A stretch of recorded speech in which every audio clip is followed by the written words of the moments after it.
Good morning, everyone, and welcome into Live Now from Fox. I'm your host, Rain Augustine. Thank you all so much for being with us on this Tuesday, December 13th. Let's go ahead and take a Live Now look from the United States Capitol building. But before we jump into our top stories, you can catch a preview of the major headlines that we plan on bringing you during our 5 a.m. hour. We are continuing to cover a severe weather threat that is stretching from coast to coast. We are in touch with our Fox Weather team. We'll bring you all the latest updates throughout our show, and big news coming to our desk. The former CEO of a failed crypto firm, FTX, Sam Bankman-Fried, has been arrested in the Bahamas at the United States request. Now, this is coming just one day before lawmakers were set to grill him over the collapse of the $32 billion exchange. We'll dive into that a little bit later. And we are also tracking President Biden's schedule today. He is expected to sign the Respect for Marriage Act. These top stories and more, but let's begin our 5 a.m. hour with the latest from Capitol Hill. The annual fight to fund the government is once again coming down to the wire, with a deadline to avert a shutdown by the end of this week. And that's a fight that has a lot of background noise in a series of major economic headlines that are also coming in this week. So this is all going to set the table for 2023. Here's more.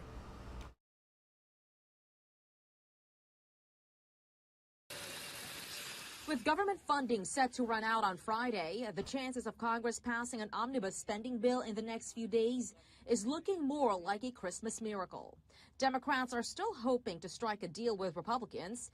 They scrapped their plans to release a partisan proposal Monday, citing progress in negotiations. It's the same dance again and again and again, and it's just, again, the inability of Congress to do their job. This effort marks the final push by Democrats for more social spending while they control the House, Senate, and White House. But some Republicans want to wait until next year, when they assume the majority in the House and the power of the purse. It's time to get this done, not play political games, and put the full faith and credit of the United States unnecessarily at risk. The Committee for a Responsible Federal Budget argues now is not the time for more spending, with inflation stubbornly high. What deeply, deeply worries me at a time of near record debt and soaring inflation is that the only way they'll come up with a deal is by adding on a whole lot of additional things, none of which are paid for. However, Treasury Secretary Janet Yellen is optimistic, predicting a major inflation cooldown next year. A key inflation report is due Tuesday, which could influence the Federal Reserve's next interest rate hike. Do we get that potential Santa Claus rally, or is it going to fade away? Congress will likely pass a short-term deal to avoid a shutdown at the end of the week. In Washington, Malda Rivera, Fox News. FTX founder Sam Bankman-Fried has been arrested and will appear in a Bahamian court today. The news comes as the entrepreneur was set to testify remotely before Congress about how his crypto exchange collapsed. Fox's Malin Rivera again has more.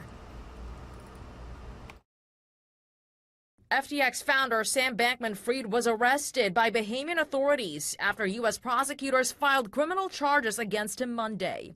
This marks a serious escalation as U.S. officials seek accountability for the multi-billion-dollar implosion of the now defunct crypto company. It is just an enraging story, I think, to Americans across the spectrum. FTX was one of the biggest crypto exchanges in the world.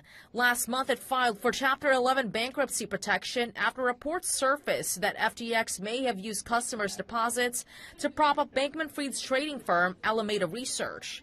Bankman-Fried has since appeared for several interviews, insisting he didn't knowingly commingle funds. He was painting this narrative of this sort of, "Aw, shucks, I'm doing my best. I just don't know what happened." Bankman-Fried was preparing to testify before Congress on Tuesday. The entrepreneur would have done so remotely, citing several reasons why he was unable to travel to Capitol Hill for his hearing. I'm quite overbooked. It's very difficult for me to move right now and travel because just like the paparazzi effect is quite large. And despite previously speaking with multiple outlets, he says he would be limited in what he could share with House lawmakers. It was going to be frustrating and underwhelming in some ways because I just wasn't going to be able to answer questions that I would really want to be able to and frankly really should be able to. Earlier on Monday, Bankman-Fried said he didn't think he would get detained if he came to this country. The U.S. Attorney for the Southern District of New York says his indictment will be unsealed on Tuesday. In Washington, Mallory Rivera, Fox News.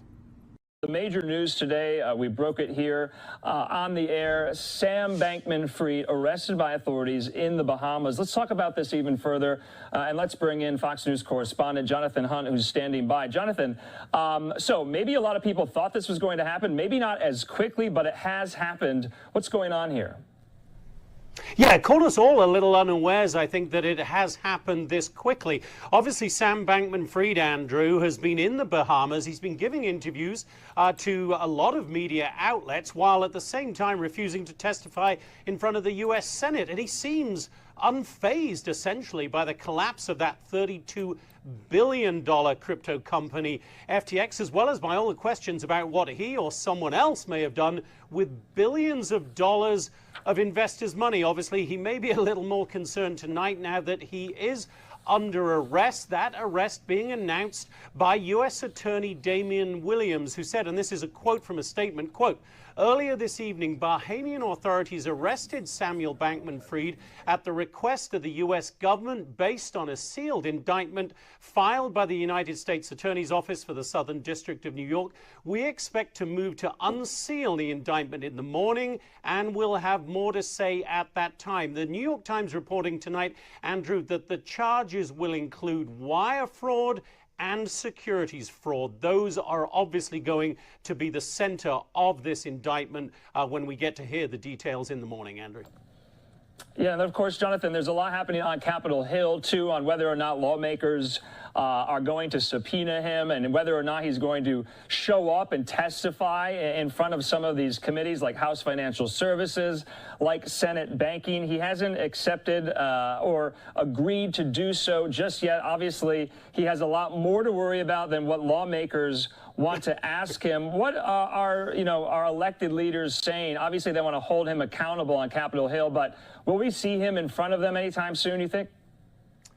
I don't think you will now see him in front of either the House committee that wanted to talk to him or the Senate committee that had, in fact, said they were going to issue a subpoena, and Sam Bankman-Fried had said he would not accept that subpoena anyway. But yes, the political leaders will now let the criminal process play out now that he has indeed or is indeed facing this indictment and these charges that include very serious charges of securities fraud and wire fraud, according to the New York Times. Those charges alone, Andrew, could lead to a life term in prison. So yeah, he is facing some very serious charges, and the politicians will now undoubtedly let this play out, the justice system play out, before they would even expect to have him in front of them answering questions. Obviously, the questions he will be asked by U.S. prosecutors now take precedence over anything the politicians might have wanted to ask him, Andrew. And Jonathan, we know FTX and SBF, they were, based and are living in the Bahamas. Any idea of when he could return stateside, whether it's voluntarily or via extradition to face these charges? Do we have any information on that? Yeah, the Attorney General in the Bahamas has said when and if they get an extradition request, and they are expecting one, we would expect it to be filed very quickly indeed. The Attorney General there in the Bahamas saying that it will be processed promptly, in his words, and according to the protocols of the extradition treaty with the United States. And there is an extradition treaty, so I would not expect there to be any complications in that process. So you can expect Samuel Bankman-Fried to be heading back to the U.S. Fairly quickly, I would imagine, Andrew. All right, Fox's Jonathan Hunt there live for us. This saga continues with this major break and development in this story, and we'll continue to follow it here. Jonathan, thanks so much. We appreciate your reporting. Sure, anytime. The major news. All right, the time is now 5:11 a.m. Let's take a quick break. We'll bring you more top stories after this.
Good morning and welcome back to Live Now from Fox. Well, it is December 13th, so holiday decorations are probably still going up around many homes around this time. But in Florida, it is also beginning to look a lot like flu season, as many cases of respiratory infections are also going up.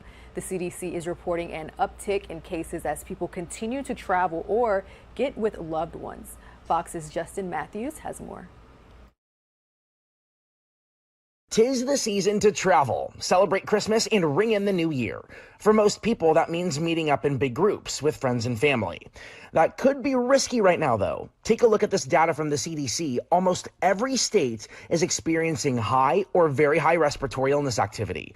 Florida ranks high. Mind you, flu season just started in October. I think there's a lot of travel that goes on with Florida. You know, a lot of people that are coming from the north to come down to escape the harsh winters. And so I think there's a lot of intermingling of viruses and people and infection. And so, yeah, I'm not surprised that Florida is high. Dr. Antonio Luis is an internal medicine doctor specializing in primary care in Pinellas County.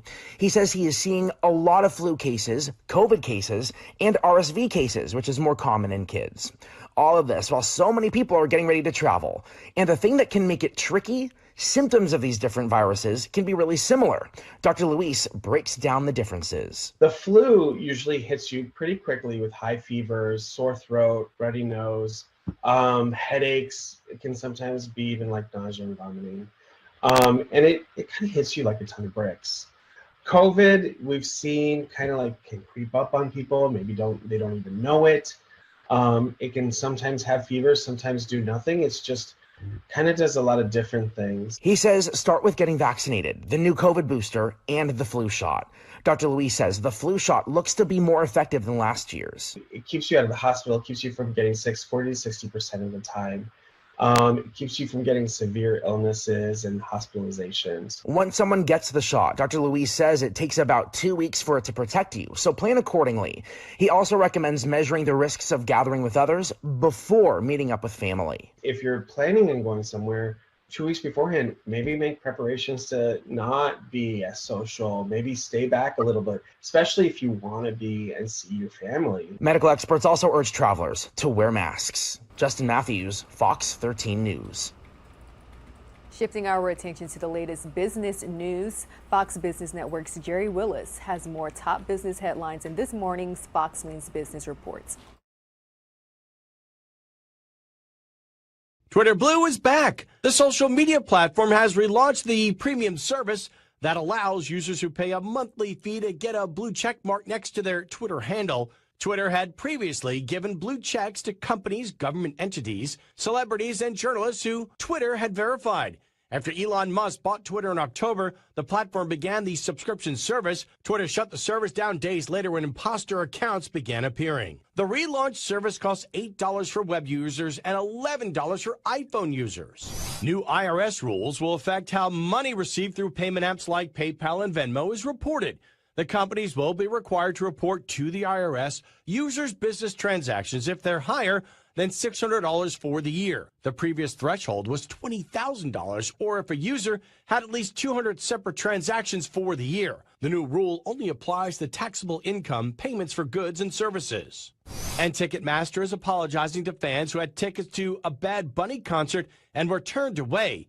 Fans who had legitimate tickets to Bad Bunny's concert in Mexico City last Friday were denied entry. It's not clear how many fans were affected, but it was enough that Ticketmaster issued an apology. In a statement, Ticketmaster Mexico says the issue was caused by an unprecedented number of false tickets being presented for entry. The company said anyone who had a legitimate ticket and was turned away can email to request a refund.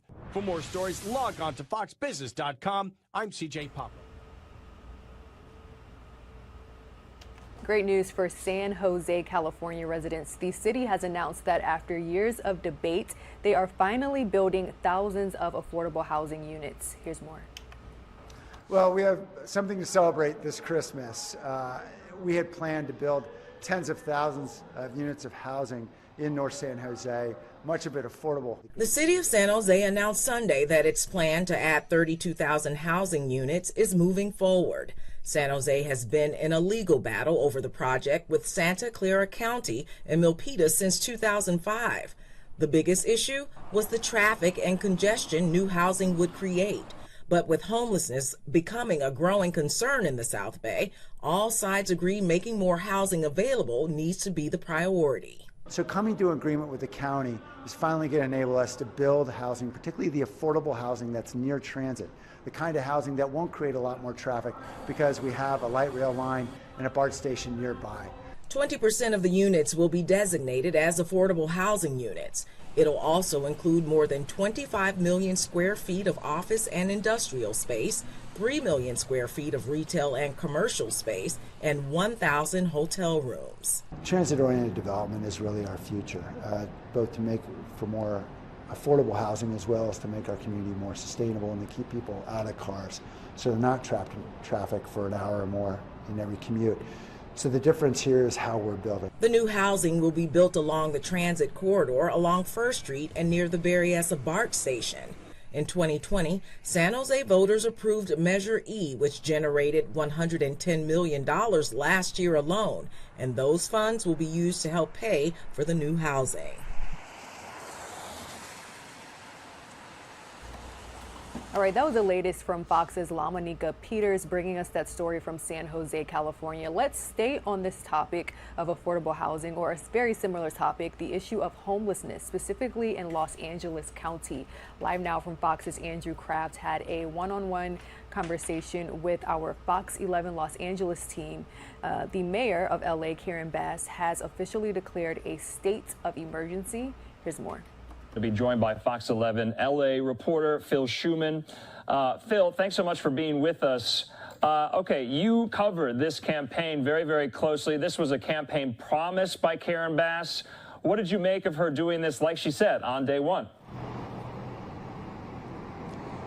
Well, this is what people expected from her. She said on day one she was going to declare a state of emergency on homelessness, which she did in a ceremony actually held at the LA Emergency Operations Center. She said she came here, she came there before she even came here to her new office at City Hall behind me. I mean, Andrew, this was one of the key issues during the mayoral campaign between her and the developer Rick Caruso. Homelessness is perhaps the top issue on Angelino's minds, getting people off the streets into temporary housing with services.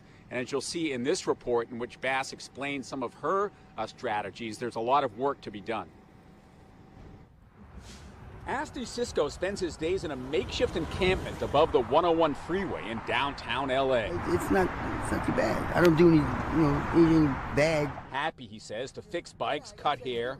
This 39-year-old from Ohio tells me he has a drug problem, is estranged from his family. He's also said no to repeated offers of shelter. Maybe I am looked at in a negative sense, but I'm also the same person that will get out in the rain and I'll go change your tire because you won't want to change. You know, I'm that guy. He's one of some 40,000 homeless just in the city of LA that Karen Bass, just like her predecessor, has promised to get inside with services and eventually housing. My mandate is to move Los Angeles in a new direction with an urgent and strategic approach to solving one of our city's toughest challenges.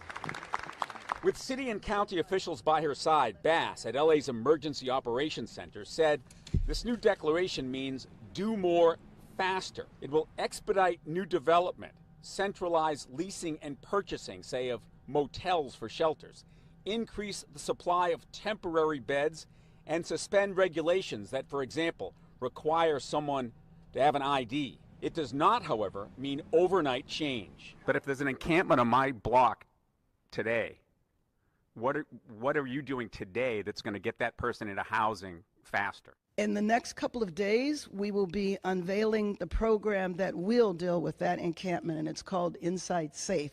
So stay tuned, give us a couple of days, and we will let you know about the next part of it. The challenge, though, is less about helping those who want it than it is about getting people like Cisco, service resistant, off the streets when they don't want to go. Seems like almost jail-like or penitentiary-like almost. So I don't know, kind of Yeah, I don't want that. I don't know, really. And there's a certain type of freedom about being like homeless. Certain sense of freedom about being homeless, Andrew. That's one of the sort of key points when you talk to people who are out on the streets. They prefer that over the rules of a shelter. Maybe hard for me and you to understand, but that's the way they explain it. So what Karen Bass is going to do to essentially force people into temporary shelters, into services, into housing, that's going to be an issue. You know, it's something that they're dealing with in the streets of New York and San Francisco, virtually every major city. It's not a crime to be homeless. So what do you do if people don't want your help? That was the question I asked her. That's something that she's going to be rolling out the details of that this week, in that new phrase, or that new name for her program she calls Inside Safe. Andrew. Yeah, Phil, you know, there was some talk amongst, you know, politicos there in Los Angeles after Rick Caruso conceded defeat that, you know, maybe Karen Bass should welcome and invite him into her administration. That was a major key tenet of his campaign, was the homelessness crisis there in Los Angeles. Do you think that's ever going to come to fruition? I would be willing to bet it will not. I mean, she has a 100-member transition advisory team with people with a lot of expertise on these kinds of issues. Not that Rick Caruso wouldn't bring some value to it because of his perspective as a builder, as a developer, but at this point, I don't think that's going to happen. It's not something that I think she would entertain. She also understands, though, that people want results. You know, this Mayor Garcetti, her predecessor, Eric Garcetti, you know, he promised to end homelessness. He promised a new innovative approach. He stood up the Homeless Emergency Services Center that Karen Bass was at today.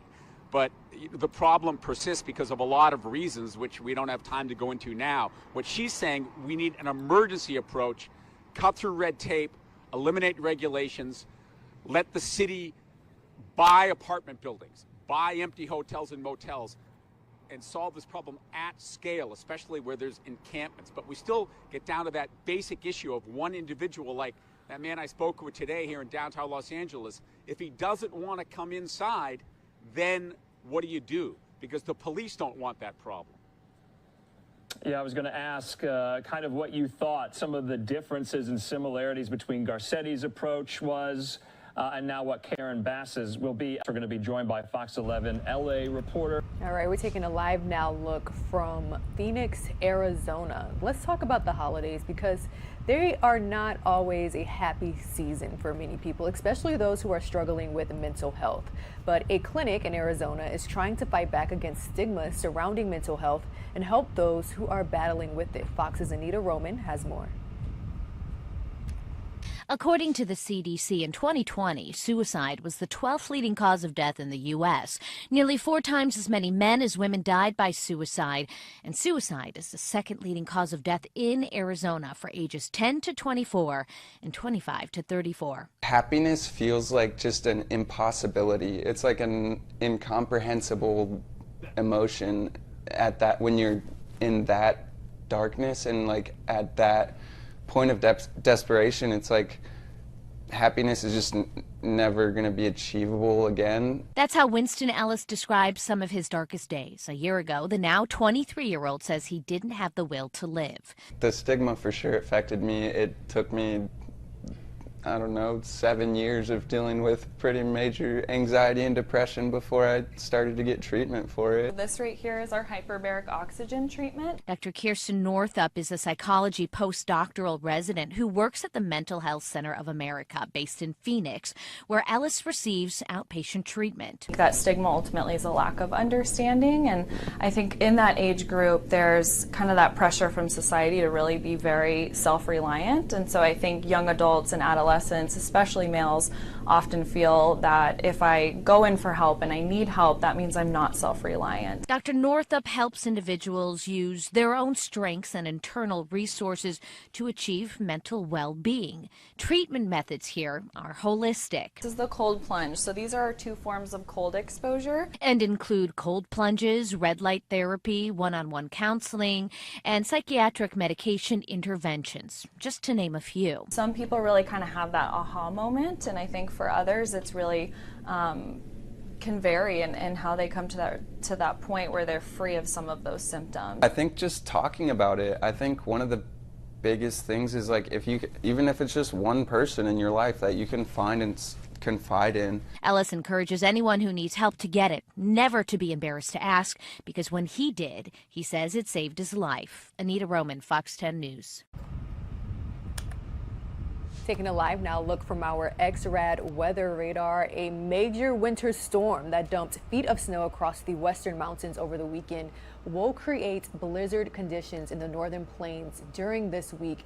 Then will set its sights on the northeast, where significant snowfall is a growing possibility for later on this week into the weekend. So this is all associated with the same coast-to-coast storm that's also expected to spawn a severe weather outbreak in the south every night throughout Thursday. Freezing rain will spread into southwestern Minnesota and northern Iowa into Tuesday morning, which could quickly create a glaze of ice and cause any untreated roads to turn very slippery and exceptionally when wet. An ice storm warning is in effect for northeastern South Dakota due to potentially a quarter to a half inch of ice.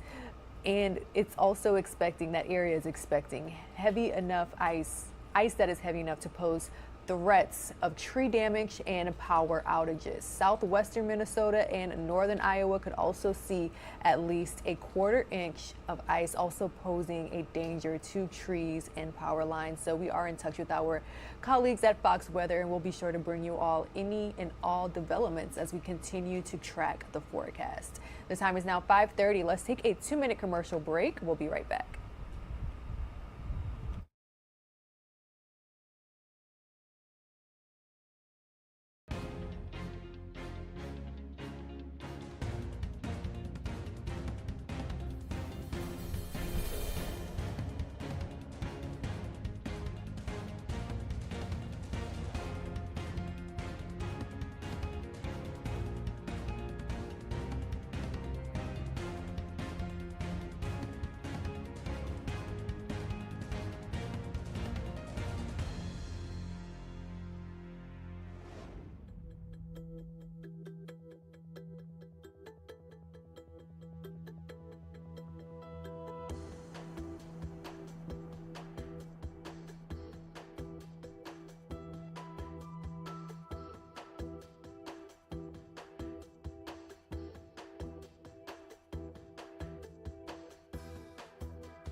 Tis the season for giving and taking. Doorbell surveillance footage showed a brazen porch pirate in Austin, Texas, stealing a package just minutes after it was delivered. Fox's Angela Shin has more on this all too common holiday crime. You may have a lot of packages coming to your doorstep this holiday season, but one Mueller neighbor says within minutes hers was snatched up. Julie Schell says this is a big problem in her neighborhood and was even home last week when it happened. She got a delivery notification, and when she went to look, saw this on her Ring camera instead. I mean, she had to have been watching him come and drop off the package, otherwise she wouldn't have known that, because it was so fast after he left. I felt violated, of course. I felt violated that someone would be just so so emboldened. She says normally neighbors pick up deliveries for each other, but this time she didn't know it was already there. And I have specific instructions to ring the doorbell so that I hear it, and also to put it under the chair. And so those instructions weren't followed. From now on, Shell says she will have packages delivered to a different location. Her techniques echo tips from police, having a trusted person pick up deliveries, having a doorbell camera, and having shipments sent somewhere else. Porch pirates are a problem everywhere. Round Rock police say with more surveillance cameras, if you're committing these package thefts, we have a lot higher chance these days of catching you than we have in the past. Shell says a porch pirate struck a couple of years ago, and in this most recent case is still in the claim process with the shipper. Her message to the thief would be, it seems like you might be in need, or you might have to something that would compel you to do this. You might have some desperation, but it's actually really harmful to the people it's happening to. And I would love to have my package back, and I'd love to find another way to help rather than getting violated in my own home. Angela Shen, Fox 7 Austin News. America's Treasury Secretary sees the light at the end of the tunnel when it comes to inflation. Janet Yellen said on Monday that inflation will be much lower by the year's end in 2023, assuming that there isn't an unanticipated shock to the economy. Yellen was optimistic because of lowering shipping costs, less delivery time lag, and lower gas prices. Yellen also said she still sees the risk of a recession. Now, the Federal Reserve December meeting will likely result in a smaller 0.5% raise in federal interest rates. Those rates have gone up 4 straight times in 0.75% raise. Now, we still know that inflation is impacting everyday Americans, everything from gas to groceries. And now some parents say that they are having a hard time trying to buy affordable Christmas gifts without breaking the bank. Fox News senior correspondent Laura Ingle has more. Inflation takes no holiday, especially in the month of December. It's not even a choice, honestly. It's basically, this is what you can afford. This is all we're going to put out for you. And it's sad. Parents, grandparents, and other gift givers are feeling the pinch of holiday inflation as they work to find gifts they can afford, watching the prices go up as the size of some items are going down. They've been doing it to bags of chips for years, right? And making the bag bigger and putting less chips in there. So, same premise. Some retailers admit they are promoting smaller and less expensive toys this holiday season to help shoppers manage rising costs of everything from gas to groceries. MGA Entertainment, the maker of LOL Surprise and Bratz dolls, is offering more than 200 new toys priced at or below $10 to give shoppers more bang for their buck. One toy industry expert says toy industry inflation is running 10 to 15% this year, but adds when buyers have a will, there will be a way. They'll go to Dollar General, Family Dollar, Dollar Tree. Some of the retailers that feature low-price products for low-income people.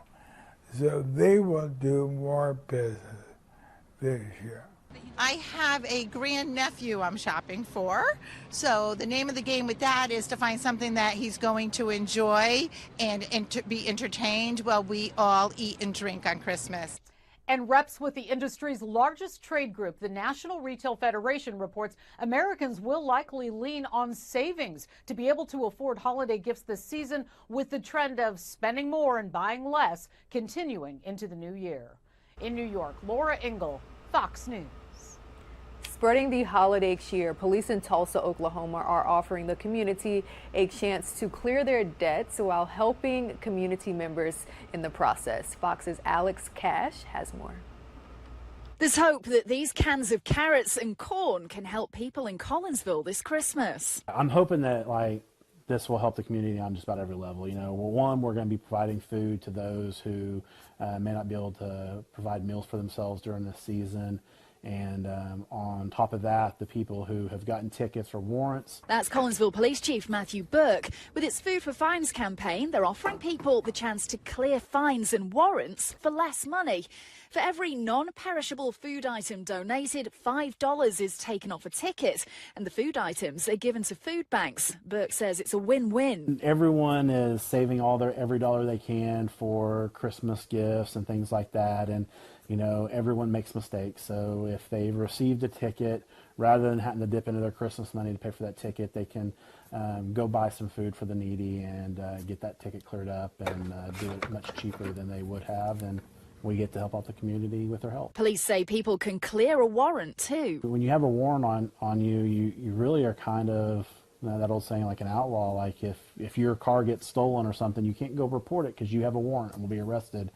So it really does kind of diminish the kind of resources that you get to utilize that the community provides. So, you know, this will give them an opportunity to really clear off some of these warrants that would have been much more expensive otherwise, and get them back into where they can, you know, utilize the police the way they deserve to be able to use them. Collinsville police say this has been so popular so far, this is the second pile of donations that they have. They say they wanted to make sure this was a good deal so people have more money in their pockets and can make a fresh start in the new year. It really just kind of helps everyone on every level. Keeping with the holiday spirit this morning, hundreds of people came out for a good cause in California. Fox's James Torres has more. It's a small town 5K. I think we got about 175, 180 people running. One of only 2 events put on by the Sausalito Waterfront Association right along the waterfront. We're going to exercise and have some fun and I love holiday spirit. I love the dress up here. Yeah. Why go all out? Why not? It's the holidays. Go big or go home. Runners wore sweaters, reindeer antlers, and each given a jingle bell to make some noise on the run.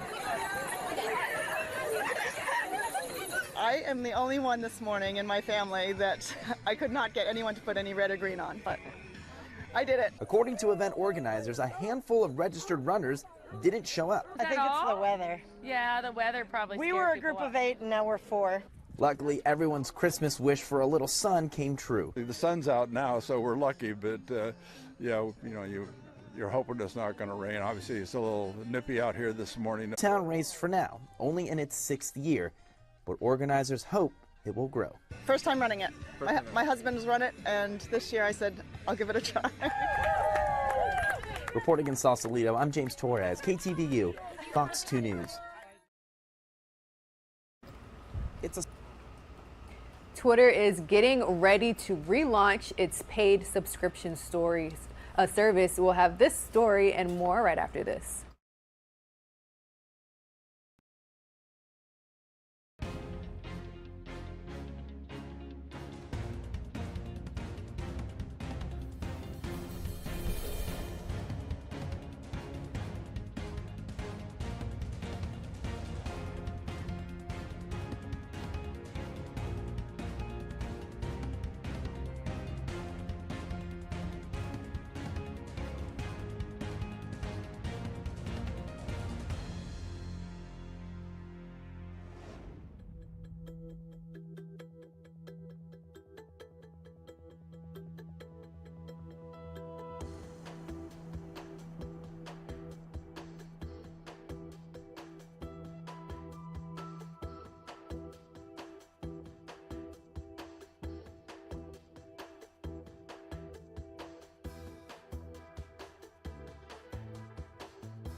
Good morning, everyone, and welcome back to Live Now from Fox. Moving right along with our top stories this morning. Twitter is getting ready to relaunch its paid subscription service. The initial rollout was a big embarrassment for the social media platform when it led to a series of parody accounts posing as brands. So Twitter Blue will relaunch, did relaunch on Monday with an $8 monthly subscription fee or $11 a month for use on an iPhone. Now, under this new system, users who pay for the Blue subscription will, among other things, receive a blue check mark as well as the ability to edit tweets. Twitter officials say users who've paid the fee will get more prominence than non-payers and rocket to the top of replies, mentions, and searches. So let's stay on the topic of Twitter because there's so much to follow here, and we are paying very close attention to a 5th installment of what's being called Twitter files. Elon Musk revealing some of Twitter's staffers who say they did not believe then President Trump violated the platform's incitement policy in the aftermath of the January 6th attack on the Capitol. Nonetheless, employees began building their case to boot the president off of the social media site, seemingly in part over public pressure to do so, according to Musk. Now, the latest revelation is inducing massive backlash from free speech advocates. Fox News chief Washington correspondent Mike Emanuel has more. Independent journalist Barry Weiss tweeted today, on the morning of January 8, President Donald Trump, with one remaining strike before being at risk of permanent suspension from Twitter, tweets twice. At 6:46 a.m., the president tweeted about the 75 million people who voted for him, noting they will not be disrespected or treated unfairly in any way, shape, or form. And then Weiss reveals internal debate from unnamed Twitter staffers about whether that was incitement. Weiss notes after January 6, Twitter employees organized to demand their employer ban Trump. Quote, there's a lot of employee advocacy happening, said one Twitter employee. There was some internal pushback. Quote, maybe because I am from China, said one employee on January 7, I deeply understand how censorship can destroy the public conversation. Weiss also notes Twitter's lack of reaction to some foreign leaders' controversial tweets. In June 2018, Iran's Ayatollah Ali Khamenei tweeted, Israel is a malignant cancerous tumor in the West Asian region that has to be removed and eradicated. It is possible and it will happen. Twitter neither deleted the tweet nor banned the Ayatollah. Weiss adds Annika Navaroli, a Twitter policy official, admits to not seeing clear or coded incitement in the DJT tweet. Less than 90 minutes later, Vijay Gadi, then head of policy and trust, appears persistent and was met with suggestions from employees that Trump's tweet may have violated Twitter's glorification of violence policy if you interpreted the phrase American patriots to refer to the rioters. Is that you have people that sit there and they dress up personal bias as a way of protecting others from harm.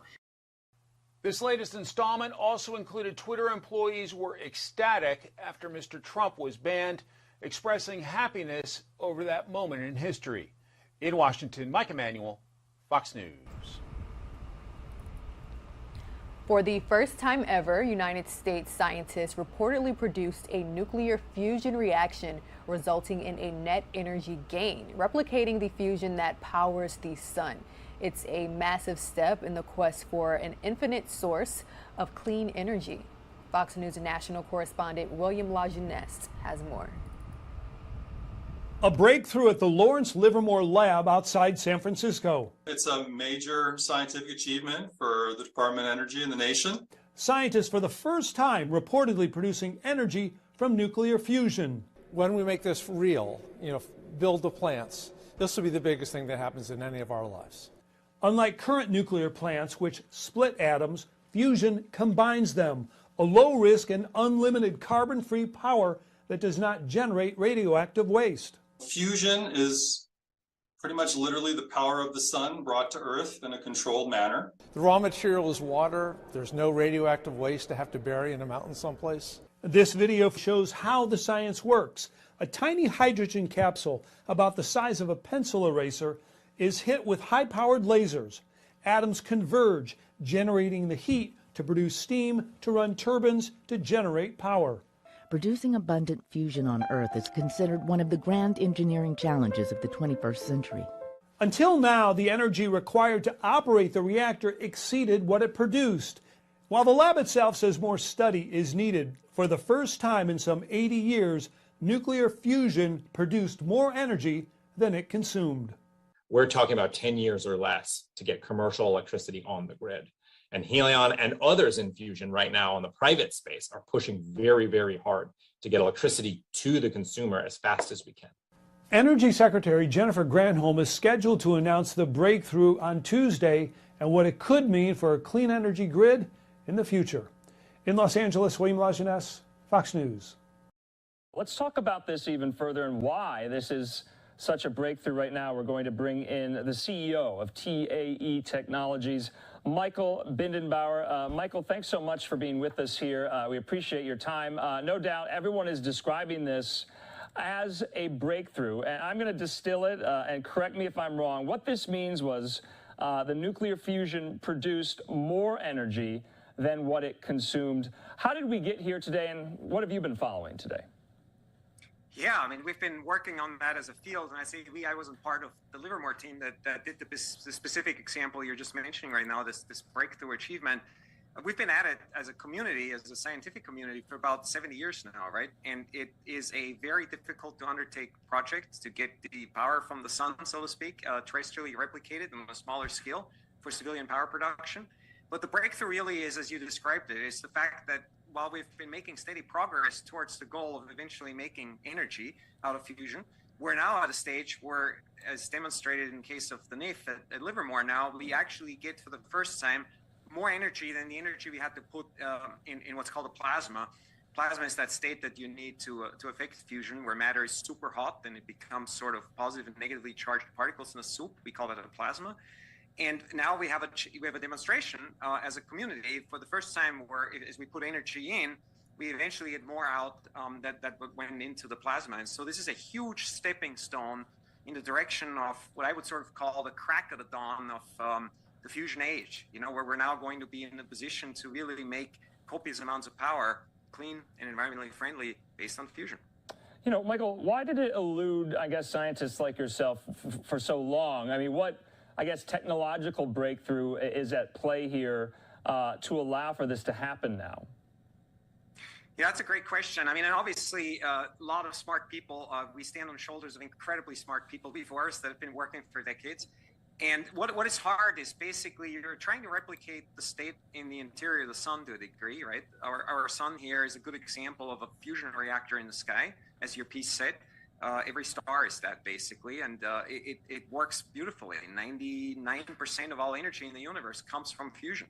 So it's nature's preferred way. It works. Terrestrially, it's hard to do that. We don't have the amount of gravity to hold all this very ethereal material together. And so we have to use magnetic fields, or in the case of the NIF, they use lasers to pressurize and hold the little capsule and then the material inside together. And these things are extremely difficult to do. There's lots of ways for the energy to escape prematurely, so it never gets quite as hot, or it doesn't sustain long enough for the material to burn up.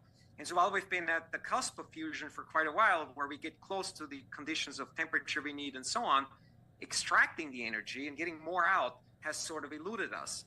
And why is that now? That is because we now have technology that meets up with the challenges, right? So over many decades, people have learned on what works, what doesn't work. But now we have technology in the form of, lasers, in the form of AI and machine learning and other tools that are now bringing the complexity down to where the engineering and technological tools meet up with the scientific challenge. And this is why we're at this incredibly exciting moment in time seeing this happening. Yeah, and I guess the surface, the plane is so small, it could fit on the head of an eraser on a pencil. That's quite stunning. Okay, but it's all clean. There's no waste. Is that why this is being touted? Yeah, so if you're looking at the resource intensity, it's incredibly small footprint, right? You need a tiny amount of fuel. Fusion is the most energy-dense fuel available or known to man. It's about 10 million times more energy dense than burning a molecule of gasoline. So incredible energy stored in a small amount of fuel. And the fuel at stake here, these fuels would all basically produce no carbon emissions, no emissions of any kind of particulate matter, no environmental impact. Some of the processes, like the NIFs, would have a little bit of short-lived radioactivity. The one that TAE is pursuing is completely free of any kind of radioactivity. And so you're getting here endless energy, if you will, at very attractive economic rates, and you don't need much, so the overall resource intensity is small. It's really the nirvana of energy.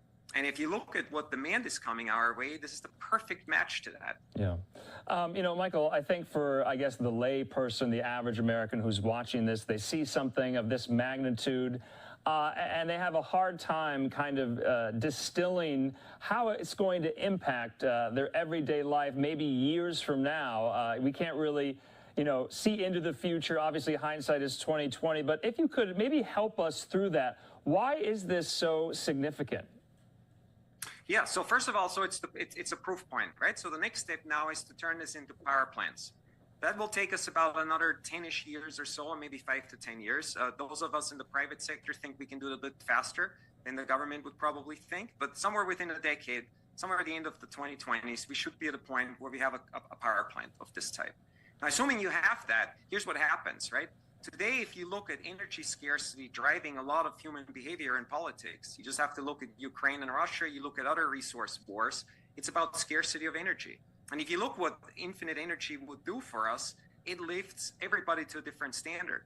Water, food, healthcare, right? These are all things that go through the nexus of energy availability.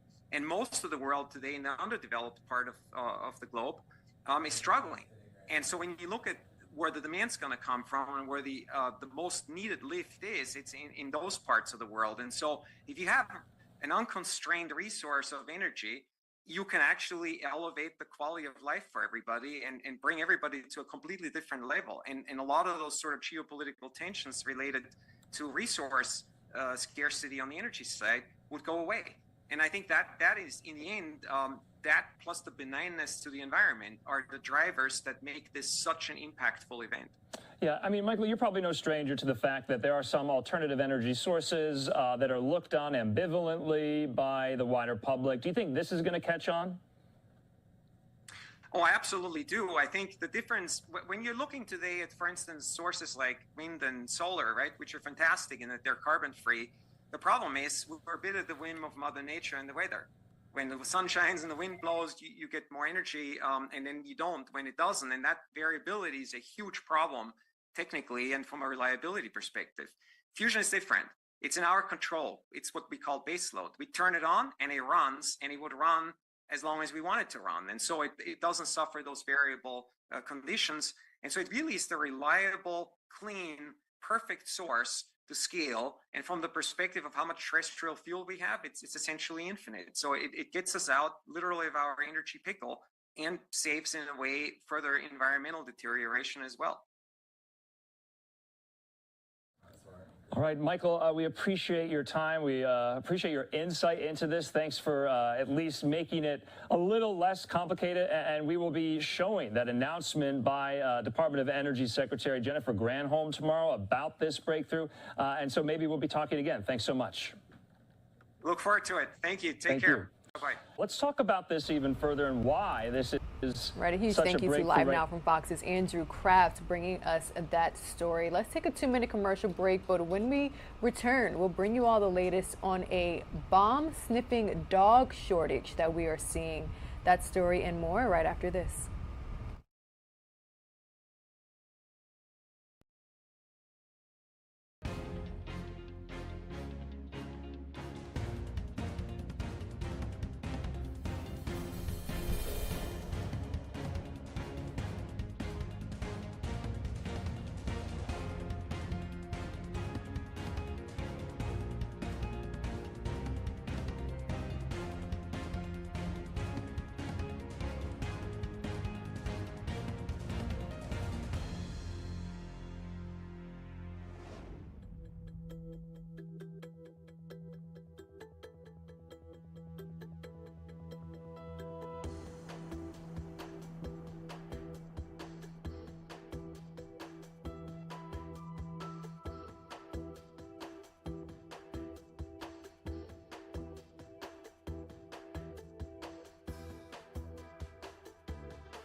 Welcome back to Live Now from Fox. The job market is hot for American bomb-sniffing dogs. There is a shortage of explosive detection dogs in the United States.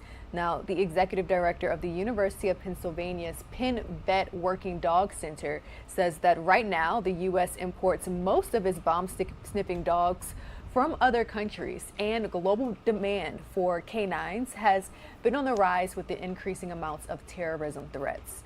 They went on to say that the problem has gotten worse since the Transportation Security Agency ended its breeding program about 10 years ago. Plus, the pandemic has made flying dogs overseas more difficult. Dogs play a vital role in national security, so the American Kennel Club created a detection dog task force in 2016 to keep up with demand. And in other news, the alleged Lockerbie bomber made a court appearance on Monday. Abu Muhammad is suspected of making the bomb that blew up a passenger plane over Lockerbie, Scotland in 1988, killing all 259 people aboard the plane and another 11 on the ground. The 71-year-old has been charged with one count of destruction of aircraft resulting in death, another count of destruction of aircraft resulting in death with aiding and abetting, and the destruction of a vehicle used in foreign travel resulting in death. The three counts carry a sentence of up to life in prison or the death penalty or a fine of $250,000. The United States government says they will not be seeking the death penalty in this case since there were no federal death penalty in 1988. The next hearing is set for December 19th. Here's more. One of the accused masterminds of the Pan Am 103 bombing appeared before a federal judge in Washington, D.C. Monday. Abu Aghila Mohammed Massoud was an explosives expert for Libya's intelligence service in 1988, when U.S. officials say he built the bomb that killed 270 people in the airline explosion over Lockerbie, Scotland. 34 years later, Massoud has been extradited to the U.S. And the families haven't stopped. We have kept this in the forefront of 6 administrations.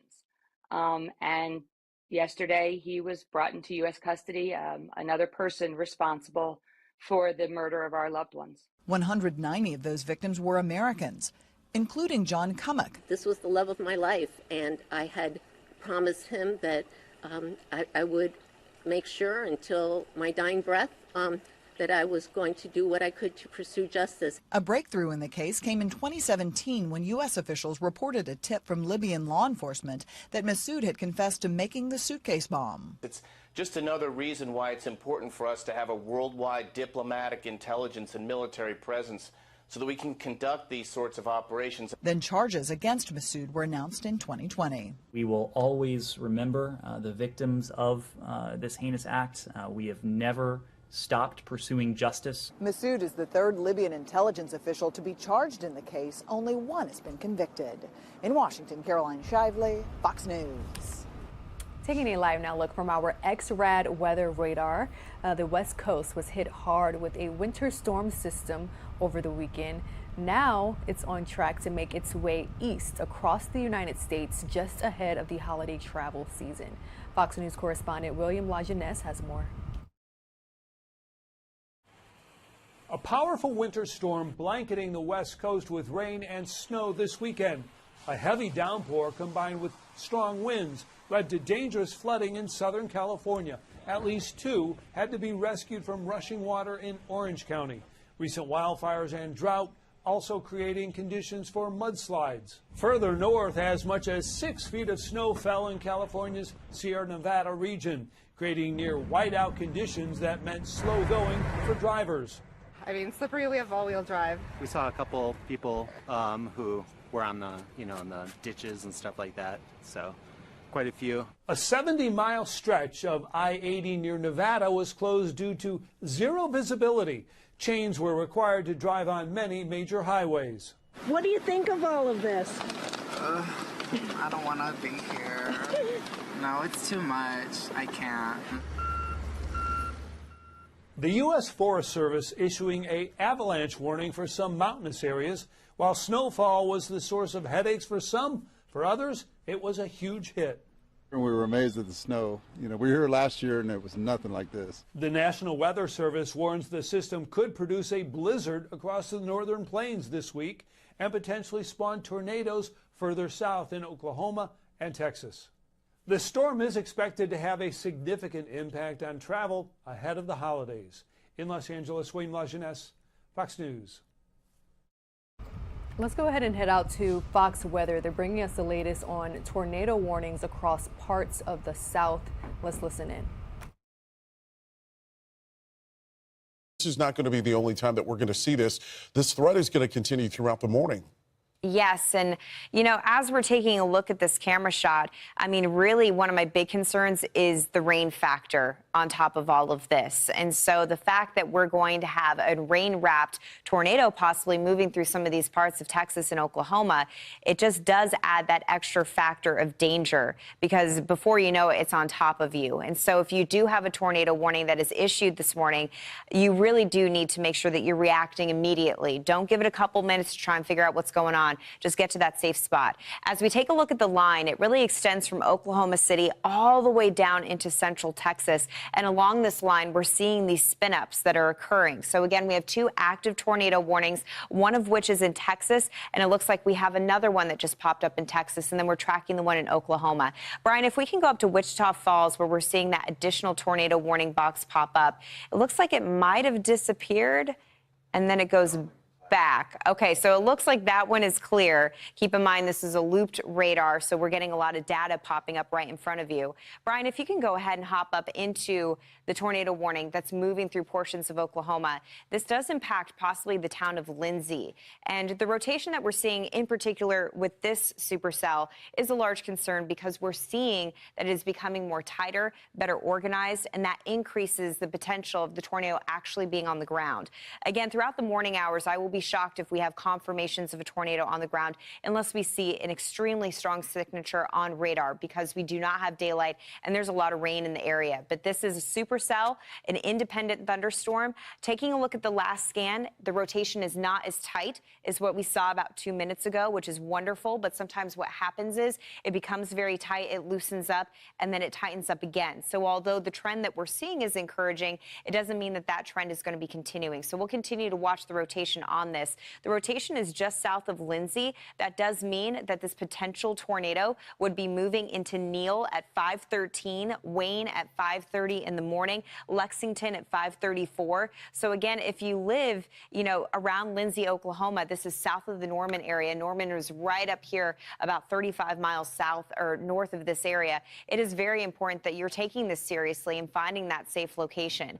Now, if you are waking up this morning and you're not impacted by these tornado warnings, but if you live in Louisiana, also portions of eastern Oklahoma and East Texas, it's really important to know that this is the kind of day that we are going to have. These are just 2 tornado warnings that we are tracking, but this is literally the beginning of what is going to be a very long 24 hours. So if you have the ability to put together a little storm kit and put it in your safe spot, that's what I recommend on a day like today, because this is truly just the beginning. We are going to have several tornado warnings this morning, and then as we go into the afternoon, widespread action as this cold front moves into Louisiana and portions of Mississippi. So a good idea that if you live in the path of this cold front, that you're taking those precautions just to make life easier today, because you might have to react very quickly. Again, right now you're taking a look at some live storm tracker video. I'm going to bring in Jason. Jason, we've been watching this video come in. This is a live stream from Brandon Alexander, who's a trained storm spotter. And just the amount of rain that is coming in with these supercells, there's no way that you're going to see a tornado come at you in this kind of a setup. You're just going to hear the heavy rain, and then you might hear the sound of a train.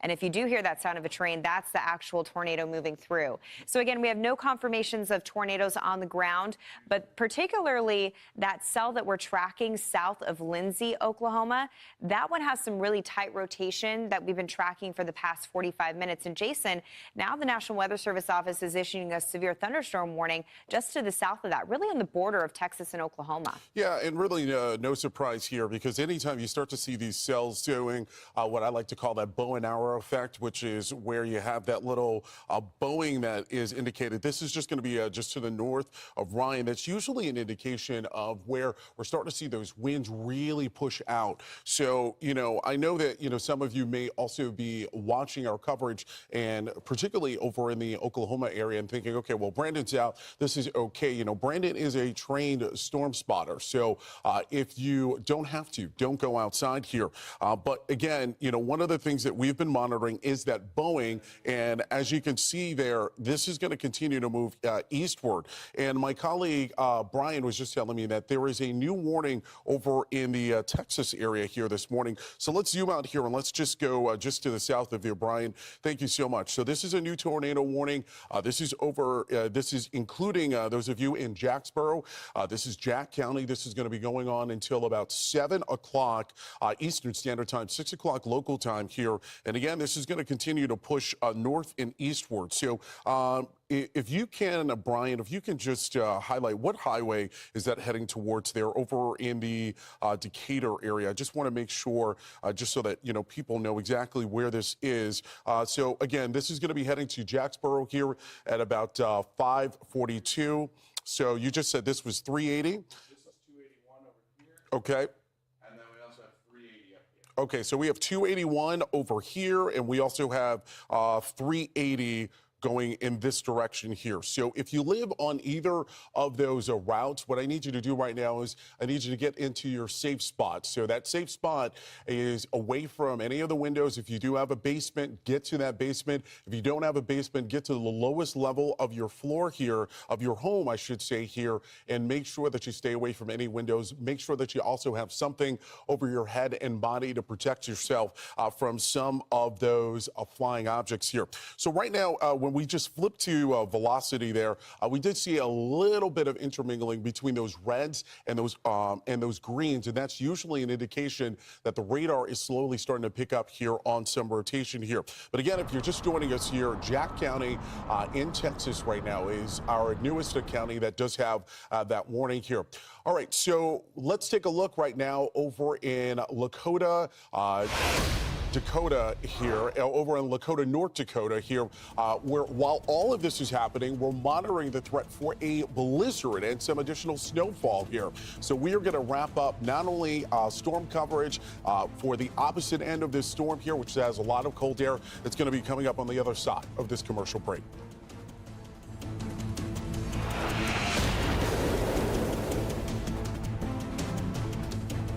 This is the sound of the season's favorite gift. Right now, Omaha Steaks. All right, and that was the Package latest. that includes tender filet mignons, 4 air-chilled boneless chicken breasts, burgers, franks, sides, desserts, and more. All for just $89.99. That's over 70. All right, that was the latest from our Fox Weather colleagues. Make sure that you all are visiting their website, foxweather.com, for live and interactive developments as we are continuing to track the severe weather throughout the South. And download the Fox Weather app. You can take your cell phone out, open your camera, and scan the QR code on your screen. That will prompt you to either the Apple Store or the Google Play Store, and you can download the Fox Weather app to make sure that you are all staying up to date when it comes to severe weather that we are continuing to track. We have representatives nationwide who will explain. There we go. All right. We'll be right back after this 2-minute commercial break.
Good morning, everyone, and welcome back to Live Now from Fox. I'm your host, Rain Augustine, moving right along with our top stories during our 6 a.m. hour, 6:15 to be exact. So as we head into yet another very busy holiday travel period, we are seeing gas prices fall across the country. In Central Florida, for example, prices for a gallon of regular unleaded gasoline are even lower than the national average. Let's head out to Lake Mary, Florida. Joining us is Fox 35 Orlando's Randy Hildreth. Good morning, Randy. So according to oil and gas experts, these prices are going to continue to fall, which is good news, right? Right. So our area was on the nice list, considering what we're looking at with gas prices. AAA says 90% of travelers plan to hit the road this holiday season. So this is certainly a wonderful Christmas gift. Now, in terms of what I've seen just driving around Lake Mary Boulevard this morning, around $3.03 a gallon. Here at the 7-Eleven, $3.05 a gallon. But as you mentioned, prices in Florida are pretty low. Both of those prices under the state average of $3.13, which was updated this morning. And we've really watched the prices tick down for weeks now. It's declined 41 cents a gallon since mid-November. And AAA says, as you mentioned, it could get even cheaper as we approach the holiday season. Closer to home, specifically in Central Florida and Orlando, one gas buddy analyst says that we could get under $3 by the end of the weekend. You know, just driving around, not on this stretch, but in some other areas, I've already seen that myself. And he says he actually doesn't expect a surge in demand for gas now that prices are more appealing. One, most people have already decided on how they plan to get to their holiday destination. And then he says gas consumption is very different during the holiday season. Though a lot of Americans would probably suspect demand surges for the holidays, it doesn't so much in the winter. And a lot of the reason for that is that Americans still stay a little closer to home during those winter holidays. Not only that, but they often spend more days parked at their destination. Whereas the summer, they may get out for July 4th, they may be barbecue, travel, throw the boat in the lake. So there's a lot more consumption that happens during the summer than it does in the winter. Randy, and what about those? And for those who may be traveling by car. Oh, go ahead. I was going to ask you, what about people who are renting cars? What are those prices looking like? All right, we were on the same page. I took the words right out of my mouth. Those people who are renting cars will essentially get two gifts from Santa this holiday season. One, they will have cheaper gas prices, but then two, car rental prices are a lot cheaper this year compared to last year, 19% cheaper. So the average daily rate is about $106 this holiday season compared to $130 as the average daily rate this time last year. That's a substantial difference. Okay, Fox 35 Orlando's Randy Hildreth. Right. Thank you so much. Thank you. Always a pleasure to have Randy here on the show. All right, guys, the time is now 6:18. Let's take a 2-minute commercial break. We'll be right back.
Welcome back to Live Now from Fox. The time is now 6:20. Let's revisit this case that we brought you all live, raw, and unfiltered on yesterday. Aaron Dean, the former Fort Worth police officer, took the stand in his own defense, and he is facing intense cross-examinations from prosecutors. Yesterday, during his testimony, he claimed that he saw a gun. In case you missed it, let's listen in. Where we go through scenarios, and in those scenarios there's someone with a simulated weapon. We use simunitions, which is a small paintball cartridge that goes in a similar firearm to the duty weapon, knives, other deadly weapons, and you interact with folks, with the role players in these scenarios. Sometimes they're compliant, sometimes not. Part of your weapons training, you were trained on a particular version of a Glock that the city of Fort Worth ultimately issued you when you were sworn in as a peace officer. Is that correct? Yes. There was testimony last week about the standard issue, and then if you wanted to add any additional approved lights to a Glock, you could do that if it was blessed by the department. Am I understanding that right? Yes. Did you put the light on after the academy or during the academy? After graduation. Did you have to show your proficiency in unholstering the light rail combo with the gun in addition to your normal proficiency you had during the academy with the gun by itself? Yes, there is light training. And did were you cleared to carry the weapon as it was the night of this offense with a light rail system on it? Yes. Was the holster, there was questions last week about your holster, was the holster you had approved by the department to be on your duty belt? Yes. As part of your training at the academy, did you receive training on simulated towns or cities or streets or buildings as part of your training? Yes. Fort Worth's new training academy has a scenarios that they've adopted from the military to give a realistic feel of what people may be going into. Is that safe to say? Yes. And is this where you did the simunition training of shoot, don't shoot during survival week? Yes. In addition to the shoot, don't shoot survival training, did you also have training on a regular basis at the academy once you were issued your weapon at the firing range? Yes.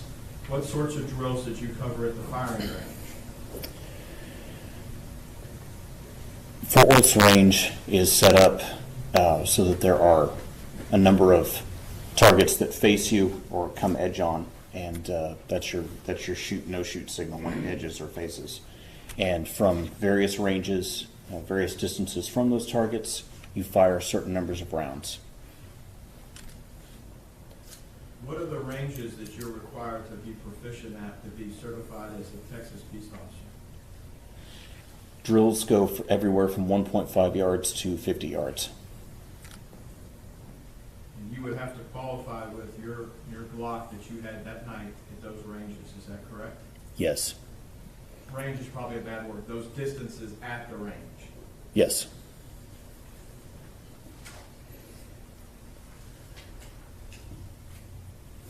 During your time at the academy, did you and Officer Darks, did you get to practice some of these drills together when you're in the survival classes or in the other parts of the training where you're acting as a team? Yes, we were on some scenarios together. At some point, did you take the final tests, both at the state level and for the department, and were you cleared to leave the academy? Yes. After graduation, you go immediately, if I understand, right back into an in-service class for a couple weeks? Yes, that's correct. And what is that class all about? The state of Texas requires a continuing education program for peace officers, and it consists of, when you're excuse me, when you're at that level, it consists of about 40 hours of training. After that in-service, are you immediately cut to the streets by yourself? No, there's a field training program. What's that all about? For about 5 months, you ride alongside other officers, multiple other officers, and work calls with them, and they grade your performance and critique what you've done and give you tips on how to do things better. Are you working days, nights, or a combination thereof? Combination of all of them. Where did you do your field training at with respect to the divisions in the city? East Division and Central Division. During your time with a field training officer, did you have an opportunity to respond to different priority levels of calls within the city of Fort Worth? Yes. Is it safe to assume that as part of your training at the academy, you learned how to use the mobile data computer that's in the car? Yes. Is there an acronym for that? Yes. What is it? MDC. And were you given training on the radio system at the city of Fort Worth for the police department? Yes. The night of October the 12th, you had how many radios available to you? 2. Where were they located? One was in my vehicle, the other was on my duty belt. And the car or vehicle, were you in a car or a SUV? What were you in that night? It was a Charger. Is that a car? It's a car.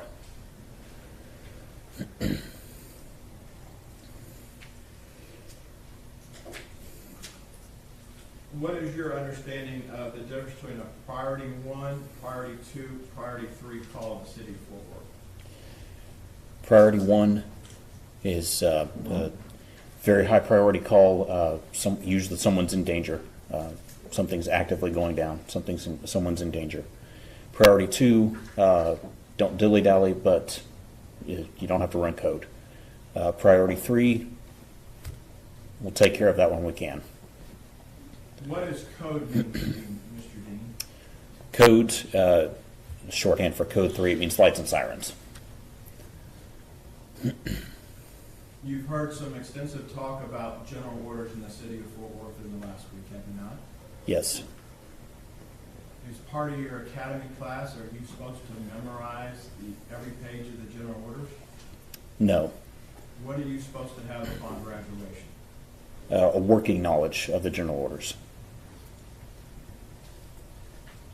At the time of this incident, you were what is known as TCOL certified to be a Texas peace officer, correct?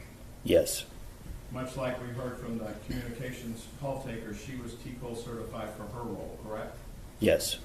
Are those tests in addition to tests the city of Fort Worth gives in Charlotte? Yes. Did you take and pass the statewide TCOL certification test to be a peace officer? I did. And am I safe to assume that Fort Worth was the only city carrying your commission at the time? Yes, it was.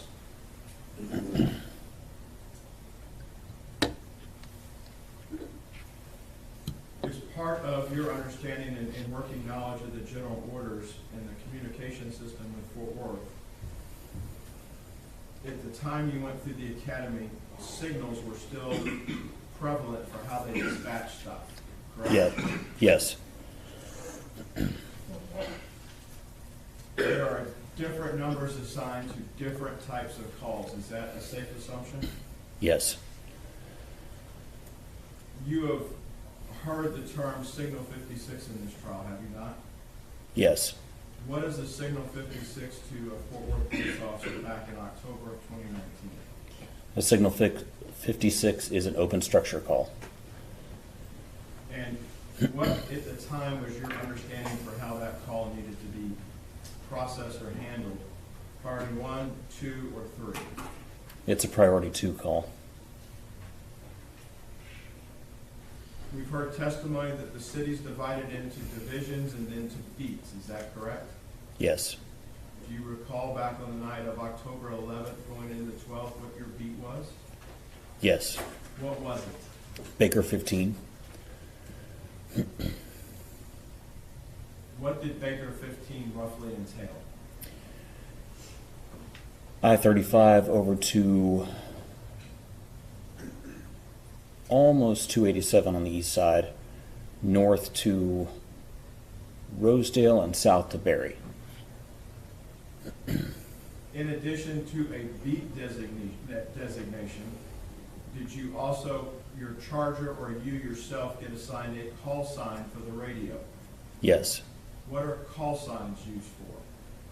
It's a specific identifier for a specific officer. Is that how dispatch keeps up with y'all? Yes. The night of October 11th, when you went on shift, what time was that? About 7:45 p.m. Are you the same call sign each and every night? Yes. What was your call sign that night? Baker 325. Do you remember what Officer Darch's call sign was?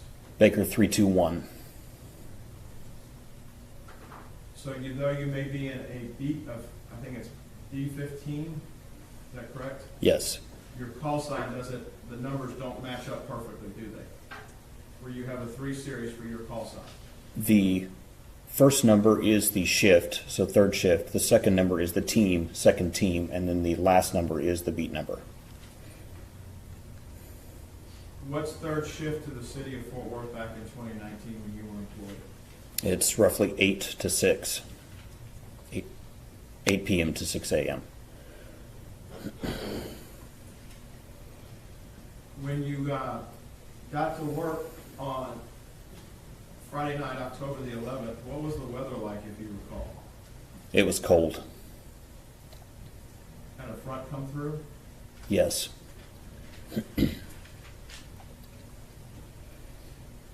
From the time you finished your FTO to the night of Friday, October 11th, approximately how long had you been on the streets by yourself at that point, if you had? A little over a year. When did you finish your FTO? Do you remember? Yes. When was that? September 1st, 2018.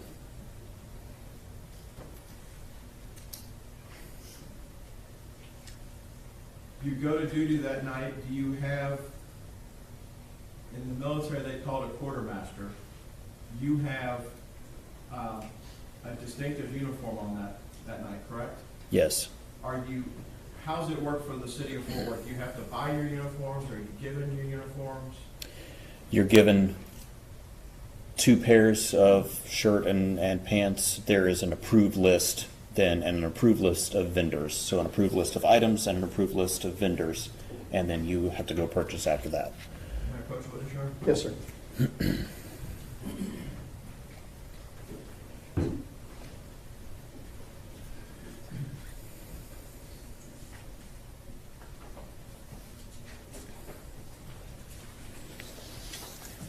Mr. Dean, I'm going to show you what's been marked and admitted as Defense 28. Is that how you looked on the going to work on the night of October 11th, 2019? Yes. The watch cap, is that something that was on the approved list for you to wear that day? Yes. And what does the watch cap have on the front of it? In silver letters, silver lettering, it has the letters FWPD. Is that an acronym for something? Yes. What's that an acronym of? Fort Worth Police Department.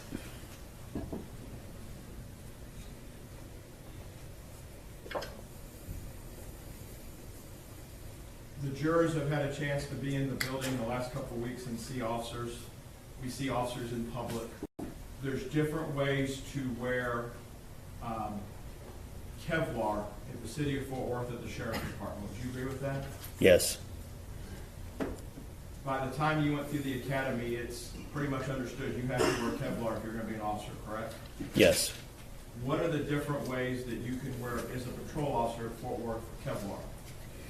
There's a vest that straps on under your uniform shirt, and there's one that goes on over the uniform shirt. On the night of October 11th, which configuration did you have? I had the inner vest, the one that goes inside the uniform shirt. So as Officer Darch testified last week in her Class A uniform, that's a similar type top that you had on that's in that exhibit, is that correct? Yes, it is. And you had your badge that was your number, your badge number affixed to your front of your pocket on the left-hand side, is that correct? Yes. Is there a place where that goes through? Is it stitched into the shirt where you pin it on the same place each time? Yes. If you look at the exhibit in front of you, it also appears to have a nameplate on your right-hand side. Is that correct? Yes.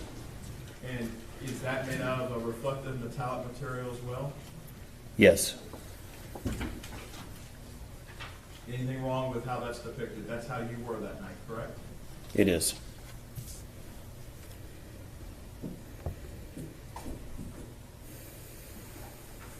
The night, October 11th, 2019, going into Saturday morning, early hours Saturday morning, the incident that we're here to talk about in trial, this wasn't the only call for service you had worked that night, correct? No. How does an officer, once you put your uniform on, do you put it on at the station? Do you go to a station? How's that shift start? There are options. Officers can put their uniform on at home and come in dressed, or they can dress at the station. Which did you do that night? I dressed at the station. And just roughly, where was your station that night? Where did you go from? It's at Hemp Hill and Magnolia. Across from Paris Coffee Shop? Yes. Do you, is there a roll call still? Is that, we see it on TV, is there still roll calls at departments? Yes. You take a roll call briefing and then what happens? Then you go out and find a car and then start your shift, go take calls. You have to log into the computer? Yes. And is based on your login that's unique to you, they know where your call sign is for the night? Yes. How does an officer such as yourself on patrol on third shift in the Central District get calls? They're dispatched over the radio or through the computer, usually both. When you're dispatched to a call, do you consider that an order? Yes. You're ordered to go take care of something? Yes. I laid a second exhibit up there, Aaron, when I went up there. Can you tell me what the defendant number is? 29. Defendant's 29, that's some shorthand, is it not? Yes, it is. Is defendant's 29 the information that you received to dispatch you to a certain location? Yes. What was the address of that dispatch? 1203 East Allen Avenue.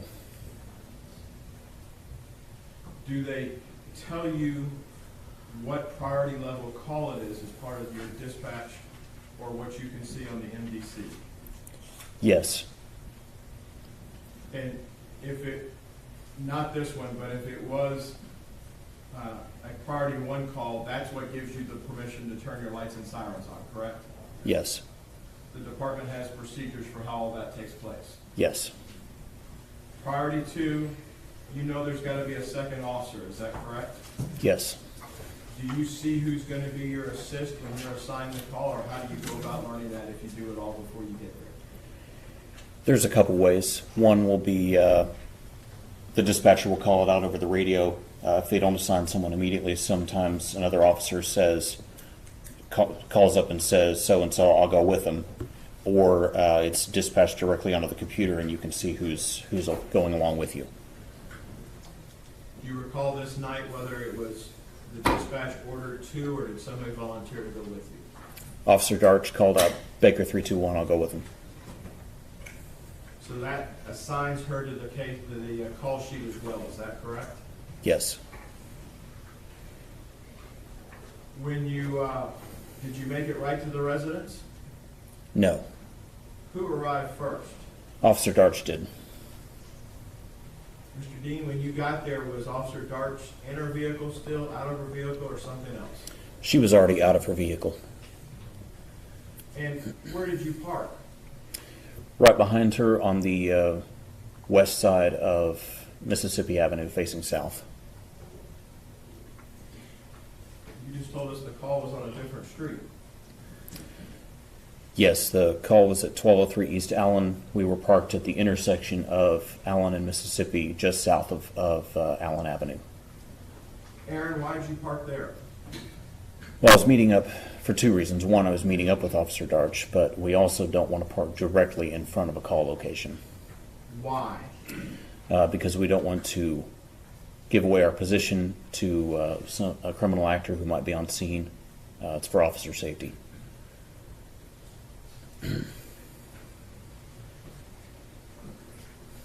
Is there a term or a phrase in Fort Worth, your beat, your sheet? Yes. That doesn't equate to your beat, your lead, though, does it? Usually it does. Darch was already out looking for the address, correct? She was. Y'all worked together before. We have. Any issue with that? Not at all. Besides, you got the wrong house. Right.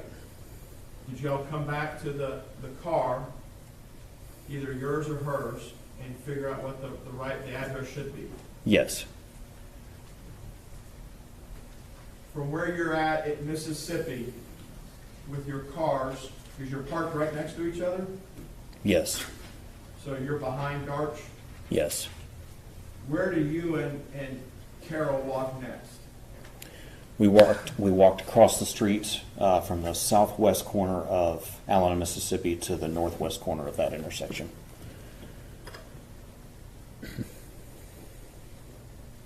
you walk on the sidewalks, or how do you go back?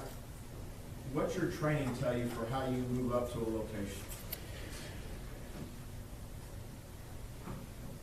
It depends on the situation. In this case, we walked across the sidewalk until we got to about the property line of 1203, and then we cut across the grass. Why do you cut across the grass instead of making a turn and going up a driveway or a sidewalk if a house has it? So that a possible criminal actor inside the house isn't seeing us walk straight up to him, up the front door, up the front porch. When you're walking up to this location that night, are you using your training and experience to get there? Yes. Are you using your sensory perception? Yes. What are you seeing, what are you hearing as you walk up? The street was dark. The residents at 1203 East Allen had, I could see the front door open and light spilling out of that front door. So there were lights on inside. I remember it being quiet. I really don't remember hearing much of anything. As that house on East Allen sits, the front door faces south, correct? Yes, it does. You told us earlier that it's cool and the wind's coming from the north, the cold front had come through. Yes. Could you hear anything from across the street at all with the wind the way it was blowing? Not likely.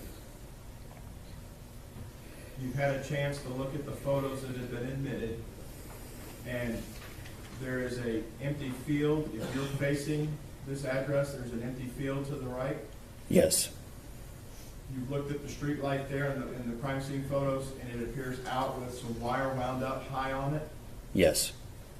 Was that light operational that night when you were out there? No, it was dark when we got there.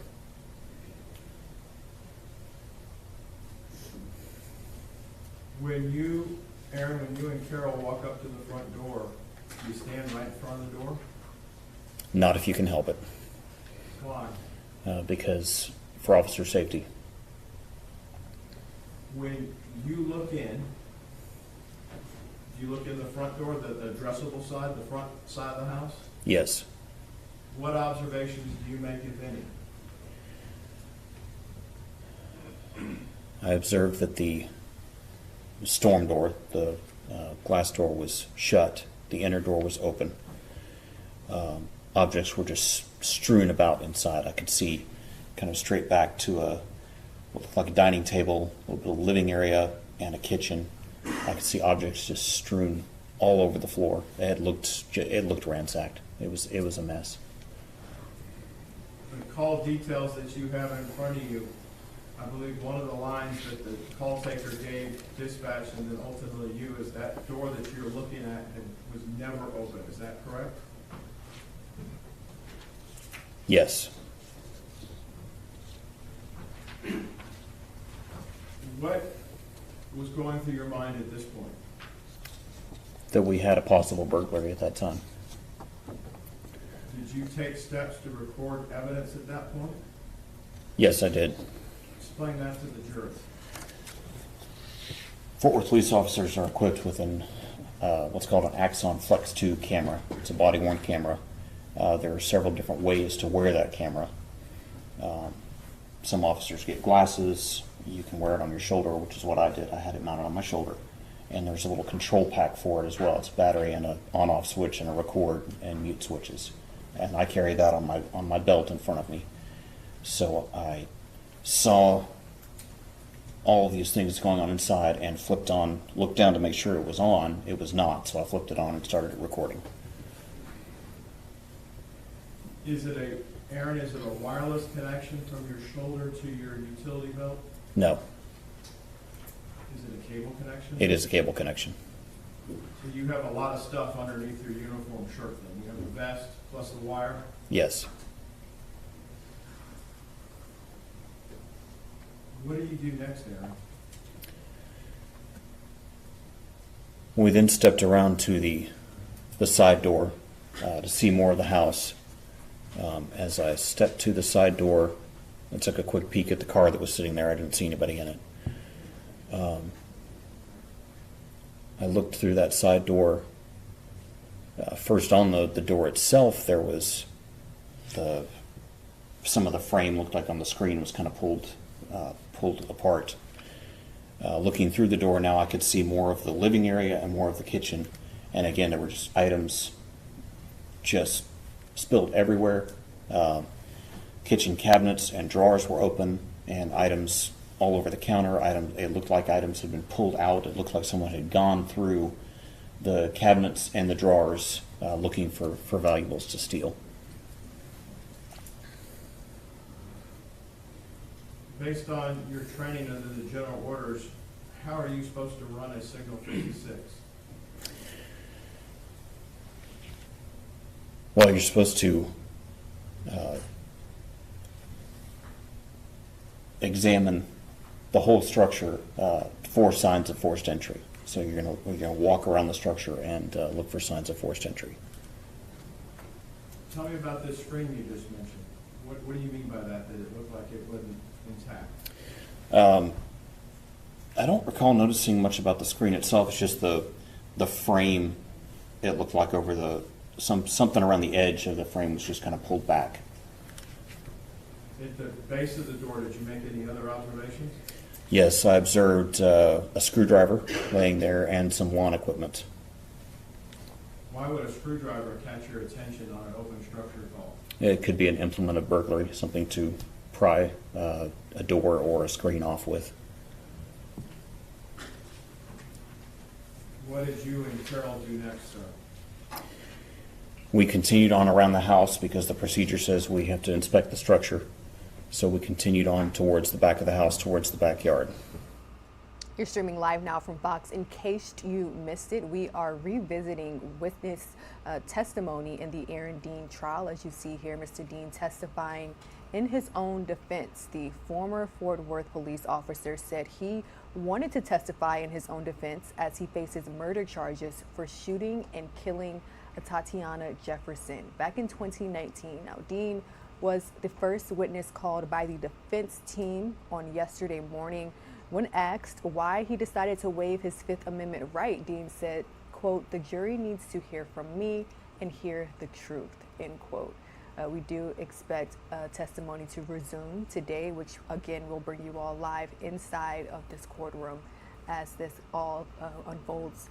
The time is now 6:49. Let's take a 2-minute commercial break. We'll be right back.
Welcome back to Live Now from Fox. The annual fight to fund the government is once again coming down to the wire with a deadline to avert a shutdown by the end of this week. And that fight is just the background noise in a series of major economic headlines coming this week that will set the table for 2023. Fox's Madeline Rivera explains from Washington.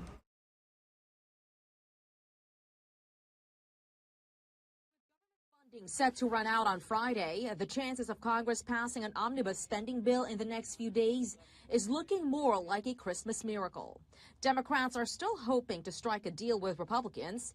They scrapped their plans to release a partisan proposal Monday, citing progress in negotiations. It's the same dance again and again and again, and it's just, again, the inability of Congress to do their job. This effort marks the final push by Democrats for more social spending while they control the House, Senate, and White House. But some Republicans want to wait until next year when they assume the majority in the House and the power of the purse. It's time to get this done, not play political games, and put the full faith and credit of the United States unnecessarily at risk. The Committee for a Responsible Federal Budget argues now is not the time for more spending, with inflation stubbornly high. What deeply, deeply worries me at a time of near record debt and soaring inflation is that the only way they'll come up with a deal is by adding on a whole lot of additional things, none of which are paid for. However, Treasury Secretary Janet Yellen is optimistic, predicting a major inflation cooldown next year. A key inflation report is due Tuesday, which could influence the Federal Reserve's next interest rate hike. Do we get that potential Santa Claus rally, or is it gonna fade away? Congress will likely pass a short-term deal to avoid a shutdown at the end of the week. In Washington, Madeline Rivera, Fox News. The United States Securities and Exchange Commission has charged the former CEO of FTX, a failed cryptocurrency firm, for orchestrating a scheme to defraud investors. In an SEC complaint filed today, it alleges that Sam Bankman-Fried raised more than $1.8 billion from equity investors since May 2019 by promoting FTX as a safe, responsible platform for trading crypto assets. The SEC charges are separate from the criminal charges expected to be unsealed later today. Here's more. FTX founder Sam Bankman-Fried was arrested by Bahamian authorities after U.S. prosecutors filed criminal charges against him Monday. This marks a serious escalation as U.S. officials seek accountability for the multi-billion-dollar implosion of the now defunct crypto company. It is just an enraging story, I think, to Americans across the spectrum. FTX was one of the biggest crypto exchanges in the world. Last month, it filed for Chapter 11 bankruptcy protection after reports surfaced that FTX may have used customers' deposits to prop up Bankman-Fried's trading firm, Alameda Research.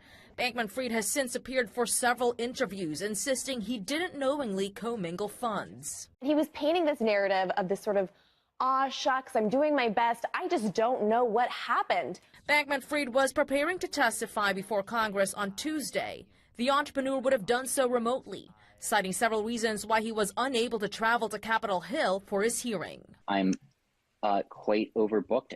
It's very difficult for me to move right now and travel because just like the paparazzi effect is quite large. And despite previously speaking with multiple outlets, he says he would be limited in what he could share with House lawmakers. It was going to be frustrating and underwhelming in some ways because I just wasn't going to be able to answer questions that I would really want to be able to, and frankly really should be able to. Earlier on Monday, Bankman-Fried said he didn't think he would get detained if he came to this country.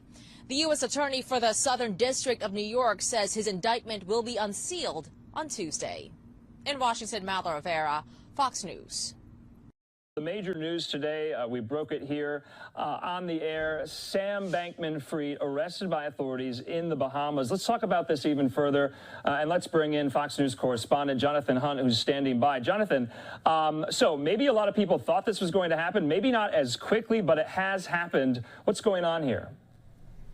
Yeah, it caught us all a little unawares, I think, that it has happened this quickly. Obviously, Sam Bankman-Fried, Andrew, has been in the Bahamas. He's been giving interviews to a lot of media outlets, while at the same time refusing to testify in front of the U.S. Senate. And he seems unfazed, essentially, by the collapse of that $32 billion crypto company, FTX, as well as by all the questions about what he or someone else may have done with billions of dollars of investors' money. Obviously, he may be a little more concerned tonight now that he is under arrest, that arrest being announced by U.S. Attorney Damian Williams, who said, and this is a quote from a statement, quote, "Earlier this evening, Bahamian authorities arrested Samuel Bankman-Fried at the request of the U.S. government based on a sealed indictment filed by the United States Attorney's Office for the Southern District of New York.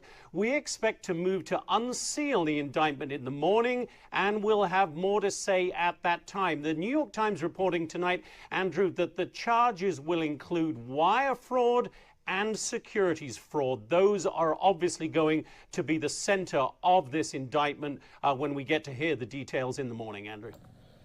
Yeah, and of course, Jonathan, there's a lot happening on Capitol Hill, too, on whether or not lawmakers are going to subpoena him and whether or not he's going to show up and testify in front of some of these committees like House Financial Services, like Senate Banking. He hasn't accepted or agreed to do so just yet. Obviously, he has a lot more to worry about than what lawmakers want to ask him. What are our elected leaders saying? Obviously, they want to hold him accountable on Capitol Hill, but will we see him in front of them anytime soon, you think? I don't think you will now see him in front of either the House committee that wanted to talk to him or the Senate committee that had, in fact, said they were going to issue a subpoena, and Sam Bankman-Fried had said he would not accept that subpoena anyway. But yes, the political leaders will now let the criminal process play out now that he has indeed or is indeed facing this indictment and these charges that include very serious charges of securities fraud and wire fraud, according to the New York Times. Those charges alone, Andrew, could lead to a life term in prison. So yeah, he is facing some very serious charges, and the politicians will now undoubtedly let this play out, the justice system play out, before they would even expect to have him in front of them answering questions. Obviously, the questions he will be asked by U.S. prosecutors now take precedence over anything the politicians might have wanted to ask him, Andrew. And Jonathan, we know FTX and SBF, they were, based and are living in the Bahamas. Any idea of when he could return stateside, whether it's voluntarily or via extradition to face these charges? Do we have any information on that? Yeah, the Attorney General in the Bahamas has said when and if they get an extradition request, and they are expecting one, we would expect it to be filed very quickly indeed. The Attorney General there in the Bahamas saying that it will be processed promptly, in his words, and according to the protocols of the extradition treaty with the United States. And there is an extradition treaty, so I would not expect there to be any complications in that process. So you can expect Samuel Bankman-Fried to be heading back to the U.S. Fairly quickly, I would imagine, Andrew. All right, Fox's Jonathan Hunt there live for us. This saga continues with this major break and development in this story, and we'll continue to follow it here. Jonathan, thanks so much. We appreciate your reporting. Sure, anytime. The major news today, we broke it here on the... All right, moving right along to other stories this morning. Holiday decorations may still be going up as Christmas is in a few days. But in Florida, it is also beginning to look a lot like flu season as cases of respiratory infections are also going up. The CDC reporting an uptick in cases as people continue to travel or get together with loved ones. Fox's Justin Matthews has more. 'Tis the season to travel, celebrate Christmas, and ring in the new year. For most people, that means meeting up in big groups with friends and family. That could be risky right now, though. Take a look at this data from the CDC. Almost every state is experiencing high or very high respiratory illness activity.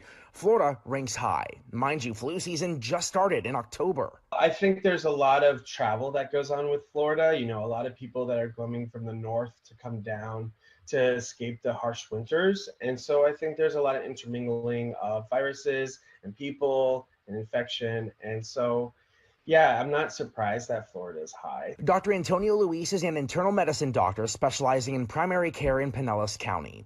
He says he is seeing a lot of flu cases, COVID cases, and RSV cases, which is more common in kids. All of this while so many people are getting ready to travel. And the thing that can make it tricky, symptoms of these different viruses can be really similar.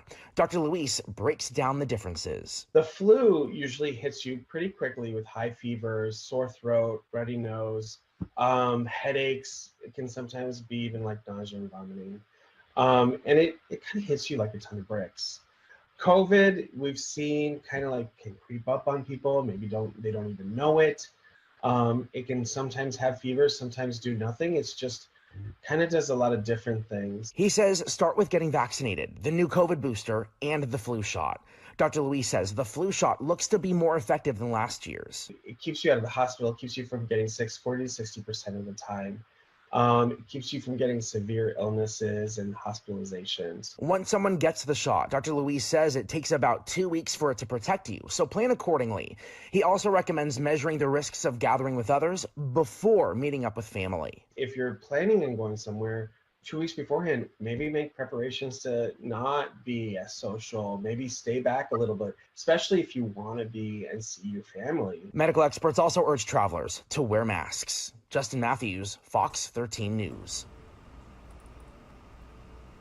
Twitter subscription service returns.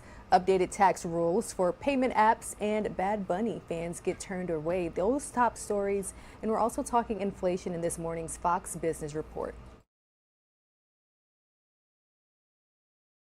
Twitter Blue is back. The social media platform has relaunched the premium service that allows users who pay a monthly fee to get a blue check mark next to their Twitter handle. Twitter had previously given blue checks to companies, government entities, celebrities, and journalists who Twitter had verified. After Elon Musk bought Twitter in October, the platform began the subscription service. Twitter shut the service down days later when imposter accounts began appearing. The relaunched service costs $8 for web users and $11 for iPhone users. New IRS rules will affect how money received through payment apps like PayPal and Venmo is reported.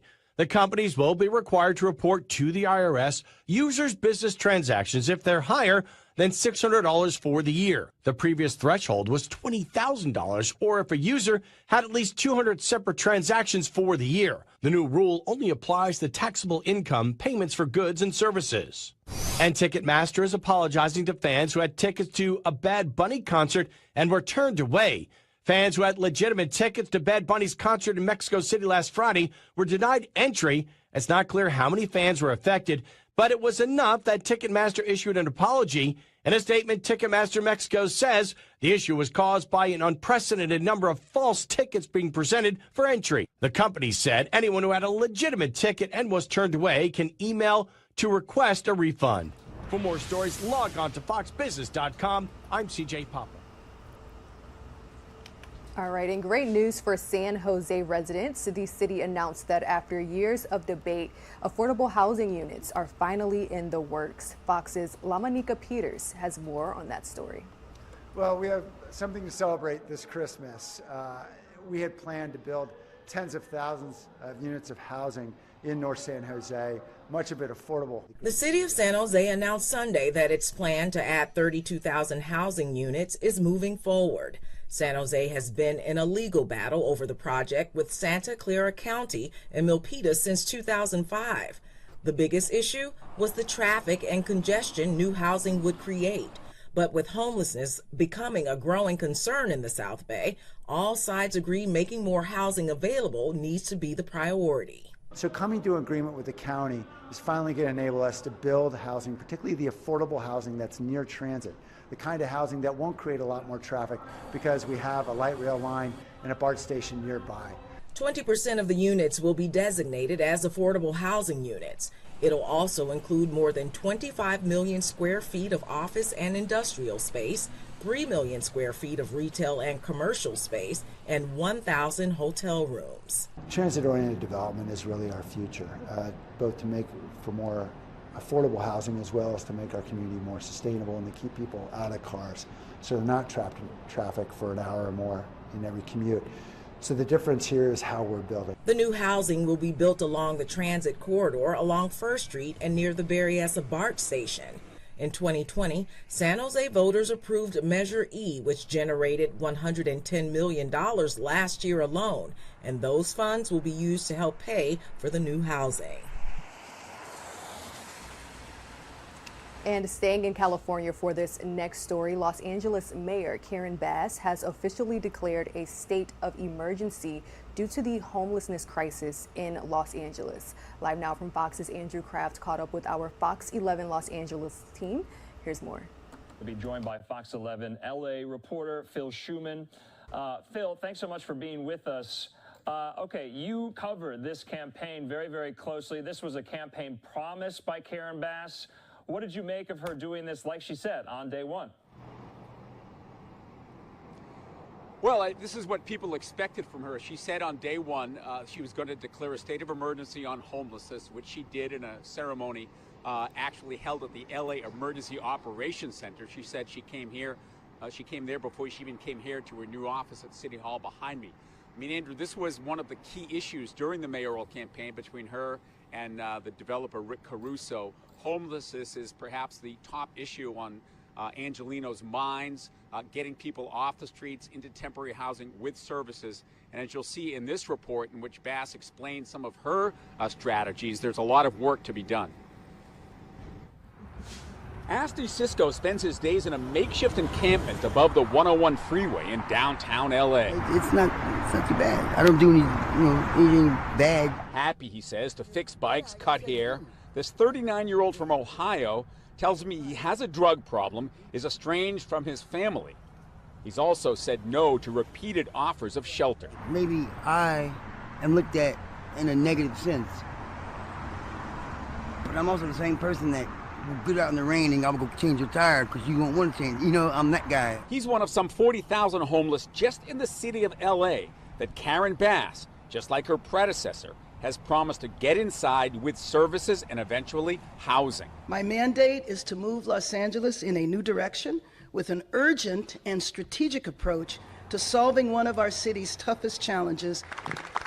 With city and county officials by her side, Bass at LA's Emergency Operations Center said this new declaration means do more faster. It will expedite new development, centralize leasing and purchasing, say, of motels for shelters, increase the supply of temporary beds, and suspend regulations that, for example, require someone to have an ID. It does not, however, mean overnight change. But if there's an encampment on my block today, what are you doing today that's going to get that person into housing faster? In the next couple of days, we will be unveiling the program that will deal with that encampment, and it's called Inside Safe.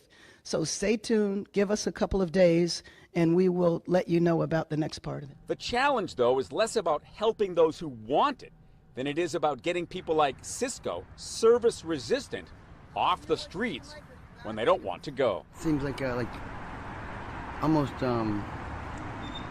jail-like or penitentiary-like almost. So I don't know, I don't want that. I don't know, really. And there's a certain type of freedom about being like homeless. Certain sense of freedom about being homeless, Andrew. That's one of the sort of key points when you talk to people who are out on the streets. They prefer that over the rules of a shelter. Maybe hard for me and you to understand, but that's the way they explain it. So what Karen Bass is going to do to essentially force people into temporary shelters, into services, into housing, that's going to be an issue. You know, it's something that they're dealing with in the streets of New York and San Francisco, virtually every major city. It's not a crime to be homeless. So what do you do if people don't want your help? That was the question I asked her. That's something that she's going to be rolling out the details of that this week, and that new phrase, or that new name for her program she calls Inside Safe. Andrew. Yeah, Phil. Good morning. There was some talk amongst politicos there in Los Angeles after Rick Caruso conceded defeat that maybe Karen Bass should welcome and invite him into her administration. That was a major key tenet of his campaign, was the homelessness crisis there in Los Angeles. Do you think that's ever going to come to fruition? I would be willing to bet it will not. I mean, she has a 100-member transition advisory team with people with a lot of expertise on these kinds of issues. Not that Rick Caruso wouldn't bring some value to it because of his perspective as a builder, as a developer, but at this point, I don't think that's going to happen. It's not something that I think she would entertain. She also understands, though, that people want results. This Mayor Garcetti, her predecessor, Eric Garcetti, he promised to end homelessness. He promised a new innovative approach. He stood up the Homeless Emergency Services Center that Karen Bass was at today. But the problem persists because of a lot of reasons, which we don't have time to go into now. What she's saying, we need an emergency approach, cut through red tape, eliminate regulations, let the city buy apartment buildings, buy empty hotels and motels, and solve this problem at scale, especially where there's encampments. But we still get down to that basic issue of one individual, like that man I spoke with today here in downtown Los Angeles. If he doesn't want to come inside, then what do? Because the police don't want that problem. All right, that was the latest from our Fox 11 Los Angeles team. Again, the mayor there in Los Angeles, Karen Bass, officially declaring a state of emergency over the homelessness crisis. But let's go ahead and switch gears and get into the holiday spirit. We have here Fox 13 Tampa's Regina Gonzalez joining us from Walmart, and we're learning more about this holiday initiative with the local sheriff's department, I believe, shopping with a cop. Tell me all about this, Regina. Yeah, good morning, Rain. So we are here in Largo, which is in Pinellas County, Florida. For those watching who are not familiar, that's that St. Petersburg, Clearwater area. So it's Shop with a Cop. They're actually shopping for Santa because Santa cannot do it all. We're 12 days away from Christmas. But basically, at the beginning of this month, they held an event where they raised more than $85,000 that will go towards shopping for about 400 local families. So you've got about 60 members of the Sheriff's Department here with their shopping carts. There's a lot of action here behind me. You can see lots of carts starting to fill up with toys, basic necessities. But I do want to bring in a special guest, one of the members of the department who has been shopping, Lieutenant Maurice McLeod. Thank you so McLeod. Oh my goodness. So thank you so much for joining us. Tell me a little more for our national viewers here. How did this event come about? And tell me about the families you'll be helping with this shopping. So every year that I've been here, I've been here 16 years, the Sheriff's Office has done a Christmas sharing shopping event, which all the proceeds go towards the families in need of Christmas items for the holidays. So every year this event is held usually the first Saturday in December at Fort DeSoto down in St. Petersburg. And so it's a big, huge event to where there's silent auction, there's races, there's everything, and all of the proceeds go towards this day right here. And to put into perspective how many families are in need this year, who are you shopping for and what are you shopping for? Because I know there's toys on this list, but there's also basic necessities. Absolutely. So we're shopping for 400 families this year, and these families are basically ordinary families. During COVID, I think a lot of families lost income. Or lost their jobs. So this is a way that we can, as a sheriff's office, can give back to those families, to communities, and they're asking for basic necessities, shoes, socks, underwear, room decorum, bedroom sheets, and occasionally you get the the PS5 games, the headphones, which are that's expected. But it's just minorly the small things that they ask for that we can make happen. I know. I think one of my favorites was some of these male deputies shopping in the little girls' department, looking for pocketbooks, looking for lipstick. But you know, Lieutenant McLeod, you have participated in this for a number of years. Why? Why do you want to be a part of this, and what is it like being a part of this for you? This is the day that we can give back. This is the community engagement, community relations. This is what we do as a sheriff's office. It allows us to take off the other hat and put on the spirit of giving hat and to give back. So it's not always about crime, but about giving back. Definitely. Well, we really appreciate you joining us. For those watching, they're going to be shopping for the next couple of hours. Obviously, 400 families. That's a lot of people. Within those families, you're talking almost 1,000 children that will be able to open something special on Christmas, Rain. And Regina, for those who are interested and want to participate in giving back, how can they find more information? Is there any way for viewers who are watching right now to still give back after this event? Absolutely. They can contact the Sheriff's Office, 582-6200, and contact Sandra Oliveira Garcia or our Public Relations Department and Director Jennifer Crockett. There you go. 'Tis the season of giving. It's certainly important this time of year to help a local family in need, guys. Absolutely. Very important. Thank you so much, Regina. All right, guys, the time is now 7:16 a.m. We'll have more top stories in just 2 minutes.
All right, welcome back to Live Now from Fox. American basketball player Brittany Griner is back in the United States. She arrived here after being released from a Russian prison. Now, the price the president paid, however, is getting some pushback. So let's dive into this interview with Live Now from Fox's Andrew Kraft and our national security expert, Hal Kempfer. Let's talk about this even further with national security expert Hal Kempfer. And Hal, thanks so much for being with us. We didn't get to talk to you yesterday. No doubt you have a lot of thoughts, a lot of opinions on this. Walk us through what you were thinking yesterday, your reaction when you got the news, when we finally learned that this prisoner swap was a done deal. What went through your mind? Andrew, my first thought was I was sorry to see that they couldn't get Paul Whelan into the deal. That had been the thing they've been working on for so long.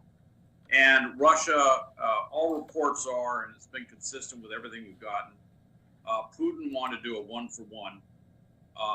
We wanted basically a two-for-one. although if you look at what they were charged with, they're not commensurate. I mean, she had less than an ounce of hashish or cannabis oil. And he was the merchant of death. He was the most notorious international arms trader, involved with all sorts of things, involved with arms trades where they were going to be targeting American citizens around the world. Very dangerous individual. They made a movie out of him that Nicolas Cage starred in. He's a very serious, very dangerous individual. She is not, and so there was no equivalency in terms of the trade. Paul Whelan been charged with espionage. The U.S. position is that this is purely sham charges, being held in prison. So it seemed commensurate for 2 for 1. According to Bill Richardson, Governor Richardson, former Governor Richardson, I should say, and everyone else I've heard on officially, he was never really in the mix, according to the Russians. The Russians just were not going to budge. There was talk about releasing a GRU colonel that was being held in Germany, who was basically an assassin, who's being held in Germany. The Germans said absolutely not. That's a non-starter. That was a name that was floated out there for a while, but basically it came down to a 1 for 1. With that said, I knew the Whelan family were going to be deeply disappointed. I also knew that there was going to be a lot of criticism of the Biden administration because, frankly, a lot of people would not see this as a fair deal. And I have to tell you, when you look at Whelan's situation, former Marine who was over there and what he was charged with, I'm sure some think, all right, why Griner? Why not Whelan? And there has been a lot of criticism out there on that as well. Very much so. So much so that a lot of critics of this deal are calling it the deal with the devil. That kind of speaks to the imbalance in the alleged crimes, well, not alleged on Victor Bout's part, that were committed. I just want to play some of this video this is from Russian state television, but it is, the moments when Brittany Griner found out that she was going to be able to go home. I just want your reaction on some of this. The U.S. media obviously did not get access to this. We were not privy to this. Also, Hal, what did you make of the fact that the UAE played mediator? That's where the swap took place there. And the Biden administration was very, very out front, saying these were negotiations only between the U.S. and Russia, to which I believe a senior member of the Gulf Cooperation Council said, no, Saudi Arabia, the UAE, they were in these negotiations as well. What's going on there? Well, what I would say is, yes, for everything I've seen, it appears that the GCC members, the UAE and Saudi Arabia, were both players in making sure this happened. And, they have the ability to pick up the phone, call Putin, and make some direct entreaties to him. Also, they have a different political situation. They're not the U.S. All right, and frankly, the way things are going internationally, certainly with Saudi Arabia, and Saudi Arabia just hosting Xi from China, there's probably a little bit of play there in other regards in terms of who has the most influence or whatever. And so that was actually an interesting dynamic to this. I don't know how much it swayed things. I don't know if maybe the deal wasn't already complete by the Biden administration for this deal, and maybe they just weighed in, but it was already a fait accompli, if you will. I just don't know. More information on that, but I thought it was very interesting that the UAE was such a big player, but Saudi Arabia, by all reports, was also involved in it. Oh, Hal, what do you make of the criticism, not only that people are saying this was the deal with the devil, there's Victor Bout right there on the plane, that if you're a celebrity in the United States, if you have a lot of wealth, fame, and power, you can skip to the front of the line if you are detained abroad? That is the criticism. In fact, on Russian state television, they were very explicit about that. They went right. They went right into the political fray. They said, Paul Whelan's problem was that You know, they basically made the comparison. You know, he's male, she's female. He's white, she's black. You know, he's straight, she's basically she's lesbian, but also kind of basically pointing to the whole LGBTQ community in that regard. And they really were making comments to try and make this very divisive and to try and frame this thing as if the White House doesn't care about Paul Whelan because of what she represents with all these different categories they just mentioned. Not only so about they Paul really Whelan, try though, to play domestic politics. Not only about Paul Whelan, but about his service to the country. Even though he was dishonorably discharged, yes, but they went after that. That is right now being said on Russian state television propaganda. Oh yeah, they're very much trying to. As a matter of fact, they're very much trying to use this to take as many shots as they can against the Biden administration. I mean, there's a lot of internal criticism of this, but Russia is playing this up, and actually, by reports, the Justice Department was not happy with this trade because they like to see equivalency. You know, the charges don't match up. You know, she had less than an ounce of cannabis oil, and he is the merchant of death. I mean, his stuff is so serious compared to what was basically trumped up charges on her. They were very upset that this exchange was going on. Apparently, that was an internal discussion within the administration for quite some time. But at the end of the day, like with all of these things at this level, the president's the one that makes the decision. And it's not the first time that in international prisoner exchanges that the Justice Department has not been completely satisfied with how this went, because they have a different criteria. The White House and the State Department are looking more at the international relations side, the political side, if you will, from a national security standpoint. And so they have their reason why they want to get this done. I think at some point they probably looked at it and said, that's the best deal we're going to get. That's it. And I don't know if this has anything to do with it, but I will tell you that historically, whether it's a war or something else, there's always that pressure to get it done by Christmas. I can't explain what that is, but more wars have been said we're going to have the troops home by Christmas.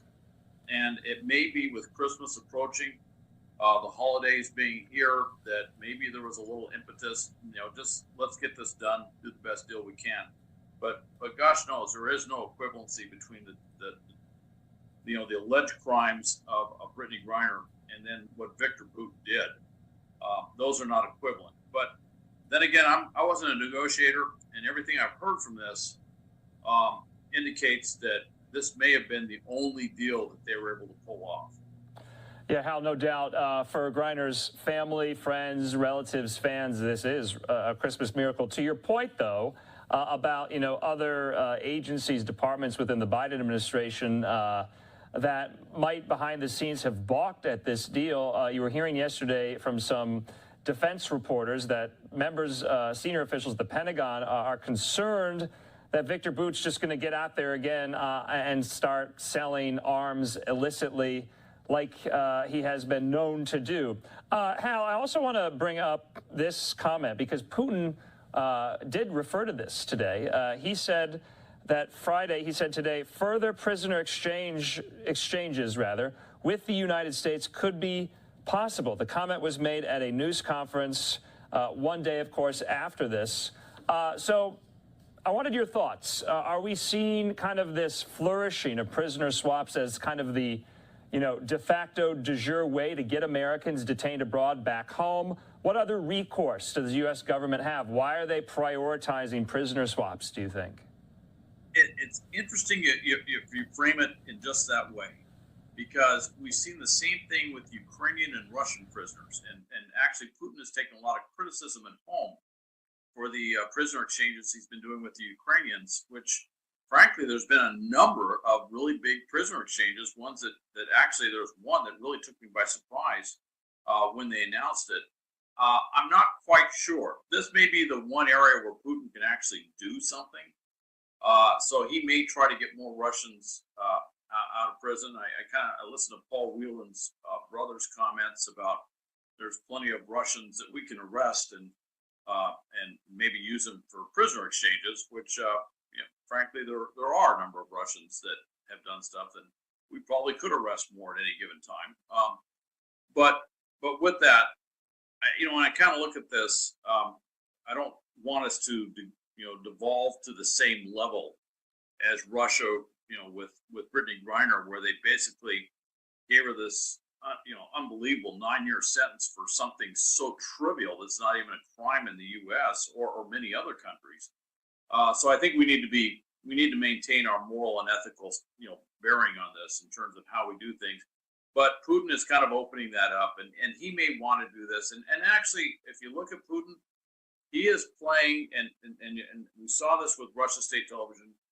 They are playing domestic politics every way. Everything he does is calculated to play domestic politics within the U.S. He wanted this to be divisive. He wanted this to appear as a really bad deal, where the Biden administration comes out looking extremely weak. And I'm not putting an opinion out there one way or the other, whether it's a good deal or whatever. I'm just saying that's what Putin wants to communicate. He wants to play domestic politics. He wants it to be divisive. And putting out this, at the same time, he's also putting out stuff about, we're open to negotiations with the Ukrainians for a possible peace deal, trying to erode Western resolve in support of Ukraine. It's the same sort of thing. He throws it out there, but there's no substance behind it. So, I heard what he said. It's like, I'd like to hear details. That's an easy throwaway phrase. And it just sounds a lot like more Russian disinformation. Hal, I want to talk about, the infraction, I guess you could say, that Brittany Griner made. Do you think that, State Department officials, administration officials need to be more out front about the dangers that American citizens face in other countries, that they do not follow those other countries' laws on their books at the time? And do the American people, when they're traveling abroad in nations that are not friendly, that are openly hostile to the United States, do they need to think twice? Because, and I hate to, put this point of criticism out there. This was a scandal entirely of Brittany Griner's own making. You and I have talked that there was, some potential that maybe this was planted on her in her suitcase when she was going through security at the airport there in Moscow. That's not been verified or confirmed. It's not, below the Russians to do just that. But do American citizens, when they're traveling abroad, need to be more vigilant, do you think? Well, what I will say, and I'm hoping you can hear this, because I think the frame just froze. Can you hear me, Andrew? Yes. Okay. I will say this. I kind of go back to the World War II phrase, life's tough, but it's tougher if you're stupid. Don't do stupid stuff overseas.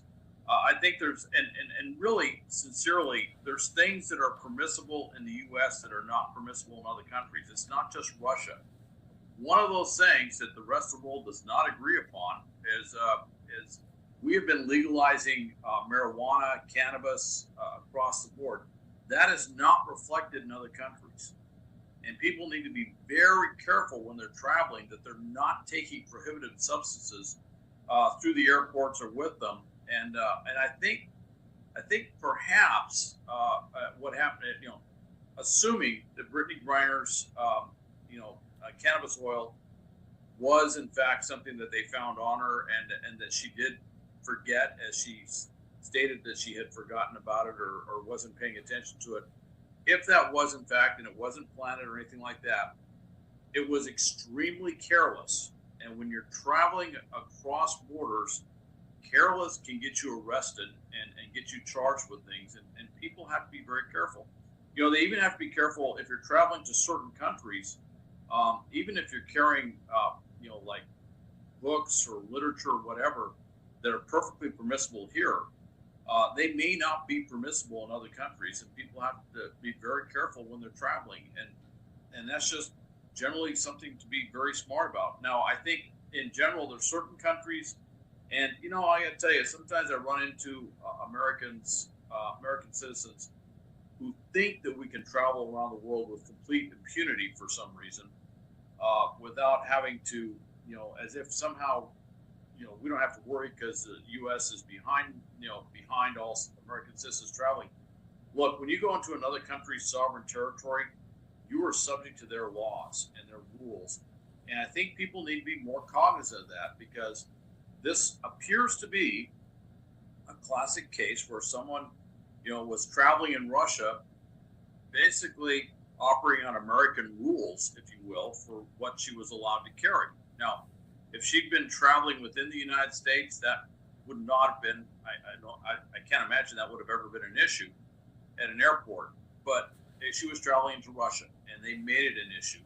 The other thing is, there are countries that really dislike the United States, and they will make examples of Americans. And in this case, it's very clear that Putin intervened in this, and he put his thumb heavily on the scales of whatever you want to call Russian justice, and made sure that she got this enormous prison sentence for something that's relatively, something we wouldn't even look at here in the United States. And that's just one of those things. So yeah, I think people do have to be careful, and you bring up a great point. Yeah. Hal, just last question. We got Trevor Reed home earlier this year. Brittany Griner's now home. Paul Whelan still is in Russian detention in a Russian penal colony. Do the negotiations never stop even after they get a victory like this? Is there some type of cooling off period, or they continue apace? What does that look like, do you think? I think they're immediately on the phone. In fact, I don't think they ever stopped. I think they were continuously talking about getting Paul out. By the way, there's another issue today. There's a number of Americans being held in prisons and jails within China.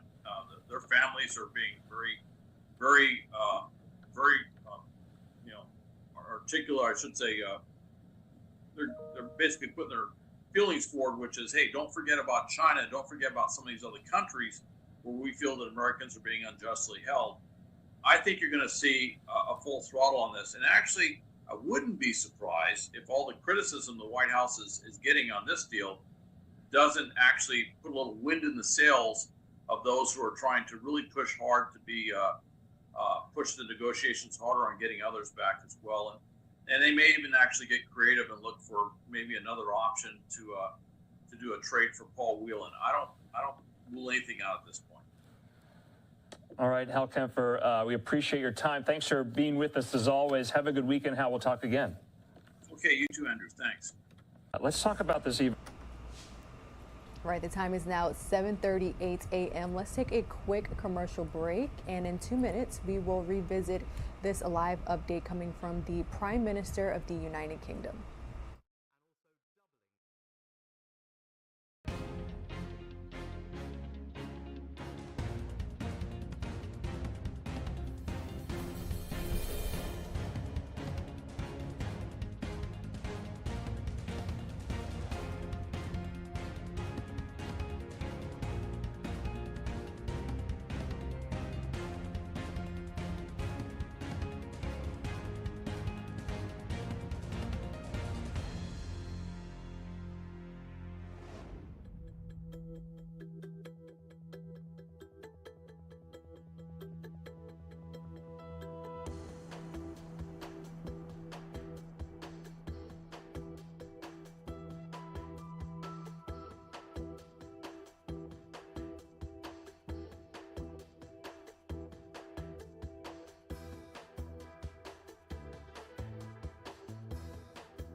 Welcome back to Live Now from Fox. The time here, 7:40 a.m. as we take this Live Now look from London, inside of the House of Commons, where the Prime Minister, Rishi Sunak, is making a statement on illegal immigration. Let's listen in, live, raw, and unfiltered.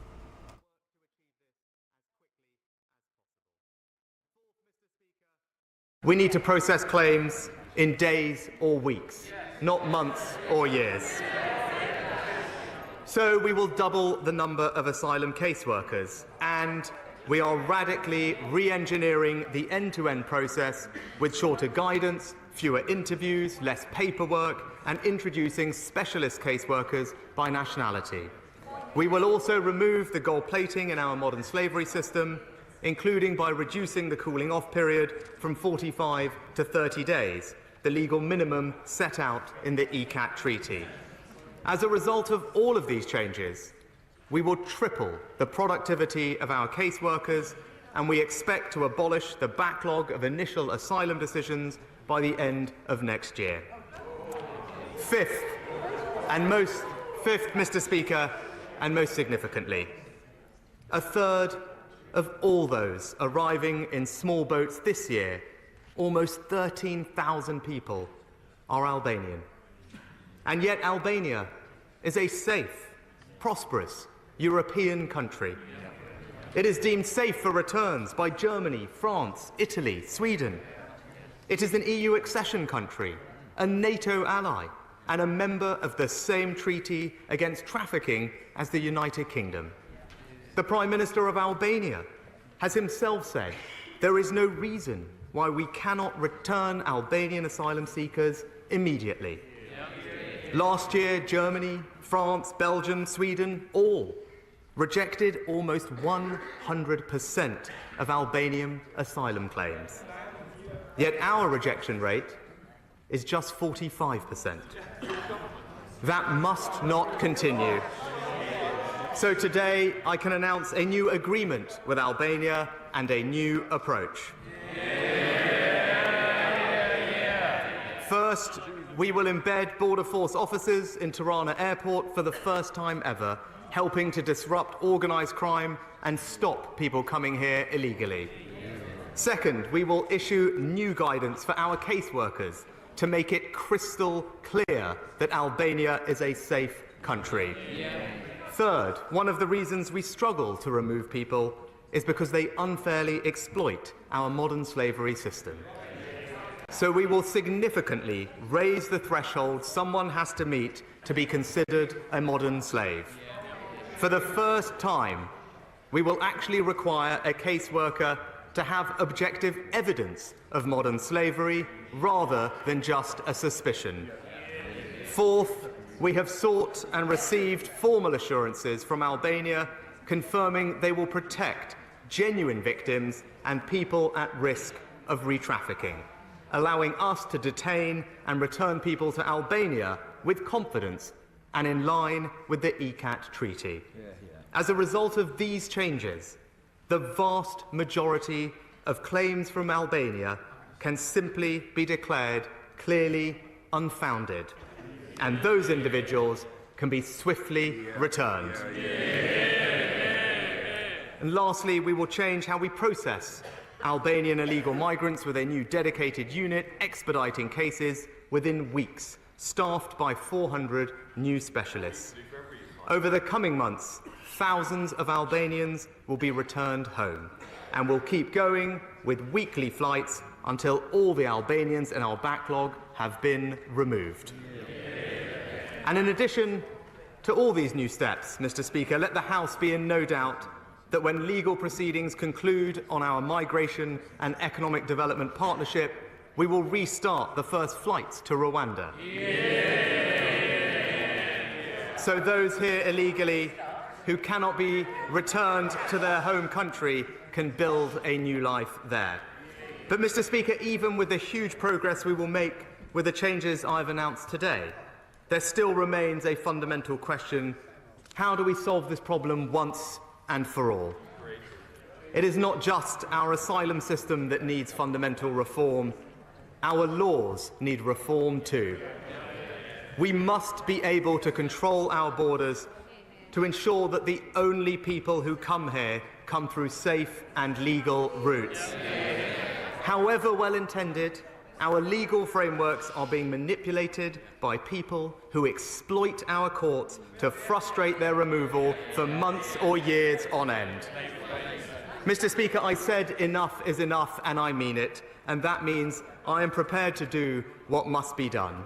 So early next year, we will introduce new legislation to make unambiguously clear that if you enter the UK illegally, you should not be able to remain here.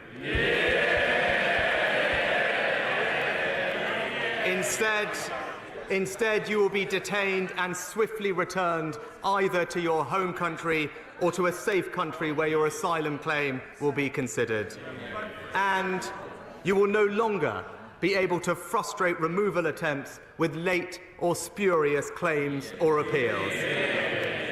And once removed, you should have no right to re-entry, settlement or citizenship. And furthermore, if our reforms in Albania are challenged in the courts, we will also put them on a statutory footing to ensure the UK's treatment of Albanian arrivals is no different to that of Germany or France. The only way to come to the UK for asylum will be through safe and legal routes. And as we get a grip of illegal migration, we will create more of those routes. We will work with the UNHCR to identify those most in need, so the UK remains a safe haven for the most vulnerable. And we will introduce an annual quota on numbers set by Parliament in consultation with local authorities to determine our capacity and amendable in the face of humanitarian emergencies. Mr. Speaker, that is the fair way to address this global challenge. Tackling this problem will not be quick. It will not be easy, but it is the right thing to do. Because we cannot persist with a system that was designed for a different era. We have to stop the boats, and this government will do what must be done. Mr. Speaker, we will be tough but fair, and where we lead, others will follow, and I commend this statement to the House.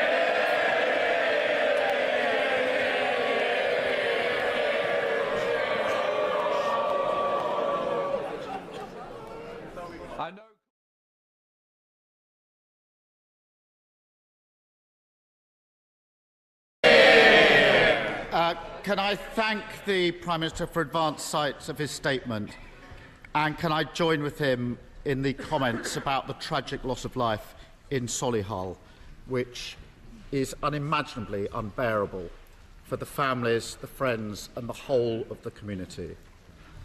Mr. Speaker, channel crossings are a serious problem requiring serious solutions. We need leadership at home and abroad. We need a Home Office that functions effectively, and we need to defeat the criminal gangs operating on the coast. But time and time again, this government has not provided serious solutions. The Prime Minister sat around the Cabinet table the whole time. Where there should have been solutions, we've had unworkable gimmicks. And Mr. Speaker, as I listen to that statement, all of that has been said. Essentiel de l'Ukraine, énergie, eau, santé, transport. But no effective action, all designed to mask failure, to distract from a broken asylum system that can't process claims, can't return those with no right to be here, and can't protect our borders. Over 40,000 people have crossed the Channel this year. That's a record. But only 2% have had their asylum claim processed. What happens to the other 98%? They're placed in hotels costing around £7 million a day. Bad for refugees who want to rebuild their lives, bad for taxpayers. And Mr. Speaker, this isn't just a one-off bad year, 2022. It's been bad under the Tories for years. Last year, the percentage of Channel crossing asylum claims processed was just 4%. Let those figures sink in, because that's the root of the problem. Something has to be done to clear the backlog. I welcome the commitment to fast-track clearly unfounded claims. That's what we've been calling for, and Britain is 2 years behind so many of our neighbours and allies who've been fast-tracking for years. So can the Prime Minister confirm, and I want to have an answer on this, that he intends to will clear the backlog by the end of next year, and that's 150,000 cases in the backlog. Well, yeah, I know he said it, and we'll be back in a year. But 150,000 cases, including the 100,000 that have been there for over 6 months. We need clarity about that. I also welcome more staff for processing. It's appalling they let the backlog get this big. Nearly 100,000 cases have been waiting more than 6 months for a decision. That is the root cause. But processing is only part of the answer. Criminal gangs are sending these people to risk their lives. They thrive because of a total failure of any coordinated response or any effective deterrent to their criminal activity.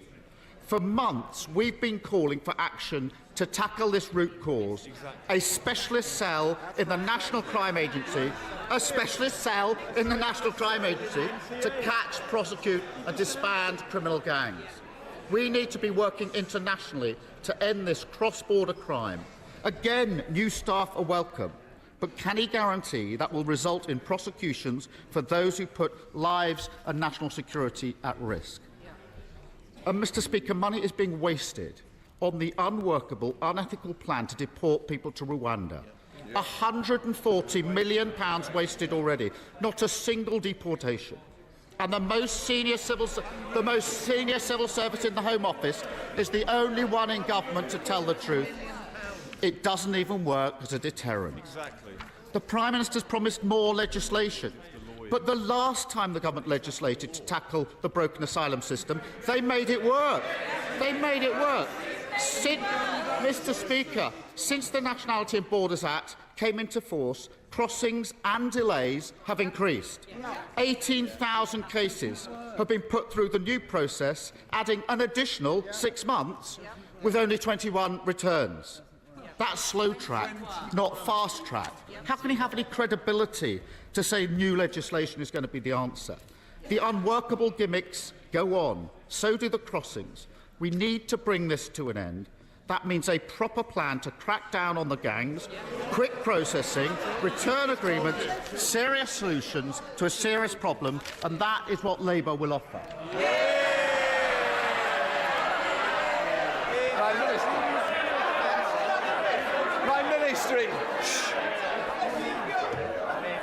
Prime Minister. Well, Mr. Speaker, I mean, that speaks for itself, quite frankly.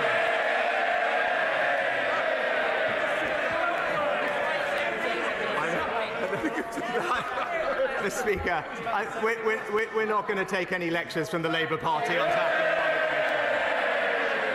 This is the gentleman who's consistently tried to block steps to strengthen Britain's approach to illegal migration throughout his career. Since he's been elected, he's failed on 36 occasions to vote for stronger laws. And we heard that again today, Mr. Speaker. He talks about processing, he talks about the hotels. The only way to stop that problem is to stop the boats, Mr. Speaker. We are the only party, Mr. Speaker, that has a plan to tackle these issues. A new small boats operational command in the Channel, deals with Albania and France, cheaper accommodation, tougher immigration enforcement, and new legislation making it clear in law for the first time that if you come here illegally, you cannot stay, Mr. Speaker. Labour now have a choice. Show that they're on the side of the British people and back our plans to stop illegal migration. He may want to stand in our way. He may want to block laws. We're going to block the boats. Theresa May. Thank you, Mr. Speaker. Can I thank my right honourable friend for his reference to my passing of the Modern Slavery Act? Does he agree with me that in dealing with asylum claims, the onus must be on the Home Office to improve its processing. That, contrary to what is said by some commentators and sadly some members of this House, people smuggling and human trafficking are distinct and separate crimes and should not be treated or spoken of as one, and that modern slavery is a very real and current threat, with too many people brought to this country into slavery, and that we must do nothing to diminish our world-leading protections for the victims of this terrible, horrific crime. Prime Minister. Well, Mr. Speaker, let me, and I know the whole House will want to join me in paying tribute to my right honourable friend for her global leadership on this issue. She's absolutely right. It's incumbent on us to ensure that our processing is swift and effective, but I know she will want to join me in ensuring that our world-leading modern slavery regime actually helps the people who are most in need, who are most vulnerable. They're the people that need our support, and that's what our reforms today will deliver. Leader of the SNP, Stephen Flynn. Thank you, Mr. Speaker, and I wish to begin by passing my thoughts and indeed those of my colleagues to the families and friends of those impacted by the terrible tragedy in Solihull. Mr. Speaker, I'm going to start by saying something which I think many on the benches behind the Prime Minister wish that they could say. Nobody is illegal, and indeed there is no such thing as an illegal asylum seeker. But what we all agree upon, Mr. Speaker, is that the UK's system is broken, and we can't, of course, escape from the fact who has broken it. Hear, hear. But in order to address some of the problems that are faced, I do indeed welcome some of what the Prime Minister has said. I have personally visited hotel accommodation and seen the damaging impact that those long stays have had on people within that accommodation. So to hear positive words in terms of speeding up that process is indeed something which I hope we can all agree on. But I do have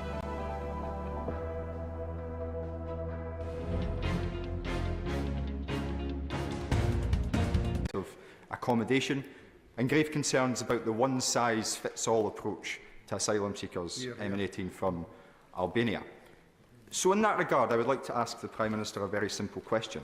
Has he consulted with the United Nations High Commissioner on Refugees in respect of these proposals? And if not, why not? But ultimately, the solutions don't lie in either or any of those above proposals. They lie in ensuring that safe and legal routes exist. Now, the Prime Minister made reference, extensive reference, to safe and legal routes. So let him rise to his feet and outline one single safe and legal route.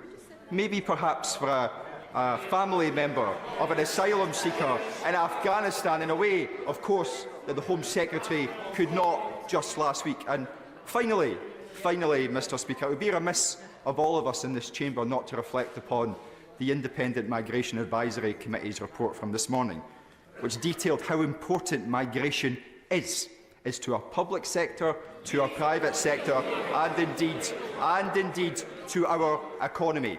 So how on earth does this government's hostile approach to migration assist with that proposal? Thank you.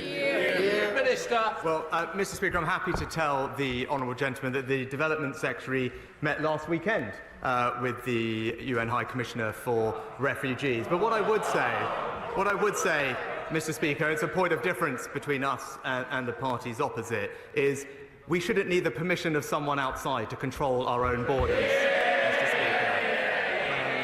He asked also about Albania and our approach. I would just gently point out to him that what we are doing is in line with what almost every other European country already does with regard to Albanian migrants. And lastly, he made the quite frankly absurd claim that we don't have safe and legal routes into the UK.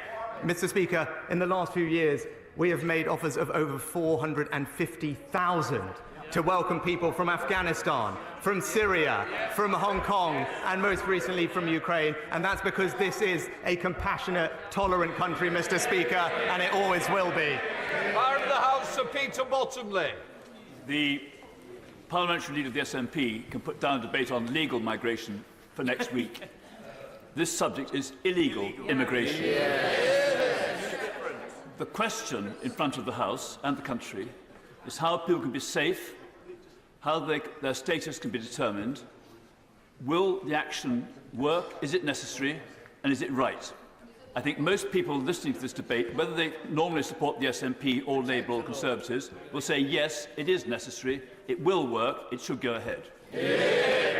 Prime Minister. Well, I thank my honourable Jen for his support. And as he knows, this problem is complicated. It's not easy. It won't be solved overnight. But I believe the plan that we've outlined today represents the most serious step forward in getting a grip of this problem.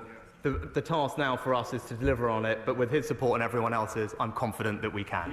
Chair of the Honour First Select Committee, Dame Diana Johnson. Mr. Speaker, in our report on small boat crossings published in July of this year, the Home Affairs Select Committee made it very clear that the #1 priority for government should be to clear the asylum backlog. So we are very pleased that that is now starting to be addressed. The backlog of 150,000 has been building, though, since 2013. So the more recent small boat crossings have not broken the asylum system. And we noted how important it was to have sufficiently well-trained, motivated and supported decision makers to make those good quality first decisions. But despite promises to increase decision-making numbers before, targets have been missed, and the attrition rate of staff in 2021 was a staggering 46%. Plus, the technology that they use is creakingly antiquated and reported by the Inspector of Borders and Immigration as hampering productivity. So can the Prime Minister just ensure that he has sufficient members of staff to carry out what he's seeking to do? And can he just explain exactly, when productivity at the moment is 1.3 decisions per decision maker per week, with a pilot that the Home Office have to increase that to 2.7 decisions per decision maker per week, how he is going to triple productivity? That's right. Good question. Well, Mr. Speaker, can I thank the Chair of the Select Committee, because all actually excellent questions and the right questions to focus on. What I can tell her is that we have redesigned the entire process for caseworking on an end-to-end basis, which will take productivity from 1.2, as she says it is today, up to 4. And we will do that in a relatively short period of time. That's how we'll cut the initial asylum backlog by the end of the next year. That process is being rolled out as we speak. She talked about the reason for the backlog. It is worth bearing in mind that the number of small boat crossings has quadrupled in just the last 2 years. That's the scale of the challenge that we are facing, and that is leading to significant strain on the system. She asked about the numbers. We have already doubled the number of caseworkers in the last year to 1,200, and that will be doubling again in the next 9 to 12 months. And lastly, Mr. Speaker, I would just say a big part of the reason that our processing is slower than we would like is because time and time again, people exploit our system to make late or spurious claims.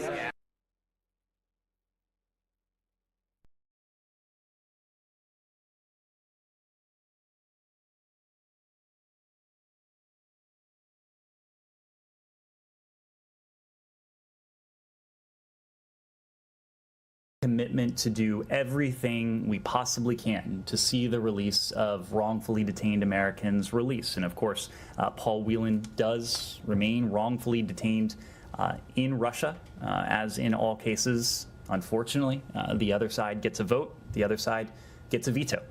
The other side has used that veto, unfortunately, when it comes to Paul Whelan. The Russians have, to date, not been willing to negotiate seriously or constructively on Paul Whelan's release because they have and had always treated him differently than Brittany Griner and other wrongful detainees because they do have these sham espionage charges attached to his case. Nevertheless, we are committed. We are going to be creative. We are going to be relentless in working with Paul Whelan's family, his loved ones, and in turn with the Russians to do everything we can to see this case resolved as soon as we can. A couple points. We have now demonstrated on 2 separate occasions that we have an appropriate channel with the Russian government that has repeatedly proved its utility. This is a channel that has been in existence since the 2 presidents met in Geneva in June of 2021. Of course, a lot has changed in the world and certainly in our bilateral relationship since then, but something that has not changed is the viability of this channel, and in fact, we've been able to demonstrate its effectiveness. So we are going to continue to engage in a principled, consistent way with appropriate Russian authorities to secure Paul's release. When Trevor Reed came home in April, we wished at the time for nothing more than that Brittany Griner and Paul Whelan could have been on that plane. When Brittany Griner came home late last week, we wished for nothing more at the time than that Paul Whelan could have been on that plane. We are determined that a plane will be dispatched to Russia before long to bring Paul Whelan home. It's a commitment we've made to his family. It's a commitment we've made to Paul. Roger Carstens has spoken to Paul Whelan. Other senior officials in the government have spoken to Paul Whelan in the past couple days. Our message to Paul, our message to every American who is wrongfully detained is hang tight, keep the faith, we'll come to get you. Right, when you say Russians have not been willing to negotiate seriously on Paul Whelan, are we talking about a specific proposal that the United States government has made? To reduce the pressure on the backlog is to stop the number of people coming here illegally in the first place. And if the honourable gentleman is interested in doing that, he should support our new legislation. James Daly. Thank you very much, Mr. Speaker. Can I warmly welcome the announcements today? This is exactly what is needed. I can't think of anything more articulate than that. Can I ask my right honourable friend, though, to reiterate the importance of Rwanda and using the Rwanda flight as part of the measures to address illegal immigration? Such an important measure. My honourable friend is absolutely right. The Rwanda policy is an important part of our approach to tackling this problem, because it must be the case that if you come here illegally, we can return you either to your own safe country or an alternative like Rwanda where your claim can be processed. That's the system we want to move to, Mr. Speaker, and that's what we will deliver. Mr. Speaker, 83% of small boat asylum claims that have been made in the last 4 years are still waiting a decision. You have an attrition rate of 46% amongst caseworkers. How are you going to achieve your goals? Well, Mr. Speaker, as I said out to the chair of the Home Affairs Select Committee, we've redesigned the end-to-end process for asylum processing. It will triple the productivity of our caseworkers and will cut through the backlog. But I say the same thing to him, as I said to others. Best way to solve this problem, stop people coming here illegally. The best way to do that is to back on new legislation. Jim Bolton. Mr. Speaker, I strongly support these measures from the Prime Minister, particularly the disproportionate numbers of Albanian economic migrants who are queue jumping those genuinely fleeing danger. I heard not a single practical solution from opposition benches, just collective amnesia about what they voted against.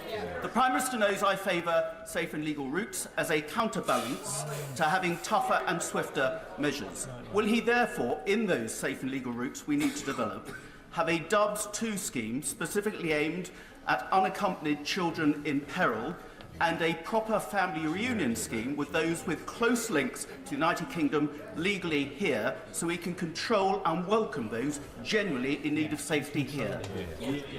Prime Minister. My honourable friend is absolutely right. As our recent actions have shown over the last couple of years, this is an incredibly compassionate and generous country that has and always will offer sanctuary and refuge to those who really need it. We need to do that through safe and legal routes. We want to have that conversation with him and others, whether it's the Red Cross or the UNHCR, about how best to design those routes. But we can only have that conversation and implement those routes once we have proper control of our borders, and that's what we need to deliver first. Holly Lynch. Thank you very much, Mr. Speaker. The Prime Minister has said in his statement, we will remove the gold plating in our modern slavery system. That modern slavery system, we could all, across these benches, be incredibly proud of. It protected victims of modern slavery, but also, crucially, allowed us to secure prosecutions against those abusers. Yeah. It's currently taken the Home Office 531 days on average to arrive at a conclusive grounds decision for victims. And around 90% of those decisions are positive, confirming that people were indeed victims of modern slavery. This will affect British and foreign children as well as adults, some of those locked in county lines gangs, as well as sexual exploitation. Why is the Prime Minister tearing up the modern slavery system in this way?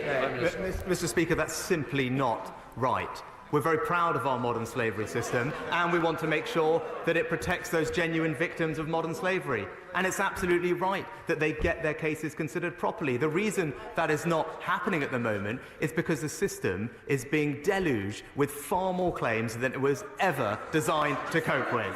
When the impact assessment on the modern slavery bill was done, it anticipated 3,500 claims a year. What we are now facing, Mr. Speaker, is 12,500 in just the first 3 quarters of this year. And it's right that we focus our attention on those who most need our help. And in doing so, we can get those people the help they need as quickly as possible. Lee Anderson. Thank you, Mr. Speaker. Now then, I live in a place called the real world, and in the real world, people know that the vast majority of people travelling here on small boats are not genuine refugees. Even last week at the Home Affairs Select Committee, the Albanian ambassador admitted that everybody coming from Albania are economic migrants. They're coming here because they can't come through a legal route by getting visas, so they come on small boats. So the public get it, even the Albanian ambassador gets it, we all get it.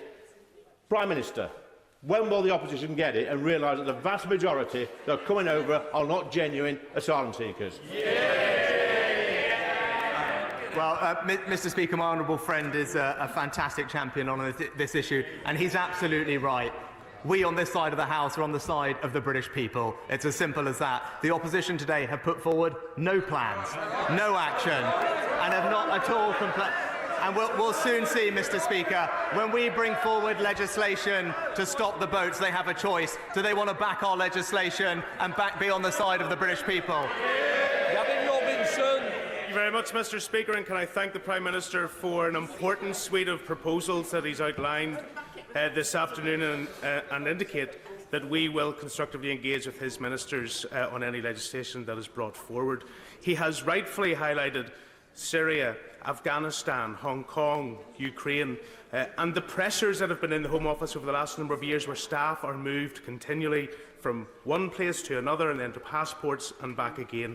That's a large part responsible for the backlog. So he is right to double the number of caseworkers. Will the new Albanian team of 400 that he's indicated form part of that doubling, or is that additional staff or staff that will be moved from elsewhere? Prime Minister. Mr. Speaker, that's part of the doubling, and that unit will be specifically trained to process the Albanian migrants in line with our new system and our new policy guidance, which is shortly to be issued by the Home Office. And in doing that, we are confident that we can start processing Albanian claims in a matter of weeks rather than months, and with our new agreement, we can swiftly send them back to Albania. That's what the Albania Prime Minister thinks should happen. That's what European countries do, and that's what we will do in our country too. David Davis. And I strongly welcome the seriousness with which the Prime Minister addresses this issue, particularly his focus on stopping the Albanian gangs. But with respect to the dispersal centres, when the Home Office attempted to introduce the dispersal centre in my constituency, they ignored the local authority concerns about healthcare, public services and children's services.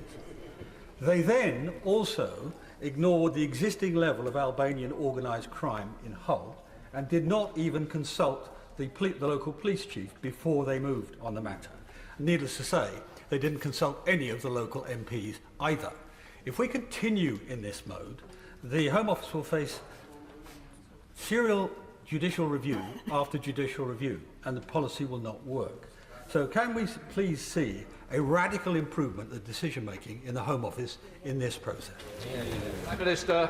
Well, first of all, can I thank my right honourable friend for his engagement with us and his specific suggestions on tackling the issue of Albanian migrants. I hope he's pleased by what he's heard today, which reflected much of what he suggested. And on the issue of accommodation, look, I agree with him, and all members know this is a tricky issue for us to manage, Mr. Speaker, but we will manage it with sensitivity and care and strong engagement with colleagues and local authorities. I make that commitment to him, and we'll make sure that that is followed up on.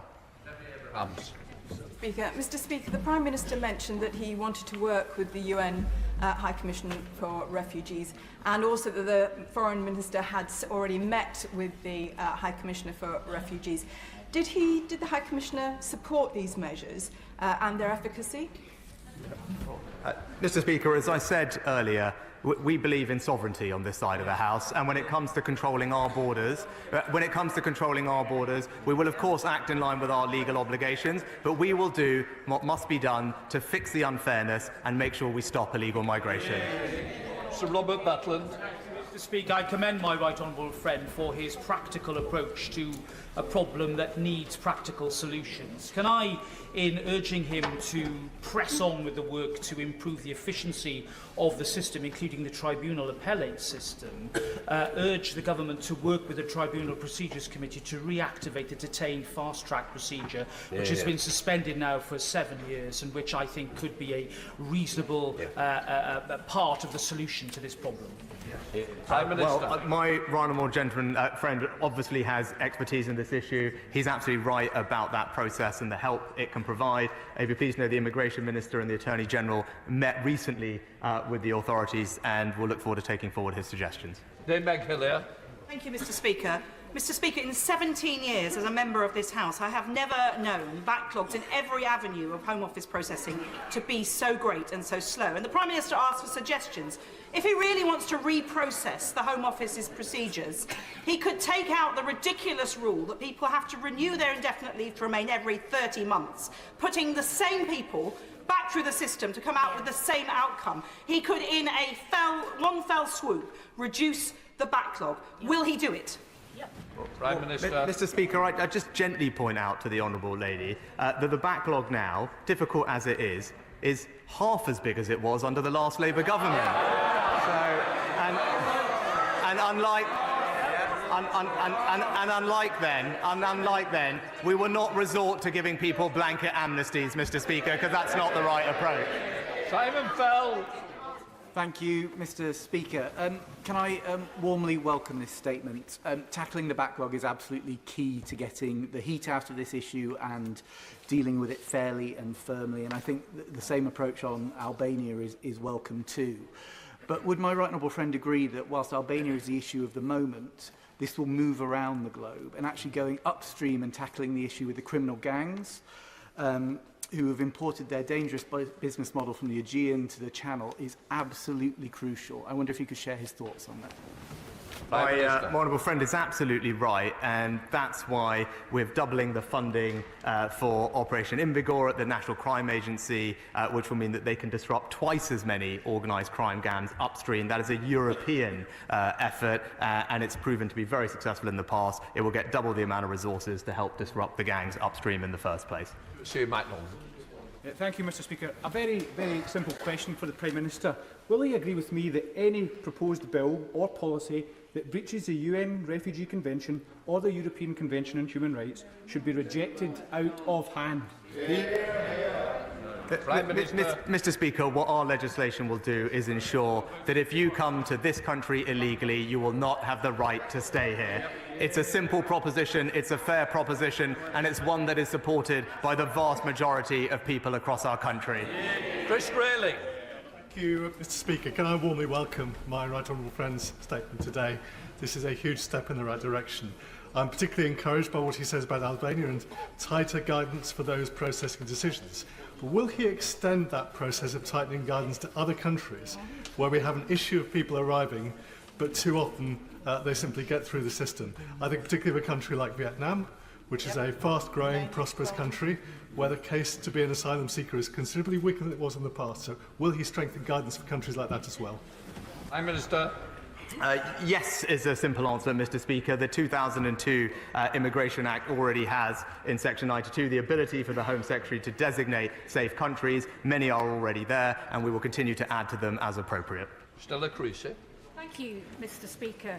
The Prime Minister talks about the views of the British public. I'm pretty sure that the British public also think that you shouldn't punish a child for the decisions of the parents. And it may be an inconvenient truth on this planet, but 1 in 5 of those coming in the small boats are under 18, and it's verified by the Home Office, not those people on Twitter. For 6 weeks now, I've been asking his government for the details of the safeguarding provision. During that time, we have had multiple reports of children who are with their families in these hotels for months on end being sexually assaulted and abused. Nothing that the Prime Minister announced today is going to change that situation in how we treat those children or apply the same rules to these children that we do to other children in temporary accommodation with their families. So will he now at least do the decent thing and make public that safeguarding contract so we can see what provision his government has made to look after these children and commit that families will be housed separately from single people? Mr. Speaker, the government takes its obligations towards children extremely seriously. Of course, it's right that they are treated differently, and that's why the Immigration Minister has met with the Honourable Lady, and we continue to make sure that safeguarding is followed throughout our processing system. Karen Bradley. Thank you very much, Mr. Speaker. My right honourable friend is right. If you are just joining us here on Live Now from Fox, it is 8:20 on the East Coast and 5:20 on the West Coast. You are listening to a question and answer session with UK Prime Minister Rishi Sunak. He is answering questions there from Parliament, as he does on a weekly basis. We'll bring you the most and much more on that coming up in just a bit. Want to get to some other news that we are following here. A warning from doctors not to give adult medications to children. This comes amid a shortage of these medications meant for kids. Fox 13 Tampa's Kelly Cowan joins us live with more on that warning. Thank you so much for being here with us this morning. Of course. Thanks for having me. Yeah, so the basic message from doctors right now is that they want to remind adults with medications at home, if they can't find their kids' medications, well, not to give adult medication to children. And the reason why is because kids are not just small adults. So you can't just give them a scaled down dose that you would maybe take for yourself. They are still developing. They don't process medications in the same way. And that's why there's a completely different formula that's made for children. So children's medications should only be given to children, not adult medications. And right now, what's causing the shortage is the fact that there is flu, COVID, RSV cases going around. In fact, they're spiking all across the country, and they are causing a run on the medication aisle, especially for children's medicines, because a lot of times these kids are getting a lot sicker than adults with these maladies. So the bottom line, though, is that even if you can't find a child-sized version of something, you should not give the adult version to the child in a pinch. And in fact, Dr. Jay Chauvin of the Florida Poison Information Center explained that quite nicely here. It's probably a very dangerous maneuver. Number one, because children and infants are dosed very differently than adults. And just by cutting tablets in half, you may not be giving them the correct dose. You may be overdosing them, or you may be underdosing them. If you head to your local pharmacy, you don't see what you need on the shelves, ask the pharmacist for a recommendation of an alternative. You can also try shopping online. I've been checking out several sites this morning from the national big chains, everybody you can think of, Target, Walgreens, CVS, Amazon even. You can find those medications on those websites. A lot of times they are still available for either overnight or same-day shipping, or you can schedule to pick them up in person. So it can save yourself a little bit of a headache if you just look online before you head to the stores. For sure, and it's something that you do have to keep in mind, of course. That is why doctors have made sure to issue this warning. Unfortunately, it sounds like you do have those parents out there who just assume that it is kind of the same thing when you're talking about, let's say, Advil, Tylenol, or that sort of thing. So Fox 13 Tampa's Kelly Cowan, thank you so much for joining us. We appreciate it. Thanks for having me. Have a good one. You too. All right, so it is now 8:24 on the East Coast and 5:24 on the West Coast. My name is Josh Breslow, and I'm here to bring you all of your top stories from across the country and across the world.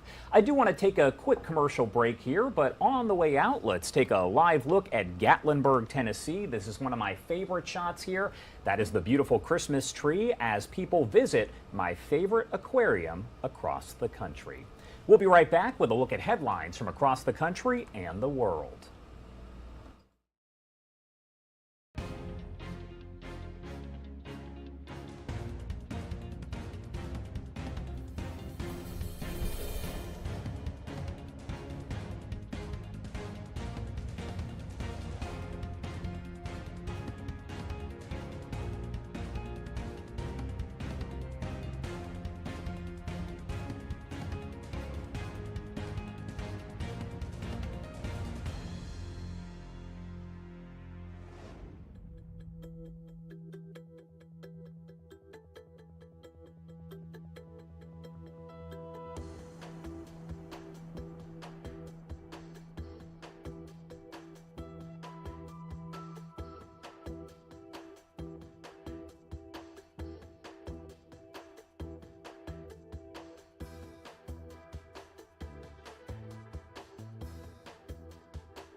Welcome back here on Live Now from Fox. It is 8:26 over on the East Coast and 5:26 on the West Coast. Let's get back into the headlines right now. In just a few moments, we do expect the latest inflation numbers to be released. We know these economic reports are pretty much released on a daily basis. However, this one is going to be important because we do know that the Fed is considering yet another interest rate hike. Here is Fox's Doug Luzader to explain.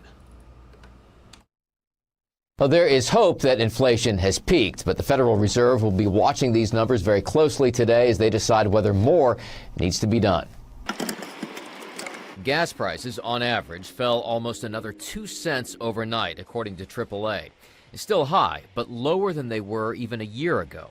That is helping ease pressure on soaring inflation, just as the Federal Reserve meets today to talk interest rates. The majority of the economists are expecting that this is the end of the tightening cycle. We most likely are going to get 50 basis points right now in December, another 25 in January, and hopefully this is going to be it. So instead of the repeated 3/4 point hikes we've seen in recent months, many are expecting something more like a half-point increase. That will still make borrowing for just about everything more expensive, which the Fed hopes will continue to bring inflation down. But there are risks. There's a risk of recession, but it certainly isn't, in my view, something that is necessary to bring inflation down. And there is uncertainty here in Washington, too, as a new divided Congress comes to town next month. I think that's the big question. We'll see what happens. We'll have a divided Washington, which will provide the opportunity. Markets like less change, right? In other words, it is a recipe for gridlock here on Capitol Hill as we still deal with higher prices and the risk of a recession in the months ahead. In Washington, Doug Luzader, Fox News.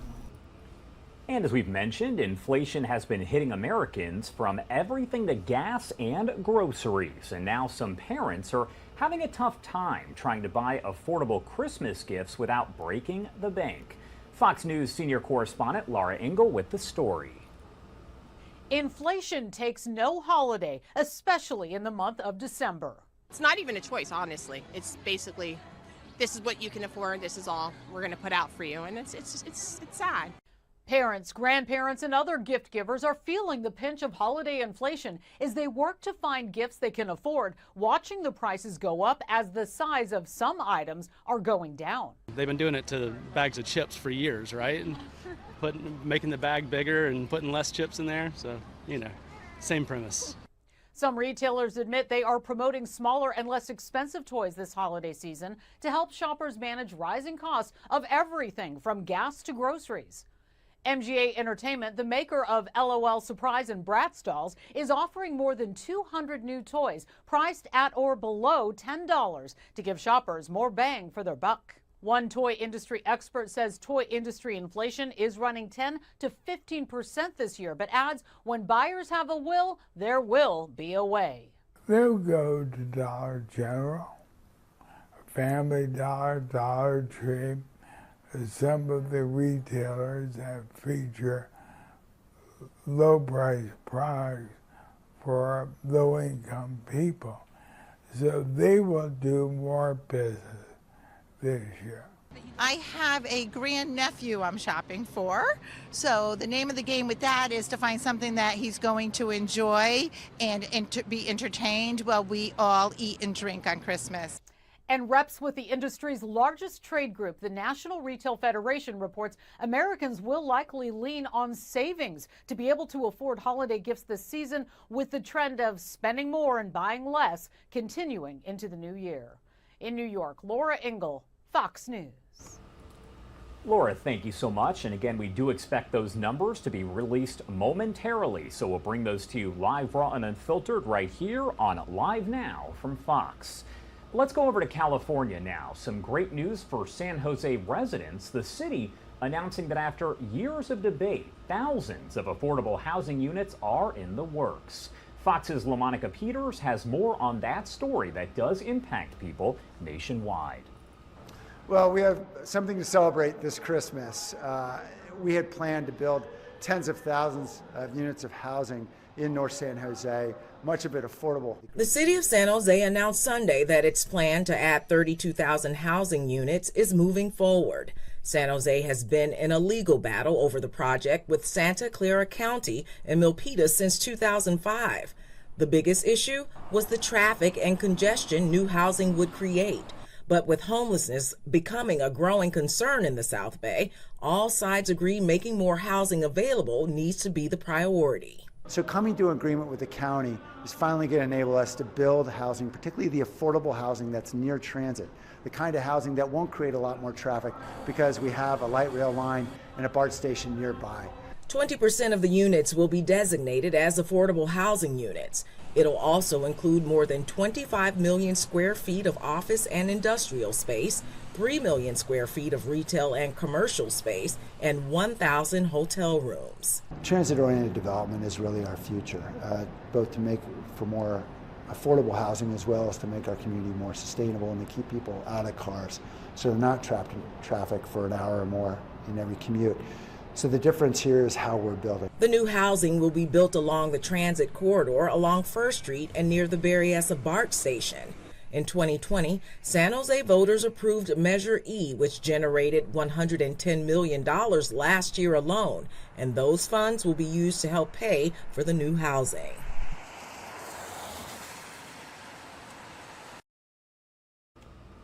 All right, thank you so much for that report. A lot of great information there. And I do want to get to some breaking news that we do have just coming in. We were talking about those numbers that would be released around 8:30 a.m. Eastern Time, and there they are on your screen. We have learned that the U.S. consumer inflation slowed to 7.1% over the past 12 months, easing some pressure on households and, of course, on the economy. Now, we do know that economists are going to be looking at this very closely, especially as we do expect the possibility of another rate hike from the Fed in the coming month. Let's step away for a quick commercial break, and we will be right back.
Welcome back here on Live Now from Fox. It is 8:36 over on the East Coast, and it is 5:36 on the West Coast. I do want to get back to some of the big stories that we are following here, and the latest on the fallout of FTX, as the founder was arrested just yesterday over in the Bahamas. And we know really just within the last hour or so, some more charges were filed against him. I do want to break all that down for you, but first, here is Fox's Madeline Rivera to give us more information about that arrest. FTX founder Sam Bankman-Fried was arrested by Bahamian authorities after U.S. prosecutors filed criminal charges against him Monday. This marks a serious escalation as U.S. officials seek accountability for the multi-billion-dollar implosion of the now defunct crypto company. It is just an enraging story, I think, to Americans across the spectrum. FTX was one of the biggest crypto exchanges in the world. Last month, it filed for Chapter 11 bankruptcy protection after reports surfaced that FTX may have used customers' deposits to prop up Bankman-Fried's trading firm, Alameda Research. Bankman-Fried has since appeared for several interviews, insisting he didn't knowingly commingle funds. He was painting this narrative of this sort of, "Aw, shucks, I'm doing my best. I just don't know what happened." Bankman-Fried was preparing to testify before Congress on Tuesday. The entrepreneur would have done so remotely, citing several reasons why he was unable to travel to Capitol Hill for his hearing. I'm quite overbooked. It's very difficult for me to move right now and travel because just like the paparazzi effect is quite large. And despite previously speaking with multiple outlets, he says he would be limited in what he could share with House lawmakers. It was going to be frustrating and underwhelming in some ways because I just wasn't going to be able to answer questions that I would really want to be able to, and frankly, really should be able to. Earlier on Monday, Bankman-Fried said he didn't think he would get detained if he came to this country. The U.S. Attorney for the Southern District of New York says his indictment will be unsealed on Tuesday. In Washington, Madeline Rivera, Fox News. All right, Madeline, thank you so much. And as we mentioned, there is a lot to this story that does continue to develop here. That's why we're tracking it so closely. So we did learn this morning, within the last hour or so, that the U.S. Securities and Exchange Commission has charged the former CEO of failed cryptocurrency firm FTX with orchestrating a scheme to defraud investors. An SEC complaint filed Tuesday does allege that Sam Bankman-Fried raised more than $1.8 billion from equity investors since back in May 2019 by promoting FTX as a safe, responsible platform for trading crypto assets. The civil complaint says that Bankman-Fried diverted customer funds to Alameda Research, his privately held crypto fund, without telling them. The complaint also says that Bankman-Fried commingled FTX consumer funds at Alameda to make undisclosed venture investments, lavish real estate purchases, and large political donations. Our Fox 5 New York team following this from the beginning. Former FTX CEO Sam Bankman-Fried was arrested Monday in the Bahamas. FTX was one of the largest cryptocurrency exchanges in the world with over 1 million users and filed for bankruptcy last month after a CoinDesk article exposed the company, leading to a bank run. CoinDesk managing editor Nicholas D. says many investors were beginning to think he was beyond the reach of authorities as he continued conducting TV interviews from his estate in the Bahamas. His very visible public presence, I think, concerned a lot of people who were, really unsure as to whether he was going to get away with what they saw as a major crime, defrauding his customers. Bankman-Fried's arrest came a day before he was scheduled to testify before Congress, and the arrest was made at the request of the U.S. Attorney's Office in New York. The prime minister on the island saying, quote, "The Bahamas and the United States have a shared interest in holding accountable all individuals associated with FTX who may have betrayed the public trust and broken the law." Under arrest now, the question is, will Bankman-Fried cooperate? Part of the hope is he'll be a bit more truthful, or he'll be able to better answer some of these questions as to what exactly led to FTX's collapse, where exactly the funds that customers deposited might be, and realistically what chance there is of them recovering their funds. Bankman-Fried has said he did not knowingly misuse customer funds. Legal experts say clearly federal prosecutors felt they had enough to indict Bankman-Fried without his testimony in front of Congress. There was a grand jury looking into this. And my guess is that they were concerned about his testimony going forward in front of Congress, and some argument being made that perhaps that testimony was somehow immunized because he was compelled to appear. The U.S. Attorney here in New York's Southern District says the indictment will be unsealed later this morning, at which point we will learn some crucial information, including what charges Bankman-Fried faces. In the newsroom, Arthur Chien, Good Day, New York. All right, thank you so much to our Fox 5 New York team for helping to break that down just a little bit further. I do want to bring in Mark Cornfield. He is an asset recovery and bankruptcy litigation attorney. He also served, I believe, here as senior counsel in the asset recovery effort in the Bernie Madoff Ponzi scheme case. I do want to bring him in live to talk more about this ongoing situation. Thank you so much for being here with us. Good morning. Thank you for having me. Of course. So your thoughts on everything here that has developed, I would say, over the last 24 hours? Yeah, it's been quite a whirlwind. Earlier yesterday, the public and the investing community were expecting SBF to testify before Congress virtually. And instead, as everyone now knows, he has been detained and arrested.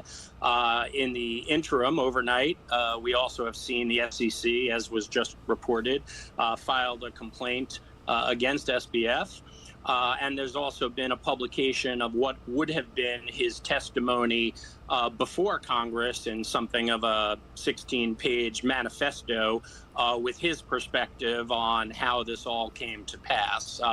It's been a whirlwind of activity, but not surprising in financial frauds as alleged this one is to have been. This is not uncommon and in fact quite typical that there is this kind of parallel path of law enforcement, regulatory enforcement, and of course civil private litigation.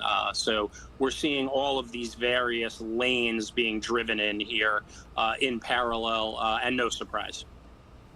And you say no surprise. Were you expecting this to happen as far as the arrest goes and the charges filed there by the SEC?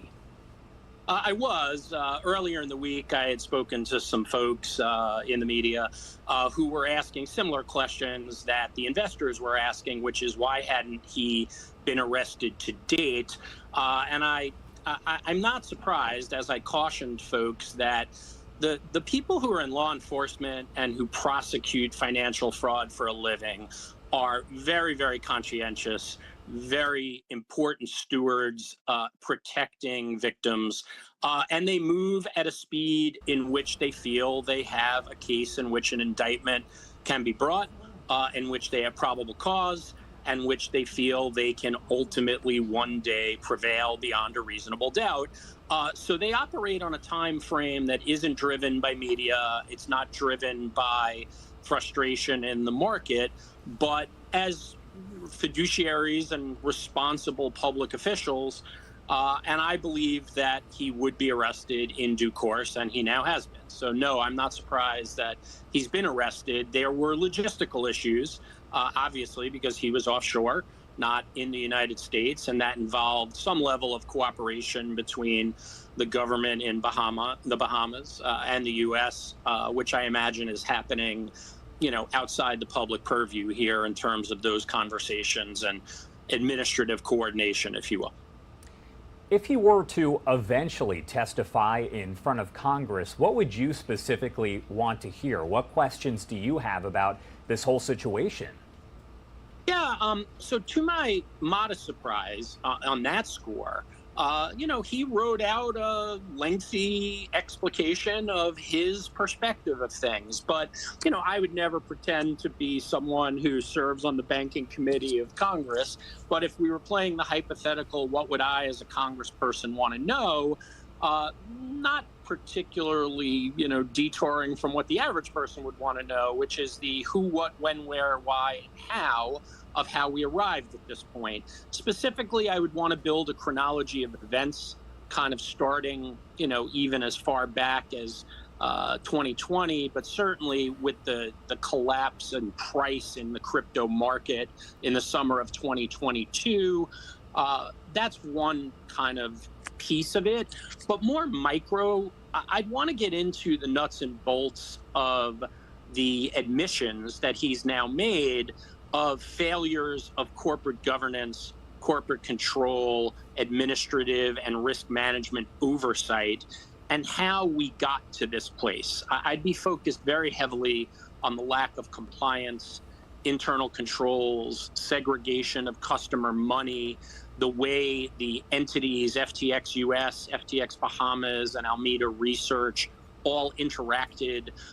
Obviously, Congress has seen documents that probably have not yet seen the public light of day, and those would be a driver as part of the questions that certain members of the committee would be asking him. I do not believe he will ever testify formally before Congress, but if he did, I would be kind of cross-examining the roadmap that he provided in his prepared pre-remarks, if you will, which has a lot more information in it to fire at than most criminal defense lawyers probably wanted him to say publicly. So there's a lot of admissions against interest embedded in the statement that he put forth before Congress, before his testimony was to occur today.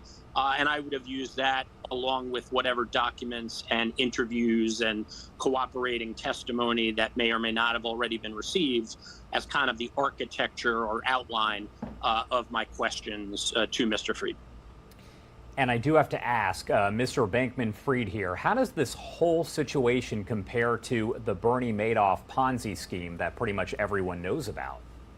Sure. Some similarities, some differences. So the similarities are many of the same hallmarks of fraud that existed in the Madoff Ponzi scheme are present here. Lack of compliance, inexperienced management, no risk management, internal controls, unaudited financials, allegations of customer funds being commingled, allegations of misappropriation. And I say allegations in this case because to date, obviously, nothing's been proven. In the Madoff case, they're not allegations, they're actual facts. So there's a lot of red flags or badges or hallmarks of fraud in the Friedman and FTX scenario that were, of course, present in the Madoff Ponzi scheme.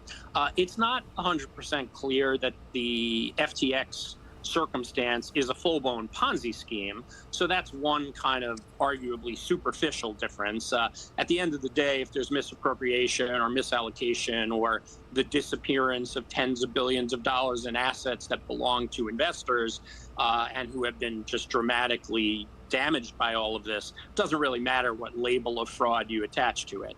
But the biggest difference between Madoff and SBF, at least in my perspective, is the speed. Madoff was a multi-decade, hide in plain sight Ponzi scheme that was a very, very slow boil that only collapsed under the rubric of the financial collapse of 07 and 08 in the housing markets and people just desperately trying to get their cash out of the Madoff investments. And he simply didn't have the fuel, i.e. the money, to replace it. But that kind of public revelation of the Madoff Ponzi scheme took multiple decades to occur. And, you know, we just passed the 14th anniversary of the public revelation of the Madoff fraud a couple of days ago.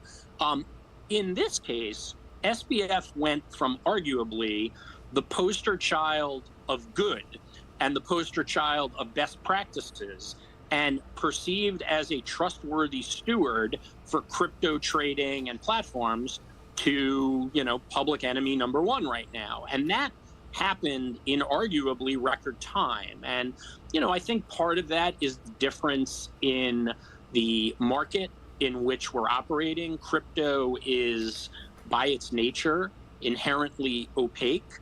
There's a mystique around it. It was not heavily well regulated up until now, where we're going to see a lot of changes to the regulatory climate involving crypto and the various trading platforms. But the biggest difference is, you know, one, you're dealing in a different sort of, you know, product, if you will. And two is just the speed that in which this collapsed, which is pretty dramatic. And part of the reason that there's just such a frenzy surrounding all of this. So obviously this is a hypothetical at this point, but what do you think his attorneys are advising him to do at this moment? I mean, I think that, again, I'm more of a bankruptcy and asset recovery and securities litigator. And so your question more goes to him individually and what his criminal exposure is. But I understand the import of it. And look, I think that most criminal defense lawyers would be pulling their hair out trying to tackle him to stop him from making public statements, because all of these public statements can be used against him and can be used to contradict him. And obviously his handwritten submission to Congress wasn't sworn under the penalty of perjury, and media interviews and social media tweets that he's putting out to get his quote unquote side of the story out there, they're not under oath. So, you know, he's not committing perjury per se, but these are a roadmap and things that will in fact be used against him. Most lawyers would be telling him, and will be telling him now that he's been arrested, that his days of interviews and public statements and social media tweets should be at an end. So I think that's what his criminal lawyers will likely be advising him, and what I would be advising him as well. You know, look, there is an argument that if you believe you did nothing wrong and you feel bad, that being contrite and being transparent now is signaling that you don't have anything to hide. That sounds really great, but it's naively idealistic. In the real world, someone who is in the crosshairs of law enforcement, federal prosecutors, multiple jurisdictions, regulators, as well as, you know, millions of disaffected and angry investors, is not doing himself or herself a service by continuing to try and create a narrative. He's really not helping himself by speaking at this point. And, you know, your question was about him. if I'm in the marketplace, the more he says, the better it is, because it'll help in the prosecution of him. And there are circumstances where he may be able to fill in some gaps that will help the bankruptcy trustee and others trace money and/or eventually, hopefully, recover money for investors. But he should stop talking for his own benefit. Right. Mark, thank you so much. Some great information there. Is there anything else that you want to add, any more insight before I let you go here? Yeah, I think that, not to be dramatic, but this 24-hour window is very much the tip of the iceberg. Right now we're, of course, rightfully focused on SBF, but there's going to be more to come, and there's going to be other players that are entangled in this as the investigations come to pass. There's going to be regulatory turf wars between the SEC and the CFTC and local and state securities regulators and law enforcement officials. So no one should view the arrest and the SEC complaint as the end. This is just very much a beginning of a very long and winding legal process that we see in all the big financial frauds: Madoff, Pedders, Enron, WorldCom, Adelphi. Historically, when you have a scandal of this magnitude, it's years to unravel. It's a lot of work, and a lot of different legal disciplines are impacted: criminal, regulatory, bankruptcy, the IRS, taxes, international law. And there's going to be a lot of legal activity here for years to come. All right. Thank you so much for joining us live here. I do appreciate it. A lot of great insight, and I'm sure we'll be reaching out to you again in the near future. It's my pleasure. Thanks for having me. All right, so it is now 8:55 on the East Coast and 5:55 on the West Coast. Throughout the morning, Rain Augustine has been keeping you up to date on the storms that are rolling through pretty much the central part of the country here. I do want to take a live look that is just coming into our newsroom of some possible tornado damage. This is over in the Oklahoma area. I believe it's over toward Norman. That is what we are hearing from Fox News. There are crews that are circling throughout that area trying to gather some more information here. I do actually want to send you over to our Fox 4 Dallas team, as there are tornado warnings that are active, and they are showing just some of the video of that damage. Let's listen live, raw, and unfiltered.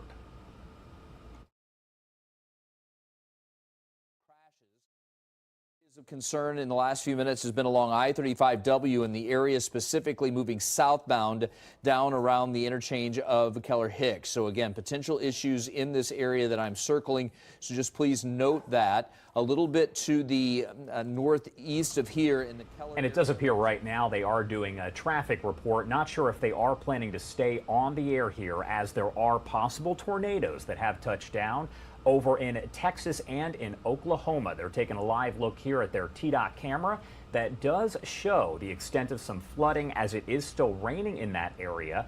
I do want to pop the audio back up to see if they are talking possibly some more about those tornadoes.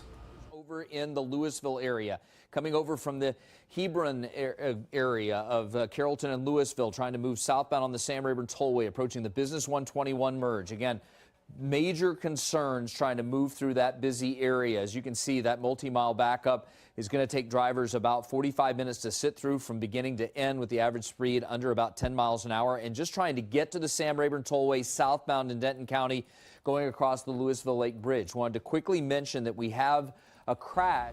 All right, so it does appear right now they are talking all about traffic. We are going to see if they do stay on past their normal coverage here, and if they are able to provide more of those photos and just some information about what's going on. I know that in these cases, really at the top of the hour is when they tend to do that. But in the meantime, I want to talk about some of the wild weather that was seen over this past weekend, really throughout the U.S. Here is William LaJeunesse.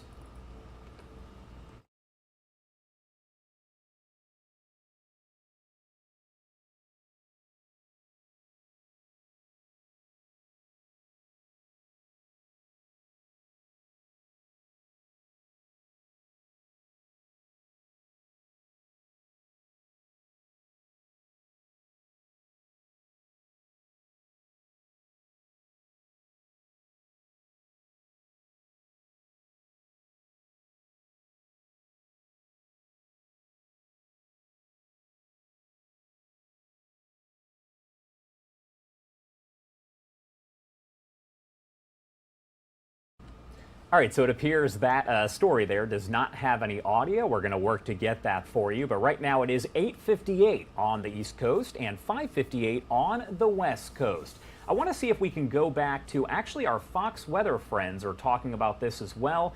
So let's dip into their coverage to see what they have to say as they provide some images of this ongoing situation.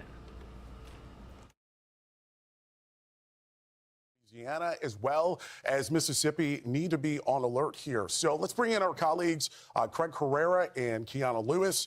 And we got a pretty active morning here on Fox Weather.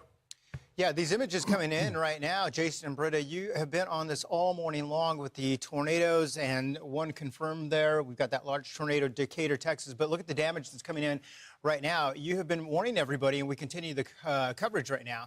On the southern side, we've got that severe weather and then the blizzard-like conditions up to the north. But when you look at damage like this, Britta, Jason, Kiana, and there's damage to buildings and debris thrown in different directions, you know those are probably not straight-line winds. You all right? It looks like telltale signs of damage from a tornado, that's for sure. Absolutely. So we will continue this Fox weather alert, and we are going to do so by continuing to track that coast-to-coast storm that continues to slam the central U.S. You're taking a look at two different sides of this double threat that we're watching, one of which is that winter storm, Craig, that continues to move across the northern plains. On the southern side of this system, the very same system is offering up some very serious severe weather. Yeah, exactly. On the northern side, you talked about those blizzard-like conditions, major winter storm blasting the plains. We're talking about feet of snow, significant icing, blizzard-like conditions bringing visibility down, this wintry mix creating slick roads, making travel pretty dangerous out there. And while the storm brings those whiteout conditions to the north, you talked about the south getting slammed with that severe outbreak that we've been following here all morning. This multi-day threat could unleash some large hail. We're talking hail the size of limes, damaging winds, and tornadoes. Welcome to Fox Weather. I'm Craig Herrera. And I'm Kiana Lewis. It is Tuesday, December 13th, a very busy day already in the weather world. We are still tracking that coast-to-coast storm, and we're targeting, or the storm I should say, is targeting the midsection of the United States. So a lot to talk about as we've pretty much talked about this double-edged sword that we're dealing with here. Winter weather-like conditions to the north, severe weather to the south. And Kiana, millions being affected. We saw a lot of that happening over portions of Texas, from the Pecos Valley all the way to the east. Let's get started with the storms we're talking about on the southern side of this. As we're looking at Deadwood, South Dakota, under a winter storm warning, we've got widespread snow, blizzard-like conditions, visibility dropping quickly. That is blanketing the plains. That's right. And places like Dallas are under tornado watches as a multi-day threat is underway with that severe weather that continues to ramp up across the south. So already we have had a very busy day. We've had already at least 2 confirmed tornadoes this morning, a large, extreme, dangerous tornadoes sliding through Slidell, Texas, and that did cause some major reports of damage out of just to the south of Decatur, Texas. Yeah, we continue to watch these storms. It's going to be an active day, not just now, but right through the overnight hours and into a couple of days ahead. The severe threat expected to peak this afternoon, but then we've got tornado warnings in Texas and Oklahoma. Dallas is the biggest city in the path of the severe weather today. We get started with what we have out there. We do see a lot of these storms producing some rotation. The National Weather Service Storm Prediction Center also issuing a tornado watch for portions of southern Oklahoma and North Texas. This is a live shot right now, Dallas, 67 degrees. It is a warm start to the day. The dew points are high. You can feel it in the atmosphere. That tornado watch in place until 11 o'clock local time. And remember, that does mean conditions are favorable to see some supercells as well. We do have the chance for tornadoes. Could see some large hail. We talked about that being 2 inches in diameter. That's the size of a lime. Could cause some serious damage from that alone. And then we've also got the chance for the isolated wind gusts. So not only rotating storms, but some of these wind gusts could easily get to 70 miles per hour. What we have right now, severe stats as of 9:03 Eastern time right now. We have 5 total warnings out there. We've got the severe thunderstorm warning. We've been watching the tornado warnings pop up, the blizzard-like conditions as well up to the north. For the past 15 minutes, look at this, 407 strikes, 2.2 million people are being affected by the severe weather, and we had some pretty impressive wind totals coming in, and we'll watch those and update those as they continue. If you are just joining us here on Live Now from Fox, what you are looking at is our friends over at Fox Weather as they extensively cover this possible tornado damage. It is near Wayne, Oklahoma. You can see them kind of mapping out where the most severe storm threat is. We will check in with them throughout the morning along with our Fox 4 Dallas team to get the latest information on that severe weather. But let's actually go to some of the other headlines that we are covering right now here on Live Now from Fox. We told you last week that Brittany Griner is back home in the U.S. after the U.S. and Russia swapped WNBA star Brittany Griner for the man known as the Merchant of Death, Victor Bout. There's discussion about why Paul Whelan, who has been jailed for years now, has not been brought home to the U.S. as well. I do want to bring in John Franks, the spokesperson for the Bring Our Families Home campaign, to discuss this a little bit further. Thank you so much for being here. Thanks for having me. So first off, just kind of explain your thoughts here and your reaction to hearing, of course, that Brittany Griner is now back home, but that Paul Whelan is still there. You know, I'm overjoyed for Brittany's family. She needed to come home. There's no question. A hostage is a hostage is a hostage. And if you get the chance to bring, if the choice is bring one American home or none, you choose one every time. That doesn't mean I'm not frustrated, heartbroken, angry that Paul Whelan is not back. But one also has to remember it takes two to tango in one of these negotiations. And apparently, I think the Russians just, think that they got some leverage and derived some benefit from releasing one, but not the other. And so you've obviously worked on situations like this. I believe that you were involved in trying to bring Paul Whelan home. Informally, yes. I don't work for the family. I work for Trevor Reed's family. But we're certainly on the Reed side of things, deeply committed to bringing Paul home. It's extremely important to Trevor. It was one of his top priorities when he landed back in the United States. Tell me a little bit about Bring Our Families Home and the campaign. Right before Trevor was released, and that was April 27th of this year, the families in maybe the 2 weeks prior have been talking a lot about organizing and creating a coalition by which to urge the administration to do these kind of deals. And so we launched right after, in the week prior to, the week after Trevor's release, and we've been very effective, right? So far this calendar year, 10 Americans home by trade, and we've only in those trades given up four or five individuals, right? So we've gotten almost double the number of Americans back than foreign nationals that we've traded. And I guess something that a lot of people don't realize is that Russia doesn't just want to trade these prisoners. They obviously have a reason that they are keeping Paul Whelan there and why they let Brittany Griner go. So if you've been lying to your population for 2-3 years that this guy is the reincarnation of the Rosenbergs, you back yourself into a corner and make it harder for you to make a deal that, if your goal is to look, tough to your domestic constituency, makes it harder and harder to make a deal when you build somebody up on this false narrative. So I'm not sure exactly what they want for Paul. I think what they did want is to send Brittany back and not Paul, so that they could inject us versus them into our discourse and get us all fighting with each other, which is their favorite thing to do. And I think something that a lot of people don't realize is this isn't just Biden made a phone call and said, hey, let's swap. There's a lot that goes into this, right? It's a highly choreographed operation. Obviously, the president is the only person on earth that can effectuate one of these from the American side, right? Because clemency is required. But once that move has been made, right, it's up to the special presidential envoy for hostage affairs, Roger Carstens, to go and carry out the trade. So you saw him on the tarmac with some of his staff, conducting the actual swap, both in Brittany's case and in Trevor's case. I don't think there was any video of the swap being conducted in the Venezuela releases. What's next for Paul Whelan as far as you're concerned? I assume the effort is still going to continue at this point to try to bring him home. Yes, and I think it absolutely, and we're going to keep pressing until it gets done. I think you certainly see the U.S. government feeling some pressure to do this, and I think that that's good. That doesn't mean that I'm suggesting that we release an assassin in Germany in order to get a trade done, right? There is a line, right? And Mr. Bout did not cross it. And I know that's not a terribly popular opinion, but he's been out of the game for like 15 years. I realize he went on Russian state TV and said a bunch of stupid stuff yesterday, but did we really expect him to go back to Russia and act like an upstanding citizen? I mean, I didn't. I would assume most people, probably didn't. But like you said, he had some things to say there on Russian TV. So, and I think ultimately what you're going to see with Victor is he's going to be named to the State Duma, and he's, going to be chattering at us just like Maria Butina does. But I don't see a return to the battlefield. Do you think at this point, and I know there's no way to tell for sure, but you kind of touched on this, that he is still dangerous? I mean, in theory, sure. He's been out of the game so long. He's much older now. I know he looks good, but he's just been really sick in prison. And I think he's too old to be in the game. I don't think he has the contacts anymore. Remember, he was retired when he was arrested. He wasn't arrested for the Merchant of Death stuff. He was arrested because the DEA set him up in a bust that I think is highly problematic from a civil liberties perspective.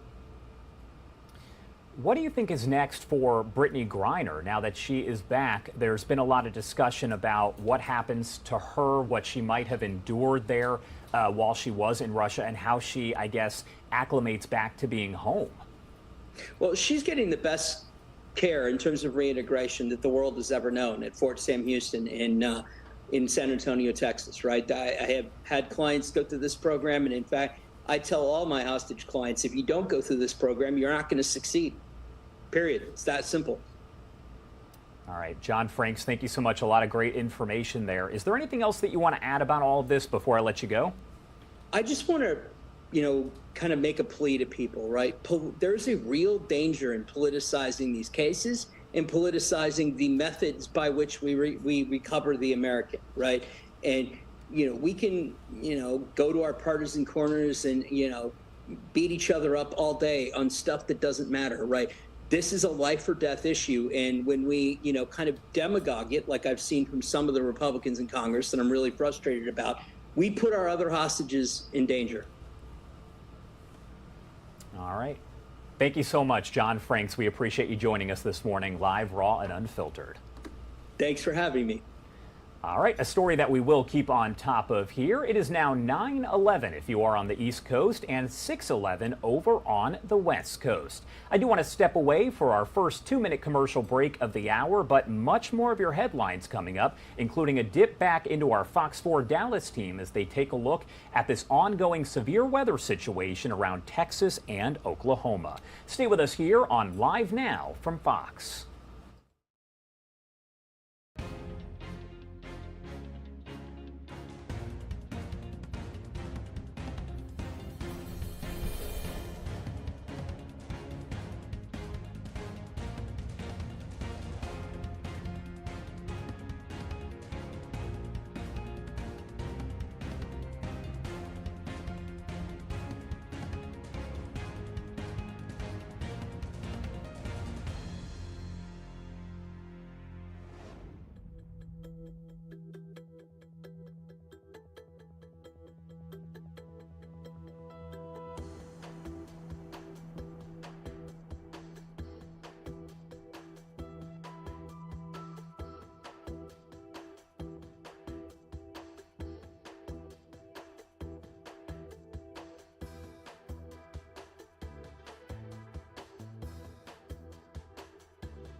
Welcome back here on Live Now from Fox. This is a live look from the area of Norman, Oklahoma, where there is reports of at least one tornado touching down. At this point, the National Weather Service, it's too early on for them to have confirmed just about anything relating to this storm, but you can see the storm damage right there.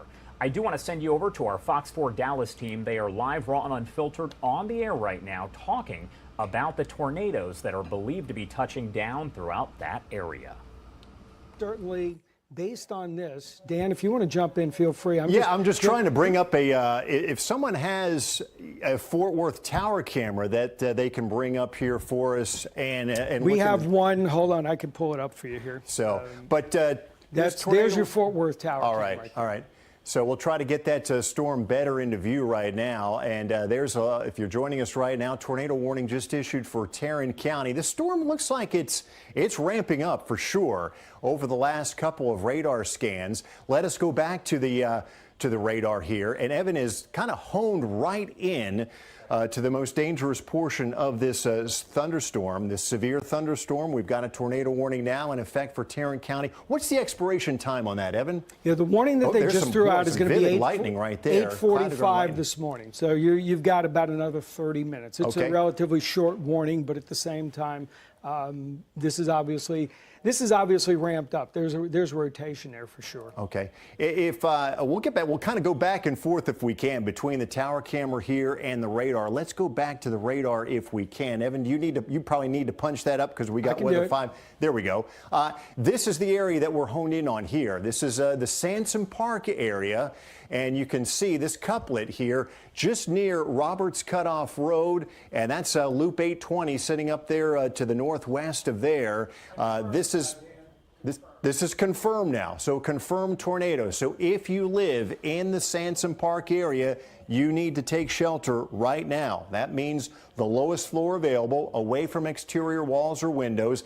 Once again, the idea is you want to put as many walls between you and what is likely blowing around out there as we speak. So we believe this tornado is very close to Loop 820, Northwest Loop 820 and Azle Avenue and Roberts Cutoff Road, this particular area here. It is going to be moving northeast, correct, Evan? Let's do a little. It's moving a little. It's moving a little more north than east, but yeah, that's remote one. Okay, right, hold on. Let's go back to remote one. Take that because you can see all of the debris starting to get sucked up. You see all the debris going up through the shot. Those aren't birds. That's debris getting sucked up into that area. So we've got some concerns. Oh yeah, yeah. Actually, yeah. Oh yeah, definitely see that. You're looking due north of downtown.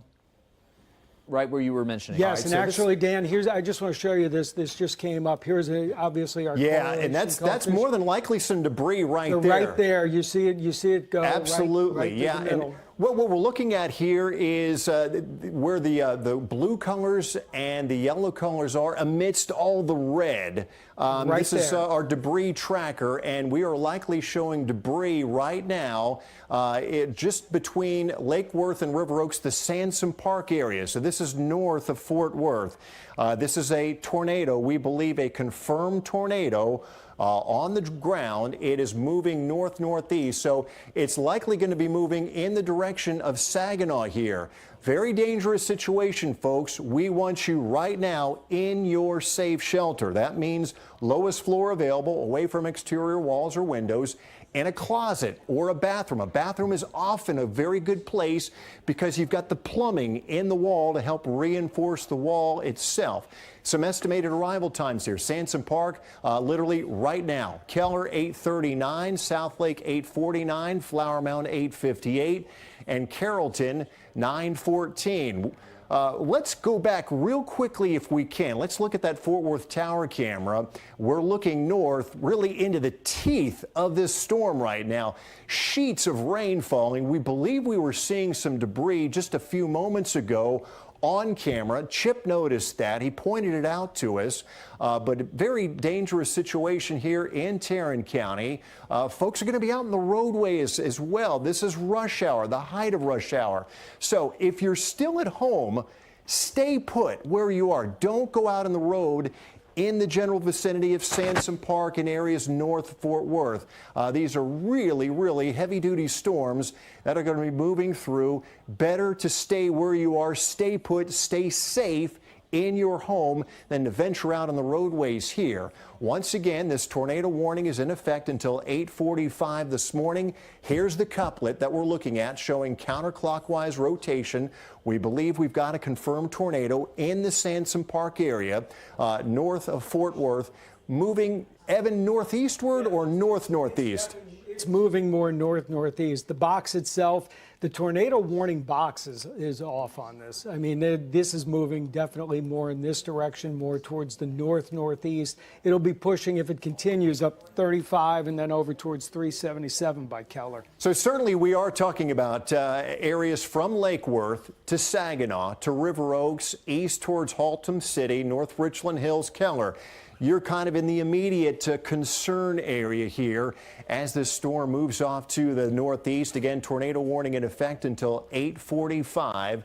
We believe it's a confirmed tornado, judging by what we were looking at on our tower camera and our debris tracker showing some debris as well. So this thing is lofting debris, more than likely several thousand feet in the air as it kind of moves off to the northeast here, going to be crossing over Highway 287, I believe, in the next 5 minutes, kind of up towards the Saginaw area or just south of Saginaw proper.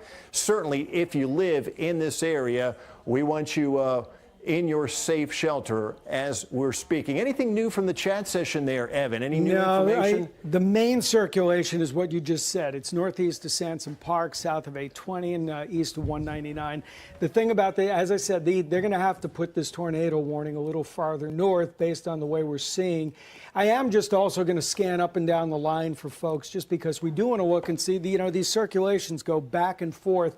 I mean, we have a little bit up by Justin, and you can see that one here, but that is not of a concern right now. The other tornado warnings that have been in effect, long gone. The one up by Whitesboro into parts of Cook County, forget about that. That's in Oklahoma now. And the only other warning we have, they did discontinue, as you and I talked about them, that circulation near Granbury had weakened considerably. That has now turned into a severe thunderstorm warning for parts of Hood County. So let me put up the traditional radar that everybody's used to seeing. A lot of lightning with this, but it is over Hood County. And before you jump in, Dan, I will just a quick apology. Normally we do birthdays at 8:15 in the morning. Folks, if you're watching for that, we're going to push that off to tomorrow morning. So obviously tornado warning is much more important here. Go ahead, Dan. Yeah, just to kind of recap here, we've got that tornado warning. This right now is the most dangerous storm that we are currently tracking. It's embedded within this line of severe thunderstorms, and it's the Sansom Park area, Blue Mound, Saginaw, North Richland Hills, Haltom City, these areas that we are most concerned about right now. We believe we've got a confirmed tornado. It has produced debris that we have seen on Doppler radar. The radar signature, very impressive here. This thing ramped up literally in just the last 10 minutes or so. And even in addition to the tornado itself, we've more than likely got a swath of very strong winds that are pushing across Fort Worth right now into East Fort Worth. So straight line winds are also going to be a big concern with this storm. And kind of showing the outline of it right here, these very high winds, more than likely in excess of 50 to 60 miles an hour sweeping through East Fort Worth. But we're going to go ahead and hone in on this area once again. This is now pushing just to the east of Sansom Park. So we're talking about an area over towards Old Decatur Road, down towards Engle Avenue here. This is going to be crossing over Highway 287, heading in the direction here of Blue Mound Road in the next few minutes. Very dangerous situation. We need to assume that this tornado is still traveling on the ground, and it's also kicked up debris that we've seen on radar.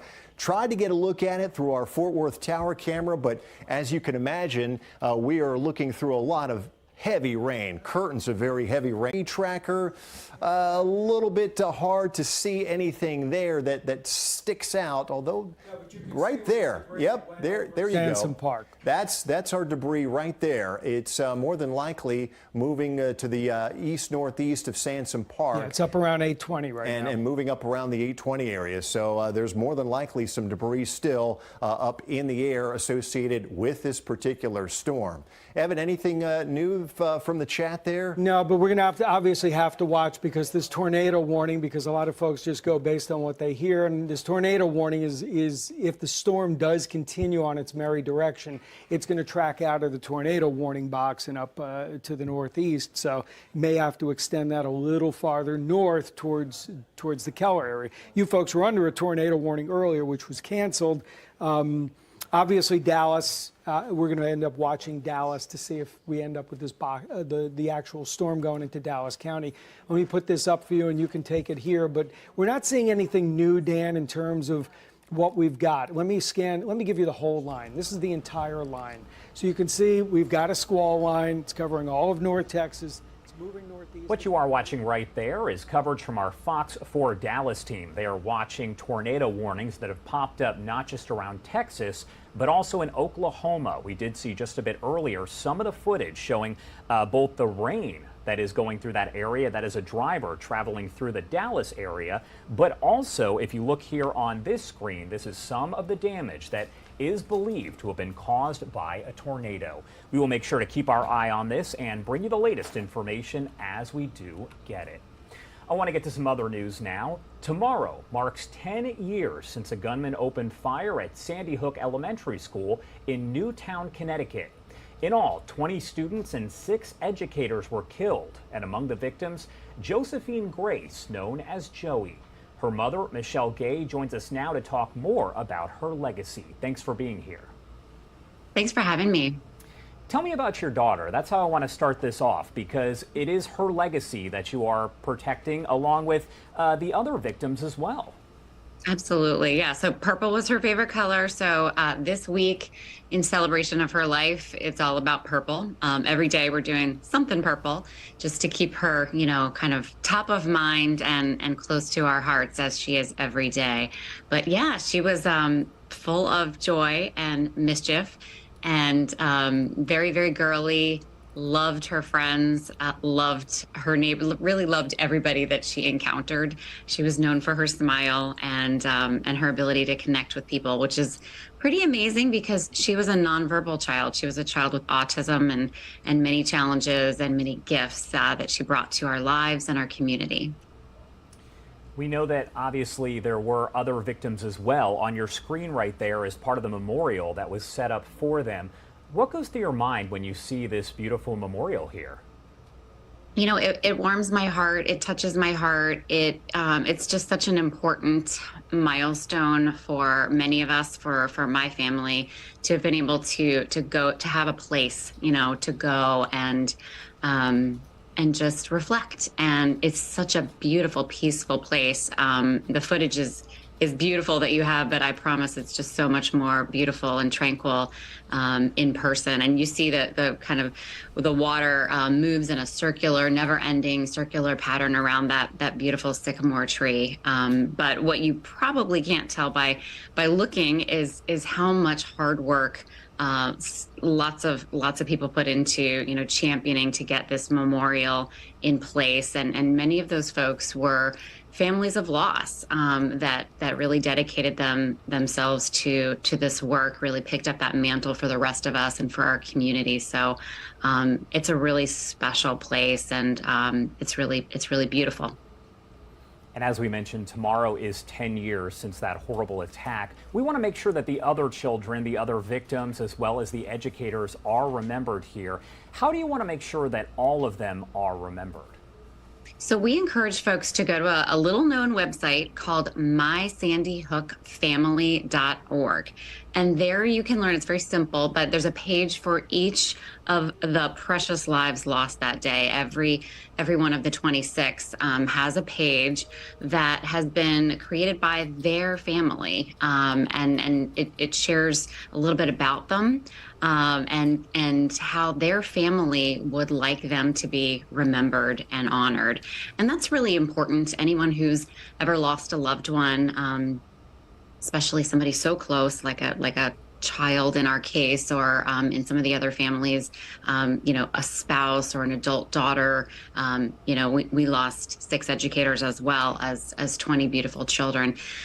But it's really important that that those families have the agency to determine, how their loved one, how they want to shape that legacy, whether it be completely private, whether it be in a more public way, whether it's a foundation or an organization like we founded for Josephine in Safe and Sound Schools. It has to be up to them, and we have to honor and respect that. So we encourage folks to go check out mysandyhookfamily.org. Just spend a few minutes learning about these amazing people and how they continue to touch our lives and our world through their families. And you are co-founder of Safe and Sound Schools. You just talked about it a little, but tell me more about the organization itself and what you strive to do. So one of the things that was so memorable about Josephine is her love of school. She loved her classmates and her teachers and her aides. And I mean, she knew everybody in that building. She was a little bit of a celebrity. And so when we lost her so tragically and so abruptly, we thought really carefully about what we wanted to do in her honor. And I joined another mother who lost her beautiful daughter, Emily Parker. The two of us founded Safe and Sound Schools because our girls loved school.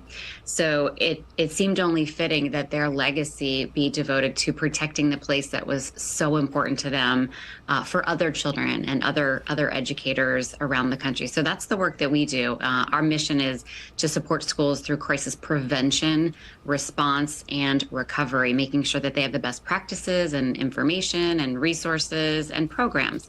So it's a wonderful body of work and a wonderful way for us to heal and work with the best people who love children. All right, Michelle Gay, thank you so much for being here with us. Is there anything else that you want to add here? Again, tomorrow does mark 10 years. Well, I would love to invite everyone to join us at Safe and Sound Schools. We are having a little bit of a purple parade. So people are sending in pictures of their purple outfits, their purple flowers, their purple ornaments, their purple manicures, whatever. Just go get your purple on. All right, Michelle Gay, thank you so much. We appreciate you taking the time to talk to us. Thank you. All right, time now is 9:30 if you are joining us over on the East Coast and 6:30 on the West Coast. My name is Josh Breslow, and I'm here to bring you all of your top stories from across the country and across the world. I do want to take a live look at this image that we have been checking out coming in from Norman, Oklahoma. This is believed to be damage that was caused by a tornado that touched down, part of this severe storm outbreak that is going on in the central part of the country, including Texas and Oklahoma. We're going to continue to follow that and bring you more information as we get it. The National Weather Service at this point has not confirmed any tornadoes, but I think looking at it right there, you can see it is likely that one touched down.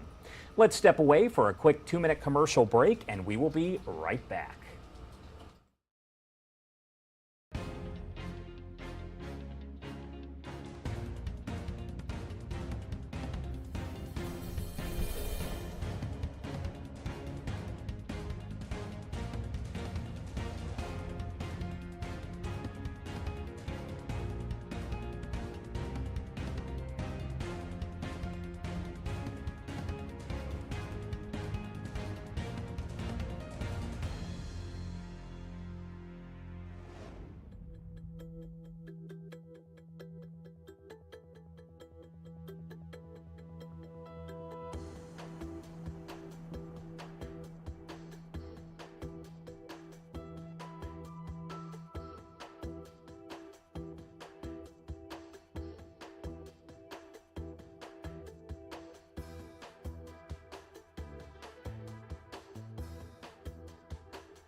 Welcome back here on Live Now from Fox, 9:33 on the East Coast and 6:33 on the West Coast. We've been talking about the tornadoes over in Texas and Oklahoma, and really quickly, I do want to dip into our Fox 4 Dallas station as they are tracking these storms, an entire system that is moving through the area. Let's check in live, raw, and unfiltered. 5 to 10 to 15 minutes. So kind of a dual threat here. We've got the potential not only of spin-up tornadoes, but very strong straight line winds as well. And that's why these areas are under severe thunderstorm warnings in yellow, outlined in yellow, and the tornado warning outlined in red. Again, not a confirmed tornado at this point in time. We believe the circulation has weakened, but certainly these can spin up very quickly. Tornadoes, they generally don't last long, but certainly when they're on the ground in a highly populated area like this, that gives us great concern. Yeah, the other thing, Dan, this has been going on all morning. I've been able to at least confirm probably 3 or 4 tornadoes today. I mean, we had one small one that was in northern parts of Eastland County and Erath County. We had one that's likely around Mineral Wells, so that's 2. We had the significant one that was around Decatur, just on the south side, southeast side of the city. That's 3. And then, of course, we had the one that just went through Sansom Park. They're all, the Decatur one was more than just a brief spin-up, but most of the other ones have been exactly what you said, brief spin-ups. And we talk about that all the time when you have a squall line, a brief spin-up, and people are like, what are those? It means they can come out of very, very innocent looking storms that just get their act together and they form, and then about 15 minutes later they dissipate and form somewhere else. So typically not larger tornadoes, although the one that was around Decatur certainly, based on radar, was a fairly significant And we can tell you now that the city of Southlake and the city of Colleyville have both activated their outdoor warning sirens. So you folks in Colleyville and Southlake may be waking up to the sound of your outdoor warning sirens right now. They're going off for a tornado warning. As best as we know right now, it's not a confirmed tornado. The circulation has weakened. We believe it very well could have produced a tornado about 10 or 15 minutes ago as it was moving through the Sansom Park area. We clearly saw a sign of debris on our Doppler radar. The radar signature as well, showing the rotation, was also very impressive. That rotation now has kind of broadened out. It's weakened. So what we're thinking now is that this storm, although the circulation itself has weakened, it is still capable of producing brief spin-up tornadoes anywhere from Southlake down through Colleyville into the Bedford and Hearst area, on back west from there into Watauga, North Richland Hills, and even up towards the Keller area as well. So this portion of northern and northeastern territory. If you are just joining us here on Live Now from Fox, you are listening in to our Fox 4 Dallas team as they do track this very severe system that appears to be bringing tornadoes down to Texas and Oklahoma. You can see that line of storms is pretty severe, so we will keep an eye on all of that as well as the damage. This right here, just some of it that we're seeing over in Norman, Oklahoma. You can see what is not a confirmed tornado just yet, but the National Weather Service, as it does, will head that way and they will make that final determination. I do want to get to some other stories that we are talking about right now, and we are approaching Christmas, just, 2 weeks away at this point? So no surprise that air travel tickets, they are rising here. I do want to bring in the expert. Lindsay Schwimmer is a consumer travel expert for Hopper, and she joins us now live to help break down what we can expect. Thanks for being here. Yeah, thanks for having me. We're expecting a busy holiday season this year. I'm sure, because if you think about it, this is really the first Christmas holiday or holiday season that is post-pandemic. So I'm sure you're going to see much more in the way of people heading to airports and traveling. We're expecting about 54 million passengers scheduled to depart from U.S. airports over the holiday period. That's from this Sunday through to January 3rd. So a lot of high volumes at the airports. We're expecting really high demand. People are excited to get back out there after missed holidays due to the pandemic. And there's been quite a few of them, I would say. So as far as ticket prices right now, is it still a good time to book? Do you wait till you get closer to Christmas? What do you do to make sure that you get the best prices? Domestic prices for Christmas are currently averaging about $350 round trip. However, those prices are going to rise as we get closer to the holidays. We're expecting prices to increase about $10 per day in the coming weeks. So if you haven't booked those holiday trips, you're going to want to do it as soon as possible, as those prices are only going to surge from here on out. Oof, my mom might be spending Christmas alone. Just kidding. I would not do that to her. So when are the busiest days to fly over the holiday season? I'd imagine that that's going to impact the prices for those tickets. So the busiest days to depart from the U.S. is going to be next Thursday and Friday, the 22nd and the 23rd, right before Christmas Eve and Christmas. To return home, the busiest days are going to be the Monday, the 26th after Christmas, and the Monday following the New Year's holiday. So if you're booking any of those days, those are going to be the busiest as well as the most expensive. If you're looking for the best deal, departing early in the week next week, so ahead of the holidays, and coming back that week between Christmas and New Year's, if you come back in the middle of the week, that's going to get you the best deal. All right, so we know that air travel delays, cancellations seem to be bad during the holidays. I mean, in all honesty, this year they've been pretty bad. Is there anything that travelers can do to avoid dealing with those delays and cancellations? So during the holiday period, we typically see higher delays and cancellations. If you're booking a trip for the holidays, we definitely recommend adding trip protection. So on Hopper, we offer flight disruption guarantee. With this plan, if you're delayed, you miss a cancellation, or you're canceled altogether by the airline, you can immediately rebook in the app on any carrier. So that's a foolproof way to protect yourself against any disruptions over the holidays.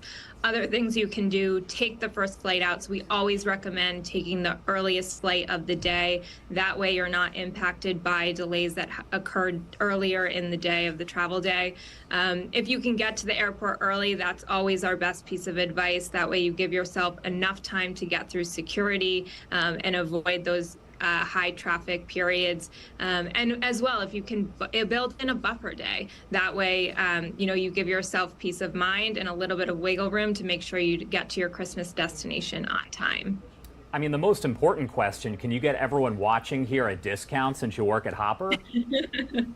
Definitely check out the Hopper app. We have some really good last minute deals available, especially on hotels. So if you're looking for a last minute getaway, whether it's a staycation or getting on a flight and booking a hotel, you can find some really great last minute deals, especially in those big cities. So think Las Vegas. So if you want to book a spontaneous last minute trip, there are still some really great deals out there on the Hopper app.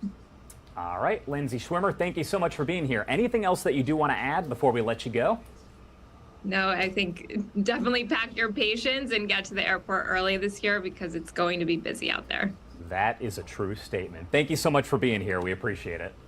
Thanks for having me. All right, time now is 9:42 on the East Coast, and it is 6:42 on the West Coast. My name is Josh Breslow, and I'm here to bring you all of your top stories from across the country and across the world. If you have been watching throughout the morning, you know it is a busy one. So let's regroup here. We're going to step away for a quick 2-minute commercial break, and we will be right back.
Welcome back here on Live Now from Fox, 9:44 on the East Coast and 6:44 on the West Coast. No surprise, getting back into the headlines, we are talking about FTX and what appears to be a failed cryptocurrency company. It appears that there's pretty much different updates that come out almost on an hourly basis at this point. So to help kind of break it all down for us, I do want to bring in Kelly O'Grady here with Fox to give us an update, because we know, as you mentioned, things change on a dime here.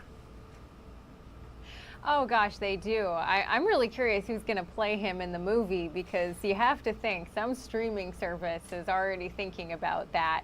But listen, so the updates, I mean, we were expecting him to testify at the House Financial Services Committee hearing today to answer for, where the money went, whether he intentionally commingled funds from FTX with the company's sister trading firm, Alameda Research. But then, you wake up to find out he's actually been arrested. So last night around 6 p.m. Eastern, he's holed up in the Bahamas.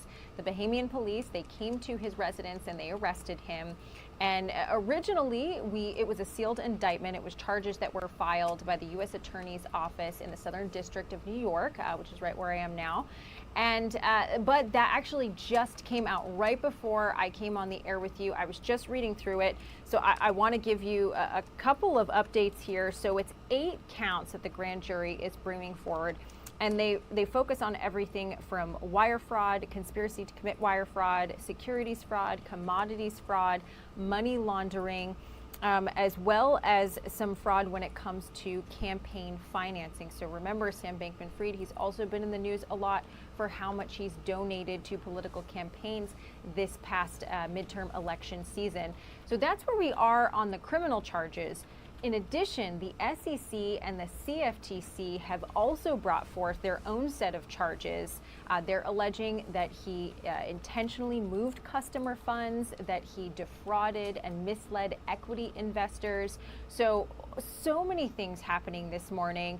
I do want to highlight one thing that's kind of been moving around. Everyone's going, why did this take so long? Oh my gosh, we've known that this guy is a bad guy. How was he not extradited from the Bahamas yet? This actually happened really quickly. It's been 31 days since that bankruptcy filing back in November. It was November 11th. And this moved very quickly for this type of fraud, especially when it comes to cryptocurrency. There's just so much unknown, so much rebuilding of records and documents. I actually feel like it came almost too quickly, if you will. Now we'll have to see if these charges stick, but certainly authorities were building a case, and that's why it took so long. But he's in hot water now. That's probably understating it, I would say. So Kelly, you've been covering this story for weeks and weeks at this point. Did you ever think it would develop this quickly and it would be such a big story? So my previous story, I joke that I'm on the billionaire beat. My previous story was Elon Musk and Twitter. So if anything, that taught me to expect the unexpected.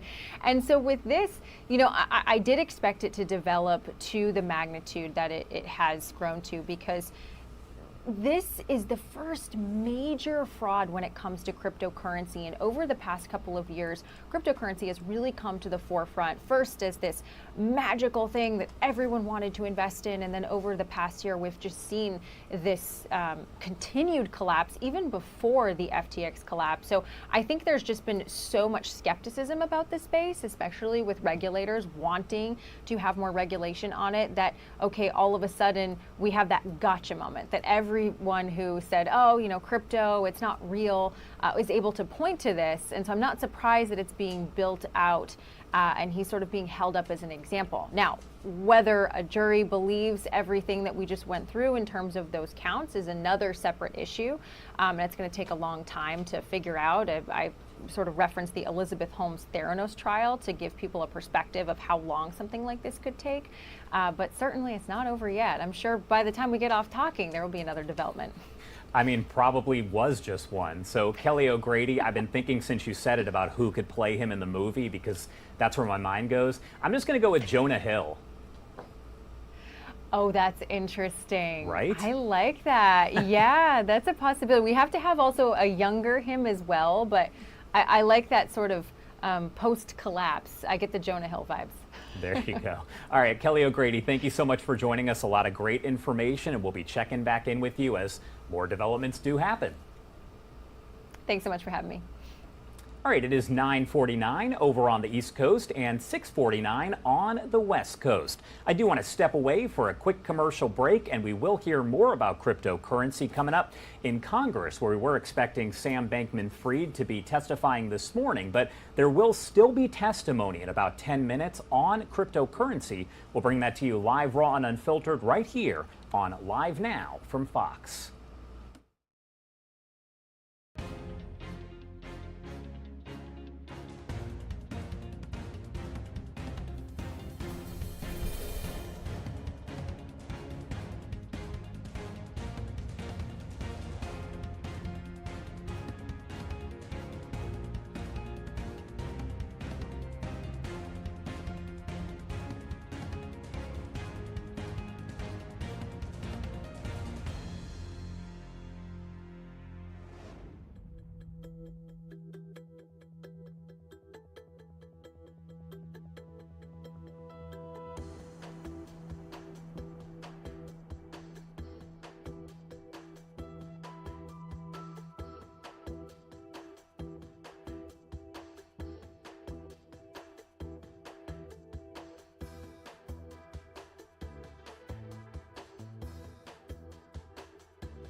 Welcome back here on Live Now from Fox. You are taking a live look at a podium. This is where we do expect that the Secretary of Energy will be speaking shortly about nuclear fusion, a breakthrough that was announced last night. That is just one of many live events that we are covering right now here on Live Now from Fox. We're also keeping an eye over on Norman, Oklahoma. This is where a possible tornado touched down, causing extensive damage. We also expect here, you can see a shot of the White House, that President Biden will be speaking. He says around 10 a.m. Eastern time, but we know those things never happen on time, so we're keeping an eye on that as well.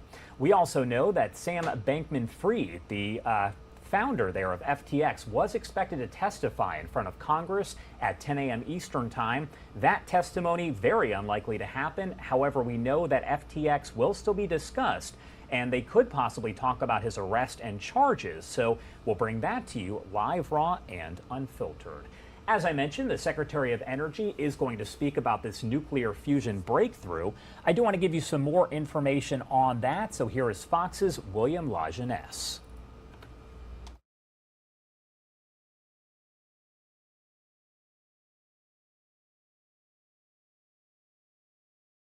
Asking someone like Dr. David Ruzick to boil down nuclear fusion this far is almost an insult. I got 2 ping pong balls and 3 ping pong balls coming together.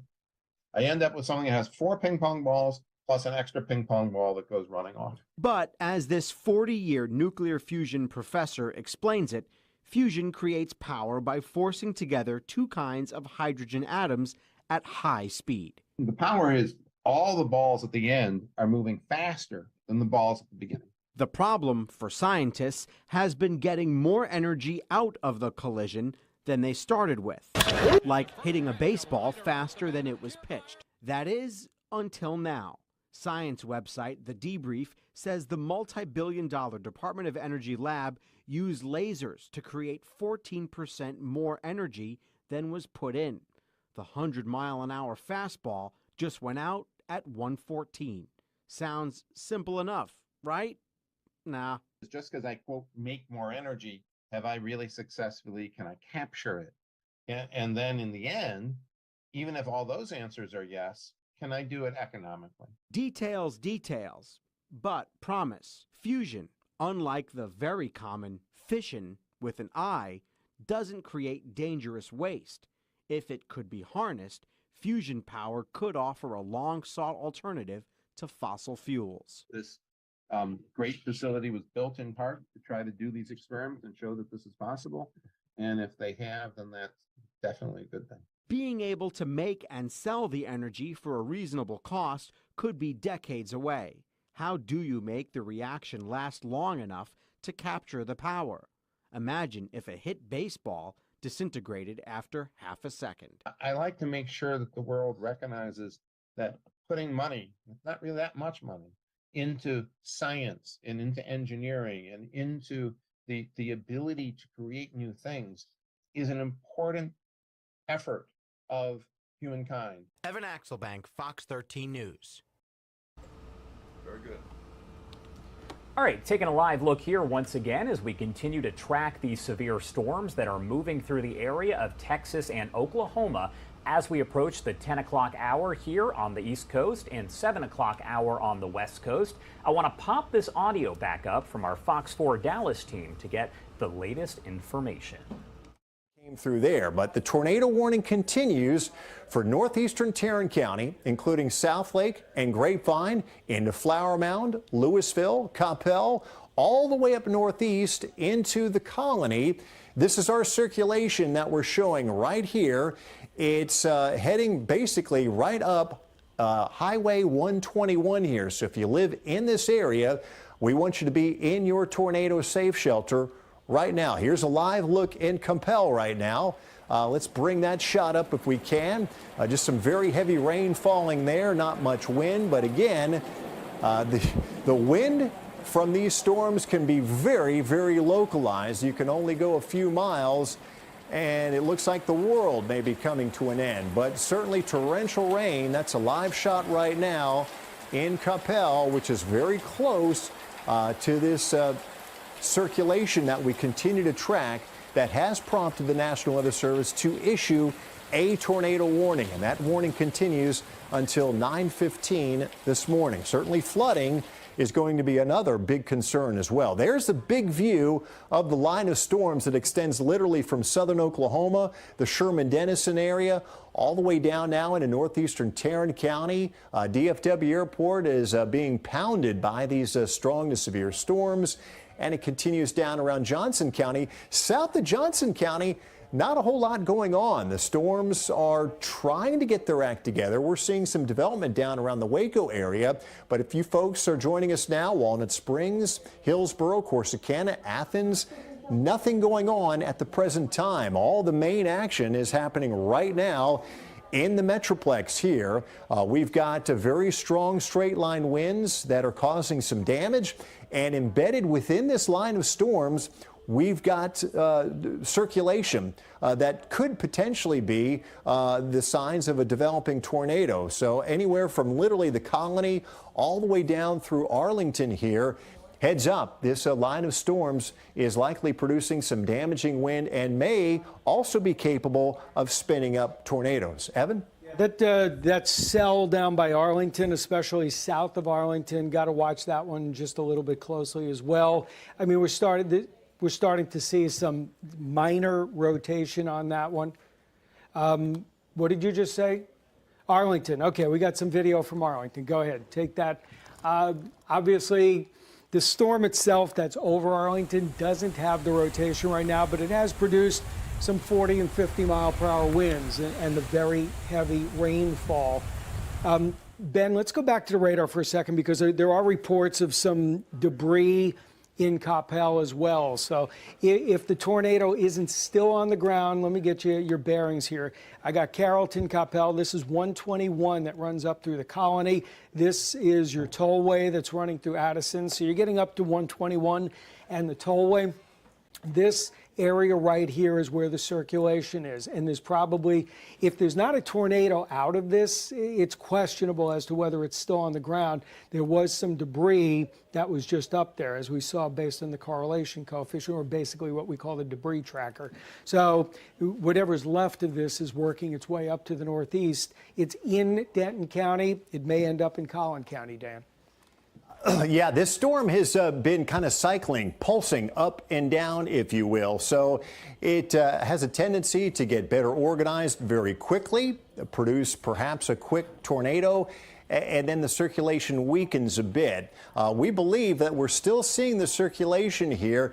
Impossible for us to tell you 100% definitively if there still is a tornado here. You need to assume that there is a tornado still in progress here. The warning goes until 9:15. It's in the Louisville area here, close to Highway 1. Good morning, everyone. If you are just joining us here on Live Now from Fox, you can see you're watching Fox 4 Dallas's coverage of the tornado warnings that are happening right now amid the severe storm outbreak. There have been tornadoes that have been reported. However, the National Weather Service has not been out to any of these scenes as this is happening right now. So none of these tornadoes have been confirmed just yet, but we're keeping an eye on the damage and listening in here to our Fox 4 Dallas team.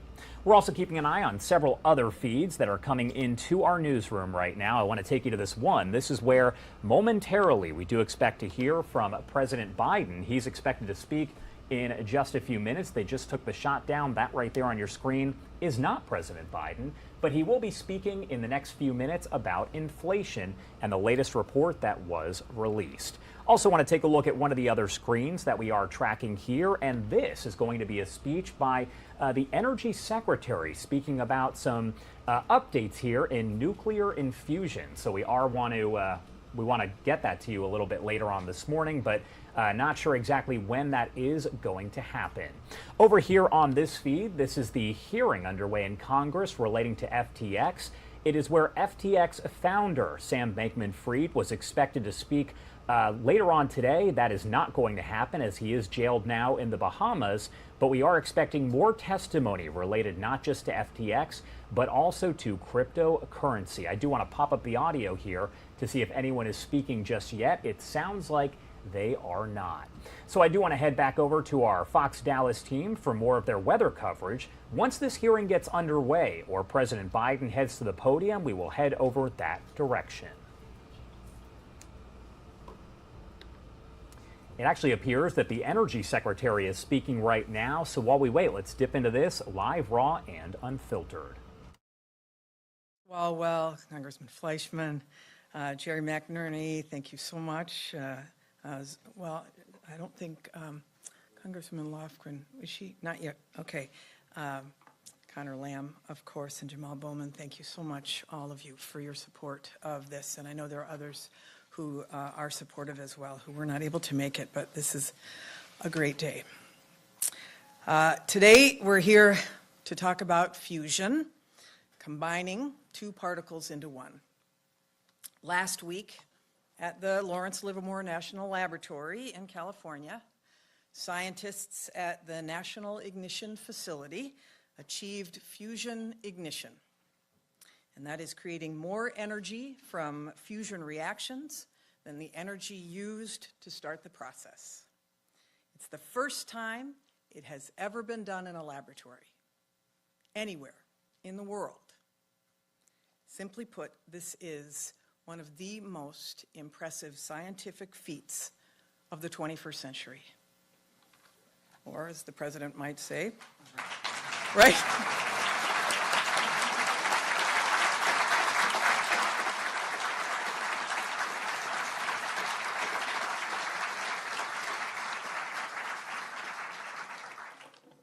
I do think he probably did say this is a BFD. Researchers at Livermore and around the world have been working on this moment for for more than 60 years. So, what does this accomplishment do? Two things. First, it strengthens our national security because it opens a new realm for maintaining a safe, secure, and effective nuclear deterrent in an age where we do not have nuclear testing. Ignition allows us to replicate, for the first time, certain conditions that are found only in the stars and the sun. And the second thing it does, of course, is that this milestone moves us one significant step closer to the possibility of zero carbon, abundant fusion energy powering our society. If we can advance fusion energy, we could use it to produce clean electricity, transportation fuels, power heavy industry, so much more. It would be like adding a power drill to our toolbox in building this clean energy economy. So today, we tell the world that America has achieved a tremendous scientific breakthrough, one that happened because we invested in our national labs and we invested in fundamental research. And tomorrow, we'll continue to work toward a future that is powered in part by fusion energy. Fortunately, private sector investment in fusion research is already booming. It has reached nearly $3 billion in last year alone, and we've heard from professors that interest among students has never been higher, which is terrific. And that's why the Biden-Harris administration is aiming to capitalize on this moment. Today's announcement is a huge step forward to the president's goal of achieving commercial fusion within a decade. But there's still a lot more to do, so much more. We'll continue to work toward that goal and find other ways to progress to reach fusion energy. So, for example, in September, the Department of Energy made a $50 million investment for public-private partnerships to start working toward fusion pilot plant designs. And we're partnering with the Office of Science and Technology Policy to map out the president's bold vision for driving that commercial fusion in the next decade with the highest safety standards, with cost-effective, equitable deployment that positions American businesses to lead and communities to thrive, and with a skilled workforce that's diverse and inclusive. This is what it looks like for America to lead, and we're just getting started. Another big congratulations to Lawrence Livermore National Lab. Their team is here. Where are you, team? There you are. And they'll be, yes.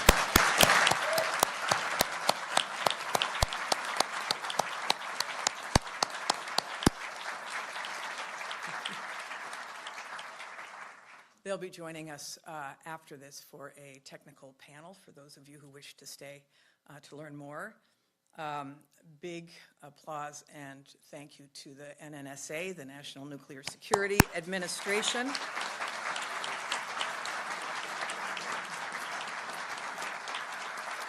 And everybody who has been involved in this fusion breakthrough that will go down in the history books. You're going to hear more about the details of the experiment from Administrator Ruby and Director Budil.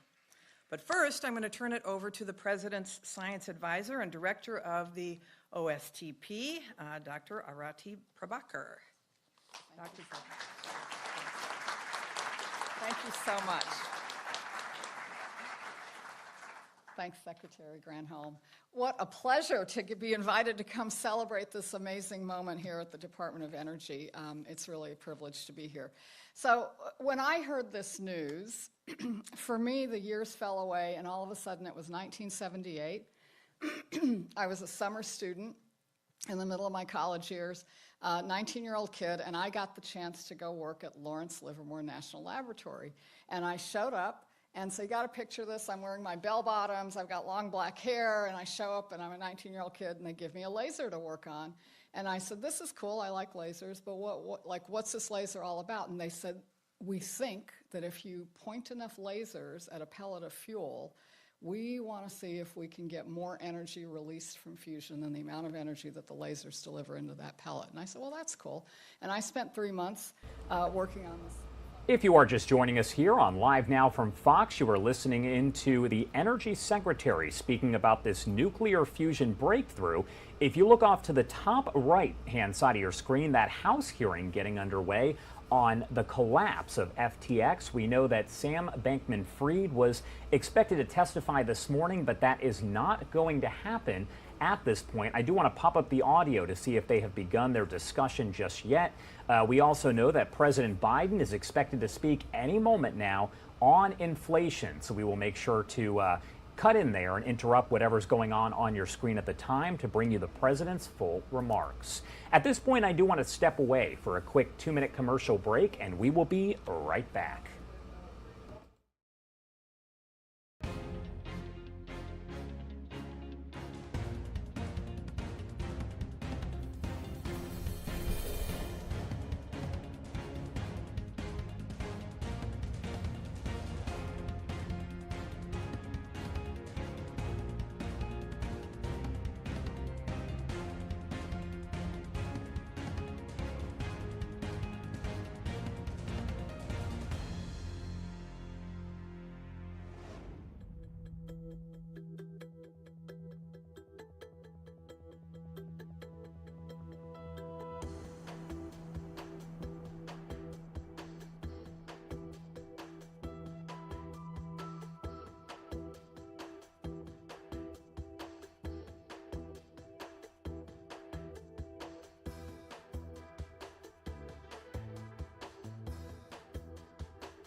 Welcome back here on Live Now from Fox. We are taking a live look at several different live events that are going on.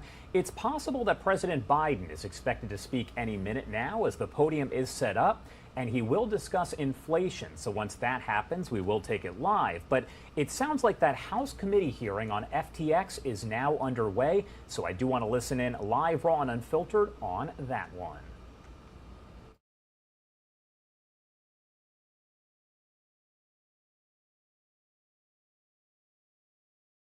For our committee for the first part of our investigation into the fall of FTX. I am hopeful that the arrest of Mr. Bankman-Fried, the founder and former CEO of FTX, means he will be held accountable for the fraud he has committed and the harm he has caused. He was scheduled to testify under oath before this committee today. Unfortunately, the timing of his arrest denies the public the opportunity to get the answers they deserve. Rest assured that this committee will not stop until we uncover the full truth behind the collapse of FTX. Just a few months ago, FTX was one of the largest cryptocurrency exchanges in the world, with a valuation of $32 billion in just 3 years since its founding. Today, FTX is bankrupt and possibly looted. FTX misused an approximately $10 billion in customer funds and owes creditors at least $3 billion. Today, cryptocurrency exchanges in the world, with a valuation of $32 billion in just 3 years since its founding. Today, FTX is bankrupt and possibly looted. FTX misused an approximately $10 billion in customer funds and owes creditors at least $3 billion.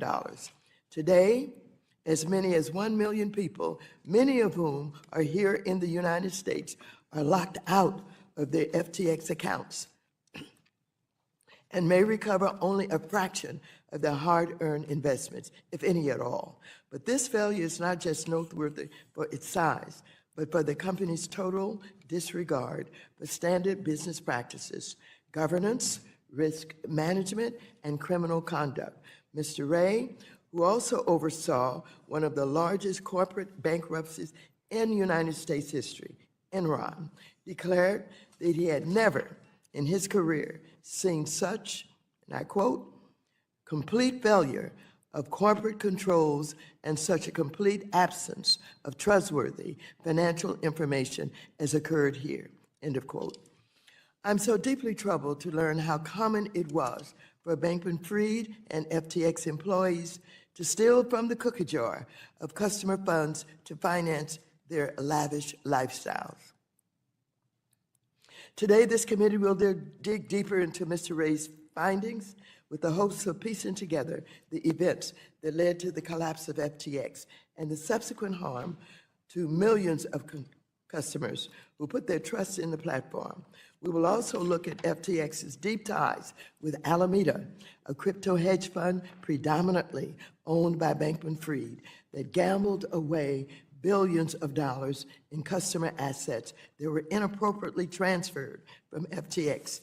And importantly, we will hear how Mr. Ray and his team are trying to recover funds for customers by piecing together Bankman-Fried's broken record keeping and by identifying potentially unlawful transfers to himself as well as his friends and family.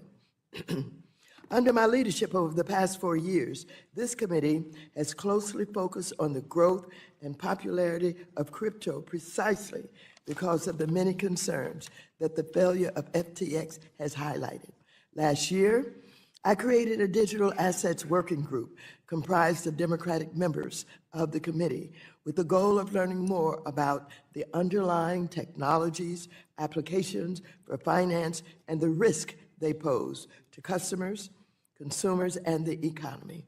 When the President's Working Group on Financial Markets urged Congress to safeguard the economy from stablecoin risk, I and Ranking Member McHenry jumped into action and continued to work on a bill with the members of this committee. The ongoing failures of crypto firms like Terra USD, Celsius, BlockFi, and most significantly, FTX and Alameda Research only serves to strengthen the importance for Congress and the public to understand the harm caused to customers, what laws have been broken or flaunted, and how Congress and the regulators can prevent this from happening again. I want to say that I'm pleased that the committee's efforts have pushed enforcement agencies across the country to take greater action against bad actors who misuse customers' funds. I also applaud the SEC for authorizing separate charges relating to Mr. Bankman-Fried, and I look forward to additional actions to hold him accountable and make customers more whole again. I yield back. And I now recognize the ranking member of the committee, the gentleman from North Carolina, Mr. McHenry, for 5 minutes. Thank you, Madam Chair. We've heard everything but the truth. Tweets, DMs, and interviews are no substitute for the facts. And that's why Chairwoman Waters and I worked together to get this hearing on the books, the first bipartisan hearing of this committee in the last 4 years. And we've worked together to invite 2 witnesses. One, Mr. Ray, is proven to be a reliable witness. The second, well, frankly, I look forward to getting his lies here on the record under oath. Nevertheless, the arrest of Sam Bankman-Fried is welcome news. But it still does not get at the bottom of what happened at FTX and why it happened and who else may be responsible. We need to understand the flow of funds between FTX and Alameda Research and the 130 related entities. We need to examine the actions of those who may have contributed to what has been called a, quote, complete failure of corporate controls, end quote. That quote comes from Mr. Ray, the newly appointed CEO. And we need answers for the U.S. platform customers stuck in limbo. But our work here, our work doesn't stop there.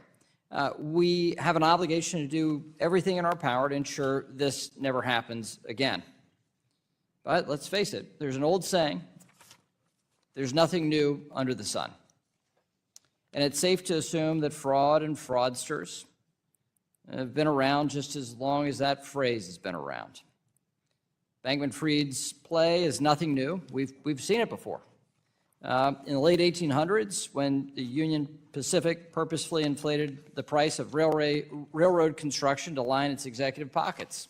Or in the 1900s, when the con man George C. Parker was arrested for illegally, quote unquote, selling the Brooklyn Bridge, Madison Square Garden, and the Statue of Liberty. And in the 2000s, when it was revealed Enron engaged in a massive corporate fraud and corruption, sending shockwaves throughout the business world. There are many comparisons you can draw between each one of these pretenders and the alleged actions of Mr. Bankman-Fried. It appears to be the same old-school fraud, just using new technology. But it's important to note, and I think it's very important to note, we still use railroads, we still buy and sell real estate, and we still rely on businesses to provide services. We have to separate out the bad actions of an individual from the good created by an industry and an innovation. So let me be clear. I believe in the promise of digital assets and those around the world building on blockchain technologies. And that's why I've worked and will continue to work to provide clear rules of the road for the digital asset ecosystem here in the United States. And that's how we protect American consumers and investors in this marketplace and allow innovation to occur here in the United States. I'll finish with this. We know the Securities Exchange Commission Chair Gensler's regulation by enforcement approach is not going to stop bad actors.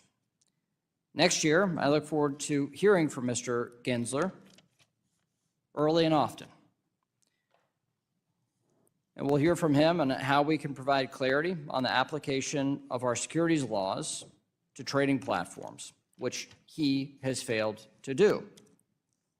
The Financial Services Committee has an important role to play in this fact-finding mission, which we will start today and continue as we work towards a legislative outcome to prevent this from happening again. Thank you, Madam Chair, and I yield back.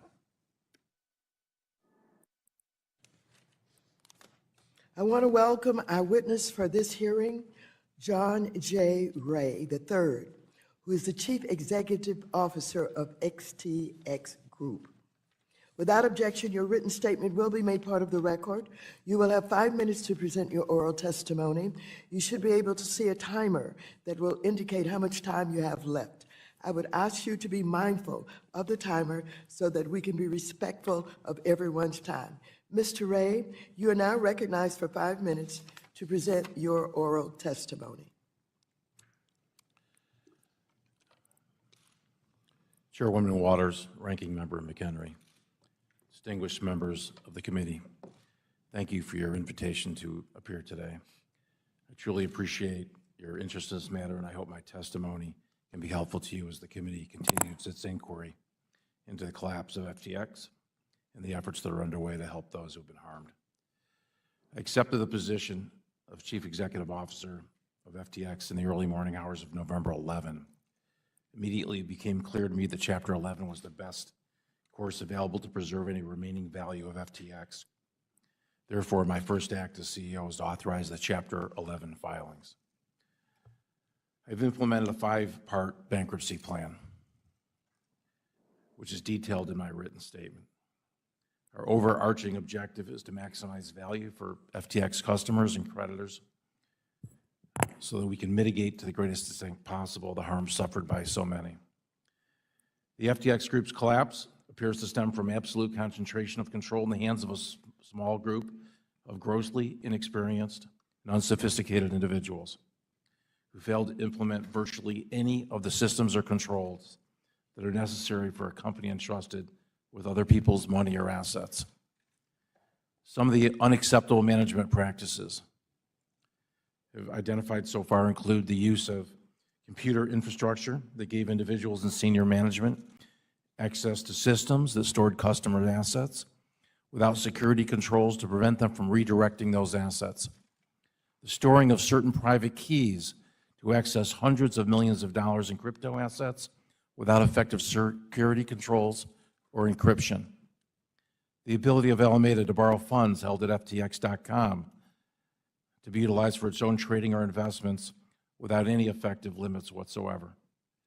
The commingling of assets, the lack of complete documentation for transactions involving nearly 500 separate investments made with FTX Group funds and assets, in the absence of audited or reliable financial statements, the lack of personnel in financial and risk management functions, and the absence of independent governance throughout the FTX Group. A fundamental challenge we face is that we're in many respects starting from near zero in terms of the corporate infrastructure and record keeping that one would expect in a multi-billion-dollar corporation. Still, in just over 4 weeks, we've instituted meaningful steps to gain command and control, and every week we gain a better understanding of what occurred and the path forward, all of which will be shared with interested parties and affected parties throughout the Chapter 11 processes. The scope of our investigation is truly enormous. It involves detailed tracing of money flows and asset transfers from the time of FTX's founding and complex technological efforts to identify and trace crypto assets. We are in the process of collecting and reviewing dozens of terabytes of documents and data, including billions of individual transactions. We're leveraging sophisticated technology and expertise to identify and trace additional transactions and assets. While many things are unknown at this stage, we're at a very preliminary stage, many questions remain. We know the following. First, customer assets at FTX.com were commingled with assets from the Alameda trading platform. That much is clear. Second, Alameda used client funds to engage in margin trading, which exposed customer funds to massive losses. Third, the FTX Group went on a spending binge in 2021 and 2022, during which $5 billion was spent on a myriad of businesses and investments, many of which may only be worth a fraction of what was paid for them. Fourth, loans and other payments were made to insiders in excess of $1.5 billion. Fifth, Alameda's business model as a market maker required funds to be deployed to various third-party exchanges, which were inherently unsafe and further exacerbated by the limited protections offered in certain of those foreign jurisdictions. I know that resolution of the Chapter 11 process, as well as the investigation into the causes of the FTX Group's collapse, are of keen interest to this committee and to your constituents. Although, there are many who need and deserve answers. There's customers, there's creditors, there's investors, counterparties, employees, and regulators.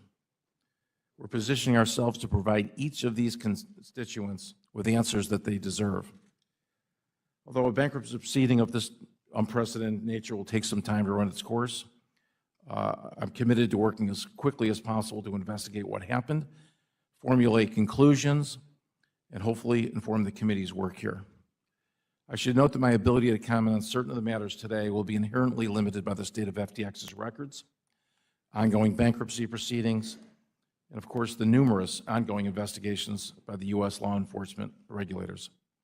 I look forward to answering your questions to the best of my ability. Thank you again for allowing me to present in front of this committee. Thank you.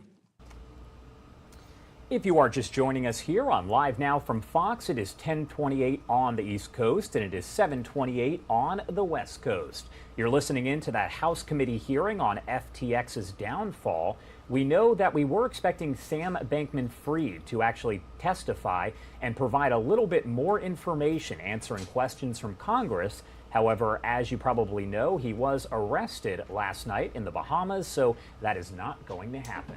What we are waiting for is President Biden to speak on inflation. That is going to be up in the top right-hand side of your screen there.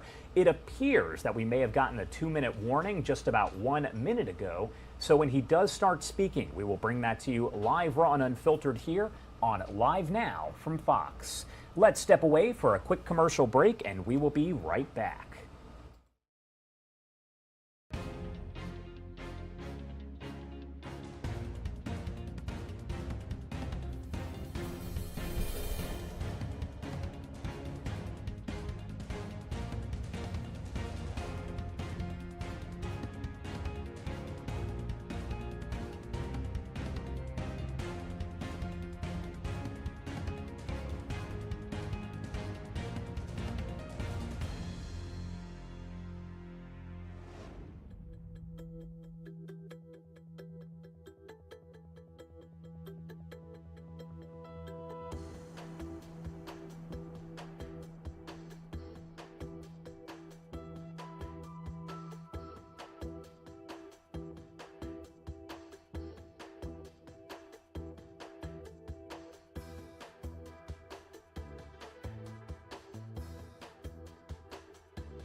Welcome back here on Live Now from Fox. You are taking a live look at several different situations that we are following now. Look down to the bottom right-hand side of your screen.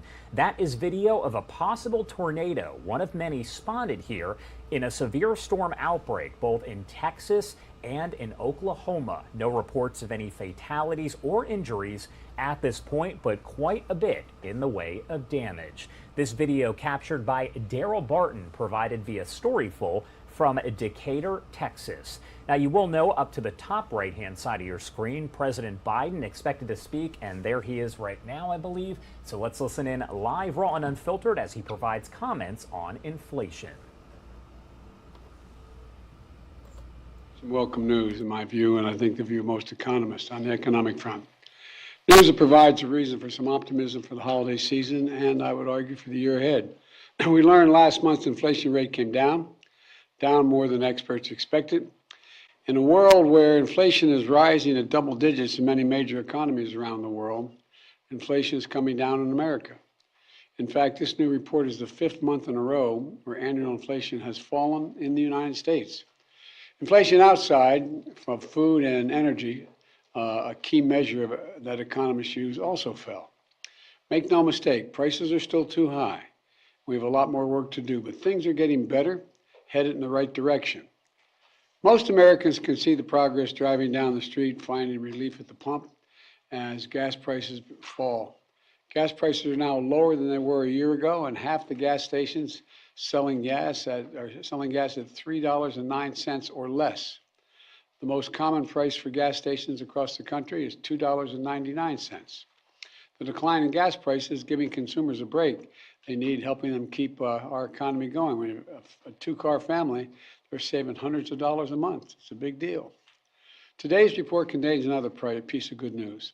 Food inflation has slowed last month, providing much-needed relief for millions of families at the grocery store.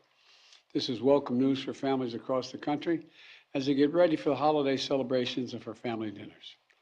It's also important that we put today's news in a broader context. When I took office, we inherited a nation with a pandemic raging and an economy that was reeling.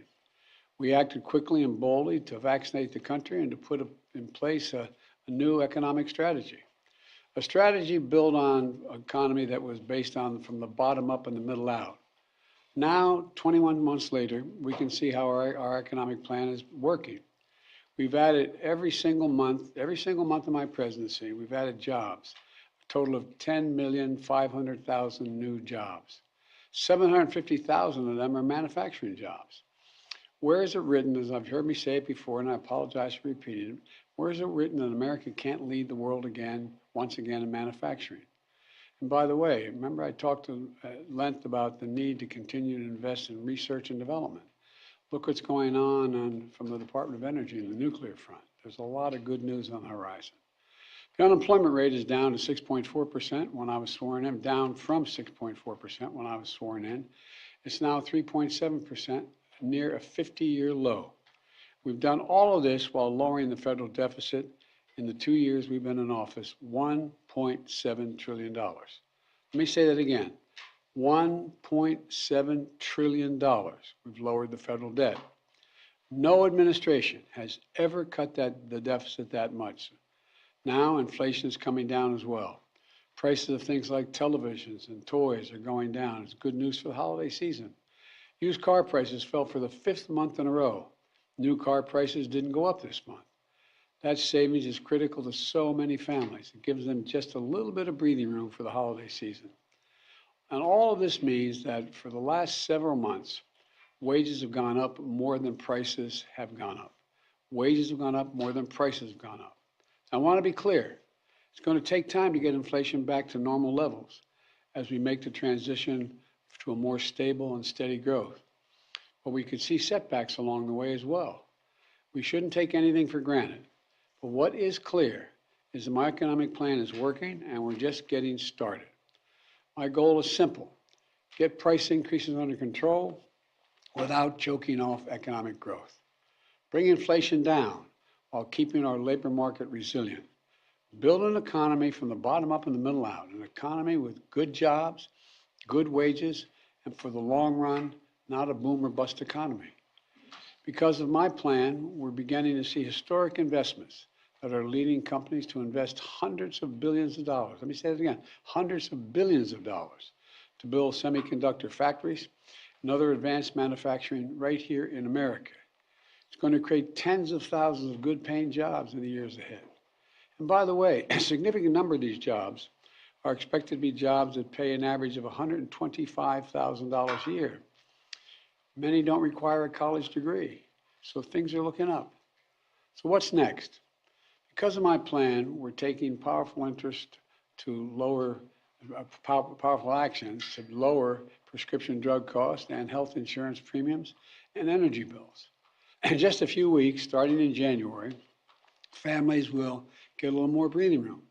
They've been told for some time since we passed the legislation that we're going to be able to lower the price of drugs. Let me give you just one example. Coming January 1, seniors with diabetes on Medicare are going to pay no more than $35 a month for a prescription of insulin. Up to now, they've been paying as much as $400 a month.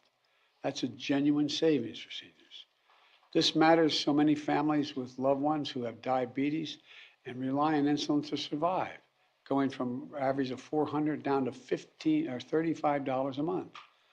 In January, they won't have to choose between paying for their insulin, and in many cases, putting food on the table. It matters. It's real savings to people, and it's just about to kick in. The same is true from healthcare to clean energy.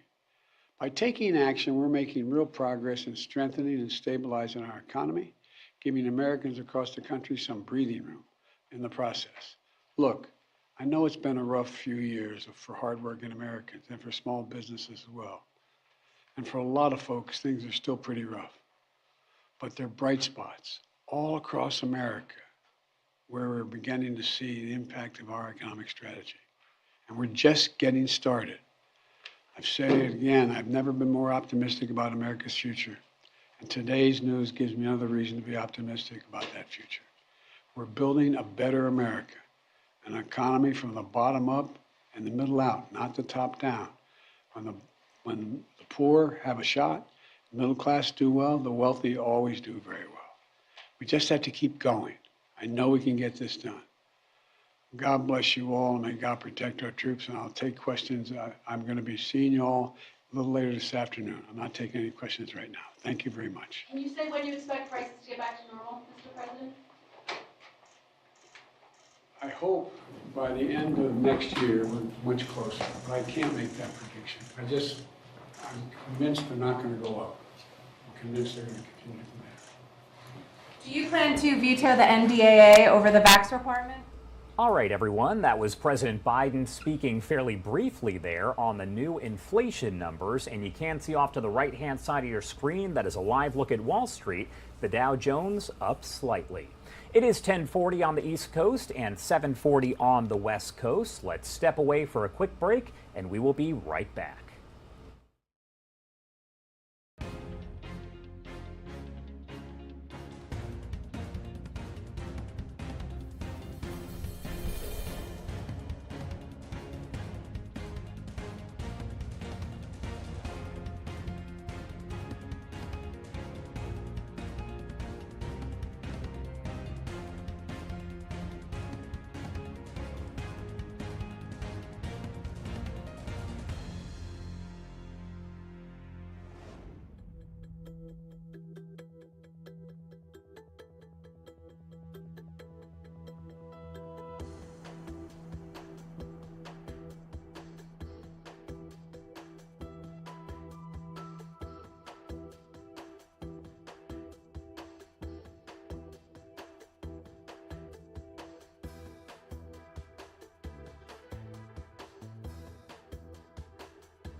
Welcome back here on Live Now from Fox. It is 10:42 on the East Coast and 7:42 on the West Coast. Right before we went to the break there, we did hear from President Biden speaking fairly briefly on the newest inflation numbers released earlier on this morning. As we were showing you prior to that, there is that House committee hearing underway on FTX and the collapse of that business. We are hearing from CEO John Ray as we speak, so I do want to play that for you live, raw, and unfiltered here on Live Now from Fox. Thank you. Madam Chair, I yield back. The gentlewoman from Missouri, Mrs. Wagner, is now recognized for 5 minutes. I thank you, Madam Chairwoman, and I thank you, Mr. Ray, for being here for the work that you're doing. Mr. Ray, you have compared FTX as worse than Enron. Can you please elaborate on some of the specific ways FTX is worse than one of the largest corporate frauds in history? The FTX group is unusual in the sense that, I've done probably a dozen large, scale bankruptcies over my career, including Enron, of course. Every one of those entities had some financial problem or another. They have some characteristics that are in common. This one is unusual, and it's unusual in the sense that literally, there's no record keeping whatsoever. It's in the absence of record keeping. employees would communicate, invoicing and expenses on Slack, which is, essentially a way of communicating for chat rooms. They use QuickBooks, a multi-billion-dollar company using QuickBooks. QuickBooks? QuickBooks. Nothing against QuickBooks, very nice tool, just not for a multi-billion-dollar company. There's no independent board, right? We had one person really controlling this.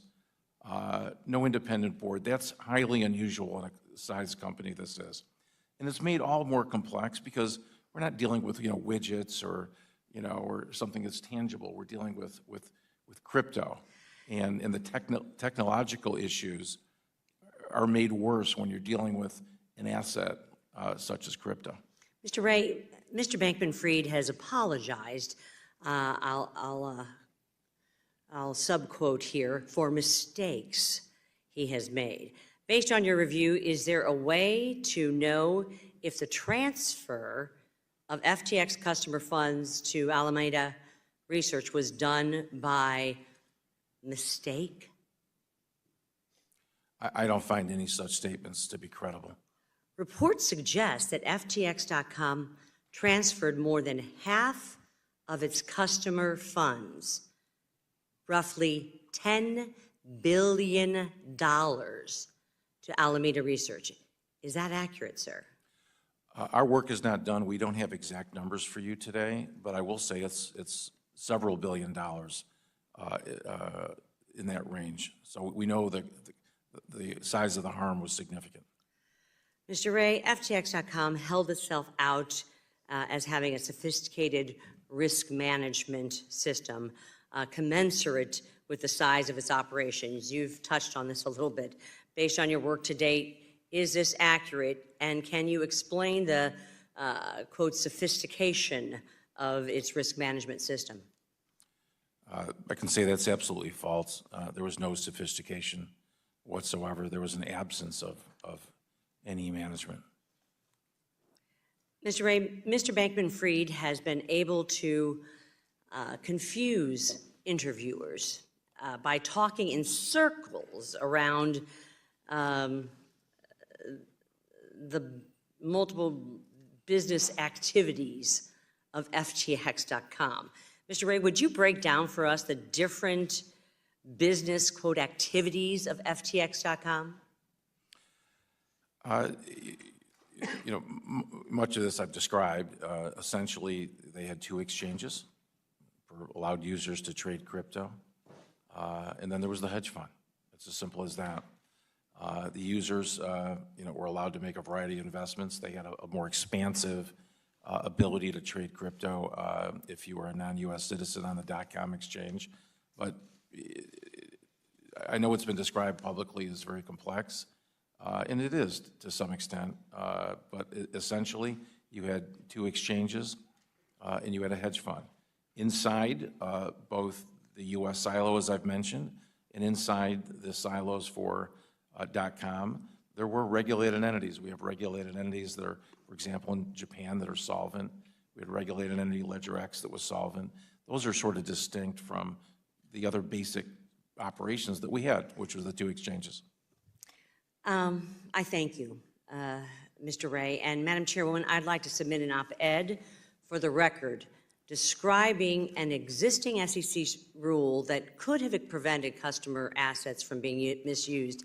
And I appreciate my constituent, Ron Kruszewski, President CEO of Stifel Nicholas, for his thoughtful comments. I associate myself with those, and I'd like this entered for the record. I thank you, and I yield back. Thank you very much. The gentleman from California, Mr. Sherman, who is also the chair of the Subcommittee on Investor Protection, Entrepreneurship, and Capital Markets, is now recognized for 5 minutes. For 5 years, I've been trying to ban American investments in crypto. I'm the only member of the House to get an F from the only crypto-promoting organization that rates members of Congress. My fear is that we'll view Sam Bankman-Fried as just one big snake in a crypto Garden of Eden. The fact is, crypto is a garden of snakes. Now, from the outside, crypto just looks like a non-fungible token, an electronic pet rock for the 21st century, something that might be good to invest in even though it has no apparent value because you might get somebody else to buy it from you for even more. But in reality, the hope of crypto is to be a currency, to compete with the US dollar, and to announce its advantage over the US dollar in that competition. It puts the advantage right in the name. Crypto, hidden currency. Well, is there a big market for that? Is there a big advantage that crypto has over the US dollar if it actually became a currency, which it's not yet? Well, there are drug dealers, human traffickers, sanctions evaders who will find that to be a good feature. And as Sam Bankman-Fried would tell you, there's a hell of a market for bankruptcy court evasion. But the big market is tax evasion. And I know there are some on the other side who cheer every time a billionaire escapes taxes. The other announced purpose of crypto is to compete with the US dollar as a world reserve currency, thereby enriching the corporate billionaire bros and taking thousands of dollars of advantage away from every American family, because we benefit from being a reserve currency. Now, Sam Bankman-Fried, or should I say inmate 14372, had one purpose in all of his efforts here in Congress. Was a well-known figure, only one wearing shorts. His one purpose was to keep the SEC out of crypto, to provide a patina of regulation, baby regulation from the CFTC. And I'll have one comment from my colleagues. Don't trash Sam Bankman-Fried and then pass his bill. I fear that could happen because Sam was not the only crypto bro with PACs and lobbyists, and there is no PAC or lobbyist here to work for efficient tax enforcement or sanctions enforcement. Now, I've heard from some on the other side criticizing the SEC. In July in this room, I criticized the head of the SEC for not going, the head of enforcement of the SEC for not going after crypto exchanges. But the fact is that without objection, I'd like to put in the record a letter signed by 19 Republican members designed to push back on the SEC, a brushback pitch, if you're familiar with baseball. Without objection, such is the order. Thank you. Attacking the SEC for paying attention to, and I'll quote, the purported risks of digital assets. And I'd like to put on the record, without objection, comments from 8 members made in this room that were designed to attack the SEC as being a Luddite and anti-innovation for their efforts. Mr. Ray, you're going to be looking at FTX. We know that Sam Bankman-Fried is already faces criminal charges, but he did have help. Will you be looking for and turning over to U.S. Law enforcement authorities information about the possible criminal action? If you are just joining us here at Live Now from Fox, it is 10:52 on the East Coast, and you're watching this House committee hearing underway on FTX. That right there is FTX CEO John Ray testifying before the House. We'll have much more coverage of that coming up later on today. But for now, let's step away for a quick 2-minute commercial break, and we will be right back.